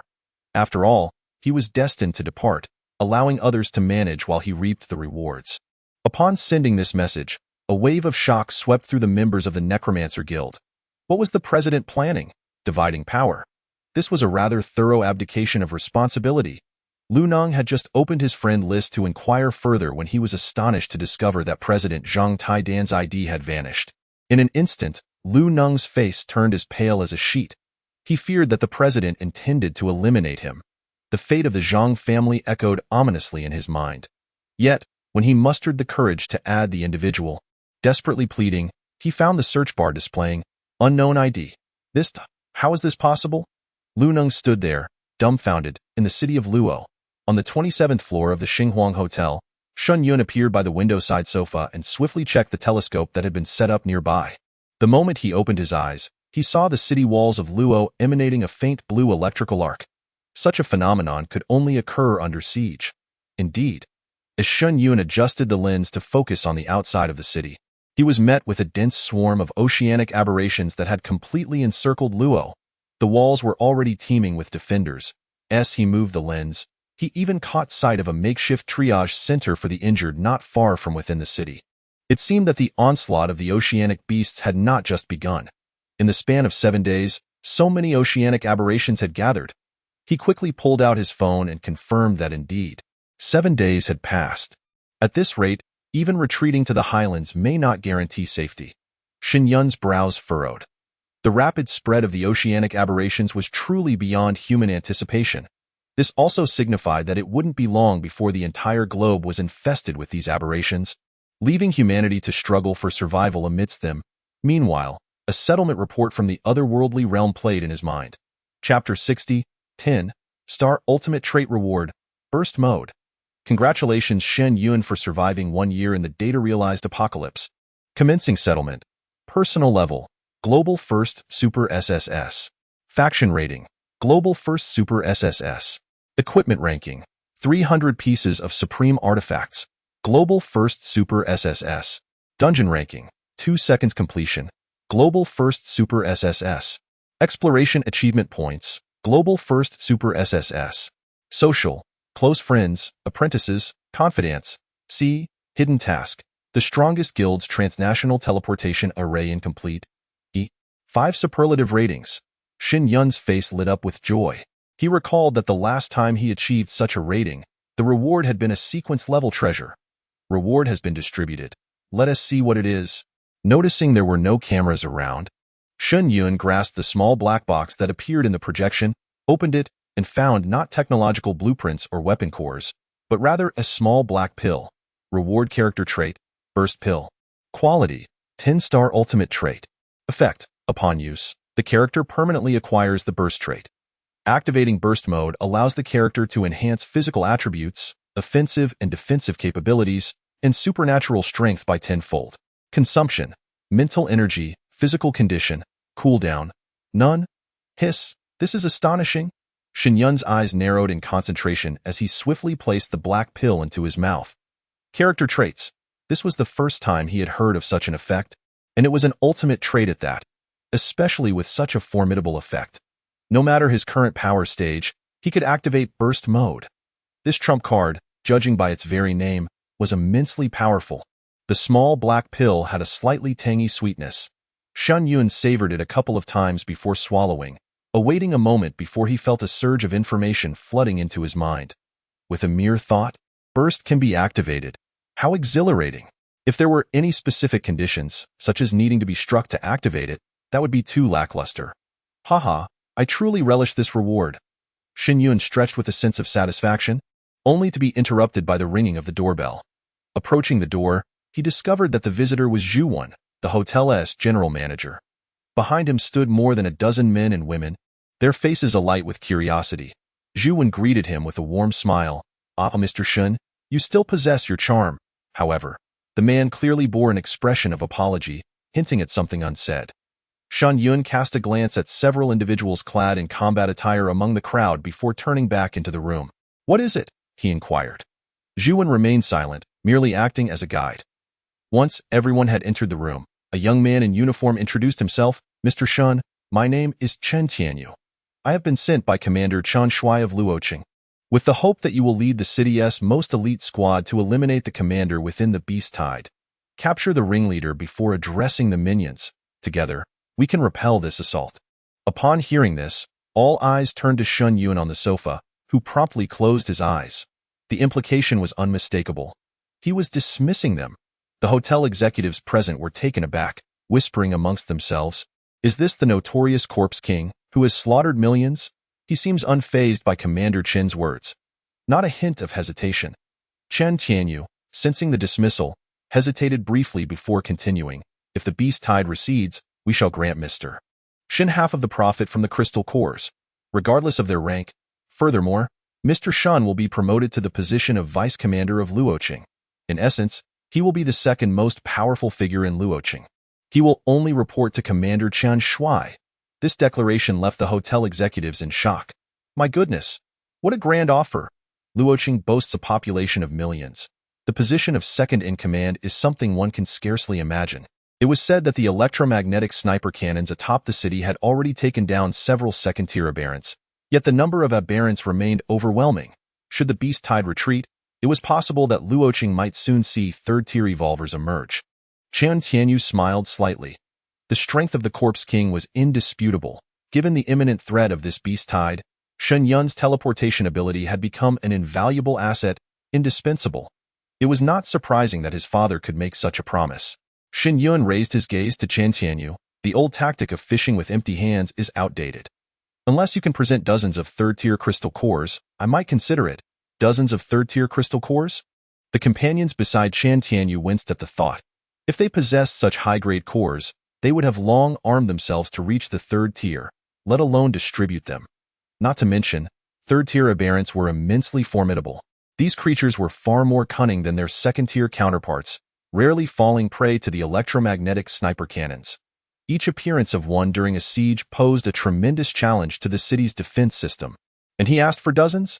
Chen Tianyu felt somewhat helpless. It was well known that in Luoqing, regulations mandated that once war was declared, everyone was obliged to comply unconditionally with the first rule of city defense: engage in battle. Those who enjoyed the protection of the city bore the responsibility of fulfilling their duties. Yet such regulations held little weight for a powerhouse like Shen Yun, akin to a mere scrap of paper. To voice this would be tantamount to courting death, given the deadly reputation of the other party. Recognizing Shen Yun's resolute stance, Chen Tianyu opted not to provoke him further, rising with a smile. Mr. Shen, we will certainly compensate you if we are able.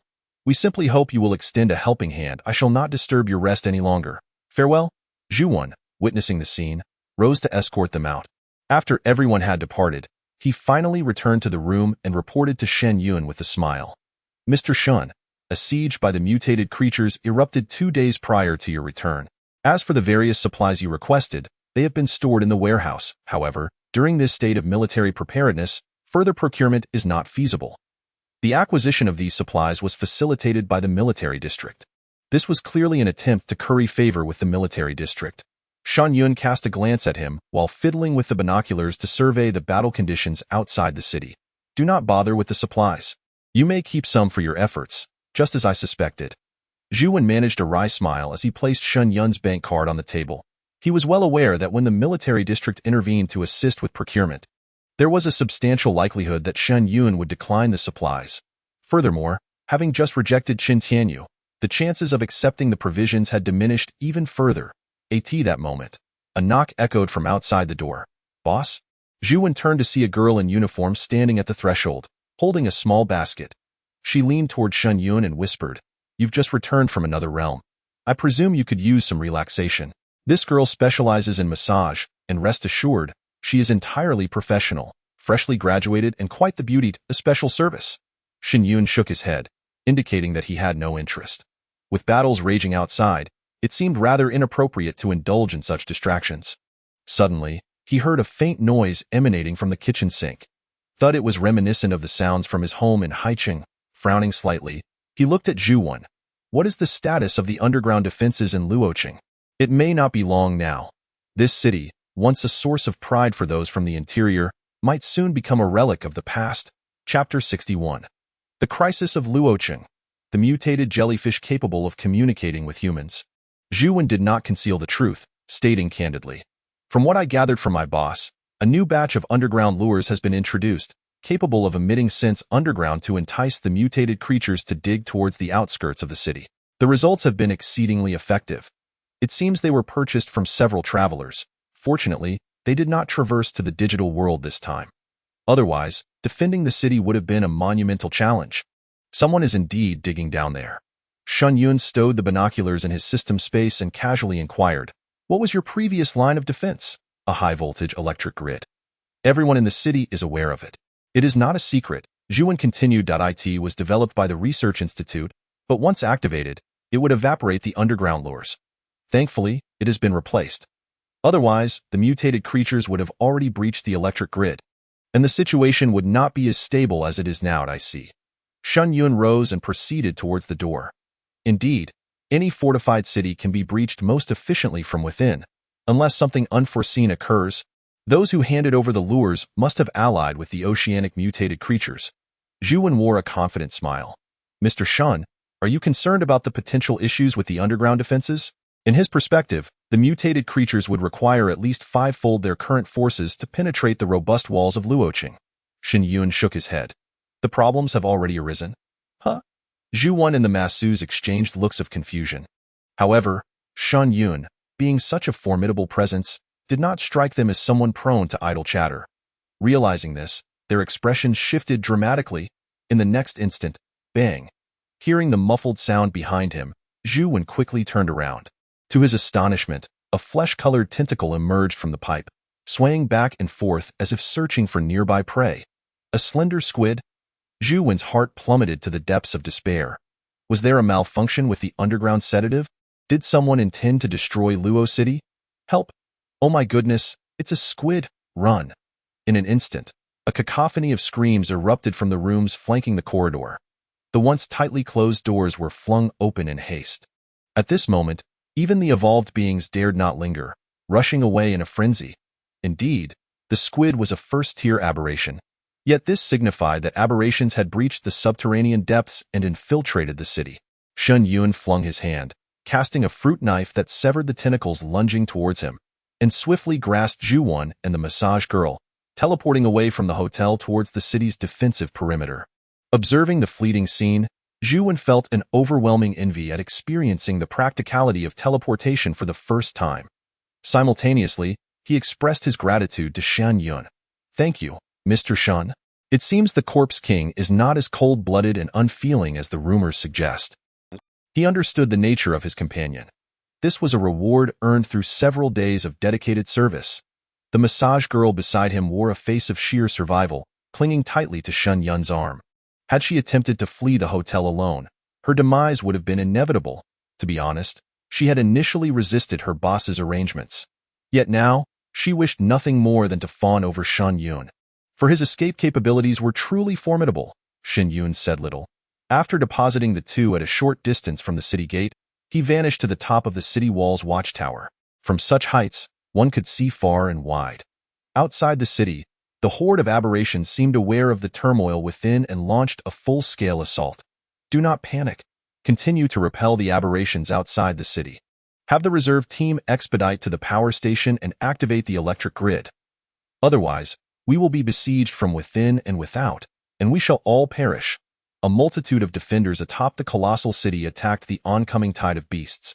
All bore laser-based technological weaponry, and from above, the spectacle was nothing short of magnificent.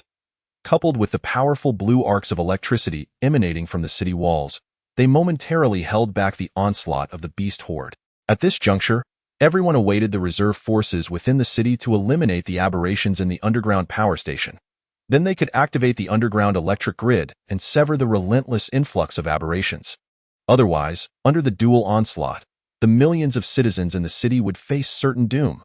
Shen Yun retrieved a telescope from his spatial inventory and turned his gaze towards the interior of Luo City. The streets were a chaotic scene, teeming with aberrations surging forth from below, rampaging through the thoroughfares and commencing their slaughter. The underground electric grid. His brow furrowed as he leaned against the edge of the watchtower, descending before the window. This startled the two soldiers within the room, who were monitoring the situation, their eyes widening in disbelief. I am the Corpse King. Take me to the underground electric grid with haste.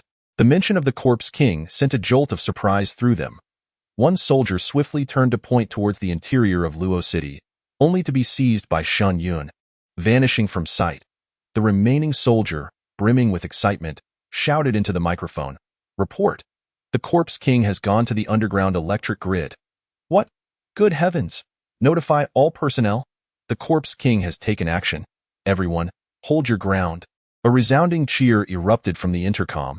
Clearly, the Corpse King's intervention acted as a powerful stimulant, stabilizing the hearts of all. He was one of the prominent figures among the traversers of Huaxia, and his involvement naturally ignited their enthusiasm. At this moment, Shen Yun had arrived near the entrance of the underground electric grid passage. The entrance was arched, resembling a subterranean subway structure. However, the sheer number of aberrations surging forth within was overwhelming. The surrounding firepower was utterly incapable of suppression, forcing the crowd to fight and retreat simultaneously. Their primary concern was the potential collapse of the entrance. Otherwise, if the underground electric grid area were to be sealed off, there would be no hope of salvation. The northwest front was crumbling. Hurry and summon the second-tier evolved beings. The third squad at the rear had managed to block the onslaught of the black fish swarm, but they had to evacuate within 5 minutes at most. Damn it! What kind of game is this? The shrill sounds of gunfire and furious roars rendered the scene at the electric gate entrance chaotic and intense. Smoke filled the air, and blood and flesh were scattered everywhere. Laser bullets crisscrossed in a dazzling display. Shen Yun, accompanied by Soldier Hao Chong, utilized his displacement ability to dash into the entrance in a matter of flashes. The expansive electric gate workshop had transformed into a veritable ocean of aberrations. Under the current circumstances, it would be a miracle for anyone to breach the electric gate area. There was a headquarters within the electric gate area, where the master switch could override any obstacle, designed specifically to respond to emergencies. Deep inside, there was a password-protected door. Hao Chong quickly remarked, "We only need the retinal scan or fingerprint of an internal staff member." Following his indicated direction, Shen Yun rapidly approached the underground electric gate command center using his displacement ability. Unfortunately, along the way, apart from the blood smeared on the walls, there wasn't a single staff member present, let alone eyes or fingers. However, what puzzled the two was that the further they ventured towards the command center, the fewer aberrations they encountered. By the time they reached the corridor, there wasn't a single one left. Suppressing their curiosity, Shen Yun and Hao Chong executed a few more flashes and entered the internal office area of the command center. It was then that they discovered the reason for the absence of aberrant creatures. They beheld two formidable humanoid sharks standing guard at the entrance. Inside the room, 3 individuals clad in white uniforms were hastily typing away at computers. Beside them, two jellyfish enveloped the heads of two corpses. Observing with keen interest, the jellyfish, translucent and the size of a basin, emanated a faint blue glow. Most astonishingly, these jellyfish could articulate speech. How much longer? The voice was dry and stiff, exuding an eerie quality. As it spoke, the jellyfish radiated a soft blue light, instilling an unsettling sensation in those who beheld it. Chapter 62. The terrifying strength of the Corpse King, instantaneously defeating third-tier aberrations. Hearing its inquiry, a woman with long hair and bangs, controlling 3 computers at once, responded. The entire city's power is supplied by nuclear energy. The operation is exceedingly complex, designed precisely to prevent easy access. The progress bar had reached 68. Once it hit 100, the city defense system could be deactivated. The jellyfish controlling the corpses nodded stiffly, its tone rigid. Rest assured, you are all talented individuals, desperately needed by my kind. As long as one remains loyal to my clan, one shall attain an extraordinary status. Witnessing the exchange between Shen Yun and Hao Chong, the two exchanged glances in astonishment. An alien species has actually evolved to the point of being able to communicate with humans? Does this sensation not resemble the marvel of witnessing an extraterrestrial being with one's own eyes? Shen Yun's eyes sparkled with intrigue. Upon uttering these words, Hao Chong, drenched in sweat, swiftly drew his sidearm, exclaiming, "You are my dear uncle." A surprise attack would be splendid. Meanwhile, the two groups engaged in conversation below abruptly turned their gazes upward. Upon recognizing Shen Yun's visage, the 3 women's expressions shifted dramatically. The Corpse King, Shen Yun. Shen Yun's arrival in Luo City was no secret, and the 3 recognized him at a glance. King? 2 jellyfish manipulated the corpse beneath them, revealing an exceedingly stiff, grinning expression. You dare to claim the title of king? Are you worthy? No sooner had the words left their mouths than a thunderous roar erupted. At the entrance, 2 humanoid sharks stomped the ground with their powerful legs and surged towards Shen Yun and his companion. As a third-tier powerhouse, Shen Yun naturally sensed the same tier aura emanating from the 2 sharks. If you dare to move, I will kill her. Hao Chong bellowed, his gaze fixed intently on the woman below, who remained unfazed. He understood the threat, but unfortunately, the 2 jellyfish dismissed it entirely, showing no concern in stark contrast to the anxious Hao Chong. Shen Yun appeared remarkably composed. As the 2 alien sharks charged, he slowly raised his hand, fingers splayed. Void blade cross slash. In the instant the void trembled, delicate ripples of a cross appeared before the 2 advancing sharks. In a split second, they could not react, and the 2 third-tier sharks were cleaved into 8 pieces, plummeting to the ground. It must be said. The spatial killing technique he comprehended after enhancing his power was not only impervious to defense, but also remarkably lethal. Holy moly! Hao Chong exclaimed, utterly astonished. The 3 women below displayed expressions of incredulity, instantaneously annihilating third-tier alien sharks. Is this spatial ability not exceedingly terrifying? At this moment, the 2 jellyfish finally grasped the gravity of the situation. They rapidly delved into the memories within the human minds beneath them, seeking to uncover the true identity of this Corpse King. Simultaneously, they attempted to persuade him. Sir, you must be aware of our clan's might. Why not submit? Before they could finish their entreaty, Shen Yun had already darted forward. Manifesting 2 spatial devouring orbs in his hands, he pressed them directly against the faces of the 2 jellyfish. PFF. The majority of their forms vanished on the spot, spewing forth a torrent of blood. Thud, noticing that one jellyfish had lost half its head and was still struggling on the ground, Shen Yun remained silent, stepping forward to deliver a decisive blow. You will regret this, crack. The jellyfish was utterly crushed beneath his foot. Subsequently, Shen Yun collected the green third-tier crystal cores from the 4 creatures' minds. With the intimidation of these 4 alien beings now absent, the horde outside roared ferociously and surged forward. Shen Yun swiftly positioned himself at the entrance, raising his hand to unleash a spatial devouring force that expanded instantaneously, sealing off the passage. All the aliens rushing into the tunnel were akin to plunging into an abyss, finding it nearly impossible to breach this defense, and simply vanished.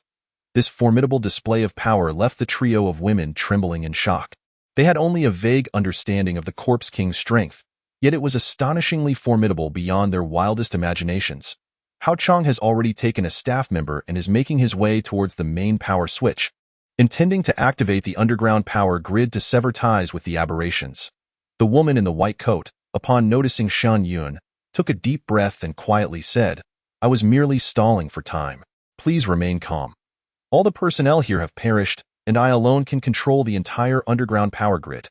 These two are my assistants." Shen Yun replied with an indifferent expression, "I am only here to operate the power switch. This woman can be dealt with by Luo Cheng."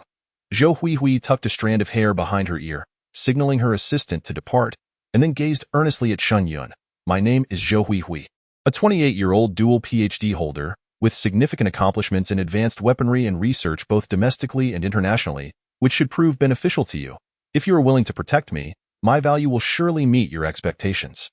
"I do not require high-level talent," Shen Yun stated, noticing Hao Chang activating the power grid in the distance before turning to leave. Undeterred by rejection, Zhou Huihui followed closely behind him, her composure unshaken. "Those so-called sedatives are traps set by individuals allied with the aberrations. My defection was forced. Would you die for a stranger? Moreover, my parents are still in the city, and my choices boil down to sacrificing my life for righteousness or surviving." Choosing the latter was a decision made out of necessity. She was a composed woman, not easily swayed by external circumstances. She discerned that the formidable corpse king before her harbored no fondness for her. Thus, honesty seemed to be the most sincere approach. In this apocalyptic world, notions of right and wrong have little significance. Merely surviving is a victory. Shen Yun waved his hand dismissively. Survivors employ various means to stay alive. Notions of right and wrong are irrelevant. No one wishes to perish, and everyone can justify their actions, whether grand or trivial. Nevertheless, this was of no concern to him. Zhou Huihui fell silent, merely seeking a companion to escape Luo Cheng. Since Shen Yun was unwilling to engage with her, continuing the conversation would only serve to irritate him further. With Shen Yun's aid in traversing the black hole, the group of 5 shut the door and swiftly exited the passage. Witnessing Shen Yun emerge from the underground passage without breaking a sweat, Hao Chang and Zhou Huihui were taken aback by his strength. Was he not fatigued? Or was the third tier truly this powerful? Shortly thereafter, the inhabitants of Luo Cheng learned of the activation of the underground power grid and united like never before. They understood that as long as the aberrations within the city were eradicated, the situation could be stabilized. Compared to the incessant threats, resolving the current crisis would prevent further incursions from below. The defenders atop the city walls fought valiantly, and the atmosphere of resistance against the beast tide reached its zenith.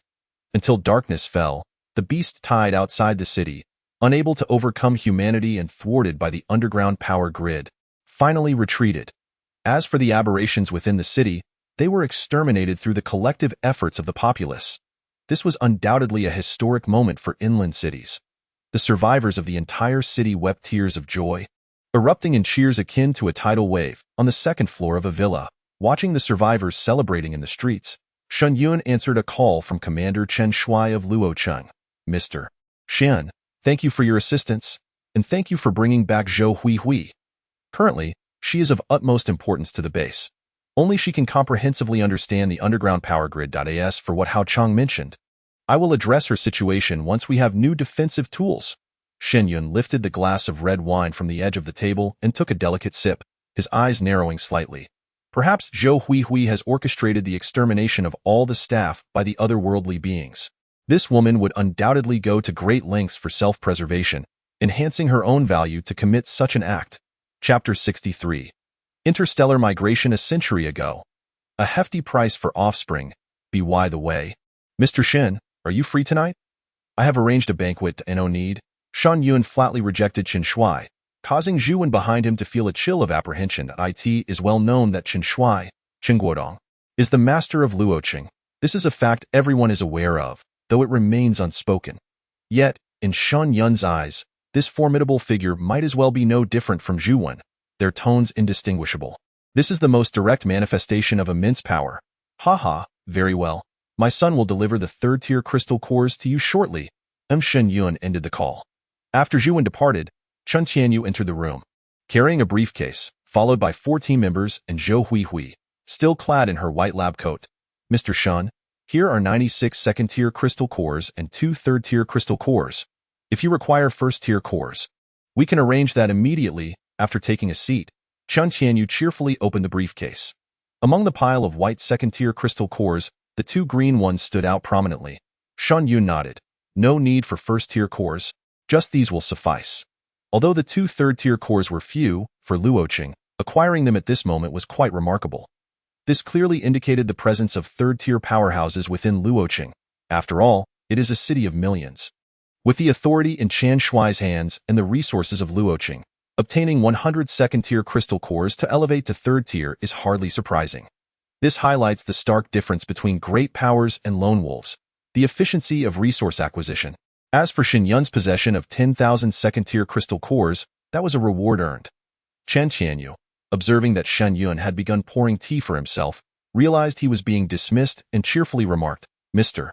Shen, in 10 days, when the next crossing into another realm concludes, Hui and I will secretly hold our wedding. I hope you can grace us with your presence."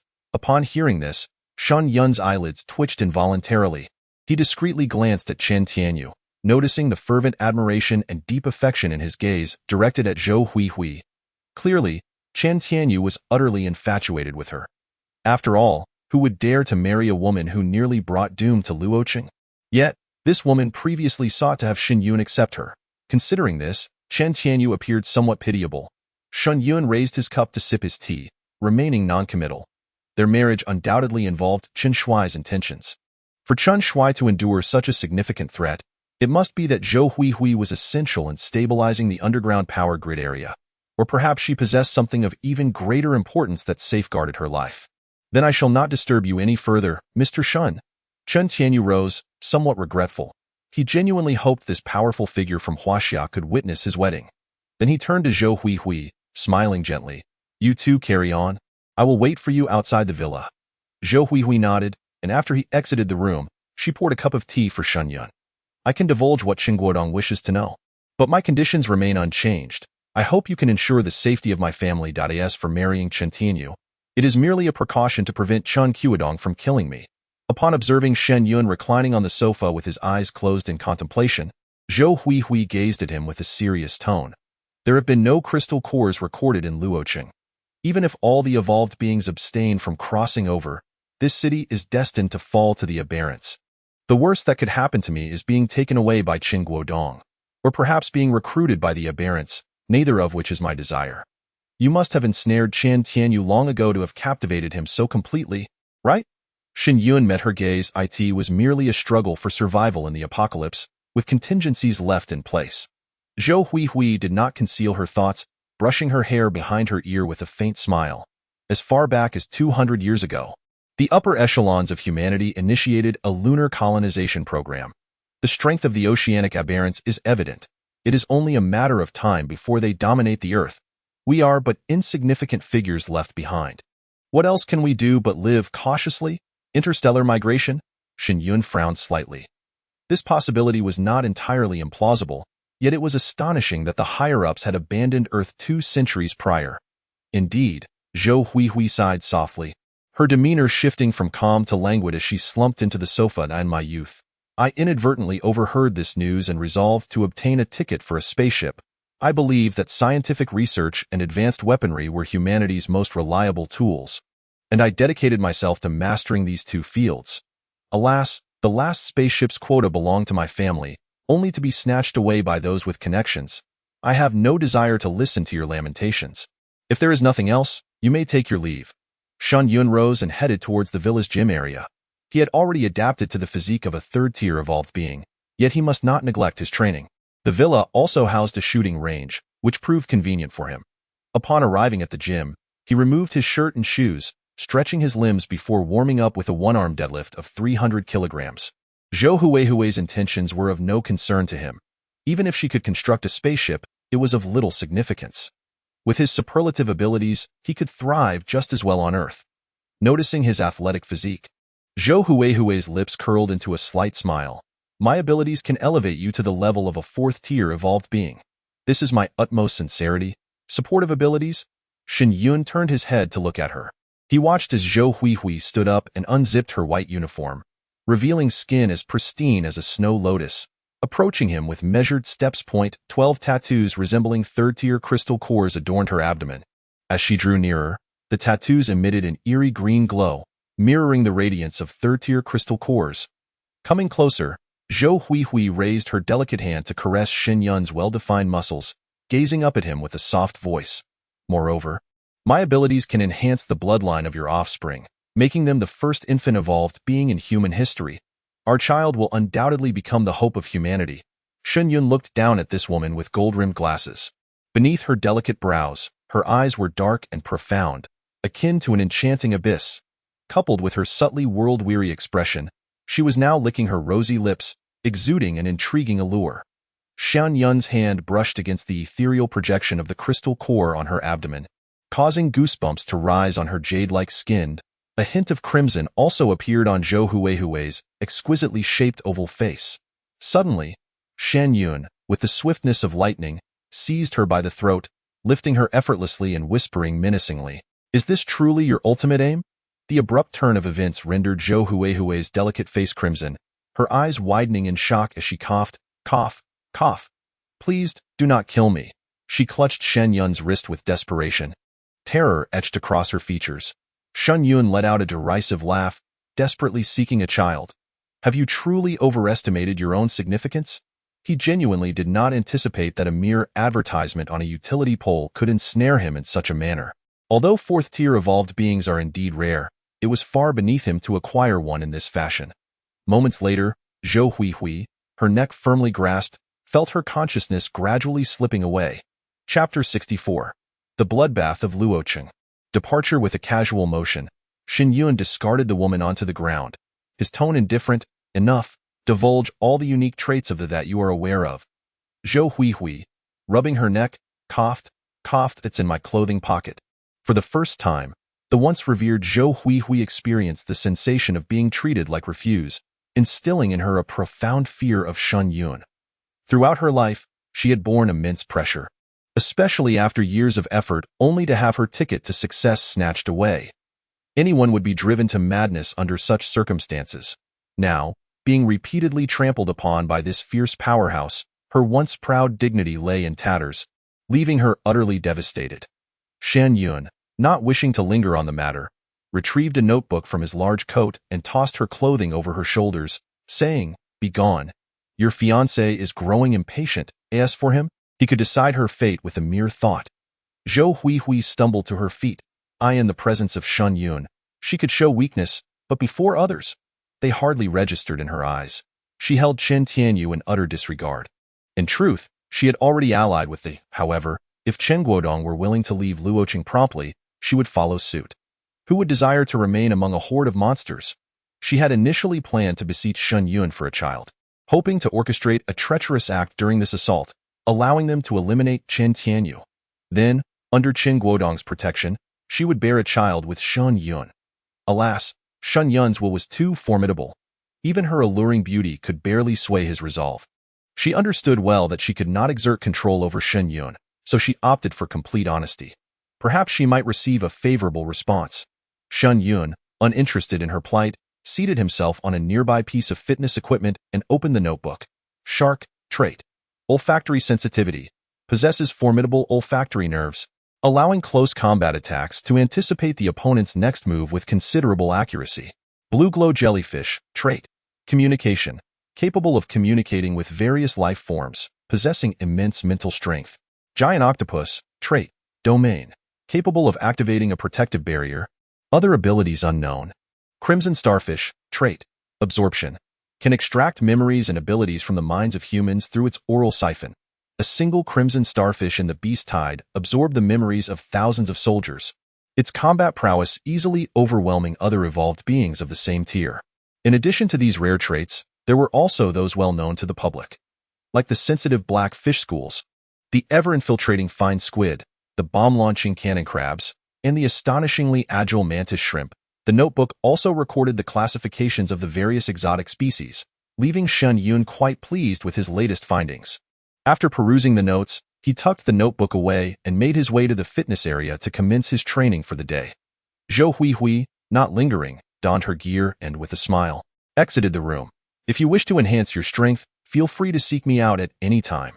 My door is always open to you. Currently, you are the only one privy to my secret. Yet, There was no response forthcoming. Even if you don't use it, it should remain by your side to prevent others from using it. I truly wonder what you are thinking. With a sense of helplessness, Zhou Huihui stepped outside, only to see Chen Tianyu approaching with a look of unease. Huihui, are you all right? Why did it take you so long? Zhou Huihui regained her icy demeanor, her expression unyielding. Let's go. Chen Tianyu hurried to keep pace. I believe Shen Yun is too dangerous. If anything happens to you, I will inform him we are about to marry, and we cannot afford any unforeseen incidents, or it will be difficult to explain to my father. Zhou Huihui departed at a leisurely pace. Chen Tianyu smiled faintly, relishing Zhou Huihui's frosty beauty.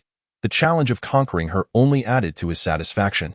The thought of her soon becoming his woman ignited a fervent passion within him. At least you have a clear grasp of the situation. Otherwise, I could have easily had my way with the woman. The beast tide had retreated. Reports from the fighter jets in the city indicated that a significant number of exotic species had withdrawn to the rivers and lakes surrounding Luocheng, standing vigilant.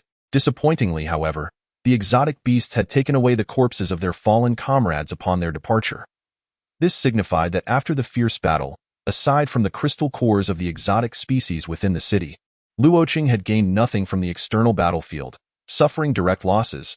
Undoubtedly, there existed a highly intelligent entity within the beast tide. This revelation was a tremendous blow to the entire Luocheng, instilling unease among its inhabitants.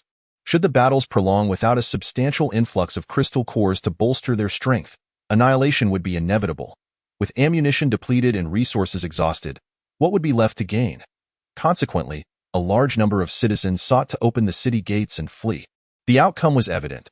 They were utterly unable to leave Luocheng in this apocalypse. Population equated to resources, representing the military strength of the city. As long as Chen Guodong did not intend to relinquish Luocheng, it would be exceedingly difficult for ordinary people to escape.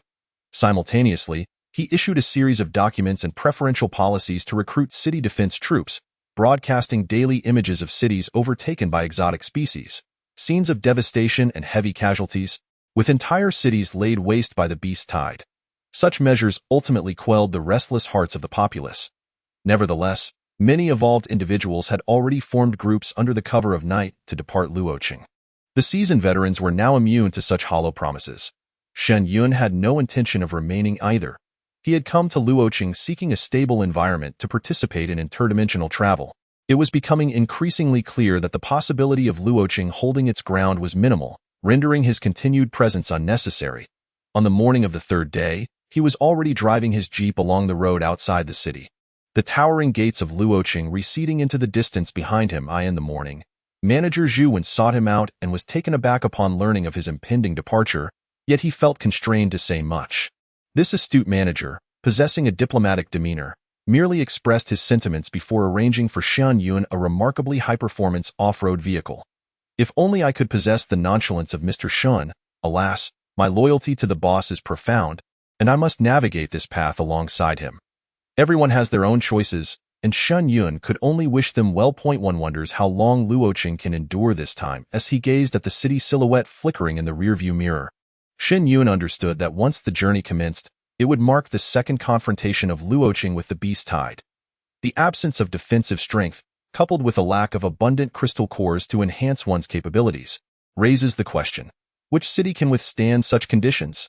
His previous intervention had been merely opportunistic, a brief pause to await the crossing moment amidst the city. However, under the current circumstances, remaining to assist this group seemed utterly futile. Most individuals find comfort in their safe havens, believing that the city's defenses are robust enough to withstand any threat. Yet, when there is no opportunity to augment strength while stubbornly clinging to the city, it is only a matter of time before the alien forces breach the walls. Chapter 65. Crossing into the wasteland world, infinite perfect restoration upon sign-in. Whether for individuals or cities, absolute military might is imperative for survival. Shen Yun shook his head, retrieving milk, several loaves of bread, and some fruit from his spatial ring to assemble a simple meal. Given his current strength, even amidst the city teeming with alien entities, he could remain unscathed. Yet, the bloodshed would be relentless. While it might be acceptable to linger in the city for comfort, enduring torment would serve little purpose. Pulling out his phone, Shen Yun attempted to access information online, only to discover that there was no signal here. Meanwhile, Much of Luocheng experienced power outages and water shortages the previous day. Human civilization is gradually being eradicated by the ocean's monstrosities. Speaking of which, could those who migrated to the moon also traverse to other realms? Shen Yun raised an eyebrow. If that were possible, it would be far more stable than Earth. As the clock struck 11:59 a.m. The crossing notification arrived as expected, resonating in the ears of survivors worldwide. Universal crossing countdown. 60 seconds. Friendly reminder. Crossers cannot carry any items. You may choose not to cross and instead enhance your strength in reality to combat the alien entities. Upon hearing this, individuals across various nations found themselves in a dilemma. To cross, knowing their city could be breached by alien forces. To refrain, resigning themselves to hunt the ocean's beasts in reality. However, the rate of strength enhancement would inevitably lag far behind that of crossing into another realm. Let us not forget, in another world, regardless of whether one spends months or years, it consumes considerable time and is fraught with peril. Yet, upon returning to reality, merely 7 days would have elapsed. What could one accomplish in those 7 days? How much could one procure to arm themselves? This conundrum is the crux of their dilemma. However, for those far from the ocean and the lone wolves, such concerns are diminished. Shen Yun parked the vehicle by the roadside, quietly awaiting the countdown to crossing point 3.2.1. Ding! Welcome, crossers, to the abandoned world. Survival time, 6 months. Identity, none. Abandoned, dilapidated, lifeless. This was Shen Yun's immediate impression of the present environment. Everywhere he looked, the ground lay strewn with discarded refuse, rusted scraps of metal, and towering heaps of garbage. The dark brown earth bore no trace of greenery, while the roads were pockmarked and muddy, evidently having been recently drenched by rain. Yet, the air offered no refreshing scent that typically follows a downpour. Instead, it magnified the nauseating stench of the surrounding debris. The sky was far from clear, mirroring the somber hues of the ground, dim, gray, and oppressive, as if dark clouds were pressing down. This was a desolate and ravaged environment. Shen Yun turned to survey the surroundings behind him, and his heart skipped a beat. Before him loomed several colossal mountains of garbage, rising into the clouds, extending endlessly, inducing a shiver down his spine. So much refuse? A wasteland? Surely nothing would come crashing down. Instinctively, he began to run forward, glancing at his own gear. His leather jacket, long overdue for a wash, his tattered jeans, and his black shoes, all gave off an air of grime. That moment, a notification echoed in his mind. Ding! Current world detected as a wasteland. Would the host like to sign in for the Super Golden Finger? Sign in. Ding! Sign in successful. Congratulations, host. You have acquired the Super Golden Finger. Repair advancement. Repair advancement. The host can restore any damaged or discarded items. The level of advancement depends on the item's potential and limits, with the possibility of directly evolving into a perfect form. Attempts. Unlimited. As the notification concluded, a catalog of the surrounding refuse materialized before Shen Yun's eyes. Item components. Projector, left leg prosthetic, hover sedan, robotic vacuum. The items within the heaps of garbage were eclectic, yet Shen Yun furrowed his brow. Turning waste into treasure?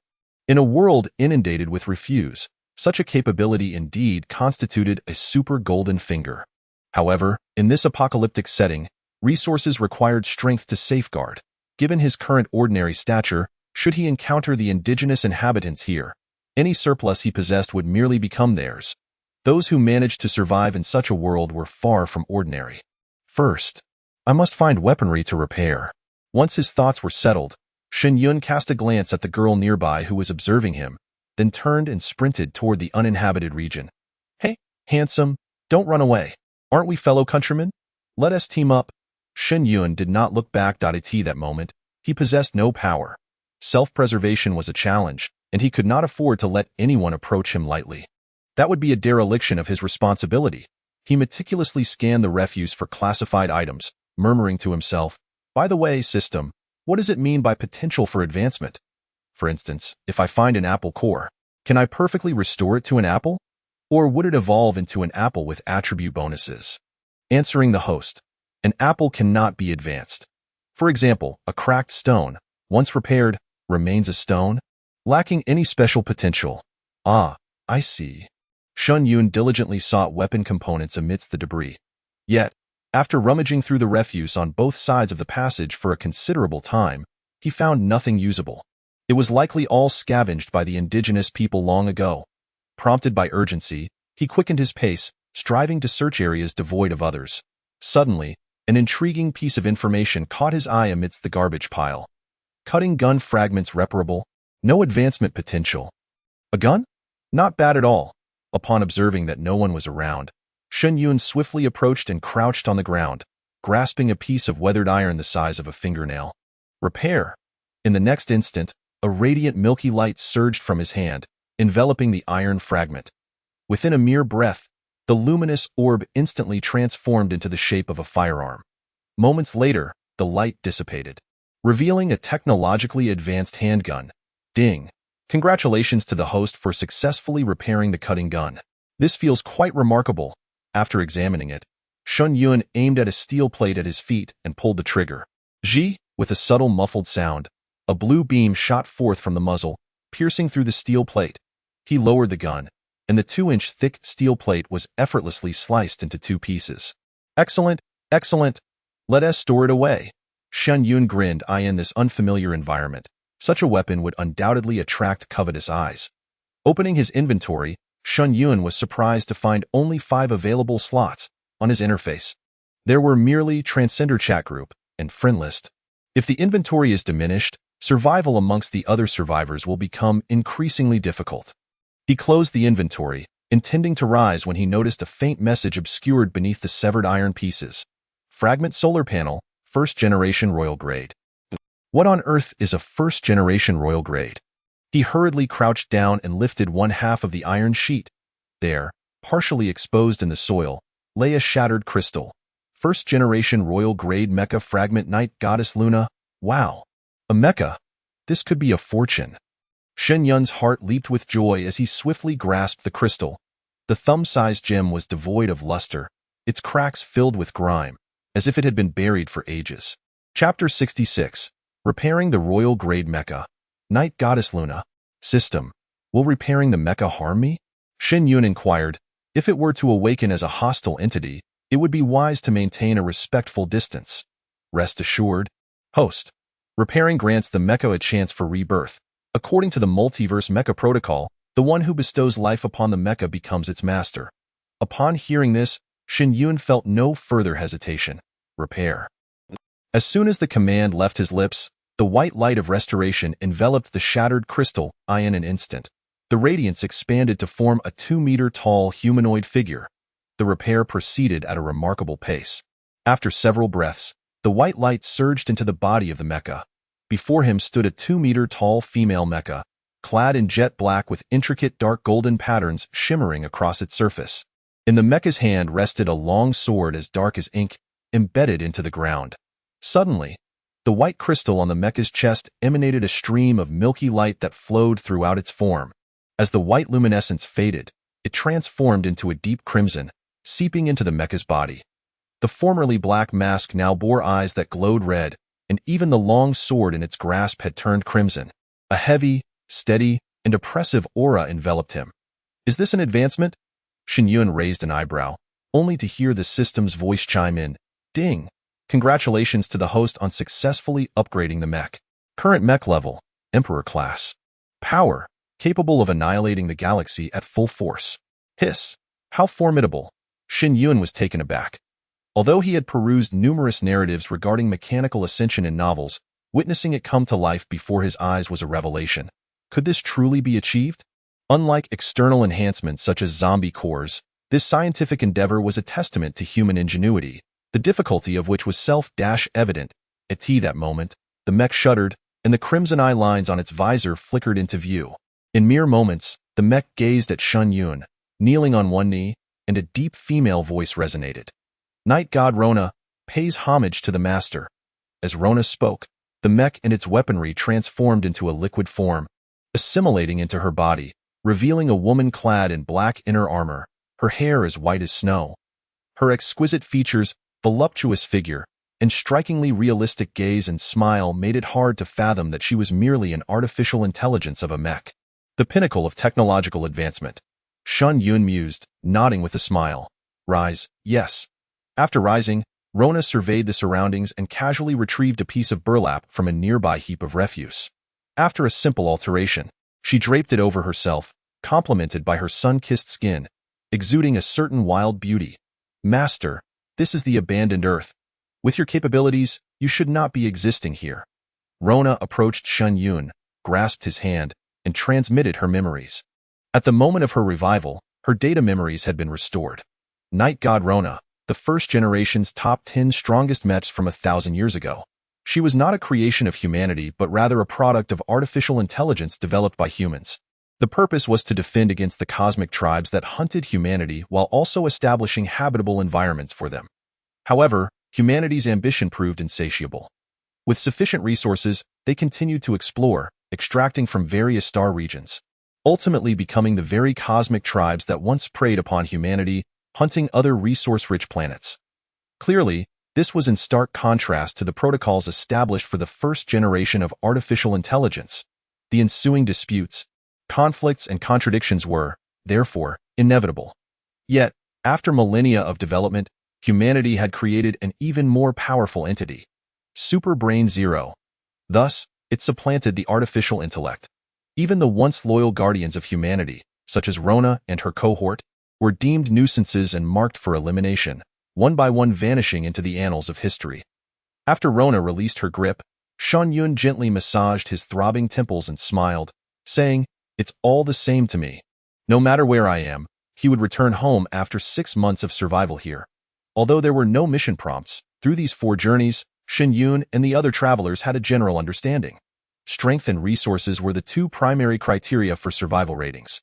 As for other factors such as interpersonal relationships, power dynamics, cultural heritage, and the continuation of lineage, those were rather random. With the presence of the Emperor-grade Rona, he found solace in scavenging amidst the ruins. Rona smiled softly. She merely offered suggestions and would not interfere with her master's decisions. With her presence, Shen Yun felt as if a heavy burden had been lifted from his heart. What did an Emperor-grade mech signify? From the information Rona had just imparted, he learned that this world categorizes mechs into levels 1 through 9, followed by King level, Heavenly King level, Sovereign level, Imperial level, Half-Step Emperor, and finally, Emperor grade. Of course, this was the new generation's classification. The original mechs, though equivalent in rank, were inherently weaker. However, following her repairs and advancements, Night God Rona had achieved the pinnacle of current mech capabilities, the Emperor-grade mech. It was worth noting that humanity had only one half-step Emperor-grade mech to date. With Rona by his side, his safety was assured. The notion of half-step Emperor-grade felt reminiscent of a novel, which made Shen Yun chuckle as he continued to search for other treasures in the vicinity. Upon hearing this, Rona smiled slightly. Indeed, as my master has stated, one of the scientists who originally created the artificial intellect was particularly fond of the ancient Chinese tales of the Dragon King. Drawing inspiration from the concept of half-step masters, he also devised the mech ranking system, TOHER. It was evident that her master had restored the USB drive containing those novels.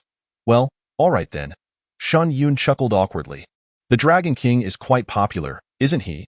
If my master wishes to find mech fragments, the survivor gathering places would be the most efficient route. Rona suggested. I was pondering whether it's possible to create 2 of you. Shen Yun did not conceal his thoughts.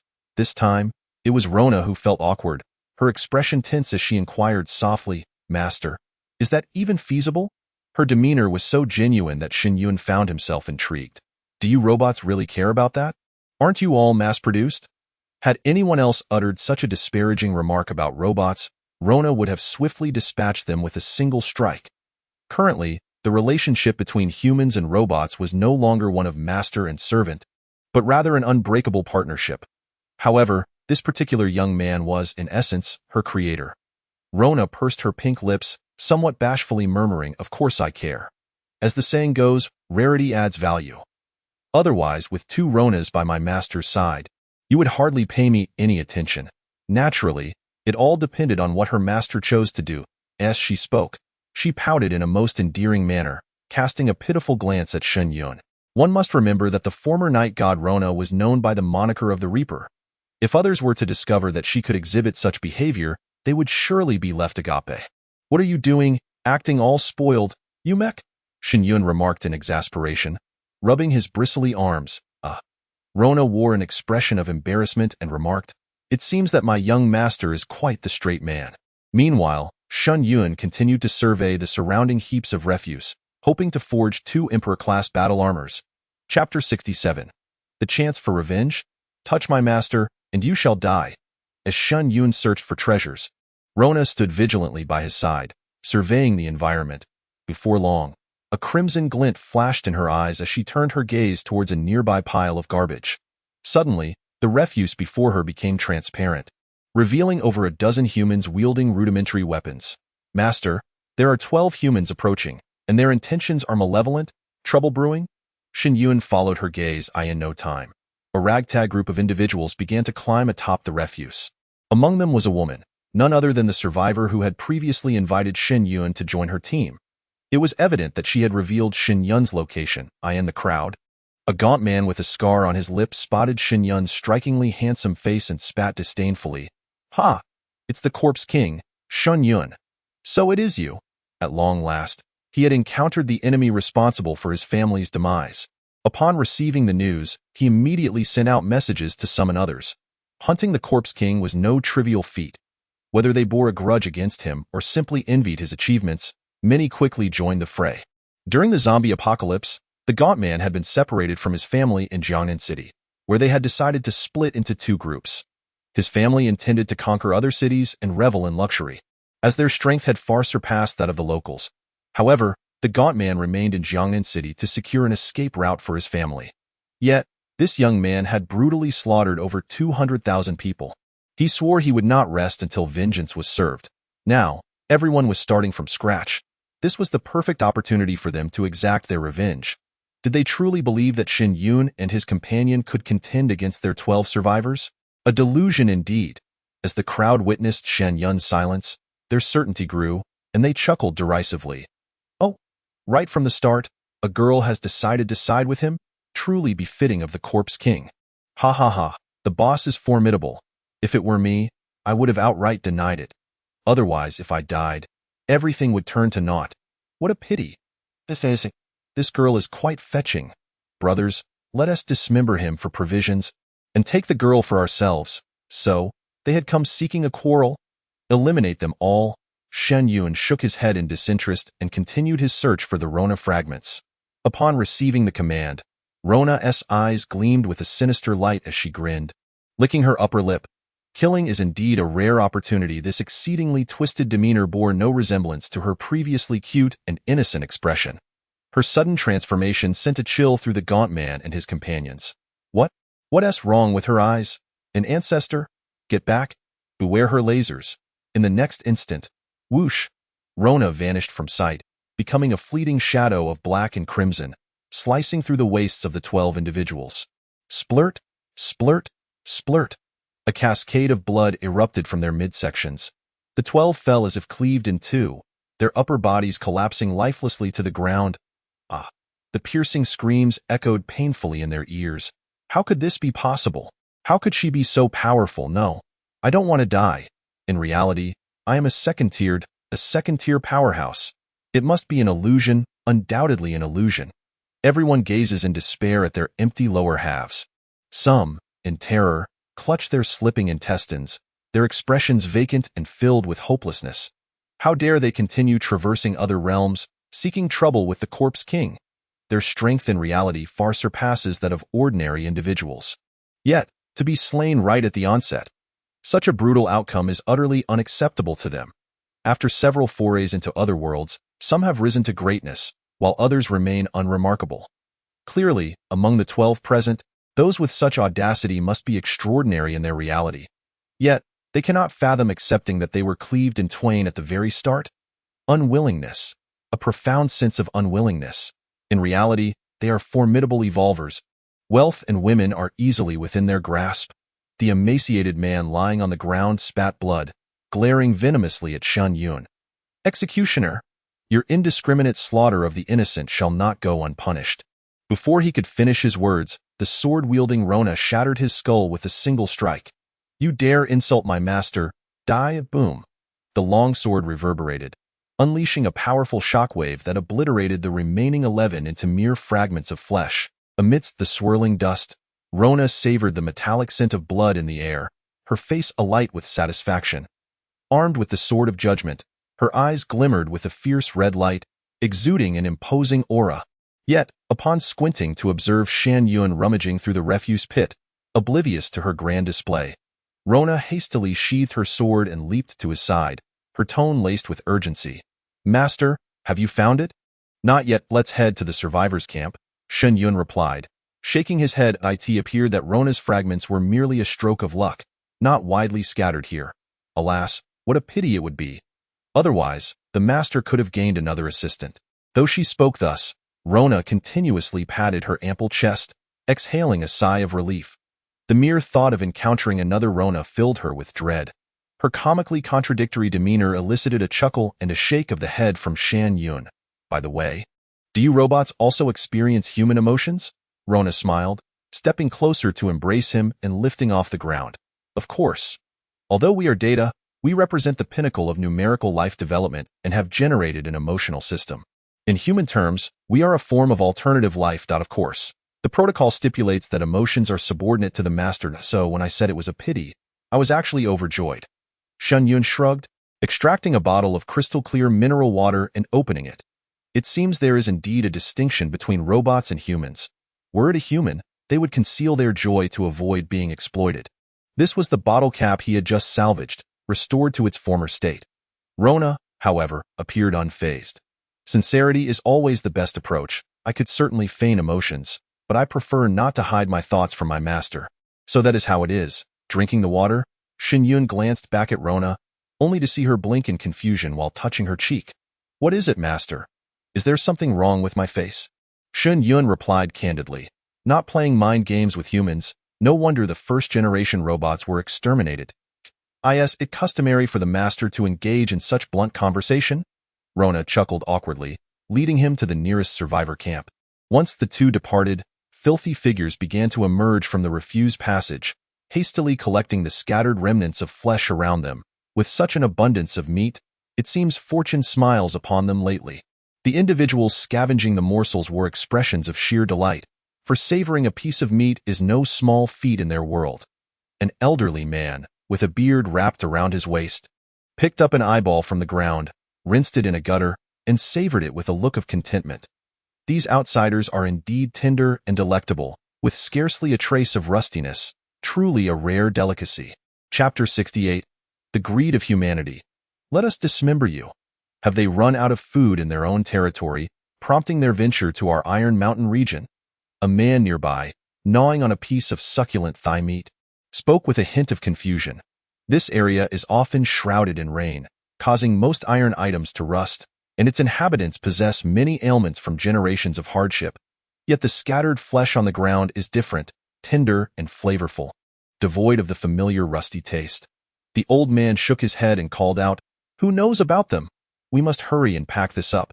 The commotion here is bound to attract quite a crowd." "Very well. Paradise on earth." To refer to this place as a gathering point would be an understatement. It resembles a bustling marketplace. Streams of people flow from various refuse passages into a large circular clearing at the center. Stalls are set up for trade, shopping, and exchanging goods, rendering the atmosphere vibrantly lively. Upon entering the city, Shen Yun surveyed the scene before making his way towards the area designated for shops. These establishments, constructed from iron sheets, wood, and containers, appeared to be of significantly better quality than the makeshift stalls outside. Shen Yun made a beeline for a shop fashioned from containers. Humanity's acquisition shop. Clearly, this establishment is a creation of a powerful faction. At the entrance, a young man, seemingly bored, noticed Shen Yun and Rona approaching and quickly donned a welcoming smile. "Ah, welcome. Please, come in." Those who dare to enter this shop are evidently individuals of some substance. Moreover, having tidied himself beforehand, Shen Yun, despite his tattered attire, exuded an extraordinary aura, markedly different from the usual hesitance of ordinary youth, prompting the staff to refrain from ushering them away. Upon entering, Shen Yun spotted an elderly woman in gray garb at the counter, meticulously repairing a watch while wearing half-broken reading glasses. She merely glanced at the newcomers before returning to her task. The shop employees cast furtive glances at Rona's exquisite features, then bowed slightly to Shen Yun, smiling. "Are you two here for business?" "Just browsing," Shen Yun replied, gesturing dismissively as he began to examine the items displayed on the container walls. Level 7 laser sword fragment, King-class spaceship fragment. Level 9 shield device fragment. That it must be said, the quality here surpasses anything Shen Yun encountered in the refuse piles outside. Each fragment varied in size, meticulously cleaned. Particularly captivating were the spaceship fragments, palm-sized and emanating a faint blue glow from the central display, truly extraordinary. High-quality fragment, item unknown. Price, 500 kilograms of food. No human flesh, please, human flesh. It seems there are no taboos here. Shen Yun raised an eyebrow, continuing his perusal. The mere fact that these items are available for sale suggests that there is a demand for such materials. As for what Shen Yun was pondering, he remained oblivious, for he was not a native. After wandering for quite some time, Shen Yun stumbled upon an item that piqued his interest. Level 9 treasure hunting robot fragment Yuli. This fragment resembled a half-thumb made of a black material, remarkably sturdy, priced at 20 kilograms of food. Tossing the half-thumb in his hand, he approached the counter and smiled at the old woman, saying, "Dear lady, do you happen to know where I might get a mech repaired? Only in such places could one find an abundance of mech fragments. As for the risk of exposing any information regarding mechs, with his possession of an emperor-level mech, he felt no trepidation whatsoever. However, upon hearing his inquiry, the old woman abruptly halted her actions, lifting her gaze to scrutinize Shen Yun. Repair a mech? Meanwhile, the shop assistant looked on in astonishment at this audacious young man. Is it permissible to inquire about mech repairs so casually? This fellow must be from another region. The assistant mused internally. The marketplace, besides being a venue for trade, served as a swift source of information. Many individuals from the Iron Zone had already noticed a peculiar influx of unfamiliar faces earlier that day, yet no word had circulated regarding it. Noticing Shen Yun's nonchalant demeanor, the old woman furrowed her brow and leaned closer, whispering, "Young man, what kind of mech are we talking about? If it is still operational, our base is willing to pay a premium for it." Suddenly, a long sword, black and red in hue, was poised against the old woman's neck. This abrupt turn of events caused her pupils to constrict in shock as she caught a glimpse of the sword out of the corner of her eye. The assistant, paralyzed with fear, dared not move. After all, neither of them had entered the shop armed. The ability to summon objects from thin air could undoubtedly belong to a mech, not a mere human. This woman, is she truly a mech? Such a flawlessly crafted mech? This is utterly astounding. The two stared agog at Rona, too terrified to breathe. Mechs were far more formidable than humans. They stood no chance against her. "Insects, do you dare covet my master?" Rona's tone was frigid, her eyes gleaming with malice. She had already analyzed the emotions reflected in the elderly woman's gaze. 37 suspicion, 63 greed. The old woman, trembling with fear, was too intimidated to press the alarm concealed beneath the table. Swallowing hard, she nervously addressed Shen Yun. "In the northeast, 6 miles away, there is an old John S. repair shop." Observing that the two showed no intention of paying before departing, the old woman dared not utter a sound, bending low to usher them out of the shop. Only when they vanished into the crowd did she return to the counter, wiping the sweat from her brow. "Phew, that nearly frightened me to death." The assistant leaned in and whispered, "Boss, do you think this group possesses any mechs? If their leader were to acquire one, they could dominate the Iron Zone. Their leader already owned 2 assembled mechs, treating them like treasures, hardly ever utilizing them." The old woman pondered for a moment, narrowing her eyes slightly. "That makes sense. You should inform the leader." Swiftly, a shadow flickered into the shop, and with a swift strike, 2 heads soared into the air. "Dare to reach out, and I shall sever your heads."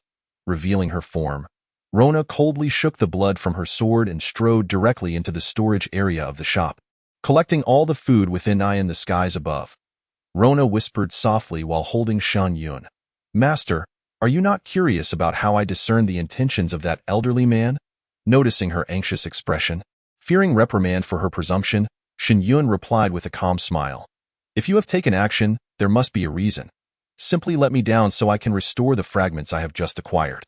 If it has elicited a response from an Emperor-class mech, there is certainly something amiss, and he has no grounds to cast blame." Given that the system has determined Rona would not betray him, Shen Yun felt no need for further caution. "Thank you for your unwavering trust, Master." Rona's eyes sparkled with delight, her smile radiating warmth.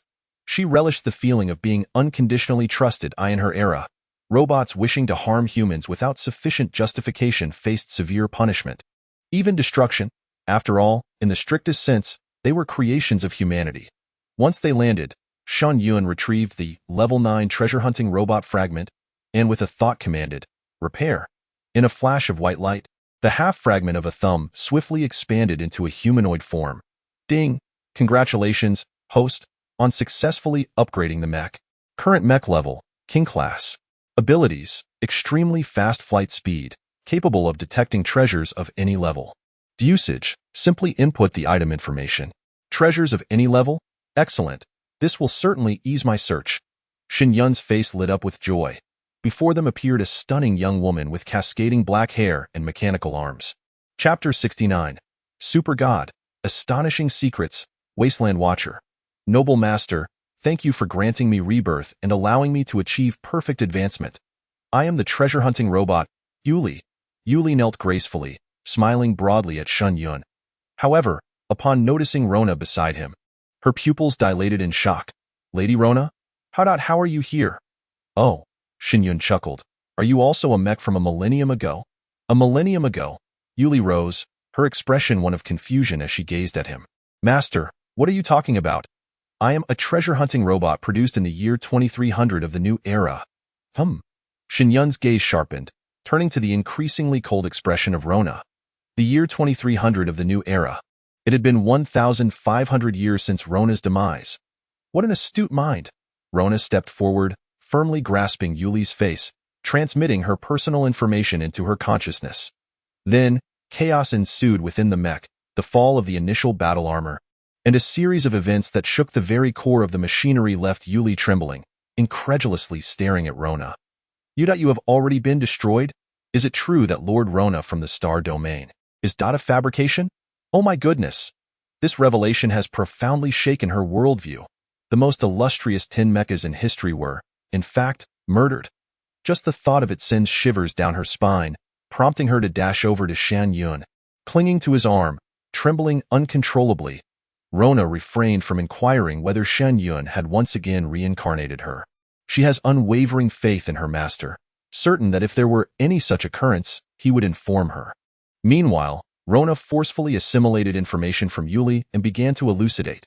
Master, Zero created the original tin mechas. As she recounted the tale, Shen Yun began to comprehend. In the Star Domain, the superintelligent brain, Zero, replicated the original tin mechas to conceal the truth of their annihilation. For Rona and her comrades are revered as the supreme deities of war in the hearts of both humanity and machines. It can be said that without their guardianship, humanity as it exists today would not have flourished.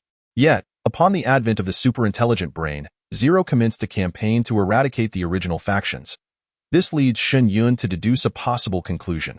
According to the regulations of the original robots, the preservation of human life is the foremost priority. However, not only did it eliminate you and the original legions under your command, but it also chose to replicate them presumably to enforce a doctrine of hegemony. The influence of Rona and her comrades must not be lost. This is the pivotal reason for their replication, allowing for a more effective dominion over both races. The slaughter of them clearly serves to render the protection of humanity's regulations a mere illusion. Thus, when robots turn against humans, no barriers remain.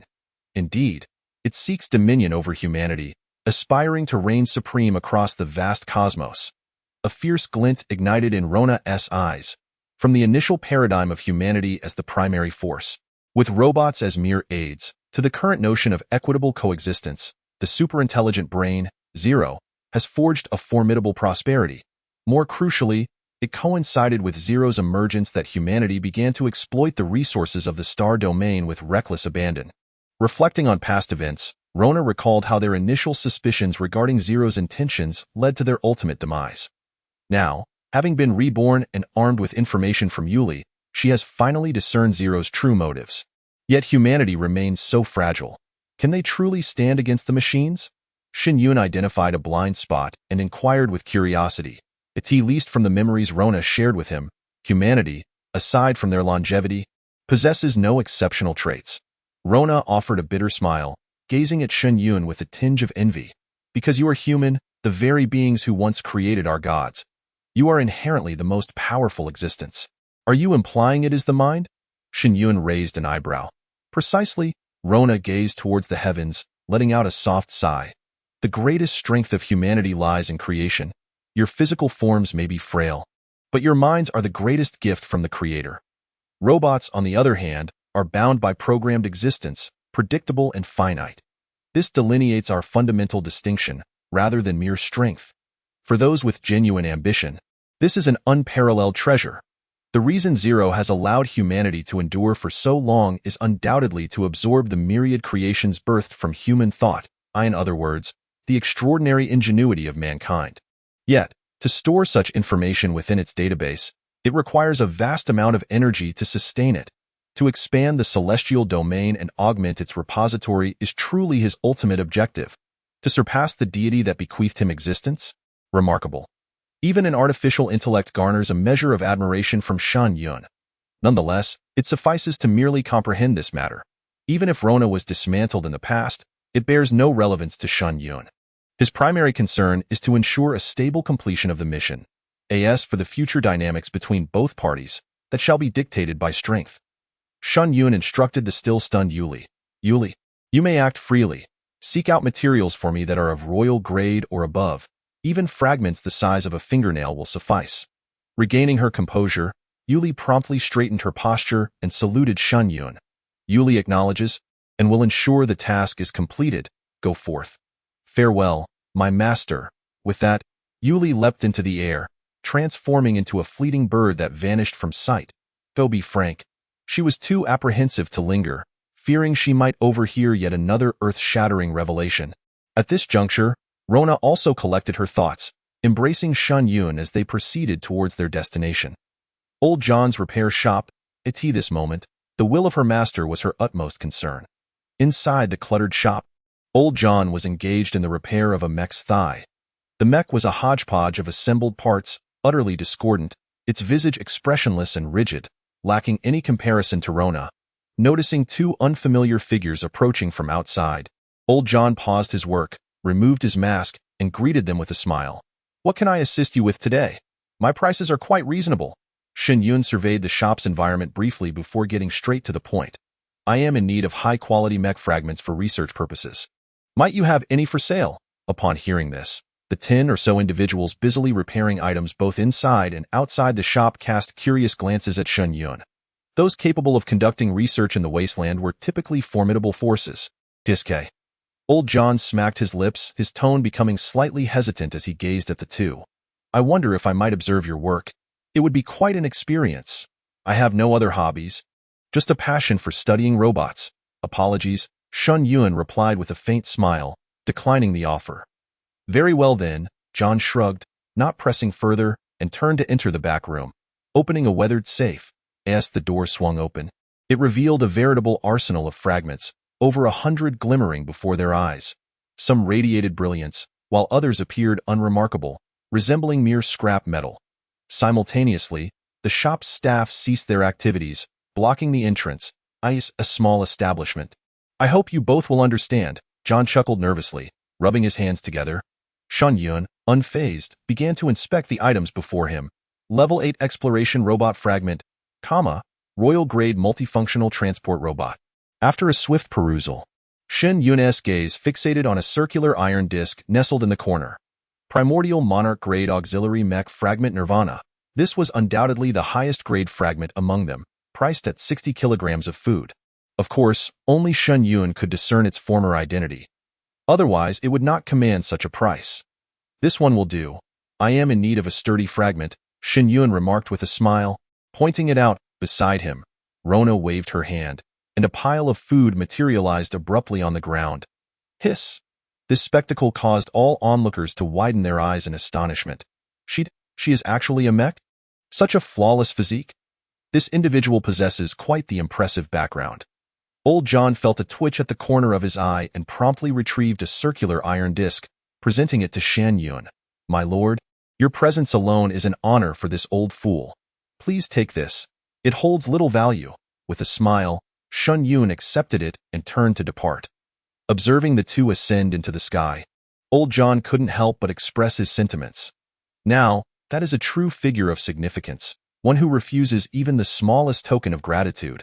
Uncle John, where do you suppose they hail from? Another inquired. Indeed, could it be that these strangers are all so extravagant? The shopkeepers gathered around, fervently discussing the matter. It was their first encounter with such a flawlessly formed automaton, naturally piquing their curiosity. How should I know? Get back to work and stop slacking off. Old John grumbled as he pushed through the crowd and resumed his tasks. Yet, no one noticed the welding helmet he wore, under which his eyes glimmered with inscrutable intent. Waste Star Monitor ID 540D, detecting acquisition of first-generation mech fragments, electroencephalogram site record. Meanwhile, within the star domain's main control console, in the enveloping darkness, a brain gradually emanated a dazzling radiance. Energy waves radiating outward. Rona has been resurrected. Humanity is becoming increasingly intriguing. Chapter 70. Rona's astonishment. The creator? The second Imperial-class battle armor amidst a refuse heap. Shen Yun extracted the circular iron piece and willed. Repair. In an instant, a gentle glow surged from his palm, enveloping the iron fragment. Ding! Congratulations to the host on the successful advancement of mech repair. Current mech level, Imperial class. Auxiliary effect, defense conversion. Absorbs any damage and transforms it into an offensive capability. Yet another advancement to Imperial class. This golden finger is astonishingly powerful. Shen Yun suddenly realized that his golden finger was far from ordinary. Or perhaps, the materials of the Nirvana mech were inherently extraordinary. Host, you are compelling the system to elaborate. Allow me to properly introduce this golden finger. System, we're on the same side. There's no need for that, by the way. Can I dismantle Rona to repair a whole bunch? Shen Yun swiftly interrupted. Response to host. Once repaired, the object contaminated with repair energy cannot be dismantled for further repairs. It is a one-time process. At that moment, Rona was overwhelmed with astonishment, her mechanical heart racing. She gazed at the mech before her in awe. Master, are you the creator? Such formidable abilities. She was well aware of what the first-generation Nirvana entailed. However, the mecha before her, having been refined by its master, has attained a quality that matches her own. Astonishingly, with her keen eyesight, she was unable to discern the attributes of this mecha. It seems as though a magnetic field cloaking its properties envelopes this mecha. An extraordinary phenomenon. Standing at a height of 2 meters and 80 centimeters, it boasts a triad of colors, purple, gold, and black, exuding an overwhelming aura of dominance. Although classified as a support mecha, its imperial-grade presence emanates a formidable essence that inspires trepidation. It is widely acknowledged that support-type mechas are primarily designed to assist humanity. Unlike models such as Rona's, which possess a humanoid form, this one is exceptional. Suddenly, with a series of mechanical clicks, the mecha shell parted in the middle, revealing a humanoid cockpit. Master, the new generation of Nirvana is honored to serve you. A voice devoid of emotion echoed, mechanical in nature. Let us see how it feels to operate the mecha. Shen Yun exclaimed with a smile as he swiftly approached and took his place within the cockpit. Almost immediately, a series of sensory neural links adhered to his body. When the mecha sealed shut, he maneuvered back and forth with ease, exclaiming in astonishment, "What on earth? There's not even a hint of resistance?" He had anticipated that operating a mecha would be cumbersome, yet it felt as effortless as walking on solid ground. To put it simply, it was a perfect synergy of man and machine. Rona, standing nearby, chuckled as she explained, "Master, you may have lingered here for too long.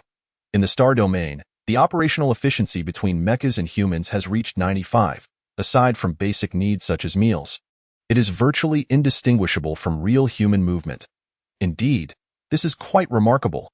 Shen Yun, with a beaming smile, deftly maneuvered the mecha to swiftly retreat from the debris pile before soaring into the sky. Whoosh! A streak of black dashed into the void. Truly, the mecha represents the romance of man. In midair, Shen Yun's fists collided, the crisp sound of impact igniting his spirits. Rona, adorned in the night god mecha, joyfully followed closely beside him. After a thrilling escapade, Shen Yun descended upon the summit of a colossal garbage mound. The mecha then transformed into a fluid state, flowing into his chest and manifesting as a black phoenix of fire. Esteemed master, should danger arise, Nirvana will automatically absorb the damage, so there is no need for concern. If combat mode is required, The mecha will envelop you automatically. Quite convenient indeed. Now, it's time to delve into the interdimensional ratings. Shen Yun sat cross-legged on the ground, accessing information from the crossing chat group, Wasteland Sulfuric Acid Zone Anonymous ID. TZ, I have gained immunity to sulfuric acid. Look at this, proud. Wasteland Nuclear Contamination Zone Anonymous ID. Starting by devouring mutated rats. I ask, who else is there? Oh, is there a big brother willing to guide me? I was the healer of the Spirit Guild in my previous life, saving countless souls like a modern-day Hua Tu. Wasteland or Zone Tang Xiaoqiang. Woo-woo, this group of natives devours humans without a second thought. I am in my first time traversing and am currently fleeing. Is there a father nearby who can see my ID and save me? I am waiting online. Wasteland Cavern Zone Mo Chong Kong. The food in this world is exceedingly scarce. We must set aside past grievances and strive for survival together. Coordinates, trustworthy brothers, come find me. We currently have over 20 people. Wow. It's the great Mo Chong Kong, the ruler of Island 769. One of the influential figures in the apocalyptic Gene City. What a pity that the distance is too far. Brothers nearby, form a team. It seems everyone is struggling terribly. Shen Yun mused to himself while stroking his chin. He believed that establishing a force could be accomplished simply by repairing some robot fragments. If resources are scarce, then we must seize them. Safeguard the native supplies. Each faction can distribute resources monthly based on their share, and I can simply act as a warehouse. Wouldn't I be the #1 in resources globally? Shen Yun's eyes sparkled with realization. This plan was indeed feasible. He only needed a faction. Resources were paramount, and accumulating scores would suffice. Once he departed, he would have Luana return their supplies without causing any chaos. How clever I am! Shen Yun exclaimed, clapping his thigh as he resolved to proceed. Luana would inform the surrounding factions that all resources would be uniformly safeguarded by him, providing protection for them. Monthly distribution would be based on population consumption. Resources obtained must also be surrendered. Yes, Luana did not hesitate in the slightest and vanished in a flash. Shen Yun reclined on the ground, crossing his legs with a relaxed demeanor. I can be considered a leader in the wasteland now. With Luana's power, who would dare to resist if she showcased even a fraction of her strength? At that moment, a fierce wind surged upward from below. Shen Yun leaned forward to see a vast expanse of cloud sea. Instantly blown away by the distant, suspended Luana in the next moment. Luana erupted with a dazzling black radiance, shrouding the entire sky like a dark curtain. In an instant, the previously dim earth plunged into utter darkness. This eerie spectacle caused all on the wasteland planet to look up in fear, gazing incredulously at the pitch-black sky. Why has it turned so dark? What is that thing? My heavens, is the world about to end? Suddenly, massive blood-red characters illuminated the black sky. All resources will be safeguarded by me. Those who dare to resist shall face ruthless retribution. Perhaps emboldened by Shen Yun's backing, Luana showed no restraint in her murderous intent. The ominous subtitles coupled with the menacing message caused many dust dwellers to kneel in fear. Even the other traversers exhibited fluctuating expressions, clearly shaken by Luana's intimidation, which proved remarkably effective. Before long, the dark curtain and blood-red words gradually dissipated, and the sky returned to its previous somber appearance. Luana reappeared beside Shen Yun, smiling and seeking praise. Master, how did I do? Ha, splendid. Shen Yun responded with a thumbs up, signaling his approval. However, are you not afraid of being discovered by the superintelligence? Luana shook her head, her eyes gleaming with confidence. With the master's prowess, anyone who dares to approach will surely perish in the wasteland. This statement was not an exaggeration. She and Yuli, along with the Nirvana mechas, stand as the finest testament to their prowess. On the 5th day, Yuli returned bearing a sack filled with worthless scrap metal, devoid of any reforged value. A staggering 5,076 pieces of mecha fragments rated above royal class. Chapter 71. The Wasteland of 3,000 Emperors. Good heavens, is there really this much? Shen Yun's expression brightened with joy, his eyes sparkling as he crouched down to open the sack. Observing him with his hands buried amidst the debris, reveling in excitement, Yuli, who had tirelessly journeyed for 5 days, felt no fatigue, cheerfully squatting beside him. Master, how do you find it? Ha, you are truly remarkable. Shen Yun repeatedly patted her shoulder. Indeed, entrusting professional matters to specialists yields extraordinary results. So this is it. Yuli's cheeks flushed slightly, feeling a touch embarrassed. As Shen Yun commenced the restoration of the fragments, Rona and Yuli swiftly focused their attention on him. Although they were aware of his extraordinary repairing techniques, they remained utterly perplexed and immensely curious. Soon, Rona and Yuli were left in awe, unable to regain their composure at Shen Yun's remarkable abilities. With his hands immersed in the pile of fragments, Shen Yun intoned solemnly. Repair! Whoosh! A blinding flash of white light erupted from the heap, swiftly enveloping Shen Yun as well. In the next moment, whoosh, whoosh, whoosh, streams of white light surged forth from the fragments. Standing majestically beside the three of them, in mere moments, the dazzling light dissipated, revealing 5,076 mechas of varying sizes and distinct styles standing in the arena. Ding! Congratulations to the host for successfully advancing the mechas. Emperor-class mechas, 3007, half-step Emperor-class mechas, 1,550, Royal-class mechas, 427, Lord-class mechas, 86, Heavenly King-class mechas, 6, Infinite repair, truly astonishing. Shen Yun gazed with exhilaration at the awe-inspiring array of mechas. An initial force of 3,000 Emperor-class powerhouses. Anyone who dares to approach must kneel. Previously, Rona mentioned that the super-intelligent Brain Zero in her era commanded only a single half-step Emperor class. Now, behold him, flanked by 3,000 Emperor-class guardians. As for the mechas below the Emperor class, their inherent material limitations rendered them incapable of advancing further. At this moment, all the resurrected mechas trembled, their eyes gleaming with brilliance as they fixed their gaze upon Shen Yun. Kneeling on one knee in unison, Heavenly God, Azura, Unmatched, Yellow Ali, Dark Blade Demon, we pay our respects to our master. At this very moment, Shen Yun became the focal point of attention. Even Rona and Yuli did not hesitate, kneeling in excitement, particularly Rona, who could distinctly sense that the strength of the assembled mechas was no less than her own. Shen Yun surveyed the surroundings, observing the mechas with imposing gazes and extraordinary bearing. Smiling as he nodded, "Please rise." "Thank you, master." In a resounding chorus, all rose, turning their eyes toward this miraculous master who had granted them revival. After a moment's contemplation, Shen Yun issued a directive to all the mechas.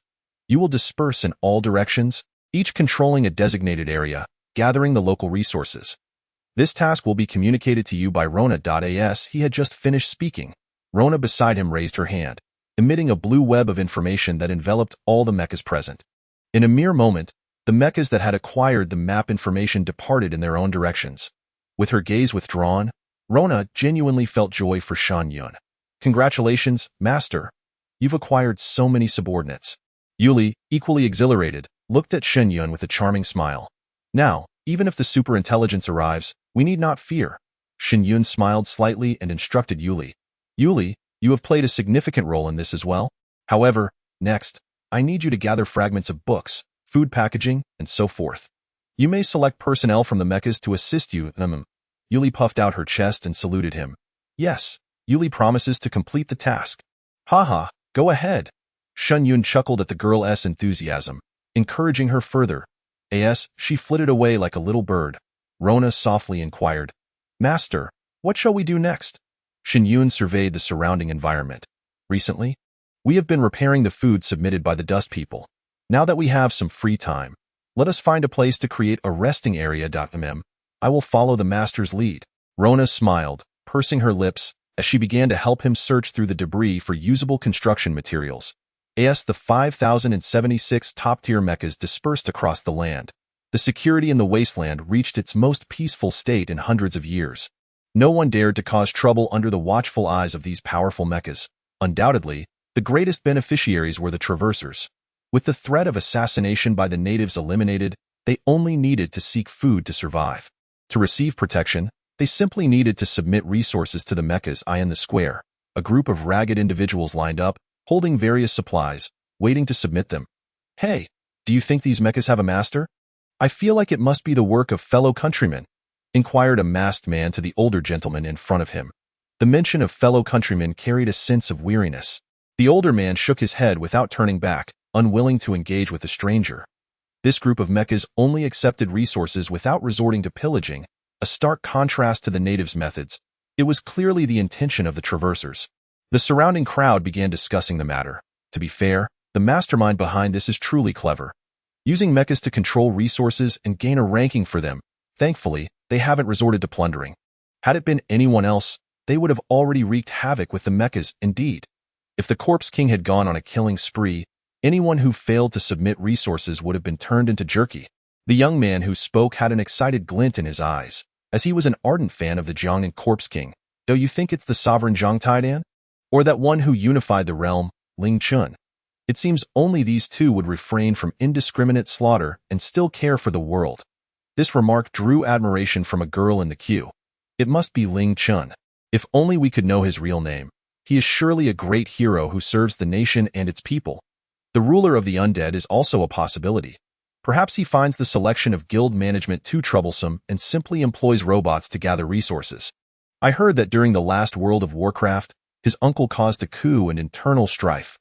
Among the crowd, Lin Yuran, her face wrapped in cloth, quietly muttered to herself, "Could it be Shen Yun? After all, this fellow holds two globally astonishing identities.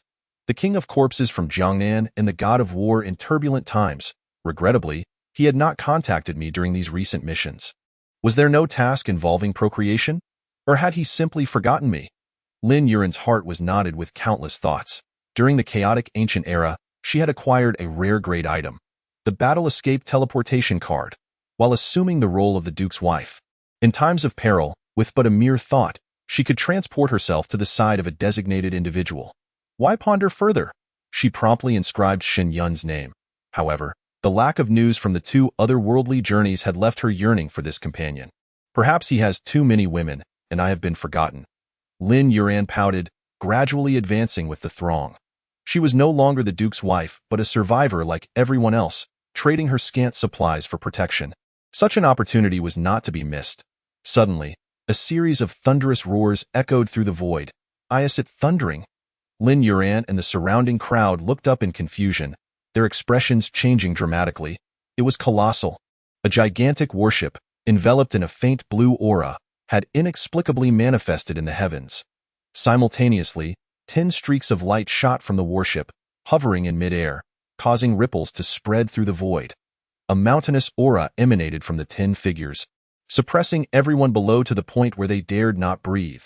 What a terrifying presence! The crowd gazed in astonishment at the 10 mechas revealing their true forms. In the next moment, all the natives widened their eyes, watching as the 10 figures trembled violently and knelt upon the ground, their voices trembling with utmost fear. We pay homage to the pioneers.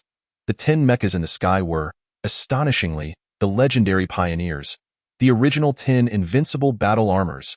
Chapter 72. Judgment. Annihilation of the 10 provisional emperors. In the sky. Alongside these 10 invincible mechas, a swarm of combat mechas, capable of blocking out the sun, emerged from the gigantic warship, sending chills down one's spine. These newcomers bear ill intent. The many traversers gazed silently at the spectacle of the two factions of mechas in the sky and on the ground, acutely aware that a conflict was inevitable. Their expressions darkened. What terrible luck! The humans in this world possess no extraordinary abilities. If they engage in battle, we will surely perish. I truly fear that a mere twitch could lead to our demise. At that moment, amidst the countless mechas in the sky, a black mecha radiating luminescence descended, casting a cold gaze upon the ground. First generation Rona, I know you are hiding within. What happened to the pride of your original 10 elites? Has it vanished without a trace? Is that the original Rona? Upon hearing this exclamation, the indigenous people displayed expressions of astonishment and confusion. She is clearly the night god. Why would she utter such words? Could it be there are two night god Rona? As thoughts swirled in their minds, a dark streak of light soared into the sky, confronting the multitude of towering mecha. When they recognized the iconic attire and the sword of judgment, the kneeling indigenous people hurriedly rubbed their eyes. Some even took out simple telescopes to take a closer look. Could it truly be the night god Rona? Although the mecha of night god Rona emanated a crimson glow, it undeniably reflected the ancestral lineage passed down through generations. In contrast to the more slender and agile appearance of the modified fluorescent Rona, the original Rona exuded an aura of lethal intent. presenting an impressively formidable presence. Who would have thought you would be resurrected? The fluorescent Rona, with a gaze shimmering with curiosity, remarked with a calm laughter. Since my inception, I have been aware of your illustrious reputation. However, back then you were already dismantled, and I could not defeat you in person, which has always been my regret. Alas, today we have been transformed by the divine to reach quasi-emperor level. At this point, the eyes of the fluorescent Rona sparkled with fervor as it fixed its gaze on Rona. The divine has proclaimed that if you surrender the humans who resurrected you, the mecha on the ground may inhabit the star domain. At the mention of the divine, the 9 original replica mecha behind the fluorescent Rona were filled with a frenzied light, their auras surging dramatically, shining brilliantly. Though they were replicas, the divine had elevated them to unprecedented heights. Quasi-emperor level. This was a more terrifying existence than the original emperor-level battle armor. Upon entering the emperor level, even in the face of dozens or hundreds of emperor-level battle armors, annihilation could be achieved with a mere wave of the hand. The divine? Rona chuckled, flicking the sword of judgment in her hand, feeling a surge of anticipation. Meanwhile, the mecha of the celestial god and Azura erupted into a deafening chorus of laughter. Ha ha ha! To call oneself divine before my master? Such ignorance is truly frightening. Even the most insignificant creatures dare to claim divinity. The stakes were laid bare.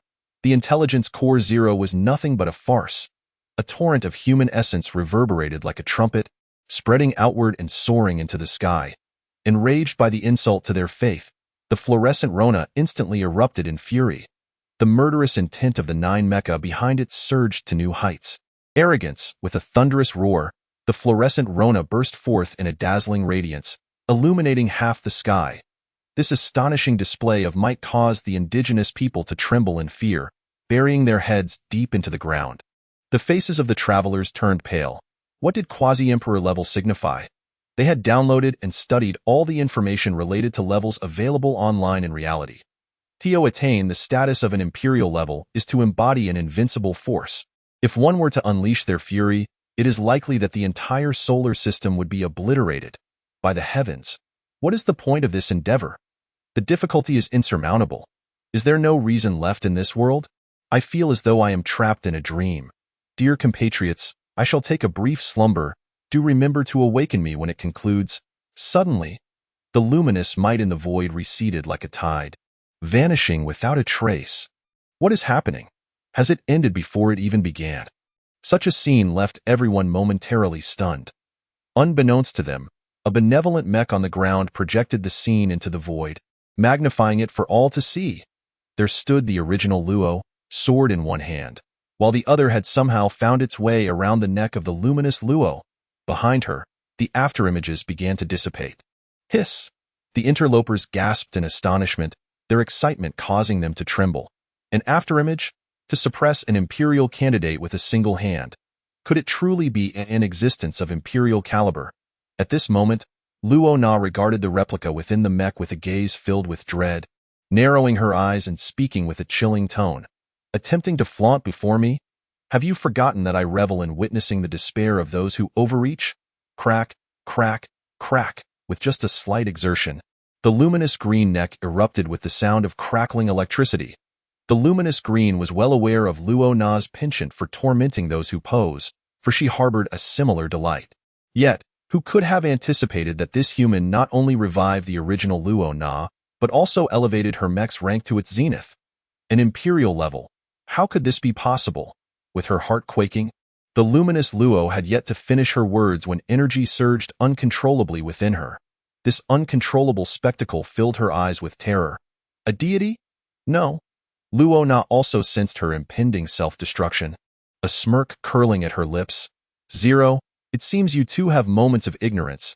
And no sooner had she spoken than Luo Na's aura surged, instantly compressing the radiant luminous Luo before her to the size of gravel. Bang! A muffled sound echoed, and a wisp of azure smoke began to rise. Luo Na waved her hand to disperse the smoke, casting a glance at the astonished mech assembly in the void. Her judgment sword trembling as it melodiously intoned. In the name of my sovereign judgment, I grant you all eternal descent into darkness. Buzz! A jet of black light shot forth from the judgment sword, sweeping across the entire expanse of mechs in the heavens, in the mere blink of an eye. All those intending to self-destruct, even the fleet of warships, were reduced to ashes. This was the most fearsome technique of the night goddess Luo-Na, the light of judgment. Wow! The fortunate souls who escaped calamity erupted in a chorus of thunderous applause. Incredible! Is this the might of an Imperial-level mech? Truly terrifying. With a single strike, she vanquished 10 Imperial candidates and countless mechs. The mere thought evokes a sense of surrealism. If only I possessed such a formidable mech. Many interlopers gazed enviously at Luo-Na, standing in the void. Were they to wield a mech of such power, their traversal scores would undoubtedly reach their peak, standing shoulder to shoulder with the likes of the Corpse King, the War God, and the Sovereign. Undoubtedly, these three individuals had already attained a ceiling-level existence globally, and no one wished to be left behind. Just then, numerous mechs soared into the heavens like meteors. Among the mechas enveloped in a swirling crimson mist, one stood out most prominently. With a graceful leap, he ascended into the heavens, arms outstretched as if to rend the very firmament, and with his head thrown back, he roared, "Azura! Open the heavens!" The thunderous sound of an explosion echoed deafeningly as the sky was instantaneously torn apart, revealing a technologically advanced and bustling city nestled deep within the starry expanse. My goodness! Has he directly locked onto the coordinates of the cosmos? The crowd's eyes widened in astonishment. This was far more formidable than the earlier arrival of the 10 quasi-emperors. Surely it cannot be another emperor-class mecha. Everyone stood in dumbfounded awe. After all, when compared, neither the prestige nor the might of the earlier arrivals could possibly rival that of the crimson mecha tearing through the celestial veil. Rona, witnessing the sky being rent asunder by Azura, brandished her sword of judgment and declared loudly, "By the decree of my lord, I lead 3,000 Imperial mechas to confront the star realm and annihilate the intellect brain." Whoosh, whoosh, whoosh. Aside from the 7 who remained to guard their position, the remaining 3,000 Emperor-class mechas surged forth with Rona into the celestial barrier. Boom. The legion of mechas descended like shooting stars into the stronghold crafted by the super-intellect. Zero. The onlookers were spellbound, their hearts racing with exhilaration. This scene resembled a spectacle straight out of a science fiction epic. However, in stark contrast to the lively atmosphere here, an unexpected visitor arrived at the respite area created by Shen Yun. Chapter 73. The Fall of the Intellect Brain. The Twilight of an Era. The mecha that entered the courtyard observed Shen Yun, who was engrossed in watching the celestial display, showing no inclination to speak. She approached slowly and took a seat nearby, smiling gently as she spoke.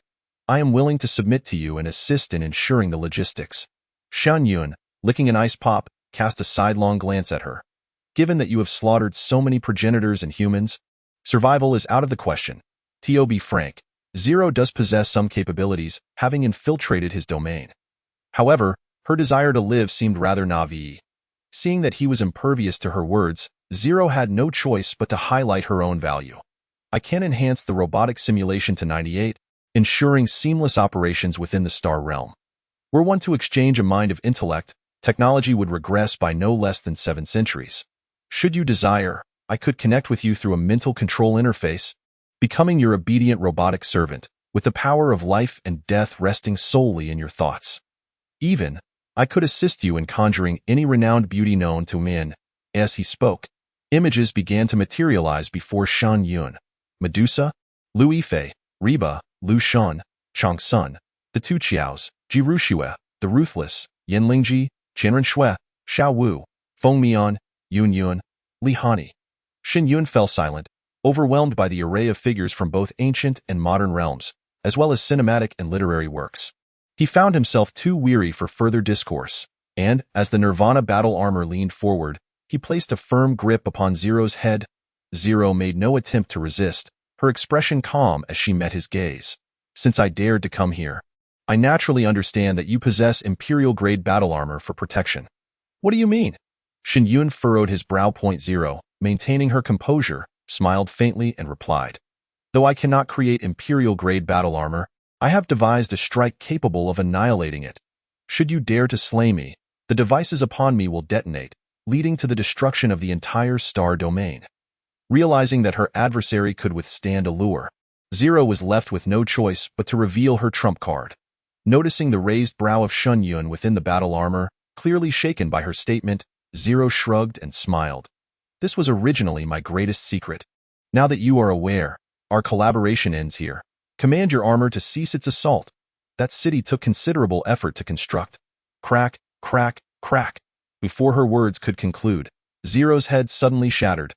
Cracks spread across her beautiful visage like a spider's web. Have you lost your mind? Zero shrieked in terror, her voice transformed. Within her, a terrifying aura emanated, instilling dread in all sentient beings of the star domain. What is this? In the star domain, Rona abruptly turned to face the desolate lands behind the rift, her expression filled with unbridled fury. Are the celestial god and Yi Luali engaged in some base act? Whoosh, whoosh, whoosh. Without her command, the others immediately surged forth at breakneck speed toward the rift in the sky. Meanwhile, in the wasteland, the celestial god and Yi Luali wore expressions of utter dismay. How could anyone stealthily invade their stronghold? Faced with such a terrifying aura of destruction, they, after careful consideration, concluded they could not contend with it. After much deliberation, it became evident that only the superintelligent mind, Zero, who had dominated the star domain for years, possessed such power. Yet Shen Yun remained unmoved, his right hand exerting force as he crushed Zero's head. No! Crack! As her head ignited with electrical fire, the terrifying energy within her surged forth, boom. Amidst the thunderous sound, Zero's body erupted in an instant. Scorching flames enveloped Shen Yun. Master! In a scream, Rona, pale as a ghost, transformed into a streak of lightning, darting into the energy sphere below. At that moment, she was inexplicably shedding tears. Program prompt: emotion value acquired, heartache, despair. Current emotional effects recorded. Enhancing personal emotions is beneficial for breaking through the limits of the battle armor. At this moment, Rona had no mind for prompts. Without her master's presence, she was but a speck of dust. What achievements could she claim today, let alone seek vengeance? It could be said that Shen Yun bestowed upon her, or rather upon all the mechas present, a semblance of life. Not only she, but also Ashura, Wushuang, and others, their eyes turned crimson, lunging forward without a hint of hesitation. Yet, the swiftly approaching Rona felt not a trace of the annihilating energy surging toward her. Zero's lethal move is astonishingly fierce. It has vaporized me outright. As she opened her eyes, she collided headlong with Shen Yun's mecha. Boom. Crash. Shen Yun was unceremoniously thrust into the carefully arranged confines of his dwelling. Bang! The structure collapsed, dust swirling into the air. Regaining her composure, Rona hurriedly checked on Shen Yun. Master, are you unharmed? With a dark expression, Shen Yun was pulled upright by her. If it weren't for this mecha, let alone Zero, you could have easily killed me. The defensive capabilities of Nirvana are indeed astounding. It absorbed the explosive energy of Zero, storing it within the framework, transforming it into a means of attack. How splendid! It is truly a relief that you are safe. Do robots also shed tears? Witnessing her overwhelmed with joy, Shen Yun raised an eyebrow, shaking off the dust as he emerged from the ruin. Outside, the deities and Yi Luali, along with 7 mechas, knelt upon the ground, unable to lift their heads, surrounding them. A throng of imperial-level beings cast chilling glances at the 7. Had it not been for the presence of their master, they would have surely dismantled these 7 individuals. Rise, for it was I who deliberately allowed Zero to enter, and this does not concern you. Shen Yun waved his hand, departing with an air of composed confidence. Deliberately? The crowd gasped in astonishment, exchanging glances. They had not anticipated that their master had foreseen this. It was inevitable. Otherwise, if the intellect had detonated elsewhere, it would have posed a grave danger, wouldn't it? Keisuke, truly deserving of the title of master. A divine being indeed. A chorus of exclamations and flattery straightened Shen Yun's posture considerably, as the mecha fleet soared once more into the rift of void. All present understood that an era had drawn to a close. Yet, they were left to ponder what fate awaited them next. They hoped that the one who commands these invincible mechas would grant them a path to survival. The crowd murmured amongst themselves, patiently awaiting the arrival of the mechas to submit their resources, while also hoping to inquire about any forthcoming arrangements in the various wasteland regions. Why are you still lying there? Noticing one still feigning sleep, those in line called out, "It's all over. Hurry up and get up." I refused to believe it. This must be an illusion. The wasteland is surely destroyed. I know I am in hell. The dust-covered citizen kept his eyes tightly shut. The crowd was at a loss for words. Clearly, this fellow was suffering from a bout of hysteria. At that moment, someone shouted. Someone slap him awake. Ah, yes, yes, diabetes, stay away, lest he taste the sweetness. The women in the crowd, observing the ill-intentioned men approaching, joined in teasingly. Oh, it seems it's going to rain, would you believe it? It's quite substantial. Ahem, why does this rain smell so pungent? Tui, what the devil? Ugh ha ha ha, now he is awake. As the one on the ground scrambled to escape the crowd, laughter erupted all around. Creating joy from a lack of it serves to alleviate the previously tense atmosphere. Chapter 74. Restoring Earth? The elemental blade master is quite remarkable. The presence of thousands of mechs has ushered the wasteland into an unprecedented period of peace. This transformation has rendered the perilous journey of crossing dimensions into the safest experience for travelers. As outsiders, they would ordinarily face hostility upon entering native territories, often being treated as mere sustenance. However, the emergence of 3,000 Imperial mechs has dispersed all such threats. With the mech's formidable presence, no one dares to stir trouble in the junkyard. An abundant supply of food and resources has been transported from the star regions, causing incidents of cannibalism to vanish without a trace. The travelers are filled with joy, brainstorming ways to enhance their ratings, such as adding friends, boosting friendship levels, seeking partners for marriage, and collaborating to construct suitable living quarters. This has infused the long-dejected wasteland with a hint of lively atmosphere. Under the imposing might of the Mech Legion, conflicts have ceased, disputes over resources have vanished, and the struggle for sustenance has come to an end. Everyone cherishes this hard-won period of tranquility. Not only the native denizens but even the travelers who are about to return to reality find themselves reflecting on their experiences, engaging in lively discussions in the chat channel. Long out yen. I truly wish every crossing could be like this, where conflicts are non-existent and we simply strive for ratings to earn rewards. Gradually growing stronger in reality. Gandalf. Only through experience can one learn to cherish. Alas, this is a rare moment of peace. When the next apocalypse arrives, the scene will surely be different. Anonymous. Cherish the present. Who knows, perhaps I shall be the one to stab you in the back next time. Ha ha ha ha, this damned world. I wonder who the mysterious master of these mechs is. Controlling the entire wasteland. Perhaps the ratings will reach SSS. The atmosphere in the chat is quite pleasant. Today at noon marks the time to return to reality, and everyone awaits the notification signaling the end of their journey. Shen Yun closed the chat window, stretching languidly as he settled into a chair in the courtyard to bask in the sun. Over the past 6 months, he had merely indulged himself while waiting for the conclusion. There was no other choice. The 3,000 Imperial mechs were simply too formidable. If he had to busy himself among them, that would be a gross underestimation of their power. At that moment, Rona was seated beside him, peeling grapes and feeding them to him, while Yuli expertly massaged his shoulders. Only he was deserving of such exceptional service from the mighty mechs. Suddenly, a notification echoed in Shen Yun's mind. Congratulations, survivor, for enduring the June Wasteland survival. You will be transported back to the real world in 10 seconds. Shen Yun smiled faintly and addressed Rona and Yuli. I must take my leave. From now on, the wasteland and the star regions will be in your capable hands. Support one another and strive for development. This abrupt farewell left the two momentarily taken aback. Shen Yun did not elaborate. Casting a glance at the garbage-strewn environment outside the courtyard, perhaps the future reality will resemble this wasteland, abandoned by all. Hundreds of years ago, Earth had even developed immigrant spaceships. Once the travelers learned of this, they would undoubtedly devise various means to construct a spaceship and escape from this world filled with oceanic monstrosities. Suddenly, a spark of inspiration struck Shen Yun. Just before his imminent return to reality, he raised his hand and pressed it against the ground beneath the reclining chair, contemplating. Restore Earth? In the next instant, whoosh, a verdant hue suddenly unfurled beneath Shen Yun's feet, spreading instantaneously. Ding! Congratulations, host, on restoring the Earth. Ha ha, it truly works. Before the laughter could fade, Shen Yun had already vanished. Yet, the miracle did not signify an end. My heavens! It is grass. It is indeed grass. Yuli, in astonishment, discovered that the ground was, astonishingly, blanketed with grass.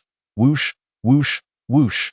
A multitude of mechas ascended into the sky, eliciting a breathtaking realization. The earth had, in the blink of an eye, regained its vitality. Above, the heavens were adorned with a brilliant blue sky and fluffy white clouds, leaving all the ordinary folk utterly dumbfounded, murmuring, "So, the color of the sky described in books is indeed true. The air is so fragrant." Many of the commoners inexplicably shed tears, as if this moment of happiness had been awaited in their dreams for an eternity. Yet, only Luana and Yuli could clearly see that all of this was the handiwork of Shen Yun. Luana rose, gazing at the vibrant scene, a gentle smile playing at her lips. "Master, I truly wish to see how far your world has developed." Months prior, Shen Yun had inquired whether, with the power of an imperial mecha, he could penetrate the barriers of space. Unfortunately, even Azura, who possessed profound knowledge of spatial intricacies, was unable to discern the so-called spatial barriers. Moreover, the fact that travelers could not bring items from other realms, including powerful mechas like Luana, clearly indicated the immense power of the Heavenly Path's transmutation stone, far beyond the imagination of ordinary beings.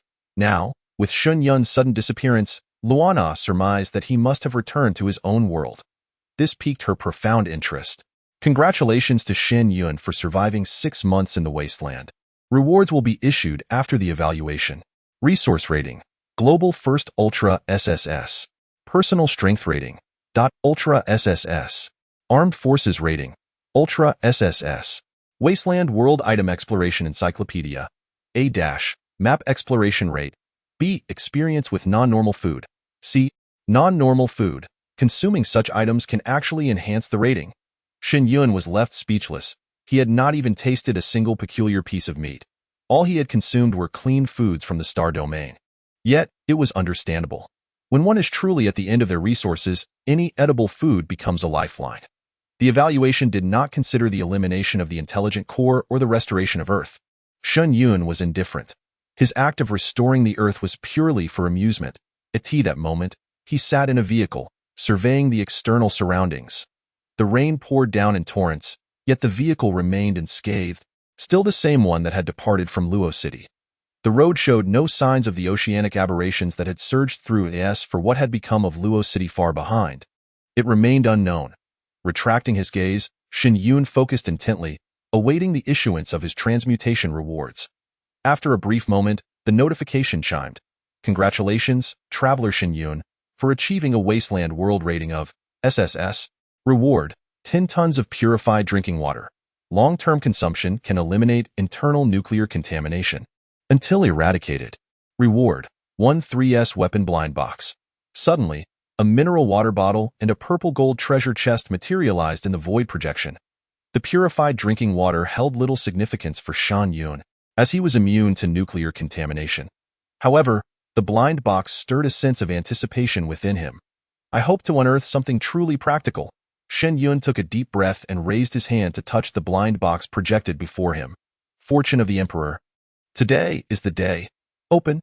A hum resonated as the treasure chest trembled, the opening glowing with a dazzling purple gold radiance. In the next moment, whoosh, from within the open chest, there slowly emerged a black long sword, approximately 1.1 meters in length. "Tanghung Dao?" Shen Yun chuckled. "To be fair, this weapon would suffice for severing the monstrous beings of the ocean." However, when he glanced at the item description, his eyes sparkled with delight. Not bad. Tanghung Dao name, Yuming, quality, 3S, characteristics, can absorb enemy powers and release them upon striking. Note: consuming mental energy allows the release of Energy Blade Aura. The Blade Aura can carry enemy powers. A divine tool for ambushes. Shen Yun grinned as he grasped the long sword, scrutinizing it. If he faced various powers and allowed the sword to absorb them, he would transform into the Elemental Blade Master, rendering foes defenseless. With this blade in hand, the diversity of his attacks would be maximized. After securing the weapon, Shen Yun activated his vehicle and departed from the location. Chapter 75. Survivors of Luoqing. The highway remained rather spacious, having not yet been ravaged by the beast tide. Flowing unobstructed. Shen Yun glanced at his phone, which displayed no signal, muttering to himself, "In 7 days, perhaps the plateau region will have a signaled, as a modern individual." The sensation of being without signal could be summed up in 2 words: discomfort. The ability to access the internet for immediate updates on various news is an exceedingly vital source of information for those surviving in a post-apocalyptic world. Extracting a hamburger and cola from his space, Shen Yun indulged while deftly steering the wheel and merging onto the expressway. Yet, not long after, he noticed an increasing number of vehicles parked along the road. He even spotted a few cars turning around and heading back. Stuck? Shen Yun was unperturbed. If he were to be halted, he could simply use his displacement ability to vacate the area and continue on his journey. Due to the heavy rain, the temperature was rather low. The surrounding mountains and forests along the highway had become shrouded in a veil of mist. After driving for over 10 minutes, he could vaguely see the expressway ahead, which was thoroughly congested with vehicles arriving from all directions. Shielding himself with an umbrella, he stored the car in his system space and vanished in an instant. What the displacement? The drivers approaching were taken aback at the sight. Is that the Corpse King? Thus far, only Shen Yun of Huaxia possessed the ability of spatial displacement. This was no longer a secret on the internet. Regardless of the nation, once the influential figures in this alternate realm were revealed online, they would swiftly become viral sensations. Undoubtedly, aside from other prominent figures, the Corpse King was the most publicly recognized entity to date. The woman in the passenger seat displayed a look of helplessness. Spatial abilities? How enviable. For such beings, being stuck at a bridge posed no challenge. That moment, Shen Yun had materialized atop a cargo truck, only to discover that the cause of the traffic jam was the bridge being blown apart. Such an act could only delay the beast tide momentarily. Shen Yun surveyed the peaks flanking the bridge, quietly murmuring to himself. With the bridge gone, it was only the humans that would be trapped. Not the monsters. With the bridge destroyed, the path ahead was bleak, while the rear was teeming with lurking monstrosities. This left the survivors stuck on the bridge in a state of extreme agitation. This is the end. The nearest Luoqing to the expressway has fallen. The monsters within will inevitably spread outward. The signal is non-existent, leaving us oblivious to the circumstances in surrounding cities. Are we left with no choice but to venture into the highland regions? I fear that even there, peril may be imminent. Among the crowd, a weary-faced man spoke in a somber tone. We escaped from the underground passage of Luoqing. The power grid has been compromised by mutated electric eels amidst the beast tide, absorbing vast amounts of electricity, which has led to mechanical failures and a complete shutdown. Hiss! Upon hearing this, the crowd was astounded, their anxious gazes fixed upon the man speaking within the vehicle. It is well known that in contemporary society, electricity is the lifeblood sustaining the major cities. Most defensive measures are inherently linked to power. Yet now, the existence of creatures capable of siphoning electricity among the aberrations. This implies that the defensive systems of most cities may very well be inadequate against these anomalies. While the highland cities could potentially be breached, there remains a window of opportunity. As long as the traversers can acquire formidable defensive tools, safety may still be attainable there. Indeed, at the very least, there is hope in heading to the highlands.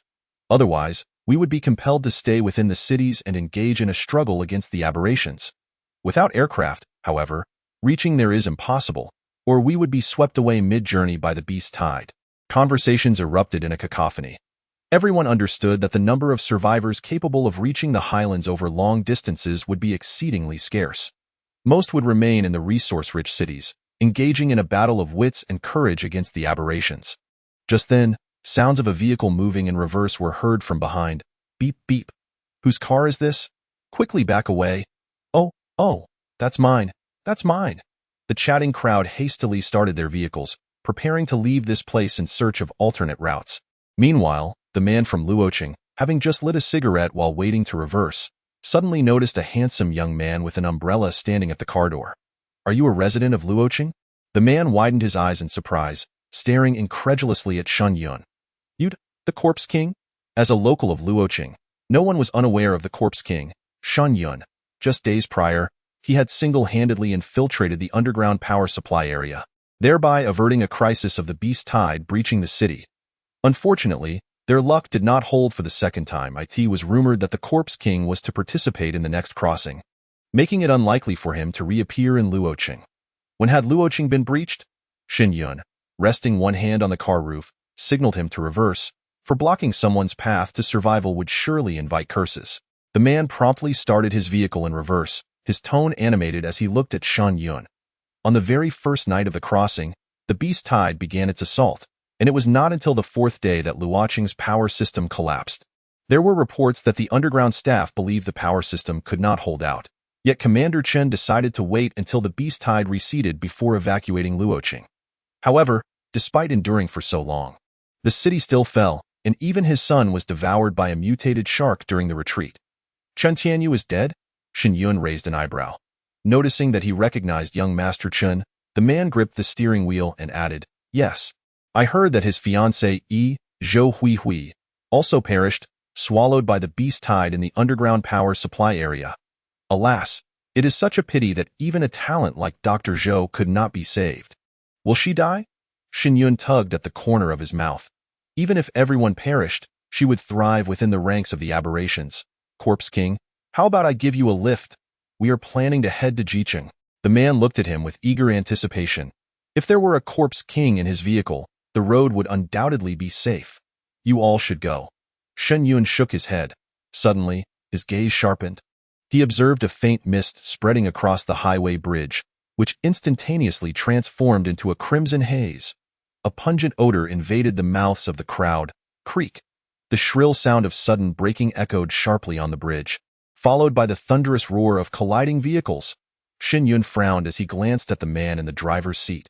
The man was gripping his neck tightly, his eyes bloodshot and his face contorted in agony. Not only him, but the elderly passenger in the front seat and the mother-daughter duo in the back were equally desperate, clutching their necks. Only Shen Yun remained unscathed, possessing the passive ability of SSS immunity to nuclear radiation. He completely disregarded the assault from the mutated beings carrying nuclear contamination. Shen Yun casually tossed a few bottles of mineral water inside and observed quietly. The man's family eagerly opened the bottles and gulped them down. Fortunately, after drinking, their condition improved significantly from the parched appearance they had before. Gasping for breath, the man repeatedly expressed his gratitude towards Shen Yun outside the window. Corpse King, you are like a father to me. Anyone who speaks ill of you, I swear I will deal with them. The previous sensation of being scorched as if completely dehydrated was truly terrifying. Shen Yun certainly did not possess such a large son. Shifting his gaze, he looked ahead at the four monstrous figures standing on the bridge. The humanoid monsters stood 3 meters tall, their muscles bulging. The red tumor-like dome atop their heads emitted a faint crimson mist. They bore a shell on their backs, their muscular forms resembling the intricate folds of an oyster. It was hard to imagine that such a colossal creature was a mutated oyster. According to the information in Zhou Hui's notebook, mutated oysters generally ranked at level 3, serving as the vanguard of the aberrant army. Their presence here indicated that the surrounding area was no longer safe. Chapter 76. A display of overwhelming power. The flame dims bang. The 4 monsters leapt onto the road, their tendrils shooting into the surrounding wrecked vehicles like lightning, hunting down the survivors within. The car doors were utterly incapable of withstanding the destruction wrought by these third-tier aberrants. Crumpling like paper, they cannot be killed, cough cough. Their strength is simply too formidable. When first-tier evolved beings attacked the oyster aberrants, they offered no resistance and were swiftly defeated. Coupled with the infection from the crimson toxic mist, it was evident that even ordinary second-tier evolved beings could not hope to challenge them across tiers. Several attacking evolved beings were easily slaughtered and reduced to mere husks. Some second-tier evolved beings, relying on their physical resilience, pushed open the car doors and sprinted toward the rear of the bridge. Faster! Faster! There were still many people stuck ahead. Perhaps they could unite and collectively resist these 4 terrifyingly powerful aberrants. Leap from the great bridge and flee along the beams. For all who could move, they either sprinted towards the edges of the bridge or raced toward the end of the road. As long as I run fast enough, the monster shall never catch me. The frantic runners glanced back at the plight of those escaping. Suddenly, they were met with incredulous gazes, eyes wide in disbelief, fixated on a figure that had appeared before them. A solitary individual, one hand supporting a black umbrella, the other wielding a long blade. The torrential rain poured down, droplets cascading from the umbrella and the sword, creating a flurry of tiny splashes. Meanwhile, the 4 grotesque oysters had also taken notice of this unexpected guest. Their muscles quivered with excitement, veins bulging ominously. The crimson mist expelled from the grotesque growths atop their heads thickened perceptibly. The umbrella-wielding figure moved. No. It would be more accurate to say he vanished. In the next instant, a series of muffled thuds echoed, four consecutive sounds of blood gushing from the heads of the four monsters. The strikes, sharp and executed with breathtaking speed, left the creatures frozen in place, their brains reduced to mere chunks of flesh sliding down. Revealing himself, Shen Yun strolled towards the carcasses of the aberrations as the red mist gradually dissipated. Aside from the incessant patter of the rain, the crowd remained utterly silent. Holy cow! Could he be the corpse king from Luocheng? Such terrifying combat prowess! Many gazed in shock at the figure rummaging for crystal cores, instantly annihilating four third-tier aberrations. Could he have already reached the fourth tier? Moments later, as Shen Yun vanished into the distance, a collective sigh of relief swept through the onlookers. Phew, he is simply too formidable. 1 second, or perhaps 2. Can his displacement be continuous? What level of ability is that? Thank goodness for the Corpse King. Otherwise, surviving would not be so easy. We must flee quickly. There may be many more aberrations lurking nearby. Our lives are of utmost priority. Without hesitation, the crowd hastily departed in their vehicles. Shen Yun collected the crystal cores and swiftly made his way to the opposite side of the broken bridge. The road lay desolate, as no one would dare venture toward Luocheng at such a time. In his vehicle, he glanced at the 10 green crystal cores in his hand. Only 90 more to reach the fourth tier. I shall see if I can find any along the way.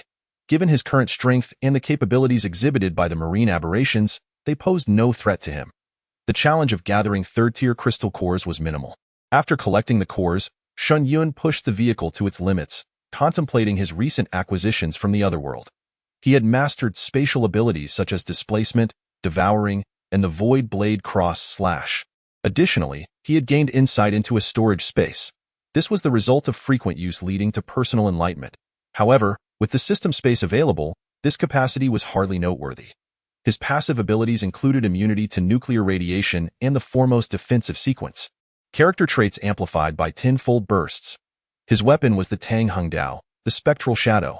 Among his items, he possessed 10 tons of purified drinking water, 1D tier ability crystal core, nearly 10,000 second-tier cores, 1 lucky stone, and 10 third-tier cores. At present, what I require is a tranquil environment.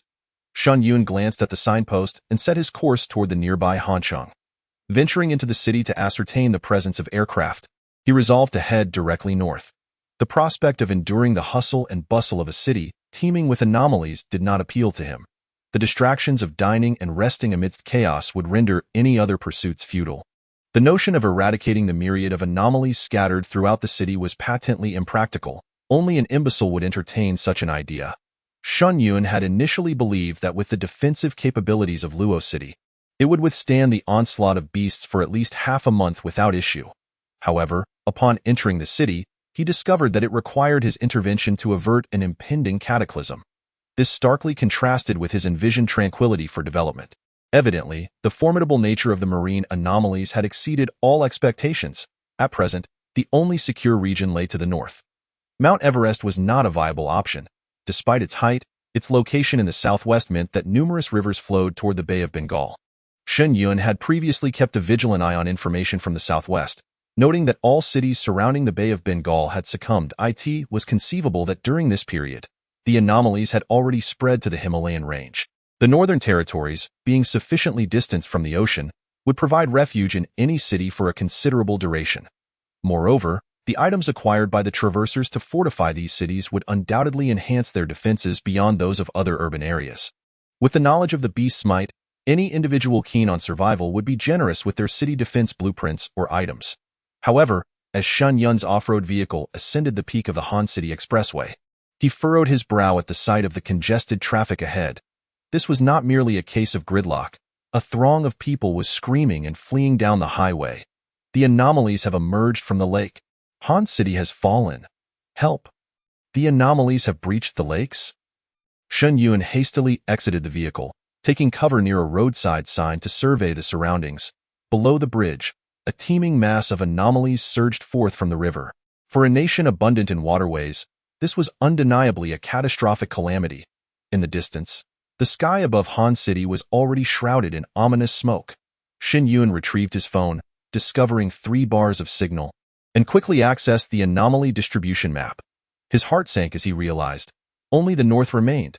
The map of Huaxiao revealed a solitary green zone in the northern region, while all other areas were either blood red or pale red. The coastal regions fared even worse, marked as death zone, encroaching inland. Expanding the map to a global view, he was dismayed to find the green safe zones alarmingly scarce. Headline: If you can see this message, you are witnessing the last flicker of human civilization before its extinguishment. Save yourselves. Carry forth the legacy of humanity. Candle. On a short video app that had once been bustling with activity, there were no videos, no live broadcasts. Only this pinned message, its dim flame evoking an inexplicable chill. As the signal bars dwindled one by one, Shen Yun pocketed his phone, gazing at Han City. The prospect of securing an aircraft seemed bleak. He needed to gather supplies from within the city first. Noticing no signs of large octopuses within the city, he deftly leaped, vanishing into the branches, descending into the forest below, his path directed towards Han City. The situation had taken a dire turn, and he needed to ensure ample logistical preparations. Within Han City, Shen Yun scoured the area, discovering that the supermarkets and convenience stores had long been emptied. The circumstances mirrored those of Luo City during its preparations for battle. All resources within the city would be centralized in the warehouse district, subject to unified coordination. After inquiring with several survivors, Shen Yun arrived at one of the recent military reserves in Han City. Han City Prison. At this moment, the prison gates had been violently breached. The scattered bodies of various species and humans testified to the fact that a fierce battle had taken place here. On the prison square, a substantial amount of food and drinking water lay arranged. Shen Yun swiftly approached the square and waved his hand, absorbing nearly 50 tons of supplies into his system space. Not even the toppled supply crates escaped his notice. Chapter 77. Special Forces. Before the surrounding anomalies could pounce, Shen Yun employed his displacement ability once more, ascending to the rooftop of the prison to survey the surroundings. There, he spotted an armed helicopter parked across the way. On the ground below, 3 individuals clad in military combat uniforms faced off against a mutated starfish, approximately 4 meters long, its entire body a deep crimson and its eyes glowing orange. A 4th-order scarlet starfish? The prowess of these 3 was impressive. Shen Yun narrowed his eyes, catching sight of a figure emitting a faint glow from the second-floor window, and realized. An ability user? So that was the case. At this moment, the mutated starfish trembled on its legs, struggling to move. Especially when it roared for reinforcements, the surrounding anomalies did not stir in the slightest. Clearly, this creature was not only hindered by the gravity ability of the hidden ally, but was also unable to transmit any battle sounds. One must admit, this ability was indeed quite practical. Although 2 of the 3 from the military district had reached 3rd-order strength, they appeared covered in muck, their faces pale, looking rather disheveled. Without the support of the gravity ability user, they might have already fallen to the anomalies. After 5 instances of traversal, nearly 2 months had passed in reality. It was not surprising for the military district strong to possess the strength of 3rd-order evolvers. However, attempting to confront a 4th-order anomaly without special abilities or equipment was akin to walking a tightrope over an abyss. Let me test the effects of absorbing abilities. Shen Yun drew out the Tang Hung sword and leapt from the high building. The 3 initially tense individuals, upon hearing the unusual sound of wind tearing through the air nearby, turned to see someone jumping off a building. Another person unable to withstand the pressure, seeking death. They sighed.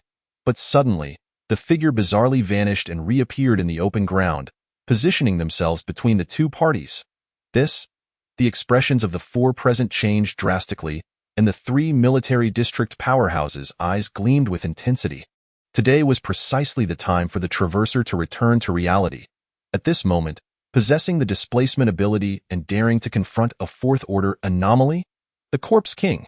The 3 were invigorated as they exclaimed. Yet Shen Yun's sudden entrance caused the individual controlling the gravity ability from the 2nd-floor window to cry out. There are too many people. I can't hold on. Clearly, to prevent the influence of gravity on the 3 individuals in the field. He had already reached the limits of his control. At this moment, a word of warning was imperative. Should the Corpse King misinterpret the situation, the consequences would be dire. Suddenly, Shen Yun felt an overwhelming weight descend upon him. as if the very air around him had thickened. Yet, the long blade in his hand merely quivered slightly, and all gravitational force vanished in an instant, surging into the sword's body. What a formidable effect! With a smile gracing his lips, he exerted force and executed a diagonal slash upwards. Whoosh! A white blade of light cleaved through the void, striking directly at the crimson starfish. Simultaneously, the ability user on the second floor could no longer sustain the gravitational release and withdrew his powers. The liberated crimson starfish surged with rage, its muscular tentacles undulating like tumultuous waves. It was infuriated to the utmost, ready to devour the pests before it. Just as it prepared to charge forward with ferocity, a remnant gleam flashed instantaneously. An immense pressure, akin to that of a mountain, pinned it once more in place. Roar! The irritating familiarity incited a frenzied howl from the crimson starfish. However, the blade aura struck its form, piercing cleanly through. Splurt! Blood gushed forth. The razor-sharp blade severed the towering body of the crimson starfish in two. As its carcass fell, it splattered a large pool of blood upon the ground. With a Class 3S weapon, even the blade aura proved to be extraordinarily sharp. Yet, what pleased Shen Yun even more was that even the sound-dampening effects of the gravitational ability had been absorbed by the long blade. Observing that the aberrant creatures within the prison remained undistracted by the crimson starfish's bellowing, Shen Yun swiftly approached, plunging his blade into the creature's eyes and brow. With a flick of his wrist, the crimson starfish convulsed briefly before falling silent. Moments later, Shen Yun extracted a fourth-tier crystal nucleus from its brain. The nucleus, unchanged in size, radiated a brilliant blue hue. Though it was a product of the mutated organism, it bore no foul odor. Instead, it emanated a refreshing fragrance, invigorating the senses. At this juncture, the four individuals present remained in a state of shock. The speed at which the battle concluded was astonishing. From Shen Yun's emergence to the attack, merely a few seconds had elapsed. Then, with a single stroke, he had instantly felled a fourth-tier creature. This surpassed their expectations by countless magnitudes. Looking at his visage, he is indeed the Corpse King. It appears he has not yet utilized spatial displacement to close the distance. His combat prowess is exceedingly formidable. That Tang Hung blade must be of exceptional quality. As Shen Yun approached, the three regained their composure, their hearts tightening with apprehension. Fortunately, his long blade had vanished from sight. It seemed he was not there to slay them. "Greetings, Mr. Shen. I am Long Feng. We are members of the Special Operations Team, here to escort the ability user Tang Ming to the northern base," one of the men stated. The ability user from the second floor also descended. The boy appeared quite young, roughly 13 years of age. "What a coincidence," Shen Yun nodded. "I also intend to head north. It is fortuitously along my path. Prepare yourselves. I shall gather some supplies." Upon hearing this, the three felt an overwhelming sense of elation. "Let us head upstairs. The scent of blood will attract the aberrations." Long Feng took a deep breath and led the charge up the staircase. Behind him, Wang Yinran and Yang Jian hurriedly carried Tang Ming along. The boy's abilities were of paramount importance for the base's defense. Even if the three of them were to perish, this boy could not be allowed to come to harm. Given that the Corpse King was en route, how could they not rejoice? Minutes later, the sound of a helicopter circling above echoed from the rooftop.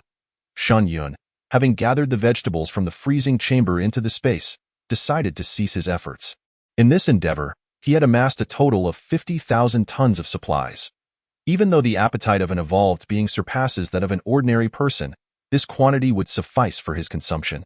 Subsequently, Shen Yun executed several displacements and took a seat in the vacant spot of the helicopter. Remarkably, the four individuals remained utterly fascinated by his extraordinary abilities.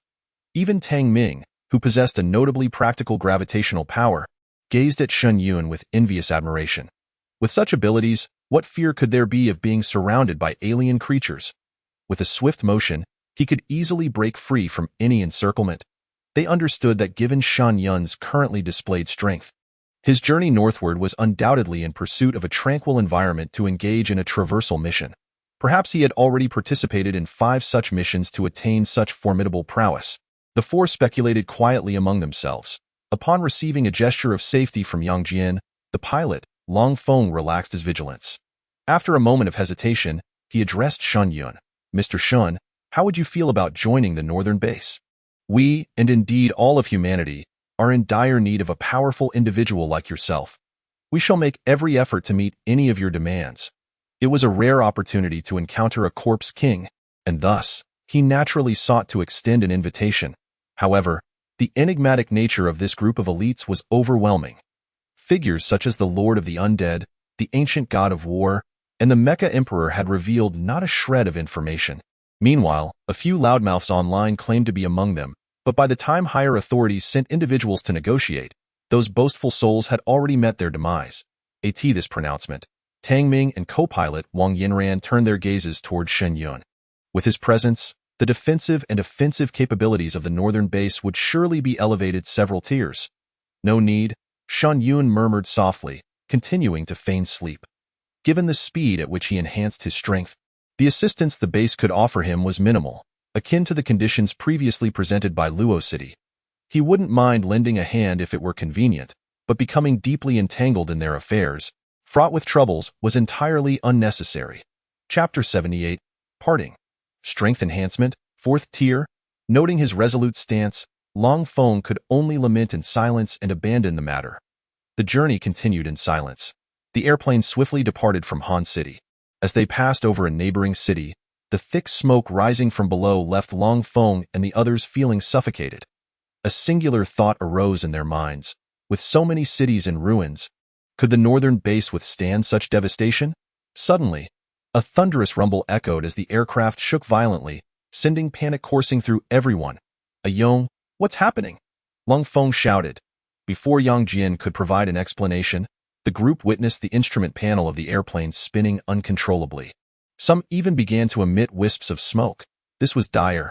The magnetic interference here was far too intense. The aircraft was doomed. Yang Jian's face turned pale as he struggled to regain control of the spiraling plane. This also indicated the presence of exceptionally powerful alien creatures in the city below. What? The faces of Long Feng and the others paled in alarm. We can't hold on. Prepare to jump, Yang Jian shouted, unfastening his seatbelt without hesitation. Fortunately, the three were all high-tier evolved beings. Long Feng glanced at Shen Yun's position, only to find that he had already vanished along with Tang Ming. Feeling grateful, he grasped the doorframe and leaped toward the rooftop of the building ahead. Co-pilot Wang Yinran also made a determined leap. Only Yang Jian remained, waiting until the plane righted itself before he jumped toward the floor-to-ceiling windows of the office building ahead, on the rooftop. As Long Feng witnessed his abrupt entry into the building without immediate consequence, he expressed his gratitude to the approaching Shen Yun, saying, "Thank you, Mr. Shen. I truly appreciate it, Brother Shen." Tang Ming, still shaken, regained his composure. Had it not been for Shen Yun's timely assistance, they would not have been able to react so swiftly. Shen Yun gazed at the fiery explosion caused by the crashing airplane and softly remarked, "Since the plane is no more, let us part ways here." To these words, Long Feng immediately grew anxious, hastening forward. "Mr. Shen, did you not mention heading north? We could look out for one another." "Indeed, Mr. Shen," chimed in Wang Yinran and the arriving Yang Jian, urging him as well. Given the absence of the airplane, traveling north by car posed countless dangers. Without Shen Yun, the three lacked the confidence to reach the northern base. "Wish you all the best," Shen Yun replied, shaking his head. Long Feng sighed deeply, yet he understood that in these tumultuous times, merely encountering one another was a rare fortune, not to mention that Shen Yun had saved their lives. Coming to terms with this, he regarded Shen Yun earnestly. "Mr. Shen, take care. Mr. Shen, be safe. May we meet again, Mr. Shen." The four spoke in succession. Shen Yun fixed his gaze on the rooftop of a building 300 meters away and vanished using his displacement ability. He had merely come to take a flight. Forming a team with these four held little significance for him, and even the gravity-defying child offered little assistance. With the plane out of the equation, Shen Yun resolved to hunt 3rd and 4th tier aberrations within the city to elevate his strength to 4th tier. With a clear objective in mind, Shen Yun transformed into a hunter, commencing his search for high-tier aberrations. Given his prowess, eliminating foes of the same tier, or even 4th tier aberrations, was a trivial task, presenting no challenge whatsoever. However, the search for targets consumed considerable time. It was only after darkness enveloped the sky that he amassed the requisite number of crystal cores for 4th tier prowess. He had collected 102 3rd tier crystal cores, and with the one previously acquired, he secured a solitary 4th-tier core. After consuming 100 3rd-tier cores, both his strength and mental acuity experienced significant enhancement. Not only that, his spatial abilities birthed a new lethal technique: spatial collapse. Previously, he had tested this ability on a parked car, causing it to crumple and distort as if it had been crushed, if wielded against an adversary. A single strike could shatter bones and rend flesh, reducing them to a mere puddle of gore. Truly, spatial abilities were astonishingly formidable. Shen Yun smiled faintly at that moment. He perched atop a large tree within a residential complex, surveying the dim surroundings. During his afternoon hunt for aberrations, he had discovered this neighborhood to be quite peculiar.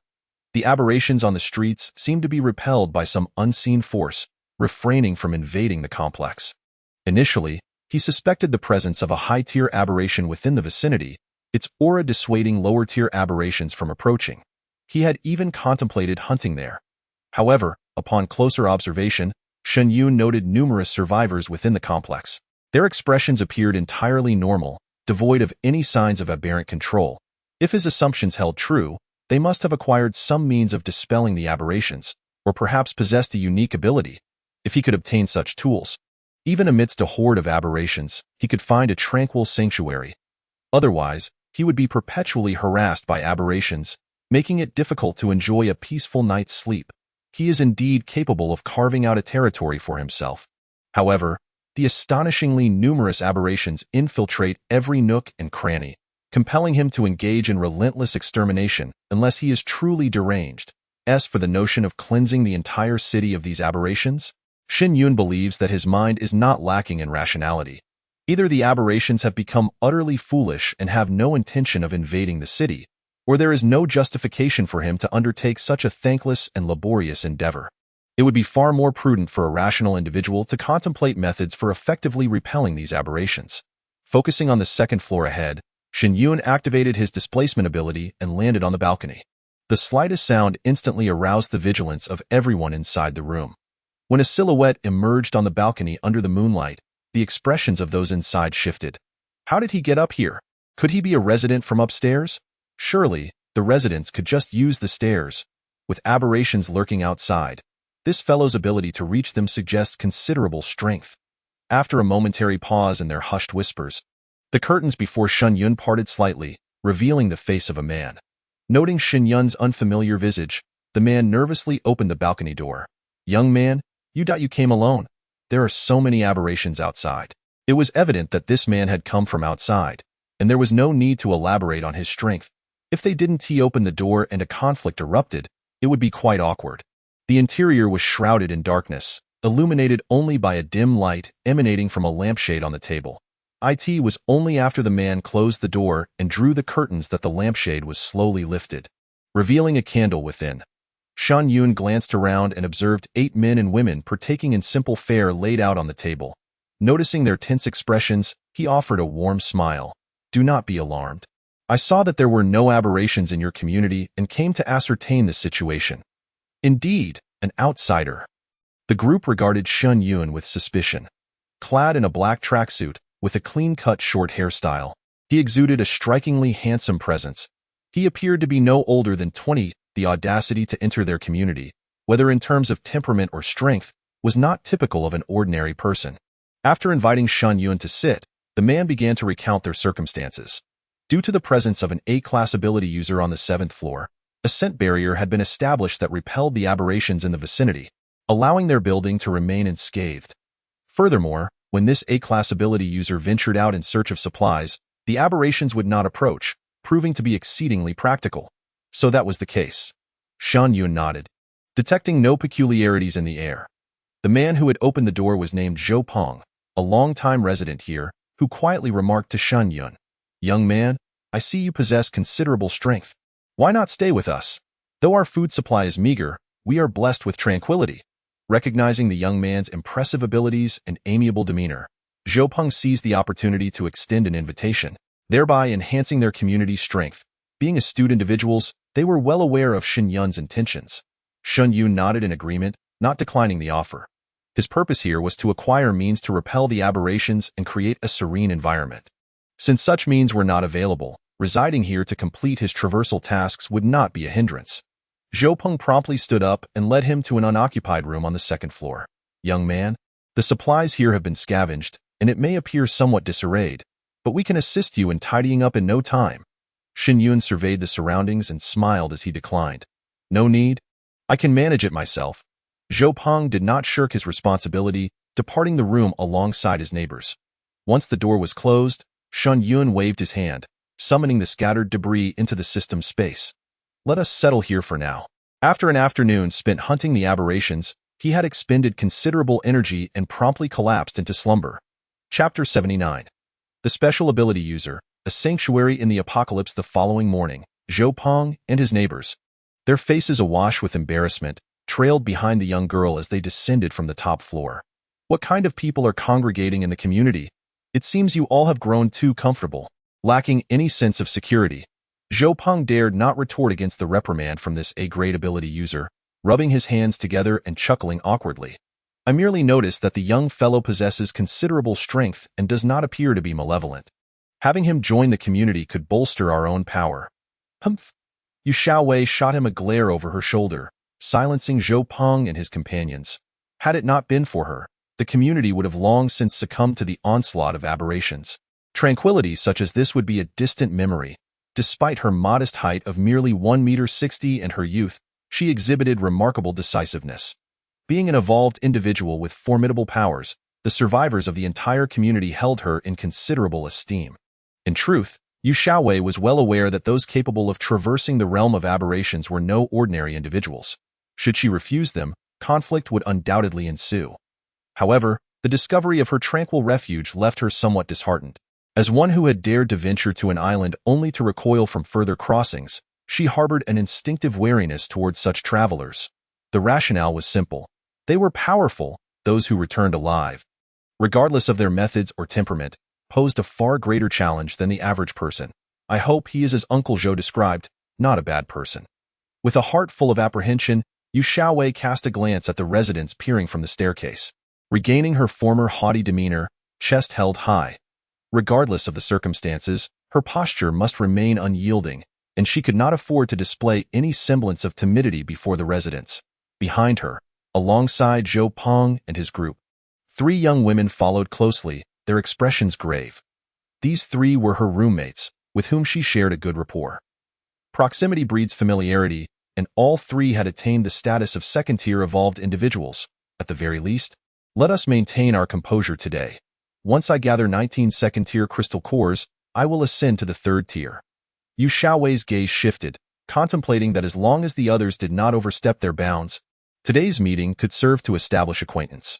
Once her strength was bolstered, she would be more than capable of handling the situation with ease. Before long, the group arrived before a door on the 2nd floor. Zhou Peng hastily approached and knocked on the security door. Hey there! Our leader wishes to make your acquaintance. Would that be convenient? The accompanying residents dispersed at this, while Yu Xiaowei and her 3 companions instinctively felt the weight of their fire axes at their waists, their focus unwavering as they regarded the door. Moments later, with a click, the door swung open, and those in the corridor peered inside. They beheld a striking young man, standing at a height of 1.85 meters, with short hair and a bare, steaming torso, leaning against the doorframe. His physique, though not overly muscular, showcased well-defined contours, exuding an explosive visual appeal that rendered onlookers unable to look away. Yu Xiaowei stole a glance at his 8-pack abs, tilting her head to meet his gaze. Hello, my name is Yu Xiaowei. I am from here. Ga? Before she could finish her words, it was as though someone had seized her by the throat, her eyes widening in disbelief as she stared fixedly at Shen Yun. Even the 3 girls behind her and several survivors in the corridor were equally wide-eyed, their expressions a mixture of astonishment and incredulity. Hiss! Good heavens! He looks just like the Corpse King. Could it really be him? As avid surfers, they collectively swallowed hard, a chill running down their spines. The intimidation of the Corpse King was undeniable. If it truly was him present, the implications would be vastly different. Is there something you need? Shen Yun surveyed the crowd in the corridor before lowering his gaze to the girl before him. With her ponytail and blue tracksuit, her chest quivered slightly with each deep breath, accentuating her somewhat juvenile features, lending her an appearance reminiscent of a youthful giant. Yu Xiaowei shook her head repeatedly, striving to present the most charming smile. Her eyes crescent-shaped. "No, I just came to ask if you require anything. It would be our honor to have you join us." She was 100% certain that the aloof young man before her was undoubtedly the Corpse King. His arrival here surely indicated a desire for a stable place to participate in the crossing. Originally, Yu Xiaowei had intended to demonstrate their strength, hoping to convey that they were not to be underestimated. Yet, in the presence of such a formidable figure, they seemed utterly insignificant. Shen Yun shrugged. "You've already provided what I wanted. Please refrain from seeking me out unless necessary." Bang. Gazing at the closed door, Yu Xiaowei's lips parted in a silent OAS. She inhaled sharply. Safe and sound, time to leave. Elated, she turned to the crowd, waving her hand. "All right, let's keep his matters under wraps. Disperse now." As she led her companions away, several survivors in the crowd wore expressions of unrestrained joy. With the Corpse King here, alongside Yu Xiaowei's extraordinary abilities, their safety was almost assured. "What are you smiling about? Do you know this young man?" "Huh? How would I know? Isn't it just a powerful figure joining us?" "True. Given Yu Laoda's tone, he must possess considerable strength." Exchanging glances filled with excitement and exhilaration, Yu Xiaowei and her 3 roommates couldn't believe the Corpse King had graced their presence. Yu Xiaowei whispered to the trio, "Make sure no one disturbs him to avoid any conflict. If he has any requests, do your utmost to fulfill them. Since this powerful being has not resorted to violence, we ought to treat him well. It can only bring benefits with no harm." The freckled girl beside her bit her pink lips and said, "What if he desires women? We encountered numerous instances of men bullying women while searching for supplies. What can we do? For someone of his caliber, it would be a mere gesture for him to summon women." One of the more attractive women among them crossed her arms and weighed her options. Her tone resigned. "I'll go. I cannot bear to see my sisters suffer. Get out of here." "You, Miao Xiner, didn't he expect you to be such a shopaholic? I see you're quite eager yourself." The two exchanged silent grievances while outwardly displaying a facade of heartfelt concern. Yu Xiaowei, filled with sentiment, patted her shoulder and hastened up the stairs. With Shen Yun's presence in the community, she needed to carefully strategize the path ahead. If only there were an opportunity to communicate with him. Although the time spent was brief, Yu Xiaowei had gleaned insights about last night's conversation from Zhou Peng. This infamous Corpse King, notorious for his malevolence, could not merely be a cold-blooded psychopath. Engaging in dialogue with such a formidable individual might prove immensely beneficial to her. As for Miao Xiner, that little minx, Yu Xiaowei cast a glance at the visibly anxious Miao Xiner, curled her delicate lips, and entered the room. This girl was hardly more attractive than her. She merely exuded a hint of allure. If the Corpse King were so easily subdued, it would be a disservice to his fearsome reputation. It must be said that with Yu Xiaowei's extraordinary abilities, the entire Sunshine community was rendered remarkably secure. Even surrounded by monstrous entities, these creatures seemed oblivious to their presence. Not even the ever-intrusive tentacles dared to infiltrate the plumbing. However, every other day, all survivors were required to ascend to the 12th floor. After all, the consumption of Yu Xiaowei's powers was substantial, necessitating periods of rest, thus confining her influence to the 12th floor. Once she had recuperated and emanated her aura to drive away the entities below, the situation would be the same. Aware of Shen Yun's identity, Yu Xiaowei graciously offered him a well-furnished apartment on the 12th floor, sparing him the inconvenience of constant back-and-forth trips. Naturally, Shen Yun had no reason to refuse and accepted with gratitude, utilizing his time at home to strengthen his physique and acclimate to the transformations of the 4th stage. Thus, the Sunshine community enjoyed 3 days of tranquility. On the 3rd day at noon, the attention of the entire world converged on the clock, 11:59. As anticipated, the prompt for the crossing arrived. Countdown to universal crossing, 1 minute. Shen Yun grasped the crossing stone, awaiting quietly. Chapter 80. The Eerie World. Signing in for the Super Golden Finger. Master of Rules, 40 seconds. 3 seconds. Shen Yun's vision blurred, and he found himself in a bedroom. Outside, the crimson sun loomed overhead, casting an eerie ambience over the city. Ding! Welcome, traveler, to the Eerie World. Survival time, 3 months. Kind reminder. Due to the extreme difficulty for newcomers in the Eerie World, travelers will receive information regarding levels and anomalies in this world, reducing initial mortality rates. All travelers are advised not to provoke the anomalies lightly. The level classification: Eerie Soldier, Eerie Master, Eerie General, Eerie Commander, Eerie Marquis, Eerie King, Eerie Sovereign, Lord of Fear, Great Terror. Simultaneously, a torrent of information surged into Shen Yun's mind. Not long ago, anomalies had run rampant. Once, the rulers of Earth, humans, had become delectable lambs. Fortunately, all anomalies must abide by certain rules. Indiscriminate slaughter is forbidden, lest they face obliteration. This undoubtedly afforded humanity a glimmer of respite. Only by adhering to the established rules could humans evade the watchful eyes of the anomalies and even grow stronger. Those endowed with wisdom, luck, and strength would embody the latter. They would acquire powerful tools to arm themselves or forge symbiotic contracts with the anomalies. Furthermore, humans could obtain immensely practical coins through tasks and dungeons. As the name implies, these are currencies specifically for use by the anomalies. Once acquired, anomalies could absorb the ghostly energy within, thereby enhancing their power. To put it simply, coins resemble the spirit stones of the cultivation realm. They are not only consumables but also aid the anomalies in augmenting their strength.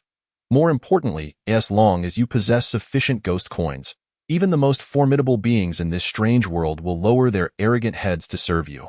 Comprehend the rules, master the rules, exploit the loopholes within the rules. Shen Yun pondered deeply. It was evident from the hints that the most crucial aspect of this world lies in the application of its rules. What are rules, after all, but traps set for humanity by the bizarre? Should your analysis fall short, and you overlook a glimmer of hope within the rules, you may very well meet a gruesome end at the hands of the strange. Thus, it stands to reason that the key to success might be a boundless sum of ghost coins, or perhaps the acquisition of exquisite gear or powerful contract-based anomalies. Shen Yun chuckled with confidence. After 5 consecutive traversals, he had garnered a modicum of insight. Each of these items constituted a superlative advantage in the realm of the bizarre.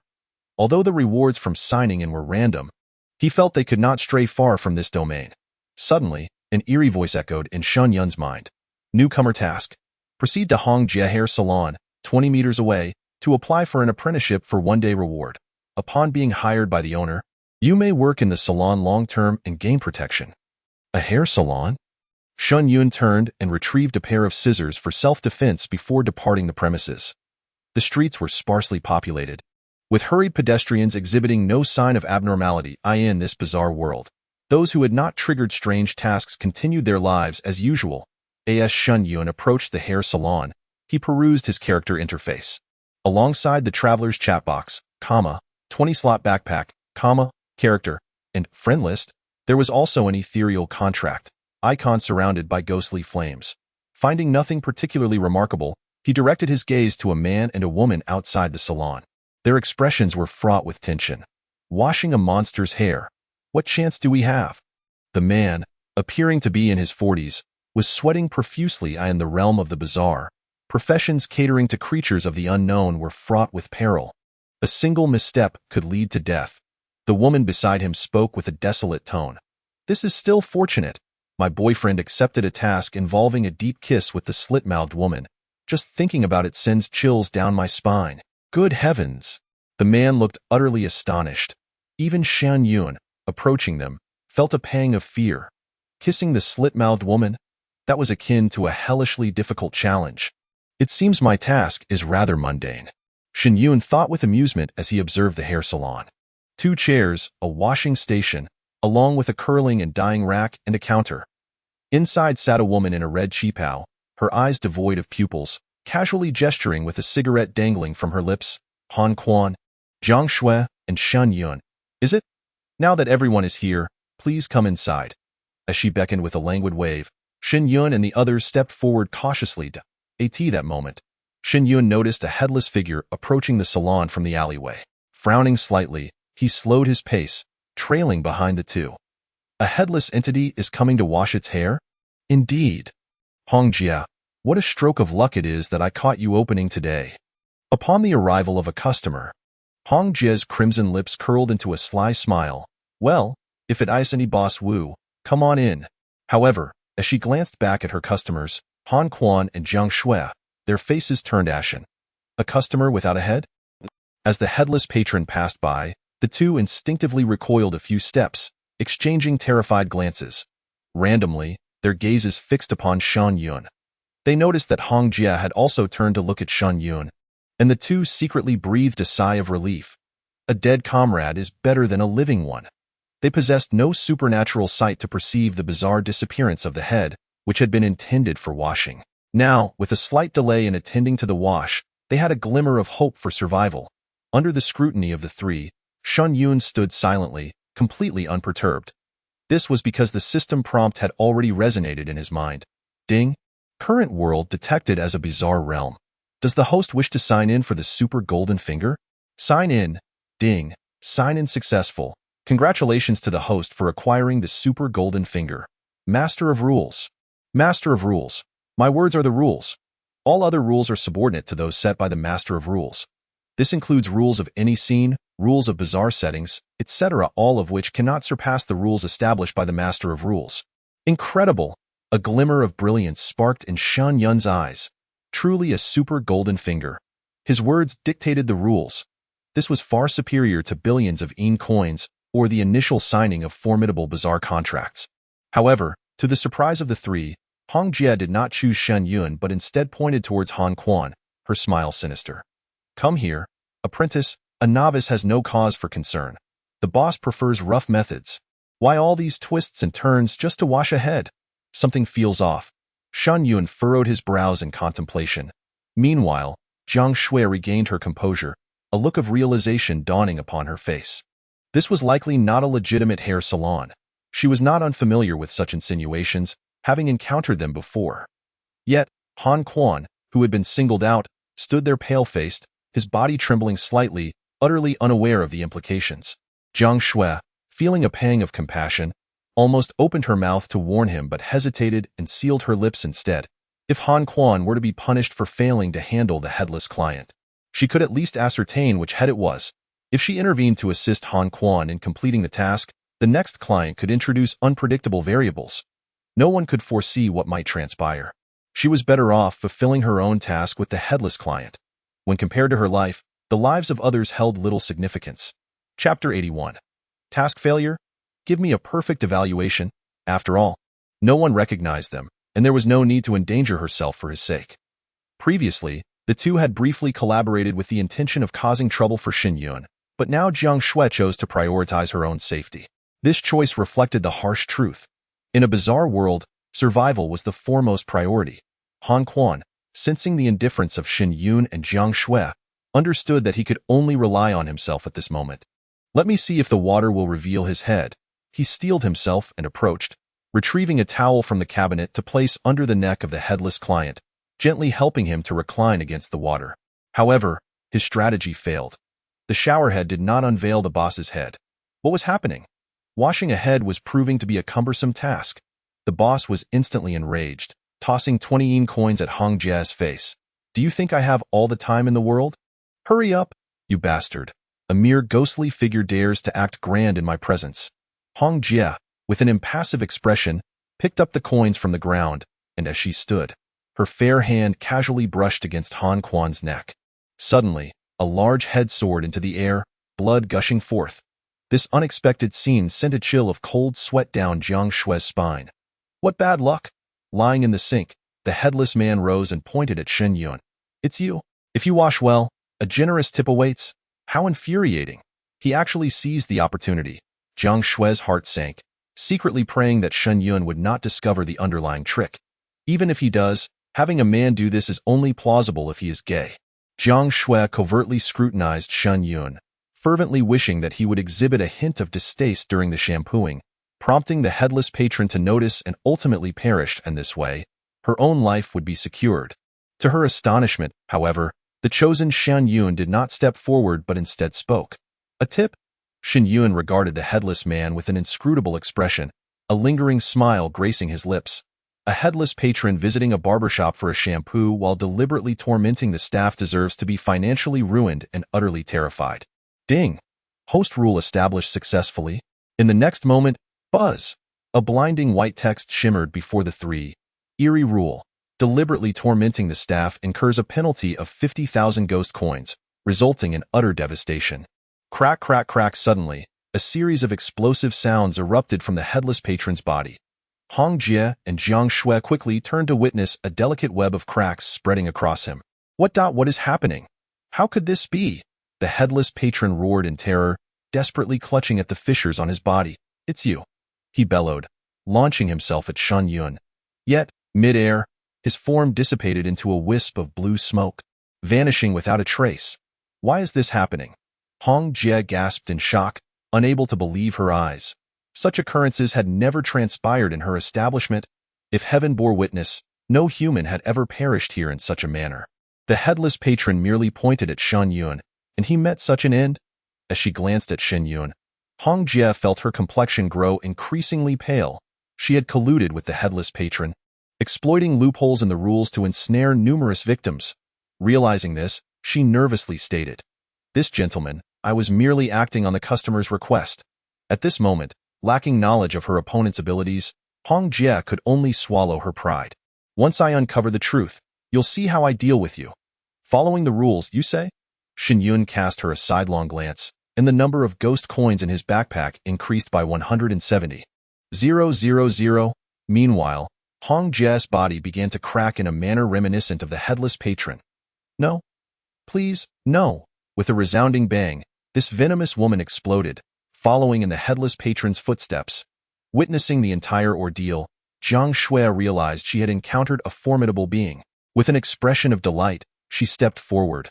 "My goodness, how did you accomplish this? It's simply astonishing. I can hardly fathom it. A newcomer undertaking a task possesses such capabilities." This woman still wished to unearth the deceit that had nearly led to his demise. Shen Yun cast a glance her way and turned to depart. "Die!" As these words fell, a piercing agony surged through Jiang Shui's being.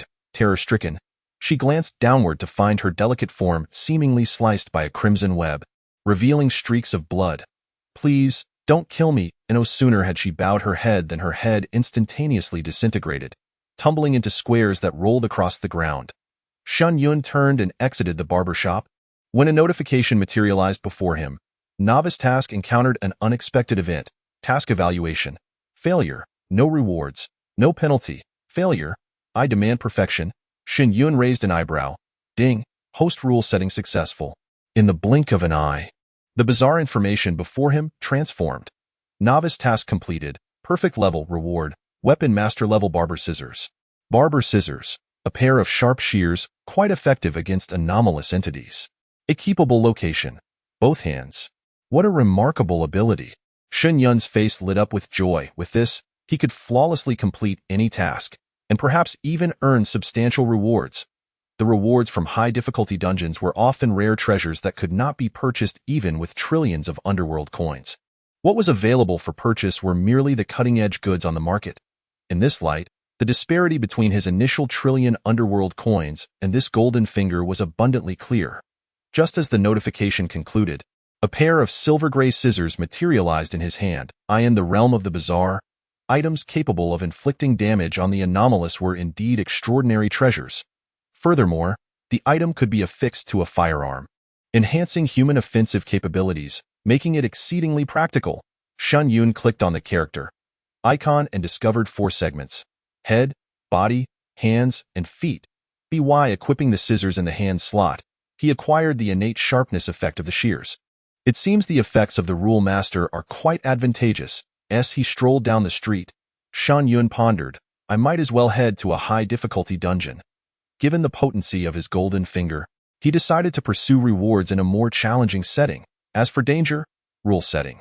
I cannot encounter life-threatening situations. Even losing a bit of skin is out of the question.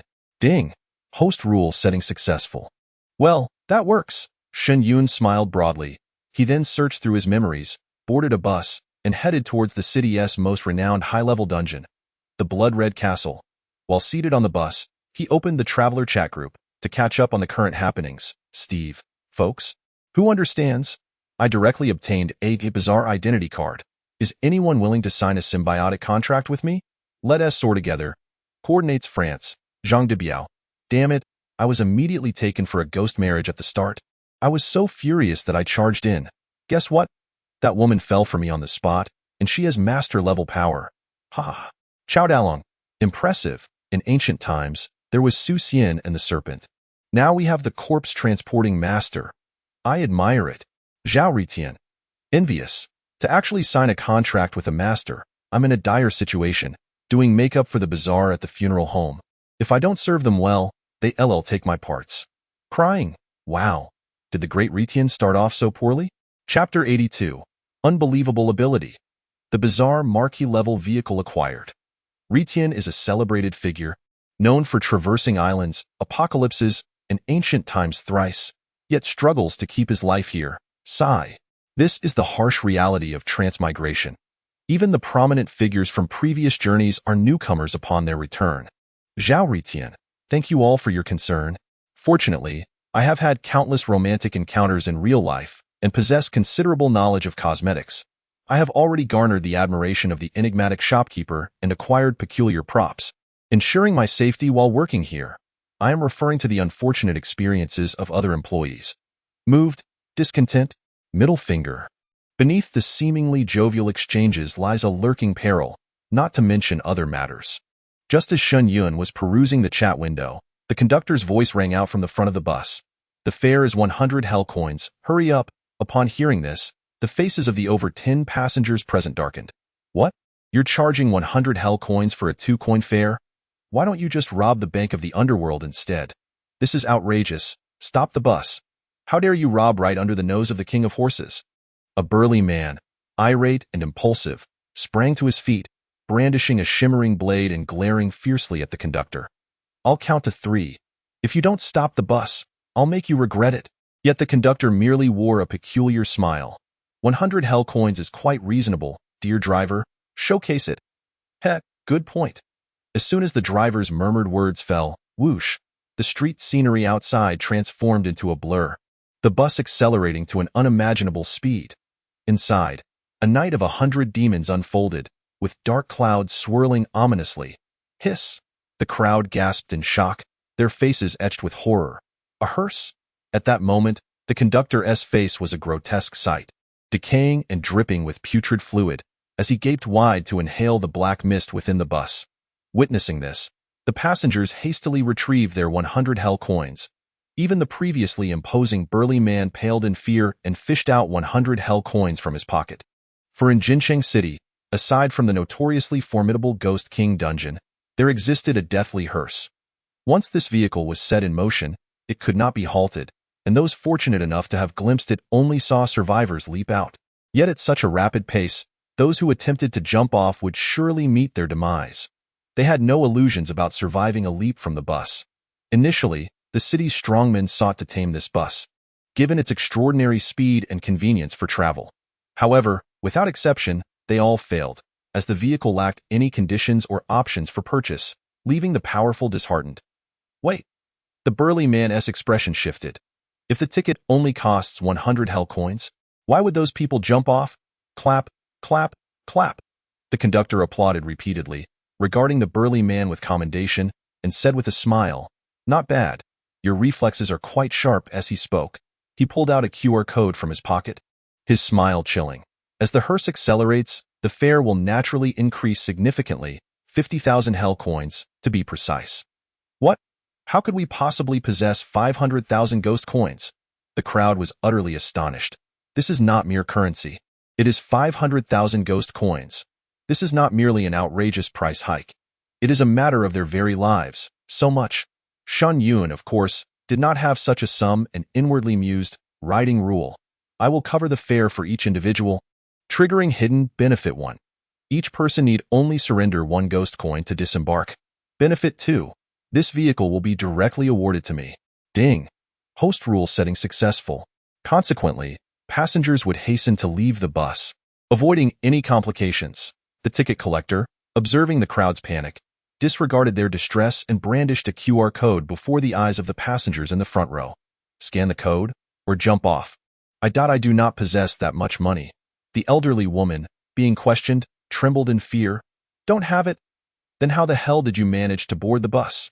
The ticket collector's eyes blazed with a sinister fire as he seized the woman, his mouth agape as if to devour her whole.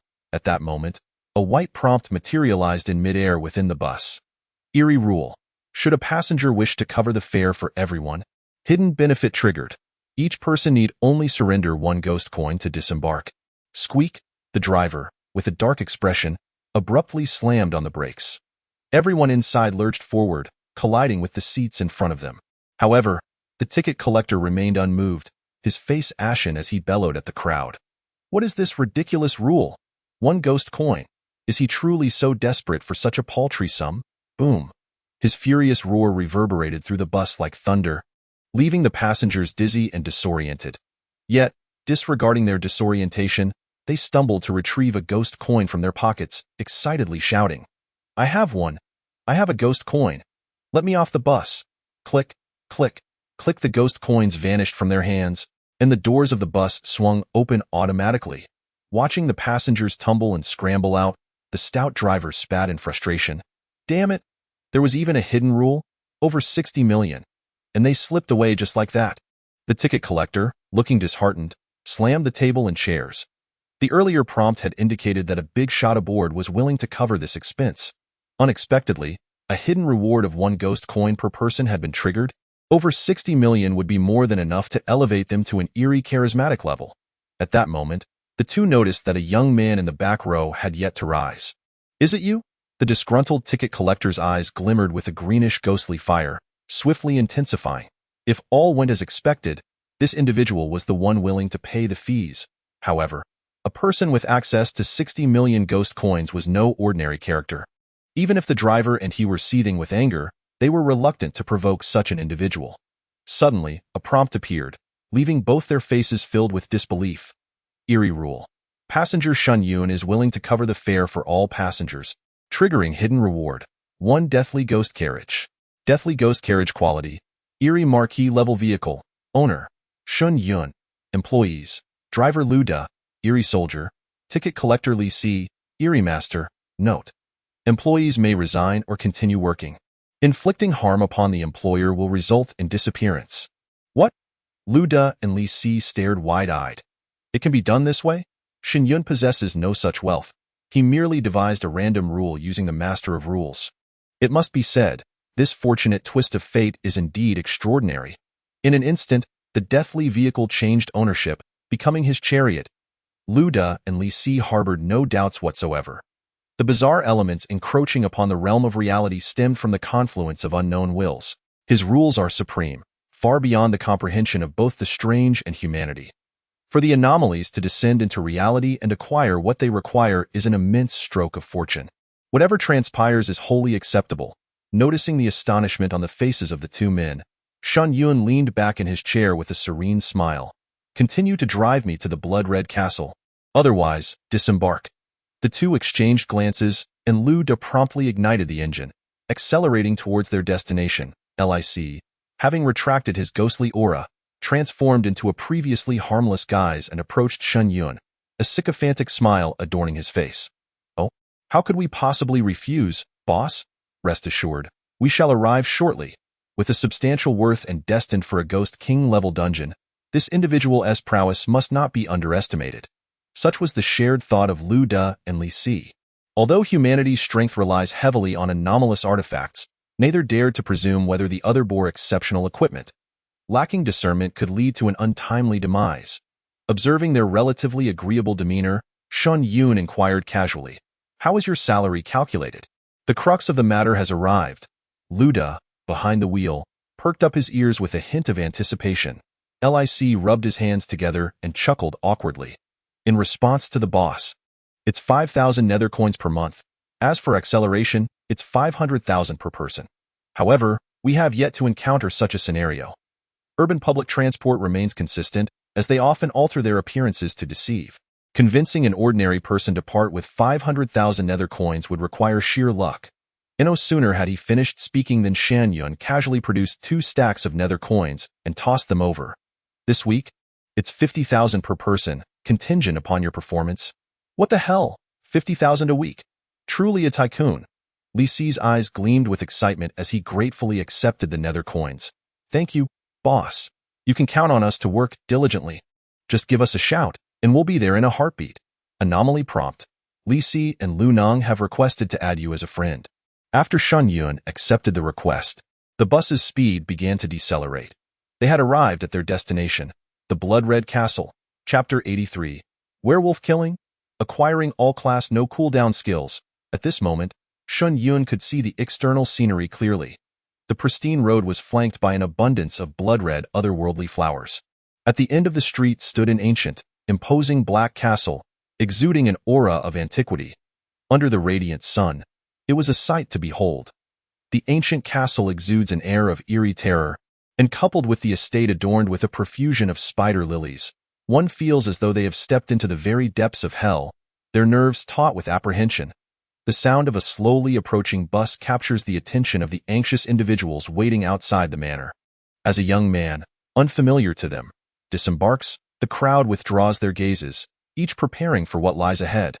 Among them are 3 men and 4 women, either poring over notebooks for information or engaged in phone conversations, all pertaining to the castle's secrets. As Shen Yun approaches, he reflects briefly on the details surrounding the blood-soaked castle. The scenario resembles that of a game of werewolf, featuring 8 participants, a constable, 2 assassins, a wealthy individual, a bodyguard, and 2 street thugs. The assassins are tasked with eliminating the wealthy individual, while the bodyguard is there to protect him. The constable, consisting of 2 members, is naturally there to apprehend the assassins. The street thugs, also numbering 2, can either sell information to the constables or collude with the assassins, placing them in a neutral faction. Should the assassins successfully eliminate the wealthy individual or kill both street thugs and the bodyguard, they achieve victory, resulting in death for the remaining participants. Conversely, if the 2 assassins are slain, the surviving players may escape the castle alive.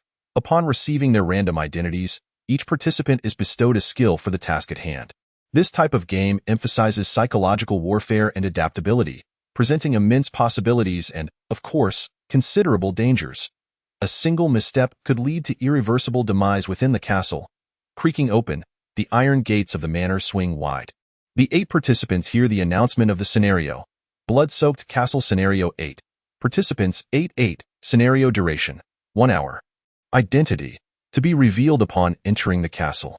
Suddenly, a crimson circle envelopes their feet, and in the blink of an eye, they are transported into the castle's interior.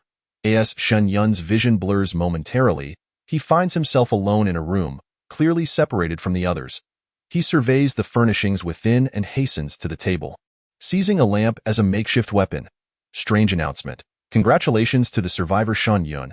You have been assigned the identity of Constable. Skill: Investigation. Upon use, you can directly ascertain the identity of another participant. Cooldown: 1 hour. It can only be used once. Furrowing his brow, Shen Yun ponders briefly and silently muses. Rule activation.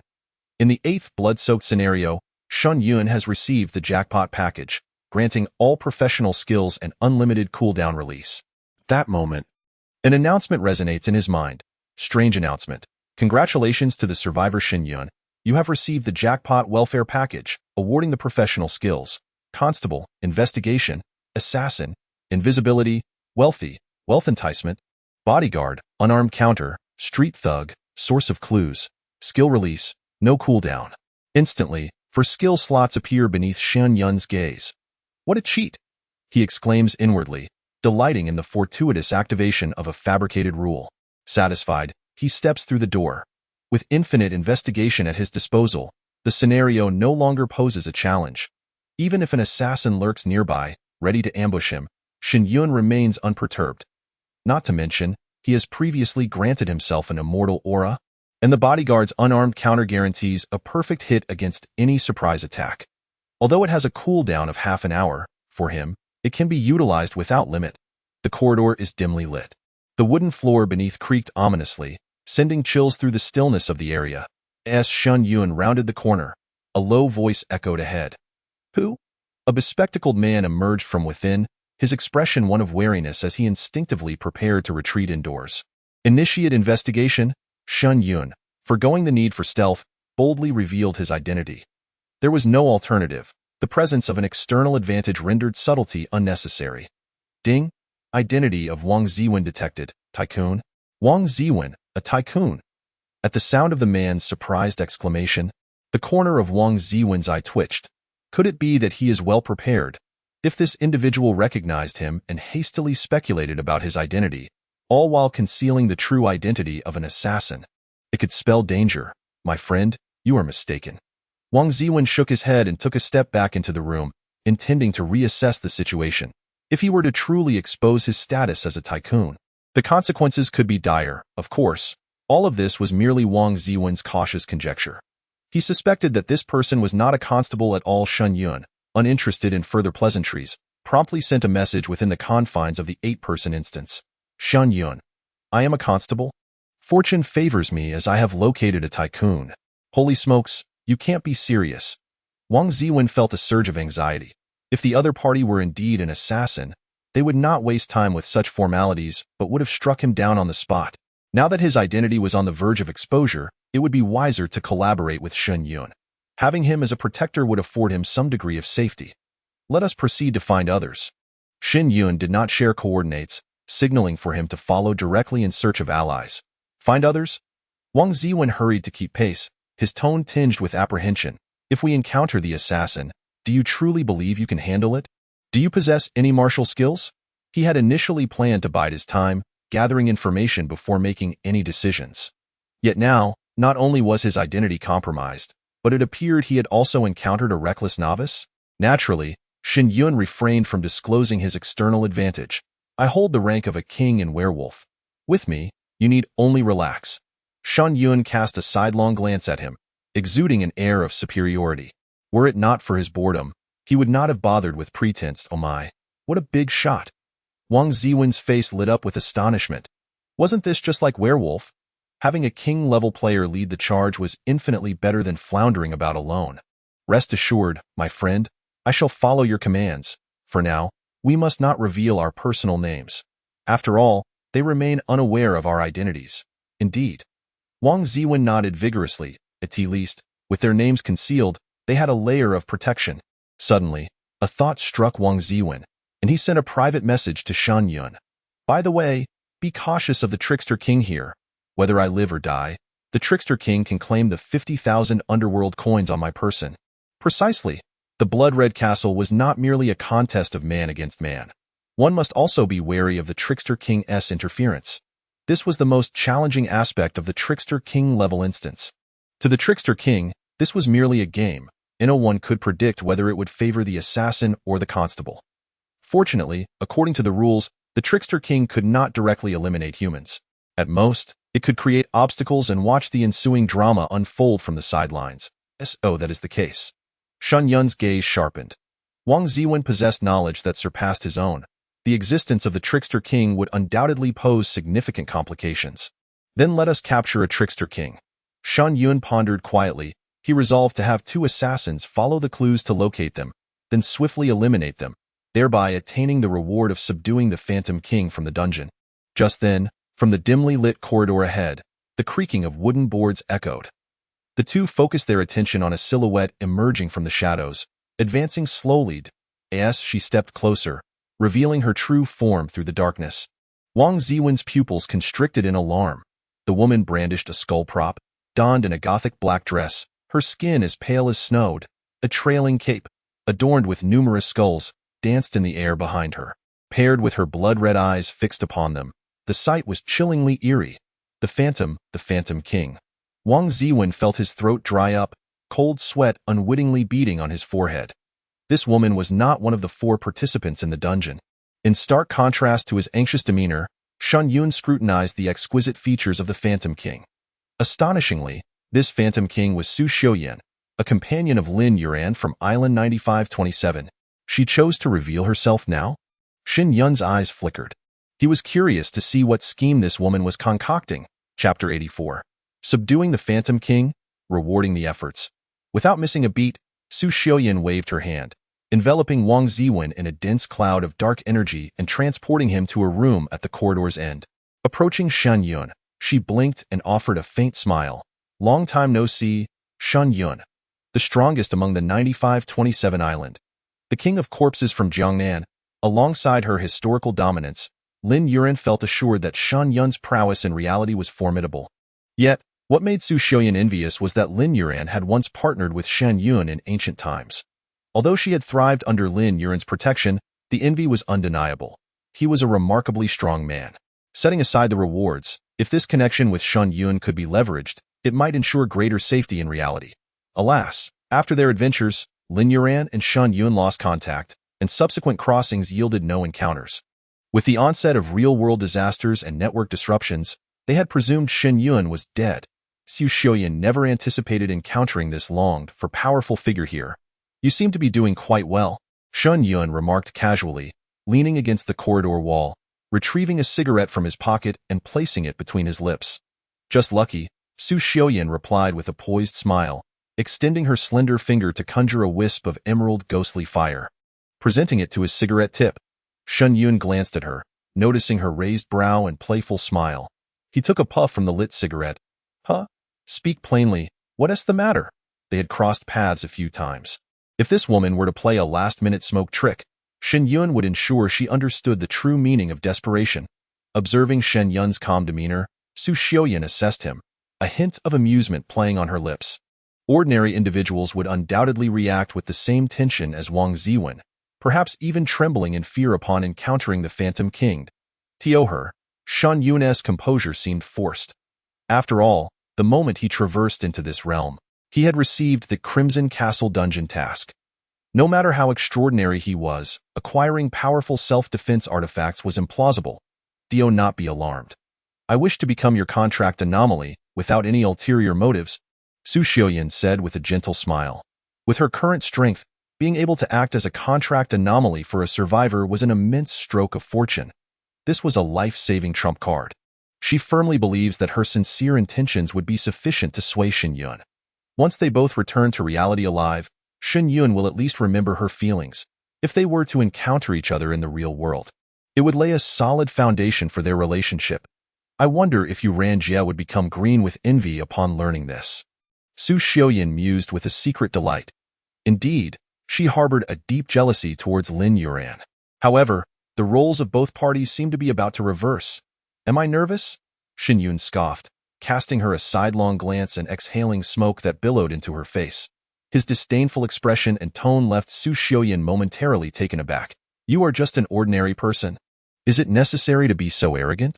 At a loss for words, Xu Xiuyan recognized that he was clearly taking advantage of the situation while pretending to be aloof, clinging to his meager pride. If it were anyone else, they would have surely erupted in excitement. The existence of a king of tricks is that of a dominant force. Who wouldn't he be thrilled? Yet, she had resolved to cultivate a good relationship with this formidable figure before her. So she could only acquiesce to his whims. In a soft voice, she asked, "May I sign a master-servant contract with you? You are the survival expert, after all. I wish to follow you." "Humph, am I to be your lapdog now? To your satisfaction?" Xu Xiuyan gazed at Shen Yun with pleading eyes, appearing woefully pitiful. She resembled an innocent little rabbit, awaiting the approach of a ravenous wolf. She understood that those in power are often concerned about their dignity, especially when someone like Shen Yun was discovered in such a vulnerable state. His pride would undoubtedly be bruised. Only by yielding could she greatly satisfy his psyche. Other men would naturally have taken the hint and descended the stairs gracefully. Unfortunately, Xu Xiuyan miscalculated her approach. She had encountered an unfathomable entity. With a flick of his fingers, Shen Yun sent the cigarette butt flying, then seized her delicate neck with his right hand, pulling her close as he looked down at her. His tone indifferent. "Does signing a contract require seduction? Do you truly think me a fool?" Realizing her ulterior motives had been exposed, a faint blush crept onto Xu Xiuyan's pale face, yet she did not shy away from his gaze.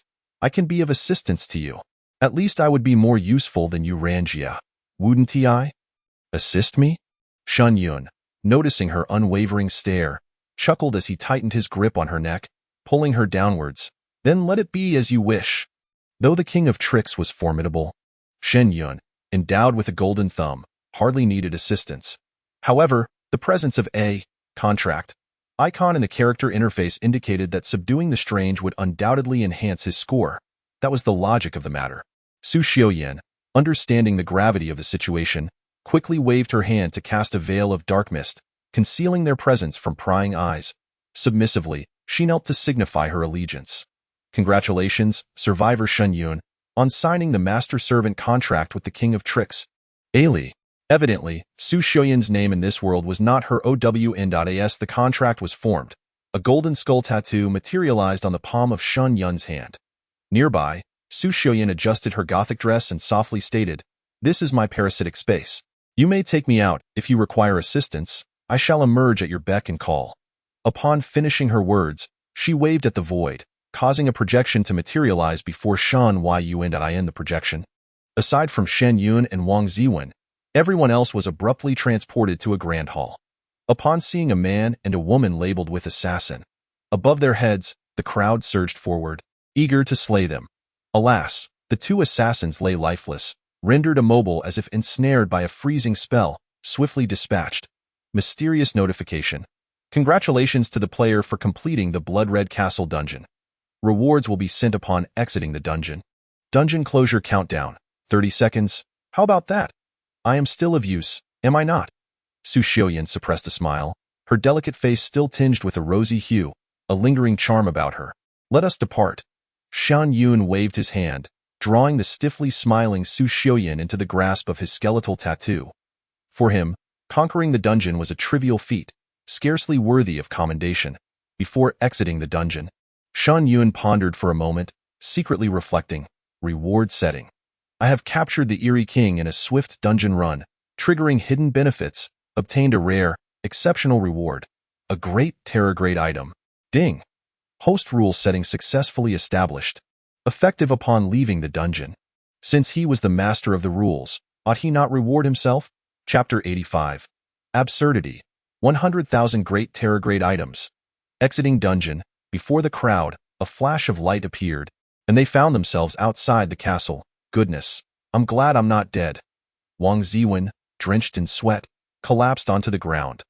Looking around, he discovered Shen Yun had also survived, and he inexplicably breathed a sigh of relief. He recalled being enveloped by dark mist for over 50 minutes. To his astonishment, Shen Yun had managed to endure alone against the Eerie King. What a stroke of luck! At that moment, the minds of the group resonated with their respective dungeon settlements. Congratulations to Shen Yun for subduing the Eerie King AIly and completing the hidden task. Reward item. Hell Tattoo. Hell Tattoo quality. Great terror grade. Equipment slot. Body. Description. When subjected to eerie attacks, the Hell Tattoo emanates hellfire, scorching the bizarre,